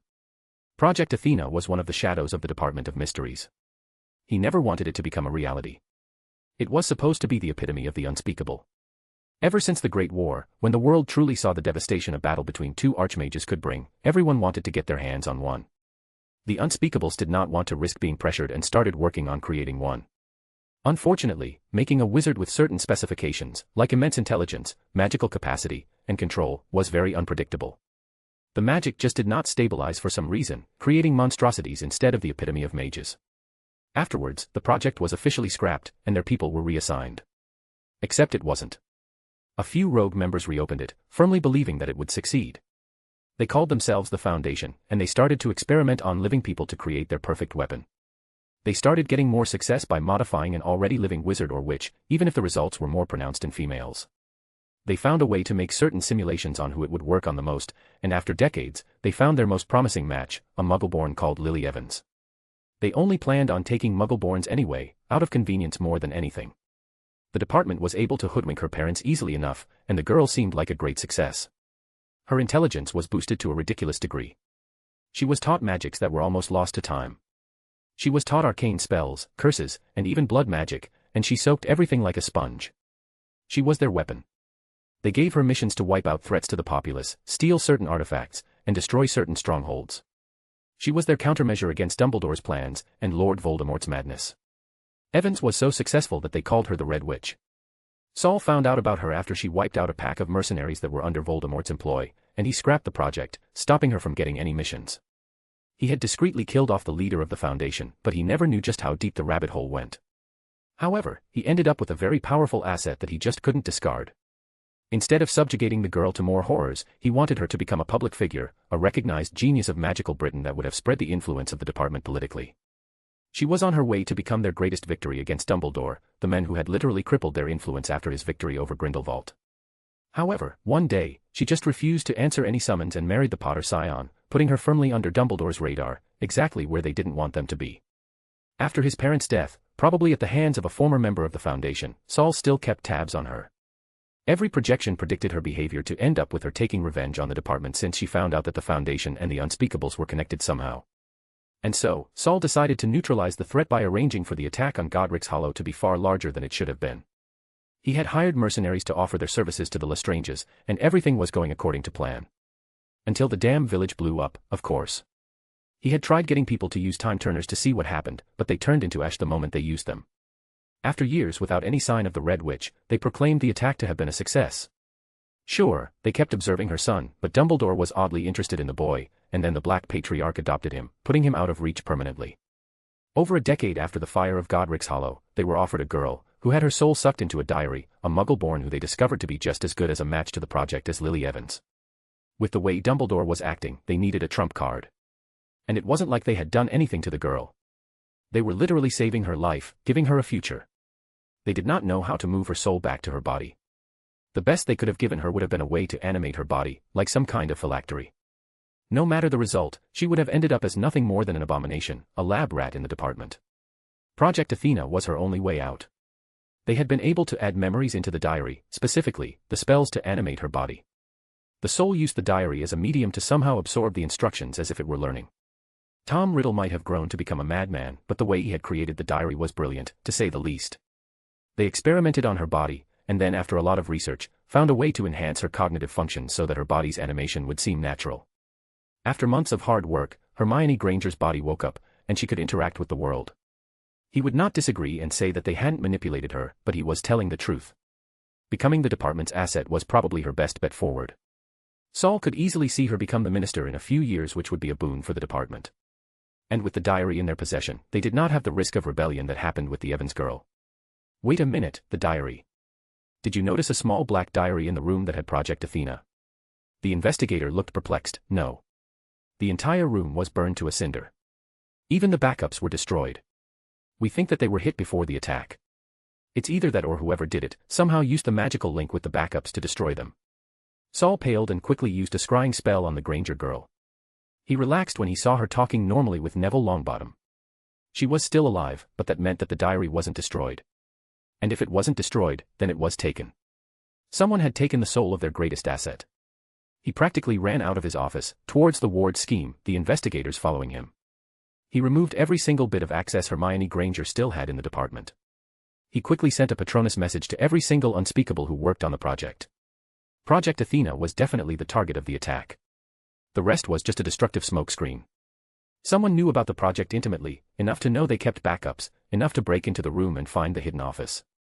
The head investigator spoke up, foregoing any of the formality he had previously. Saul, with all due respect, what the fuck is Project Athena? Let's just say that we need to find whoever is responsible for this and get the diary back. You have the entirety of the Department of Mysteries behind you for this.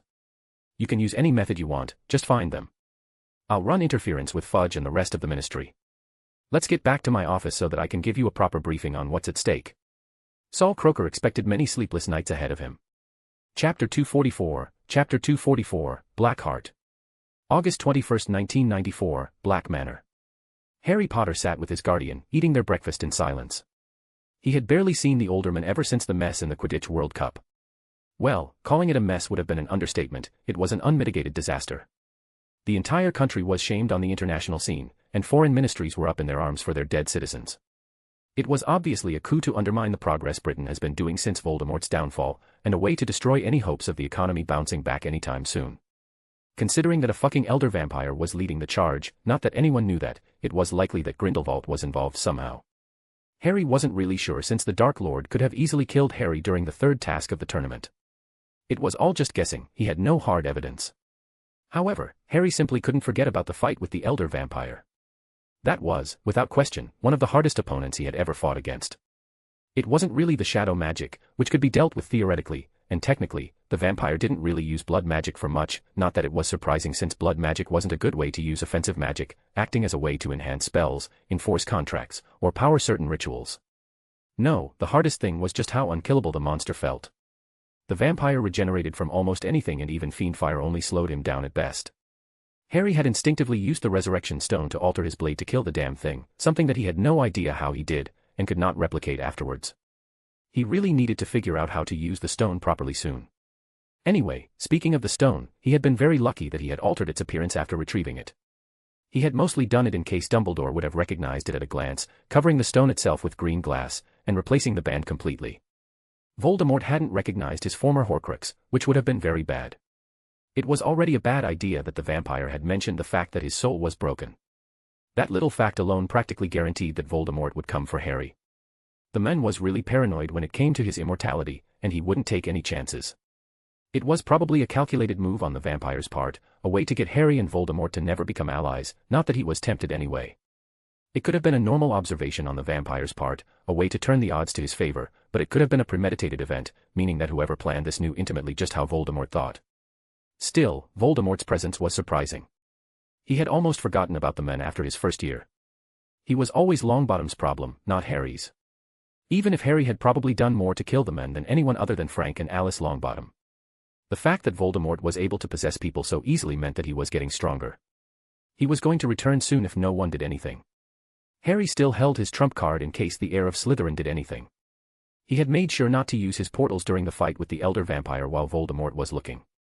Harry never realized just how effective portals were in battle before that fight. No wonder Arcturus said to not advertise his new skill. His thoughts were interrupted by a grumbling Arcturus reading a small piece of parchment. Curious, the last Potter asked, "What's wrong?"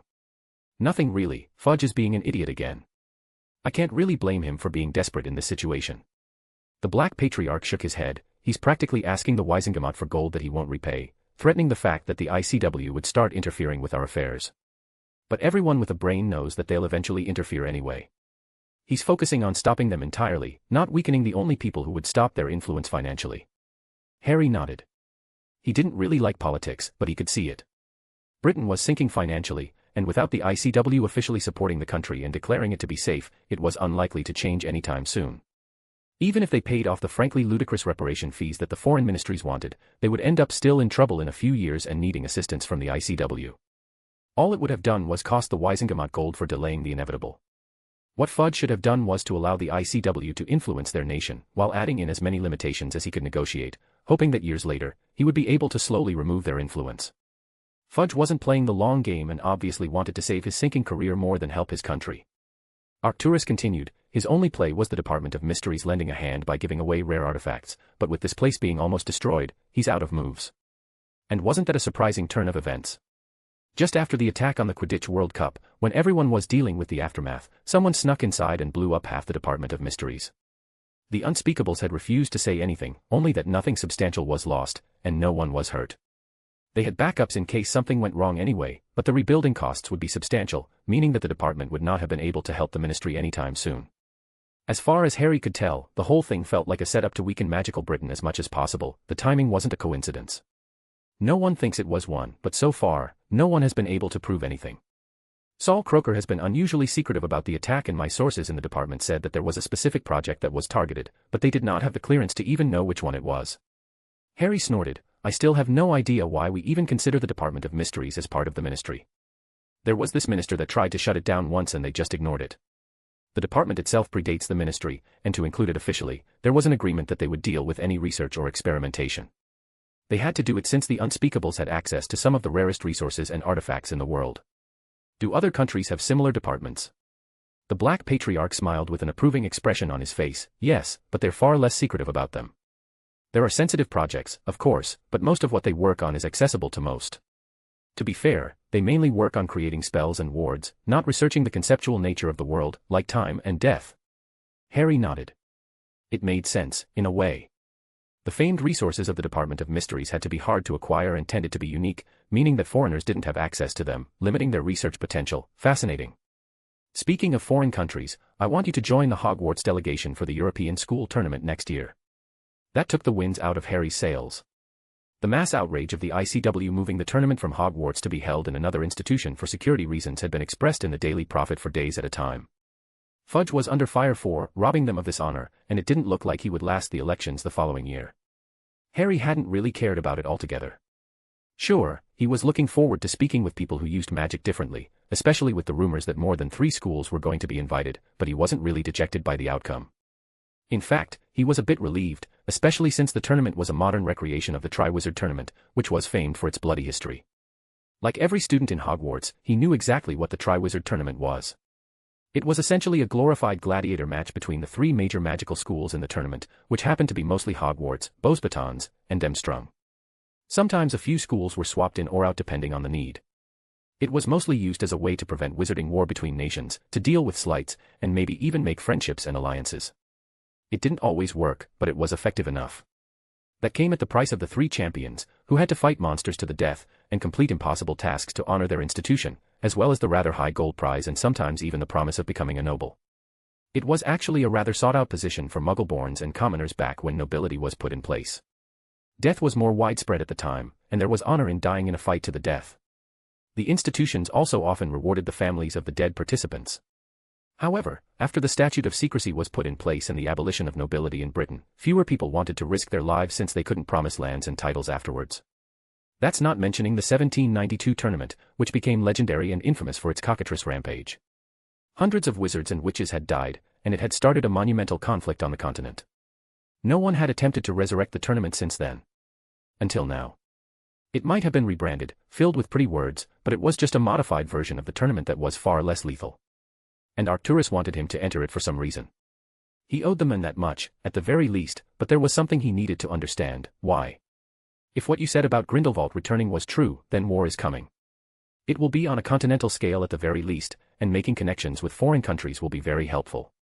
I have already started working with my allies, reconnecting with old friends, renewing our network in Europe, and I'll need you to do the same with the younger generation.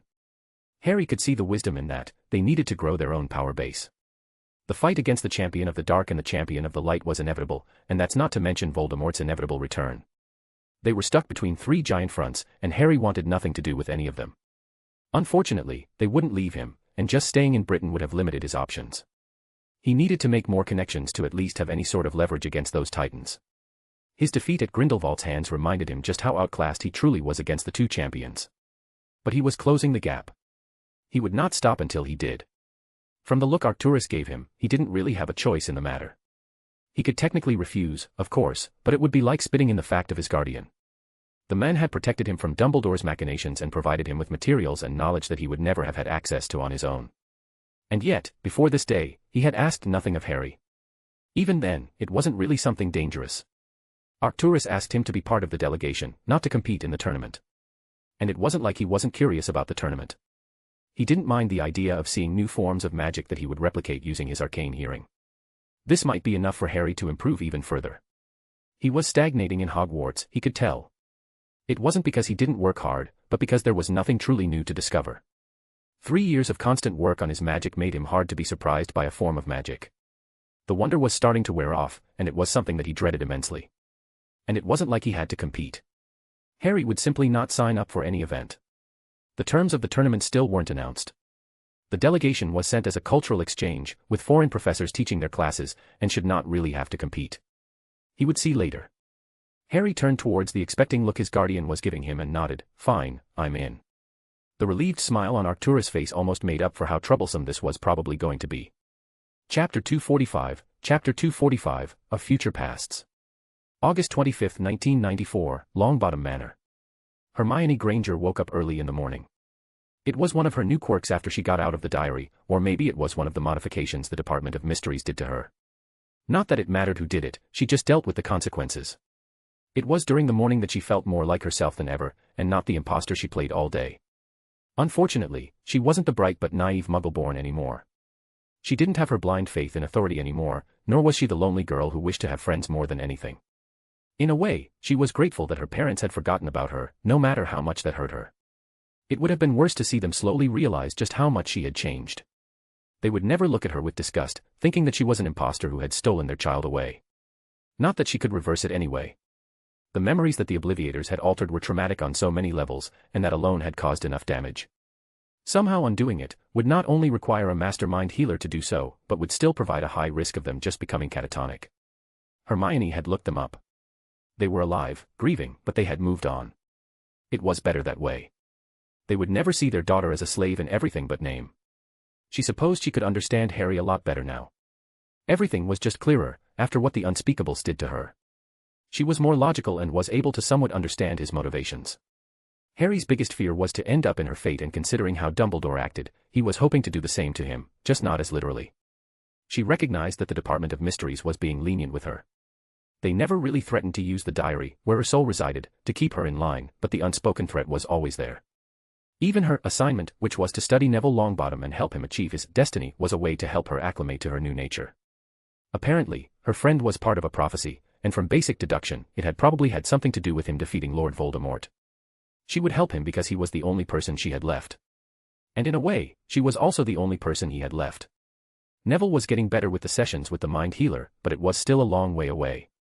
Harry really had screwed him up, not that she could blame him. From the sound of it, Neville had been tricked by Riddle during the Chamber of Secrets and tried to betray Harry. The last Potter ended up using him as a scapegoat to avoid him being obliviated and to act as leverage against Dumbledore. Unfortunately, Neville refused to believe the lie, making him look unhinged, which slowly started a campaign of public mockery. Then he ended up half-possessed by his scar, and almost killed another student in a duel, then cast the killing curse at Snape a few months later. Harry had made the effort to befriend the Longbottom scion, but it was obviously out of guilt than any sort of affection. It made sense in a weird way, the two boys' personalities were just not compatible.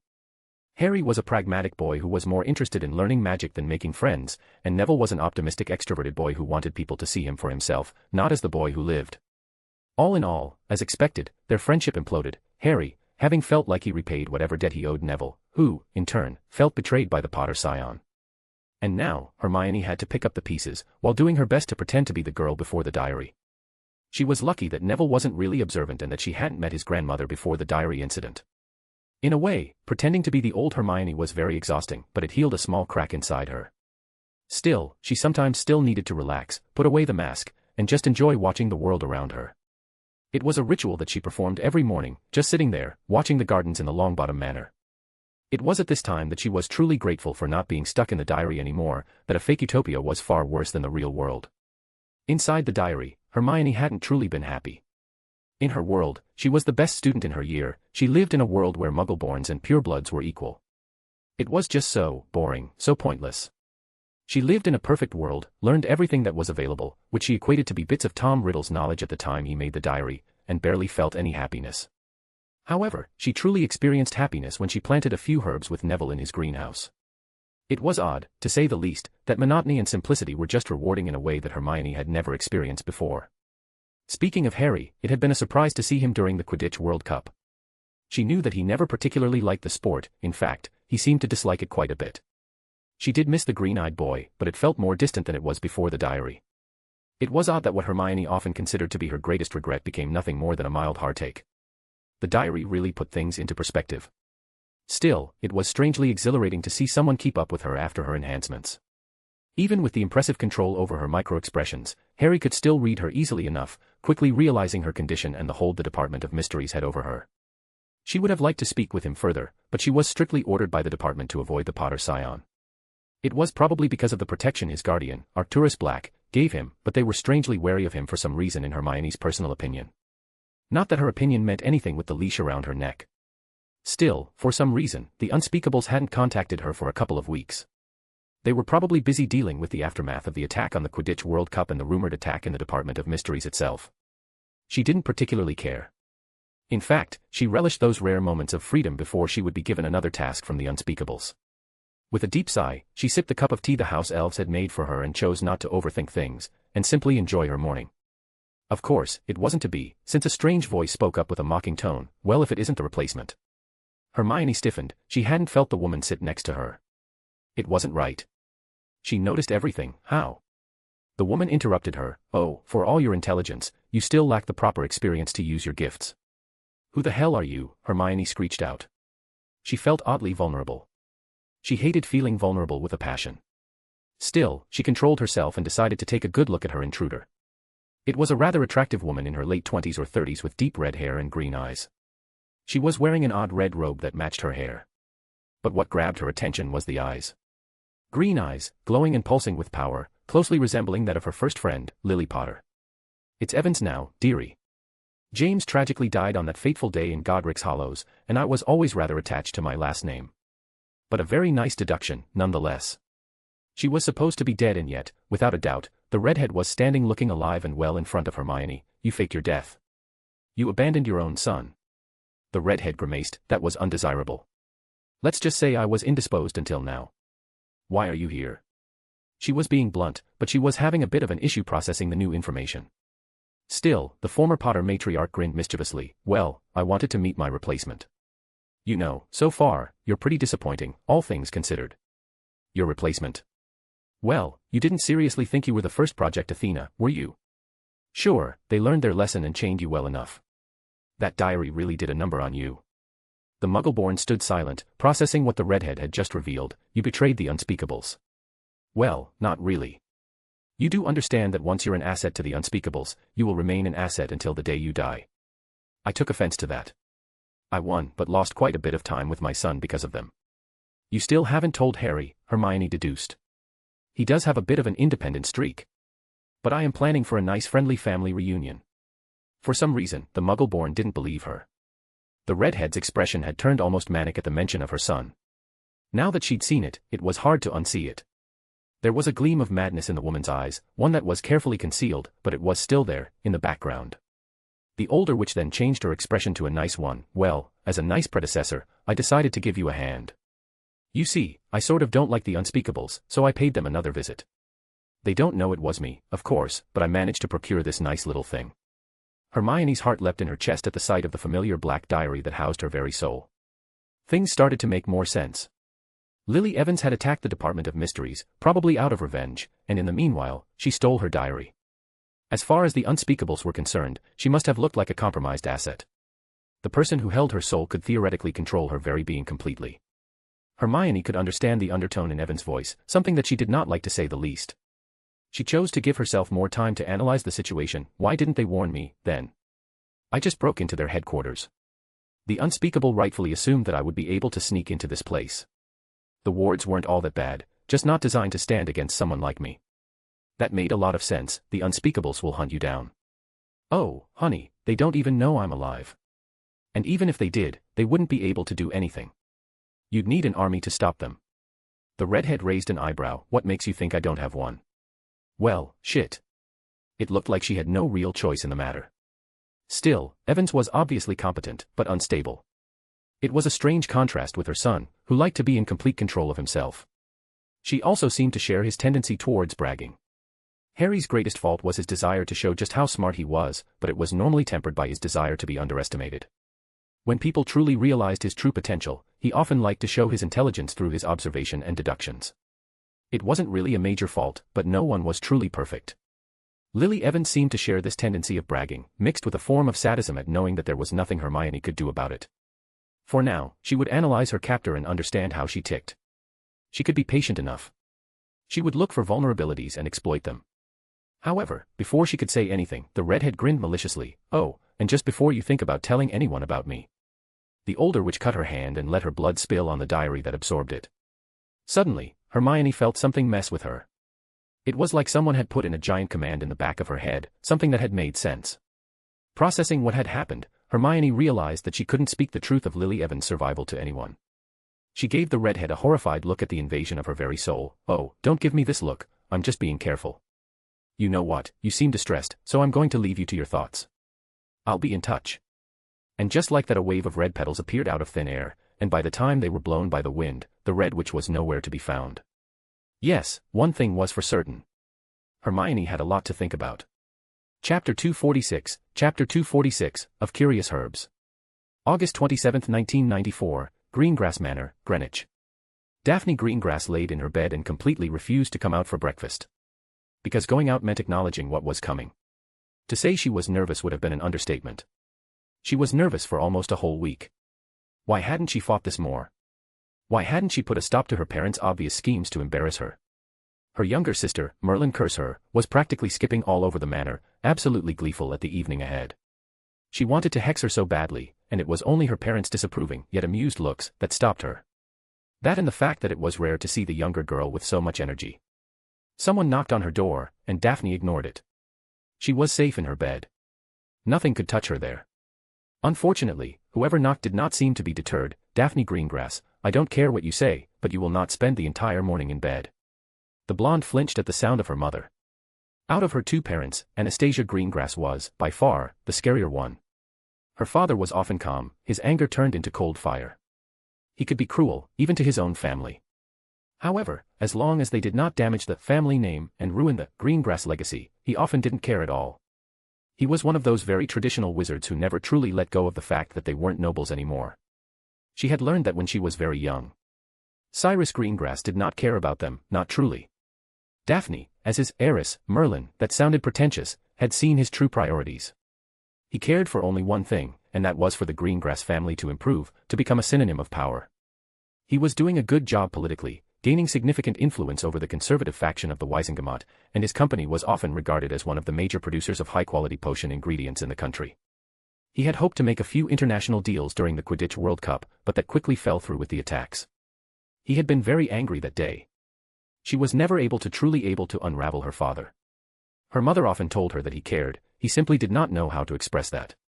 It was just very hard to see or notice. Daphne knew that he loved them, in his own way, she knew that. He had proven that in the Quidditch World Cup, creating a giant forest and fighting off hordes of vampires, hoping that they would return. She did not know if it was under an obligation or affection, but she hoped it was the latter. Nevertheless, she loved him. He was still her father, but she disliked his ambitions and his priorities, especially after he gave up on Astoria. Her mother, though, she loved completely with all her heart. Because she cared enough for both of them.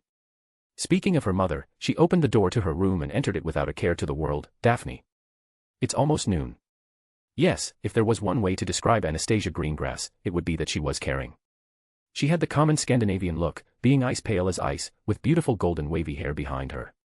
It was what Daphne loved the most about her own look, the fact that she inherited her mother's hair. Still, that didn't mean that she would leave her bed. "I don't want to." "Stop being childish right now. You don't want a repeat of what happened last time you didn't leave your room, do you?" Just like that, Daphne jumped out of bed. Yeah, her mother cared, but she was also ruthless. One time, Astoria had pranked Daphne by changing her hair to bright glowing red. She had refused to leave her room, but they had a few guests coming. Her mother had literally created a small ice age in her room until Daphne finally came out. The sad part is the fact that the ice did not melt for almost a week and her mother refused to do it for her, claiming that the lesson would stick better if it all went away naturally. "I'm up. I'm up." "Good," her mother replied while smiling warmly at her. "We'll need to prepare you to impress your little crush, after all." "He is not my crush," Daphne replied while blushing. "Oh, Daph dear, just stop pretending. Astoria knows." "I know. Your friends know. Hell, even your father knows." The younger witch did not dignify that with a response. Maybe she had a tiny crush on her friend, one she had for years. Honestly, it was hard not to. He was the first person who really cared, who listened to her dreams and did not dismiss them. Even her mother looked at her in pity when she told her of her ambition of becoming a healer. She saw it for what it was, a desperate attempt to save Astoria. No one thought that she could do it. No one but Harry. And now, her family had invited him to the manor as thanks for ensuring their safety during the Quidditch World Cup. She did not know if her father had sent the invitation out of true gratitude or the network with the ward of Arcturus Black, but her mother and sister had jumped at the opportunity. Daphne sincerely hoped that they wouldn't show her baby photos. Her mother's look turned warm. Tell you what, I'll ask the house elves to bring your breakfast to your bedroom. This way, we'll have more time to work on your outfit. Daphne smiled slightly. Thank you, Mum. Now, Snowflake, I think it's time for you to really tell me about Harry. She gave her mother a curious look. I thought you already knew everything. I know what other people say about him. I know he's a brilliant young man, obviously ambitious, and that he had personally rebuilt his family fortune in just a couple of years. I know that he and Dumbledore did not like each other and that he's cheeky enough to embarrass the men in his own tournament. But all that tells me is what he did, not who he really is or why you like him. The younger witch tilted her head. There's a lot more to Harry than people think, I guess. People always see the prodigy, but they rarely ever see the motivations behind them. He doesn't really crave power or want to rule anything. His main goal is to be remembered and to explore magic as much as possible. Somehow. He always knows when I feel bad and comes to comfort me. He knows exactly what I need and when I need it. Her mother looked at her skeptically. That sounds a little too perfect, Daphne. In my experience, men rarely are. Oh, he's not perfect, not by a long shot. He's secretive, like a lot, but sometimes it's not him hiding anything, he just forgets to tell people. He always assumes that you're keeping up with him. He can be very pragmatic and not care about other people's feelings.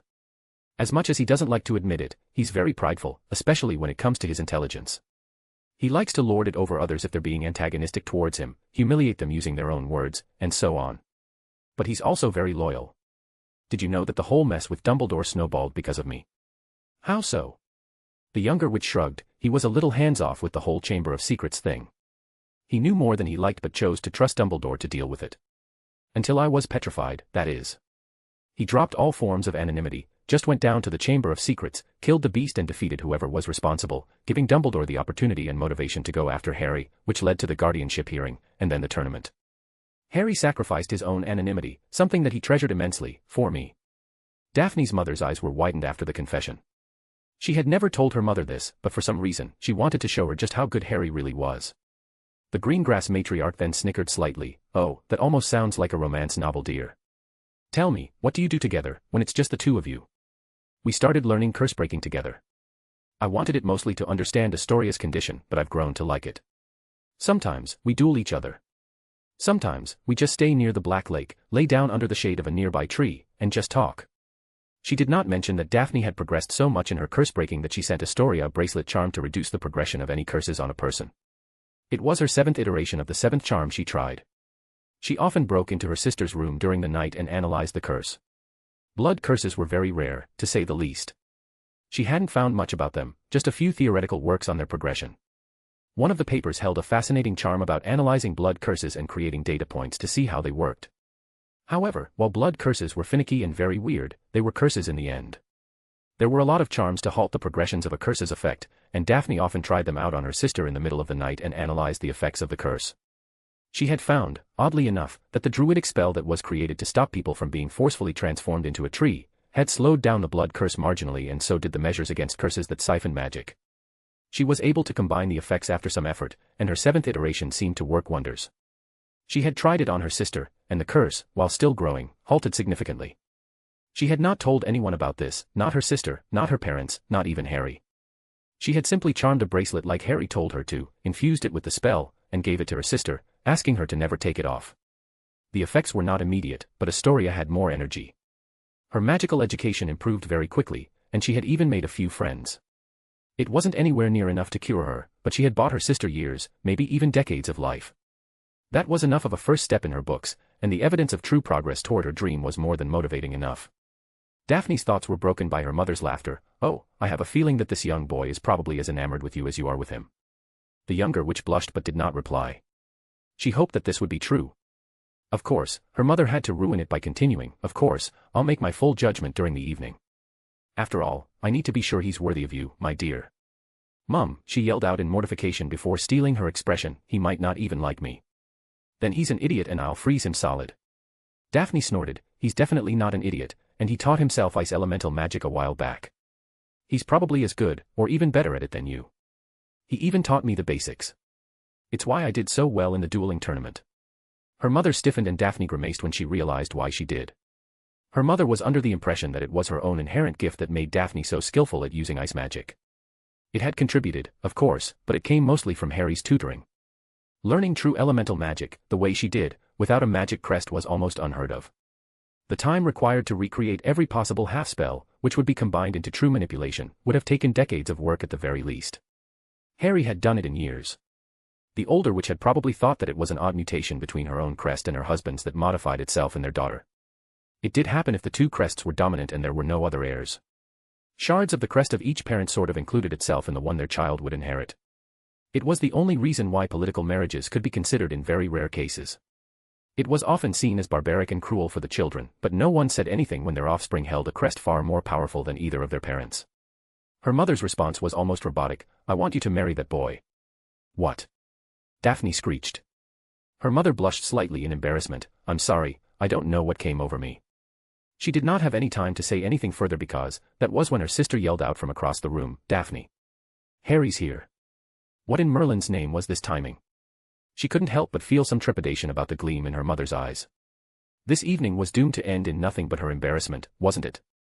Chapter 247, Meeting the Greenery. August 27, 1994, Greengrass Manor, Greenwich. As the green fire of the fireplace spat out Harry to his destination, he couldn't help but wonder if he should have accepted the Greengrass invitation. It was probably a bad thing to say, but he would have preferred just hanging out with Daphne in Diagon Alley or anywhere else, really. He wouldn't have even minded if Astoria had come with them.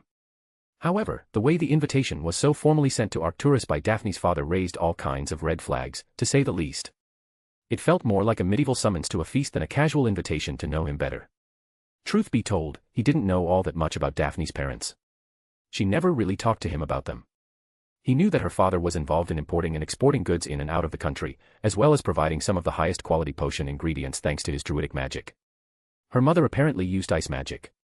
And that was it. That was literally all he knew. Was he a bad friend? He didn't know for sure. This was literally his first friendship. As he stepped out of the fireplace, he was immediately accosted by a small blonde missile, "Harry." His expression softened at the sight. "Hello, Astoria. It's been a while." And it had. The tournament the previous year had messed up a lot with his time to socialize with his younger peers. Astoria and Luna had seemingly become fast friends with their upper years being distracted by Dumbledore's little tournament. The young upbeat girl greeted him with a blinding smile. "I'm great. Thanks to you, of course. I haven't seen you in forever. Did you fight your way out to your guardian? Did you beat an army of vampires? Tell me. Tell me." The last Potter suppressed the urge to snort at the younger girl's enthusiasm. Astoria really was a breath of fresh air. Her innocence and the lack of care when speaking her mind just made her a joy to be around.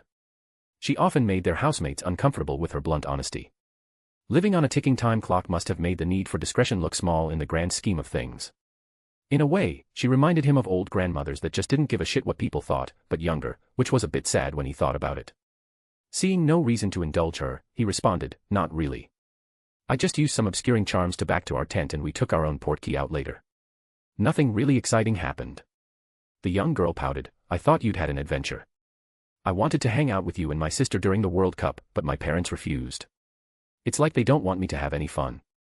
Harry suppressed the urge to tell her that they were probably worried about her condition becoming aggravating. Still, the girl brightened and continued, "I was so excited when Mum told me that you were coming. We rarely get any visitors here except for Tracy and her family." Harry didn't really know what to say in response to that, and instead, he decided to use his arcane hearing to check how she was doing. He hadn't done so in a while. After the third task, his magic became a scarce resource, and he did not waste even a single drop of it. Now, with the resurrection stone, he could easily spare the magic to check on the girl. His eyes widened slightly when he noticed that the constant drain on her magic and vitality had slowed down. Her song was louder and more upbeat. He focused more and noticed the bracelet. Daphne must be busy. He wanted to verify it first. "That's a very nice bracelet. Daph gave it to me for my birthday. She was weird when she asked me not to ever take it off, but I kinda like it." Well, that was a confirmation all right. This was probably Daphne's greatest accomplishment to date.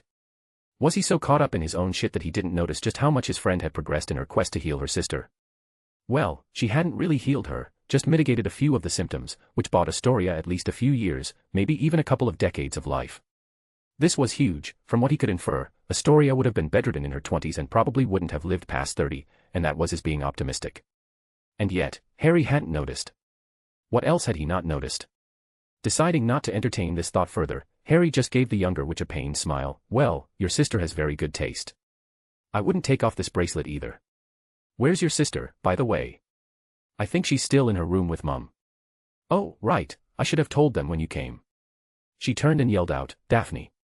Harry's here, before turning to Harry. There, that should do it. We should probably go to the dining room. I think Dad is there.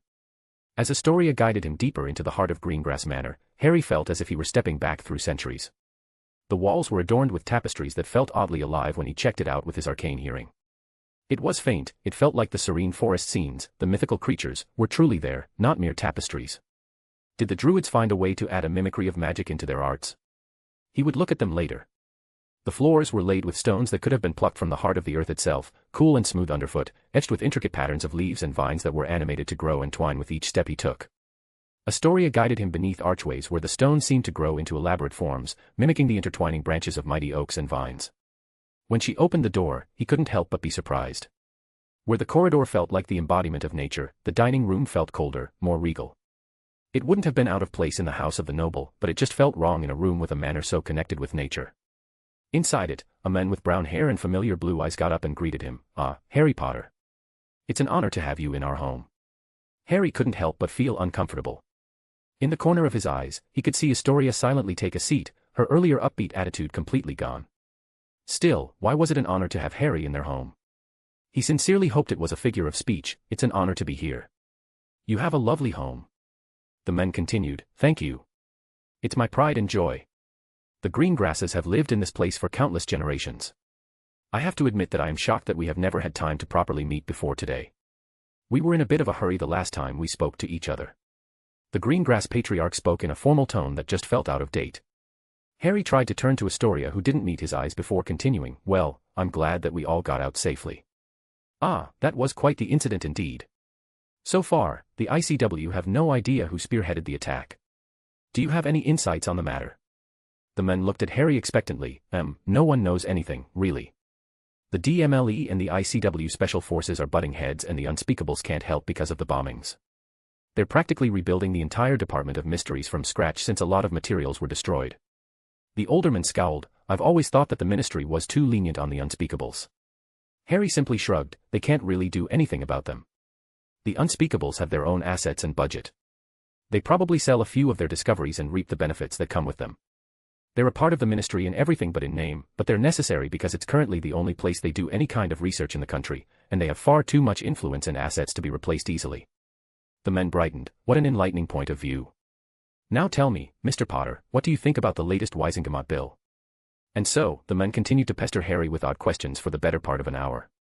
It felt more like a press interview than an actual cordial meeting of someone meeting their friend's parents. Astoria seemed to get even more dejected as the conversation continued, and so far, there had been no sign of Daphne or her mother. Harry had never been particularly interested in politics. Sure, he knew he would have to tangle with them inevitably when he grew up, but he dreaded the day he would have to do so. It wasn't hard to deduce what Cyrus Greengrass was like. He's an ambitious politician, who wants to make his family name grow. Every question the man asked was calculating, either to see his position on a subject or to help him gain a conservative point of view. It was a pretty scummy thing to do to your daughter's best friend, but people ruled by their ambition rarely took such things into account. He had daydreamed when the men kept talking about the issues with the limitations on the sale of dangerous potion ingredients internationally. He seemed to have changed the subject in the middle. We could set something up during your school year. Your success with the firebolt has already given me a lot of faith in the matter. Was the man asking that they become business partners? It was a very bad idea, to say the least, and Harry didn't feel the need to risk his gold for no reason. Instead, he shook his head. I don't know, sir. I don't think I would be able to give anything my full attention next year. I'm planning on joining the delegation for the European tournament next year. I was always fascinated by other magical cultures, and this seems like a golden opportunity.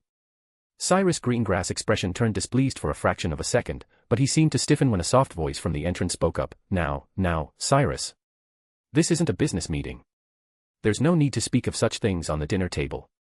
Harry turned and saw what seemed like the image of Scandinavian beauty, speaking to him. She was almost as pale as snow with beautiful blonde hair and blue eyes.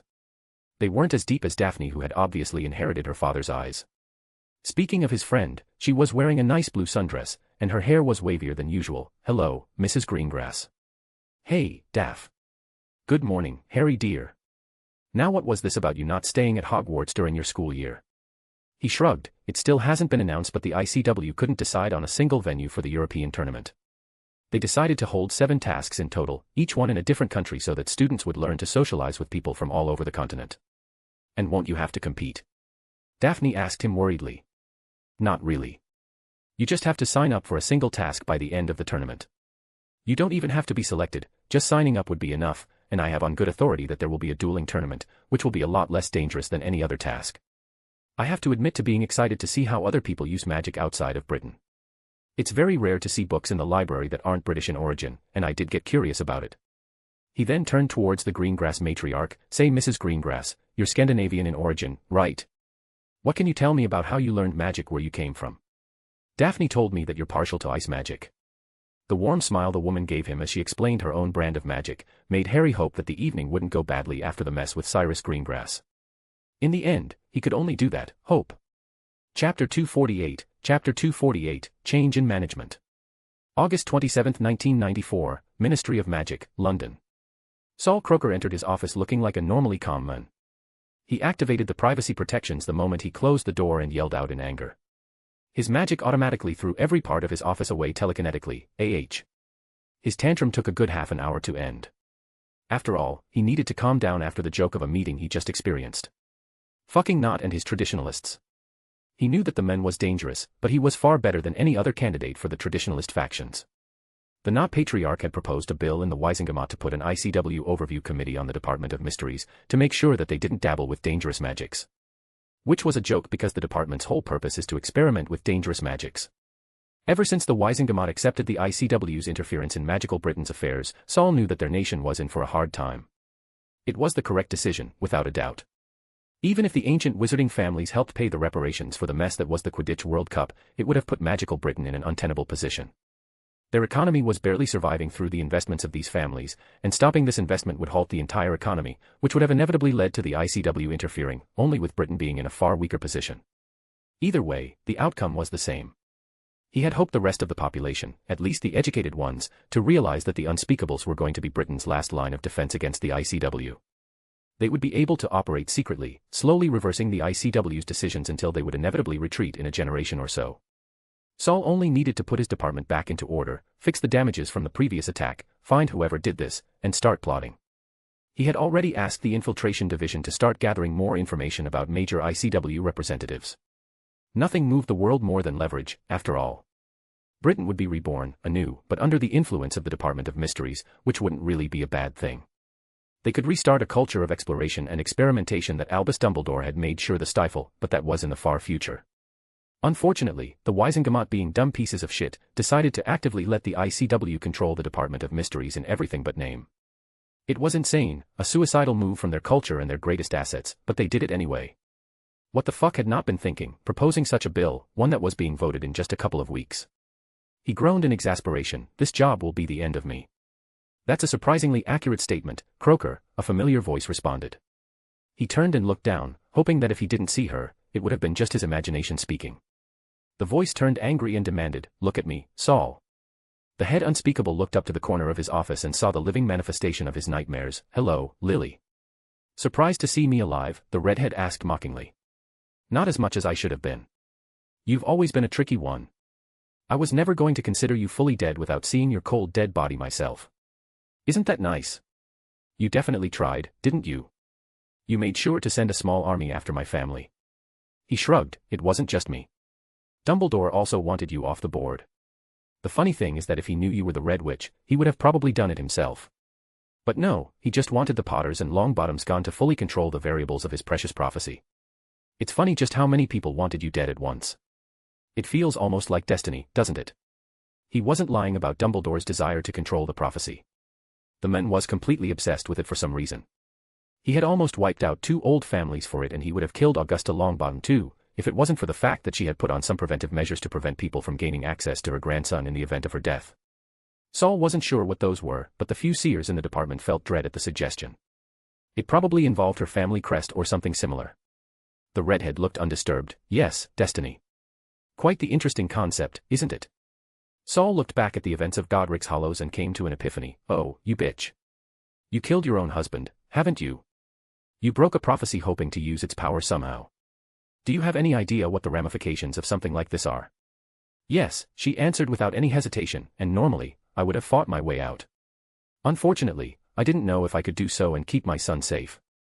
I deemed my son's life to be worthy of the risk, and it worked. Why are you here, Lily? Lily Potter's return made a lot of things clearer. For example, she was clearly the one who attacked the department. She was knowledgeable of their protection measures and had the increased intellect to bypass them. She had deliberately gone after Project Athena, her project, and destroyed any copy they had of the experiments.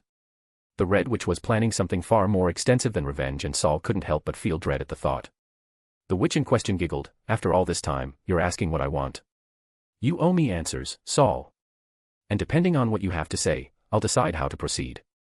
Saul nodded, feeling defeated. He had no chance at fighting her, and he knew that the witch probably had enough measures to stop them from being interrupted. What do you want to know? There are a few things missing from the files regarding Project Athena. Why is that? The Foundation. They tried to hide what they had done when we discovered their subdivision in the department. They were everywhere, not just in your project. Do you seriously think you were the worst off from their actions? They made raids and precision strikes against third world countries that had natural deposits of orichalcum. They committed genocides and so much more. You were how we found them. Your actions were rarely subtle, but I think you did that on purpose. We couldn't afford to have anyone snooping and finding one of our greatest shame, so I personally removed any of their shady actions from any official documentation. I want their names, Saul, the redhead insisted. What did you think happened to them? Did you think I just let them commit atrocities without any reprisal? Every single member of this group was killed by the last mage. We were just subtle about it. What about the names on the list? Saul smirked at that. Couldn't find them, could you? They're pseudonyms of the researchers on the new Project Athena. Everyone on that particular project had to drink polyjuice potion during their time. We did not want to risk another Agent Athena like you. After all, you caused quite the stir when you defected. Wasn't that what the diary was for, keeping her soul hostage? Saul shook his head. We do some very unethical experiments here, I'll admit that, but everything we do has a purpose. We didn't feel the need to use her soul. Outside of the Department of Mysteries, Hermione Granger wouldn't have a life to consider. The moment anyone would know of her condition, they would hunt down the diary to take control over her. And that's the best-case scenario. She could be hunted down as an abomination like they used to do to liches thousands of years ago. We gave her options, potential, the possibility of life, by making her the new Agent Athena, and that's far better than anyone else could have done. The Red Witch shook her head. You didn't need to. You could have just helped her and just hid the diary. So, why did you even recreate Project Athena? This was a very dangerous question, one that Saul could turn to in his favor. He took a deep breath. We were afraid. The Great War, the war between Dumbledore and Grindelwald, you have no idea just how devastating it was. We've never experienced anything like it since the Statute of Secrecy was put into place. Normally, light and dark champions did the same thing. They fought their wars, each one gaining a bit of influence over society until they were inevitably defeated. So, we adapted, and we learned to work around them. It was a cruel and vicious cycle, but it was one we could predict. Until those two freaks of nature fought. He was breathing hard at the memories. Do you have any ideas what it was like, seeing those two people going at it? They changed landscapes, and literally wiped out villages and entire cities. You couldn't even trust your minds, with Grindelwald's timed compulsion charms and his abilities as a seer. They call it a great war, not because of the people involved, but because of the two leaders, the two archmages in charge. We waited for one of them to win, and thankfully they did. But then, that Tom Riddle came about. He wasn't a dark champion, with Grindelwald still alive, so, we ignored him and assumed Dumbledore would kill the upstart. However, for some ungodly reason, he didn't. We think he wanted to make magical Britain desperate enough for security that it would trade in anything he wanted in return. We decided to deal with him ourselves, but what we didn't expect was just how powerful Voldemort was. We hadn't seen anything like it. He wasn't as strong as Dumbledore or Grindelwald, but he could definitely challenge a few of the weaker champions. The redhead murmured, you had proof that you could create something that could challenge an archmage without being a champion of the light or dark. Saul nodded, yes. We were unsuccessful at first and decided to prioritize other avenues, but a group inside of the department wasn't convinced and did them regardless. The Foundation. They thought we still needed our trump card, and you know what happened next. Lily nodded, and the attack on Godric's Hollows. That was me. You would have gone after the department. I couldn't allow that. The work we do here is important. It's a shame the Wisengamot is not realizing that. Saul growled, so, the proposal was your handiwork. Not as an associate of mine. And I needed him to pressure you a bit. After all, there's a reason why I did very little damage when I was here last time. There are so many useful toys here that I could use. And you destroyed the records of Project Athena to stop people from finding out where you came from. The redhead giggled, of course. A copy destruction spell. Did you know that copying charm still has a small link to their original document, a link that could be used to destroy any copies of the document that exist? It's at these times that I love how lazy wizards and witches can be. It wasn't hard to realize where this conversation was heading. You're building a power base. You want control over the Department of Mysteries, and if I refuse, you're going to let the bill pass and the ICW will destroy this department and everything I've ever worked for. I really love dealing with you, unspeakables. I don't even have to voice my threats to make my point. It's a very good threat, I'll admit to that.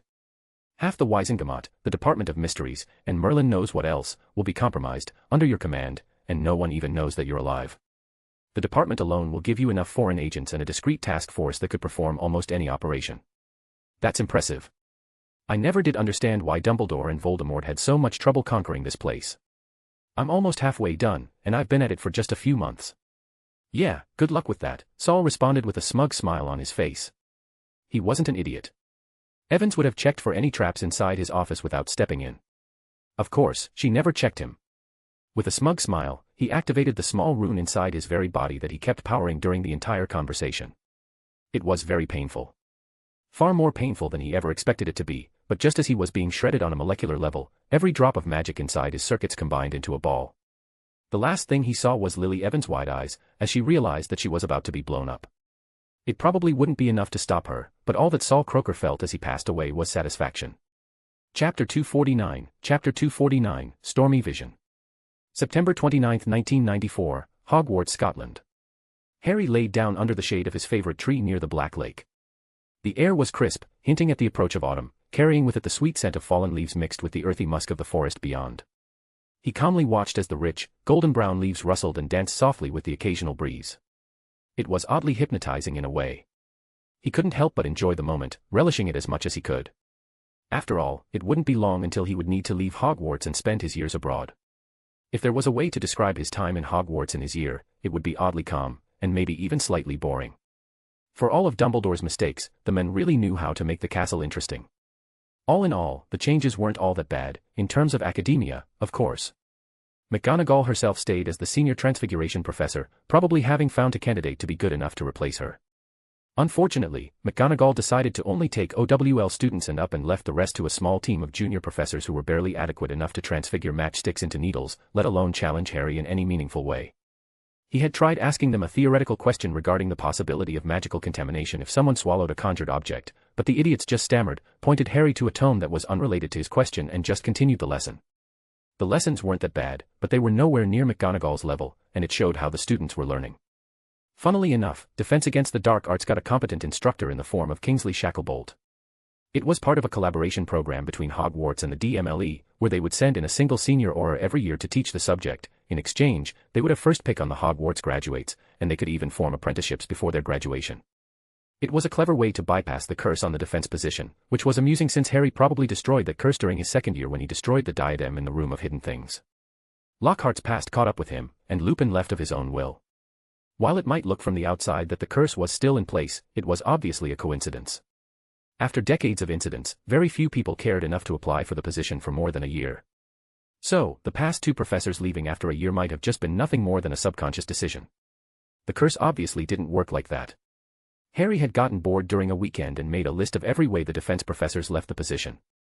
Most of them were just accidents or just bad luck. They felt more like someone's handiwork, and it was always in the castle. Lockhart's scandal happened outside the castle mostly, and Lupin had just left of his own free will. Yet, Harry couldn't tell if Quirrell was under the curse or not. It would have been counterproductive for Voldemort to curse himself for no reason, especially considering how weak he was at the time. Then again, Voldemort wasn't exactly known for his sanity.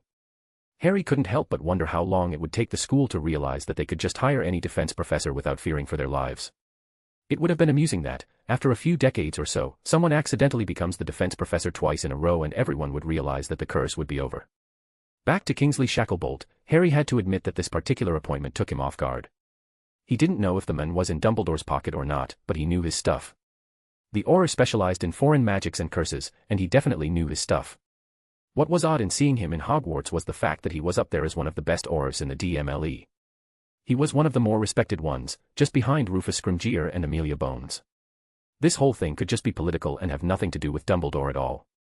Still, Harry remained on guard whenever the man was near. Caution was never a bad thing. His musings were interrupted by an amused voice. "I swear you spend more time here than you do in the castle."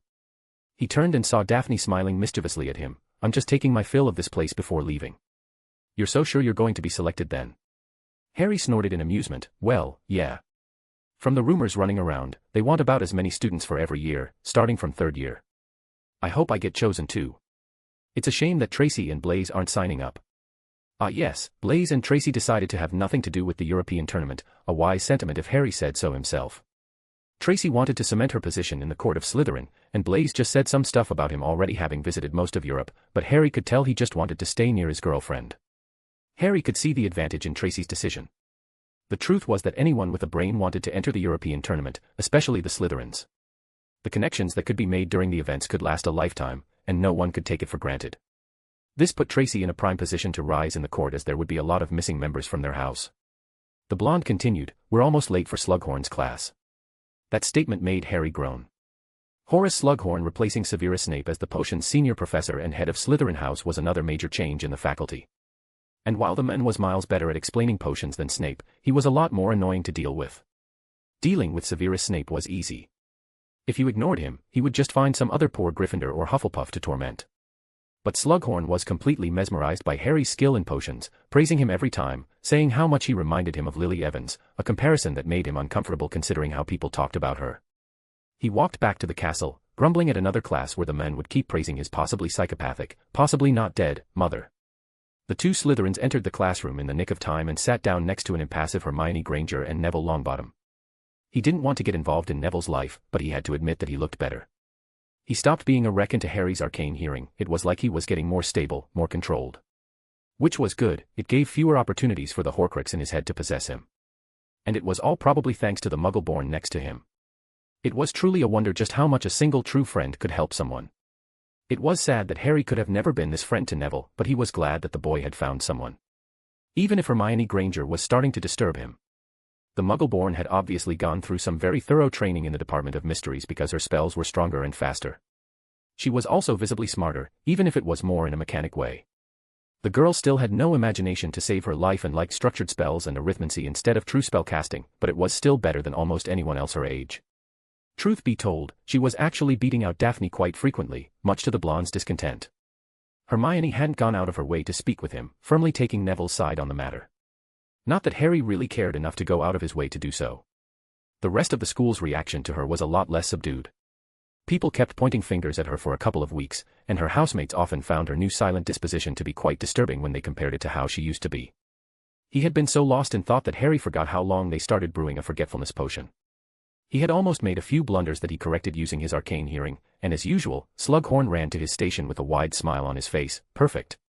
As expected of Lily Evans' son. You'll quickly surpass her if you continue this way. Harry gave the man a forced smile. I hope so, Professor. You know what, Harry? Before I forget, there was something I wish to speak about with you and Miss Greengrass after class. Why don't you wait in my office until then? Feel free to eat the toffees on my desk. Harry nodded and walked to the man's office, followed by Daphne. As he expected, every surface of Slughorn's office seemed to be adorned with memorabilia, each piece carefully chosen to reflect the prestige and potential he saw in his most favored students. The walls were lined with shelves that groaned under the weight of photographs in silver frames, capturing moments of triumph and victories that the man would brag about to everyone who entered his office. In one corner of the room stood a tall, glass cabinet filled with various trophies and awards, gleaming under the soft light that filtered through a stained glass window, casting colorful patterns on the polished wooden floor. Among these were Quidditch cups, academic accolades, and even a small, but prominently displayed, Order of Merlin. Each item was meticulously labeled with a small, handwritten note detailing the recipient's name and the reason for their recognition. Across from this, a massive desk was cluttered with papers and notes. So the man hadn't given up on his career as a potion master then. It was quite impressive that he could handle teaching so many classes while doing some personal research at the same time. The research looked quite impressive, focusing on enlarging magical circuits temporarily, something that was very foolish, to say the least, and stupidly dangerous. Even if, by some miracle, it worked, the control alone over the new circuits would take far more time than the effect of the potion to perfect. Either way, it was still an interesting avenue of research. The potion master then arrived a few minutes later, with a large smile on his face. "Ah, Harry, Daphne. I see you're admiring my collection." And then the man spent 10 minutes bragging about his students. Harry tuned most of them out, waiting for the men to get to the point. "She still sends me tickets to her matches." "Now, you're probably wondering why I asked you to come here." They both nodded and the men continued, "Well, there's no other way to say this, but Professor McGonagall has approved your applications to join the Hogwarts delegation for the European tournament. As you probably know, this is an honor, to say the least, but that also means that there are a lot of things you need to know about before we leave next month." Harry nodded while listening raptly. Things just got interesting. In the heart of the Department of Mysteries, two unspeakables finished up their reports respectfully to their leader, Saul Croker. "So, we were able to finish the repairs in the time room and added the savings to our yearly budget. Good work. I expect you to start going back to work tomorrow." They nodded and left. In his office, a man groaned in exasperation the moment his privacy charms were up. "Who would have thought I would miss the brats? This place is a fucking nightmare." With a flick of a wand, the form of Saul Croker melted away, leaving the face of a disgruntled Severus Snape. An amused Lily Evans melted out of the shadows. "I never expected you to miss your time in Hogwarts. I hate Croker even more, now. Why didn't he just submit to your authority? Things would have been a lot simpler then."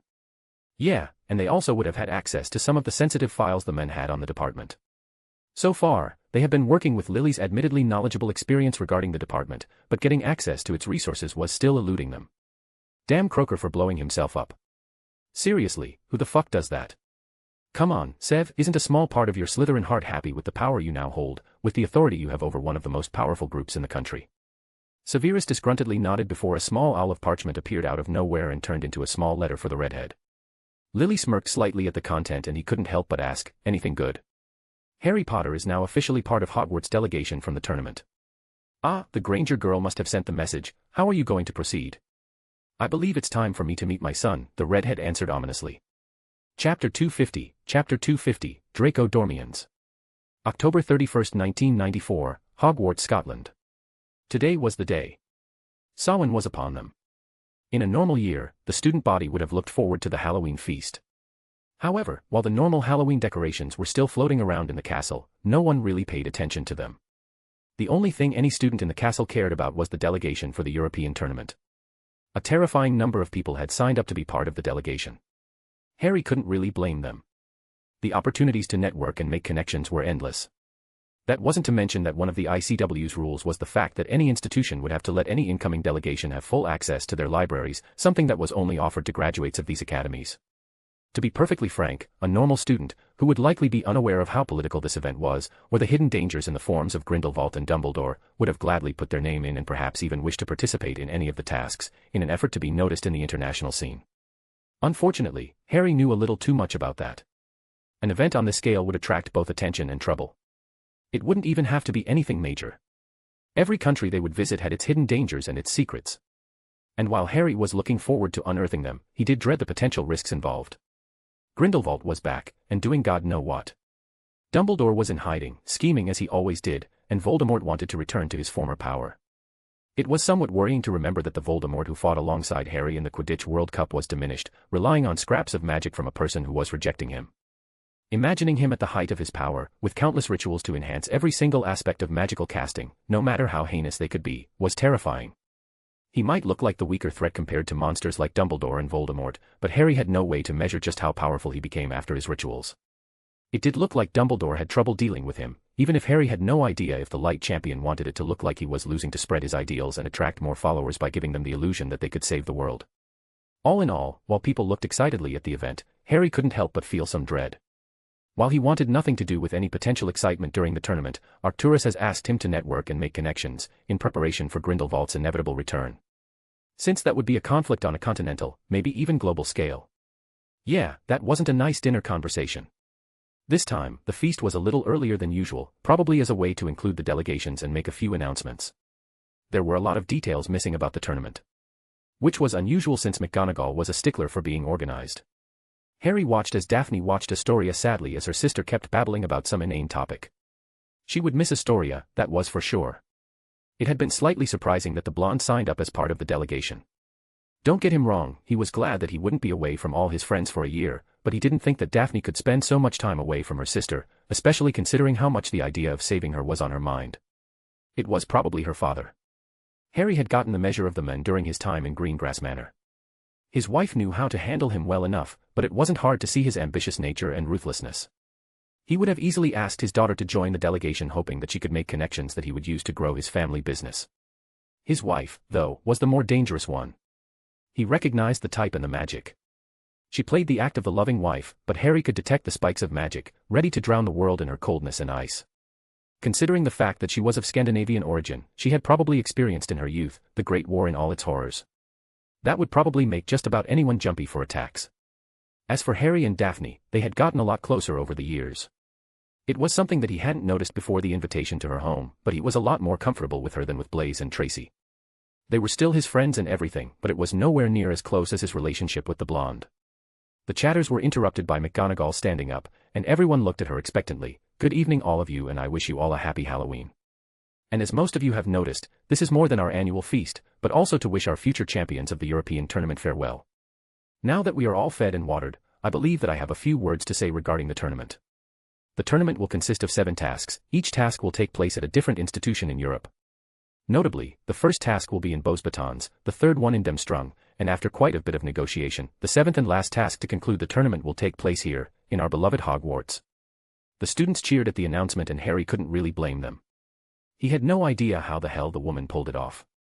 It had to be a joint effort from Fudge, the Wisengamot, and McGonagall, at the very least, to convince the ICW to let Britain host a task of the tournament. Was this some kind of olive branch from the ICW to stop people from contesting their interference in Magical Britain's affair?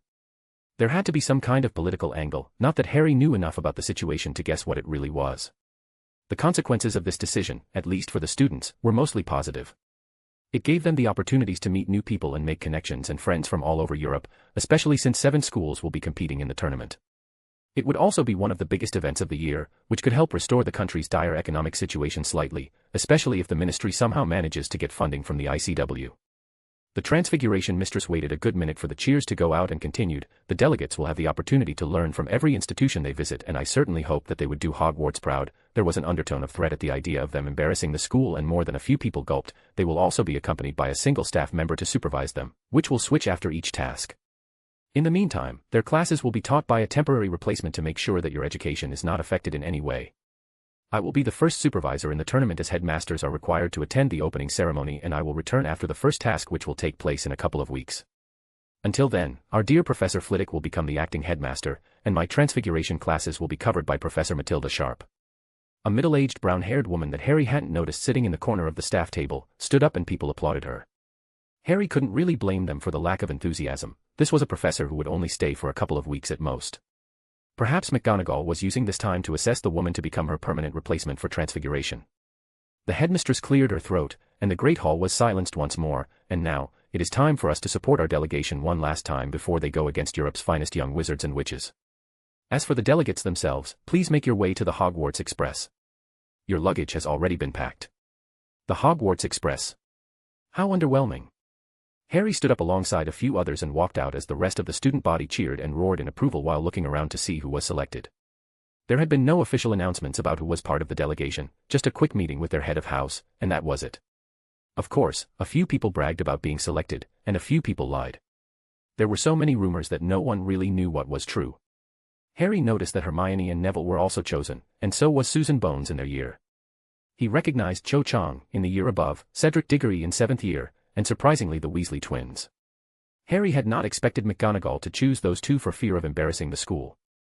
They were brilliant, that was without saying, but they were also almost uncontrollable in their mischief. The headmistress must have threatened them or given them some kind of incentive to behave. The delegates walked in line until they arrived at the Hogwarts Express. No one had really spoken during this time, probably out of nervousness. After all, they were representing their schools in front of the entirety of Europe. Messing up there would not be easily forgotten. When they arrived at the train station, Harry and Daphne entered but saw most of the other delegates spend their last minutes on the soil of Scotland celebrating and receiving acclaim at Hogsmeade Station rather than a mere goodbye. It seemed like the entirety of the village was there to cheer them on and say farewell. The Weasley twins took the opportunity to fire fireworks. The result was an extremely spectacular parade of cheers and noise.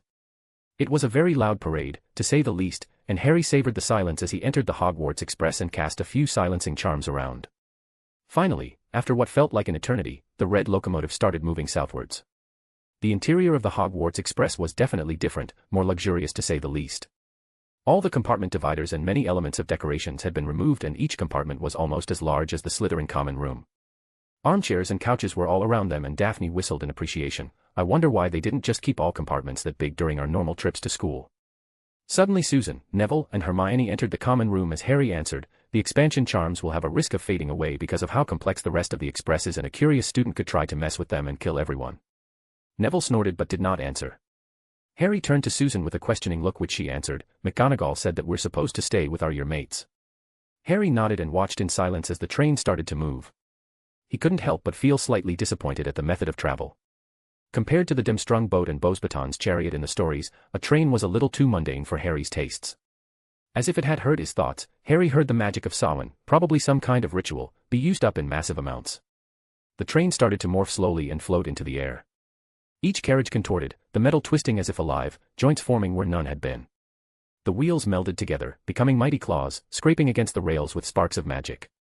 The whistle, once a comforting call across the countryside, morphed into a throaty roar, reverberating through the bones of every onlooker. The once linear form of the train bulged and stretched into muscular haunches, powerful limbs, and a curved tail. The windows fractured, splintering into thousands of reflective scales, shimmering like the surface of the Great Lake under moonlight. With a final shudder, wings unfurled from the flanks of the locomotive, vast and membranous, catching the wind with a snap. The Hogwarts Express was now a giant dragon made of iron. Harry understood now what it meant to be a transfiguration master, because there was no way in hell he would have been able to do something like this. McGonagall had really outdone herself. This was a show, not just for the other schools, but for everyone in Britain that doubted her capabilities after Dumbledore was gone. The last Potter couldn't help but smile and murmur to himself, "Draco dormiens nunquam titilandus." Never tickle a sleeping dragon indeed.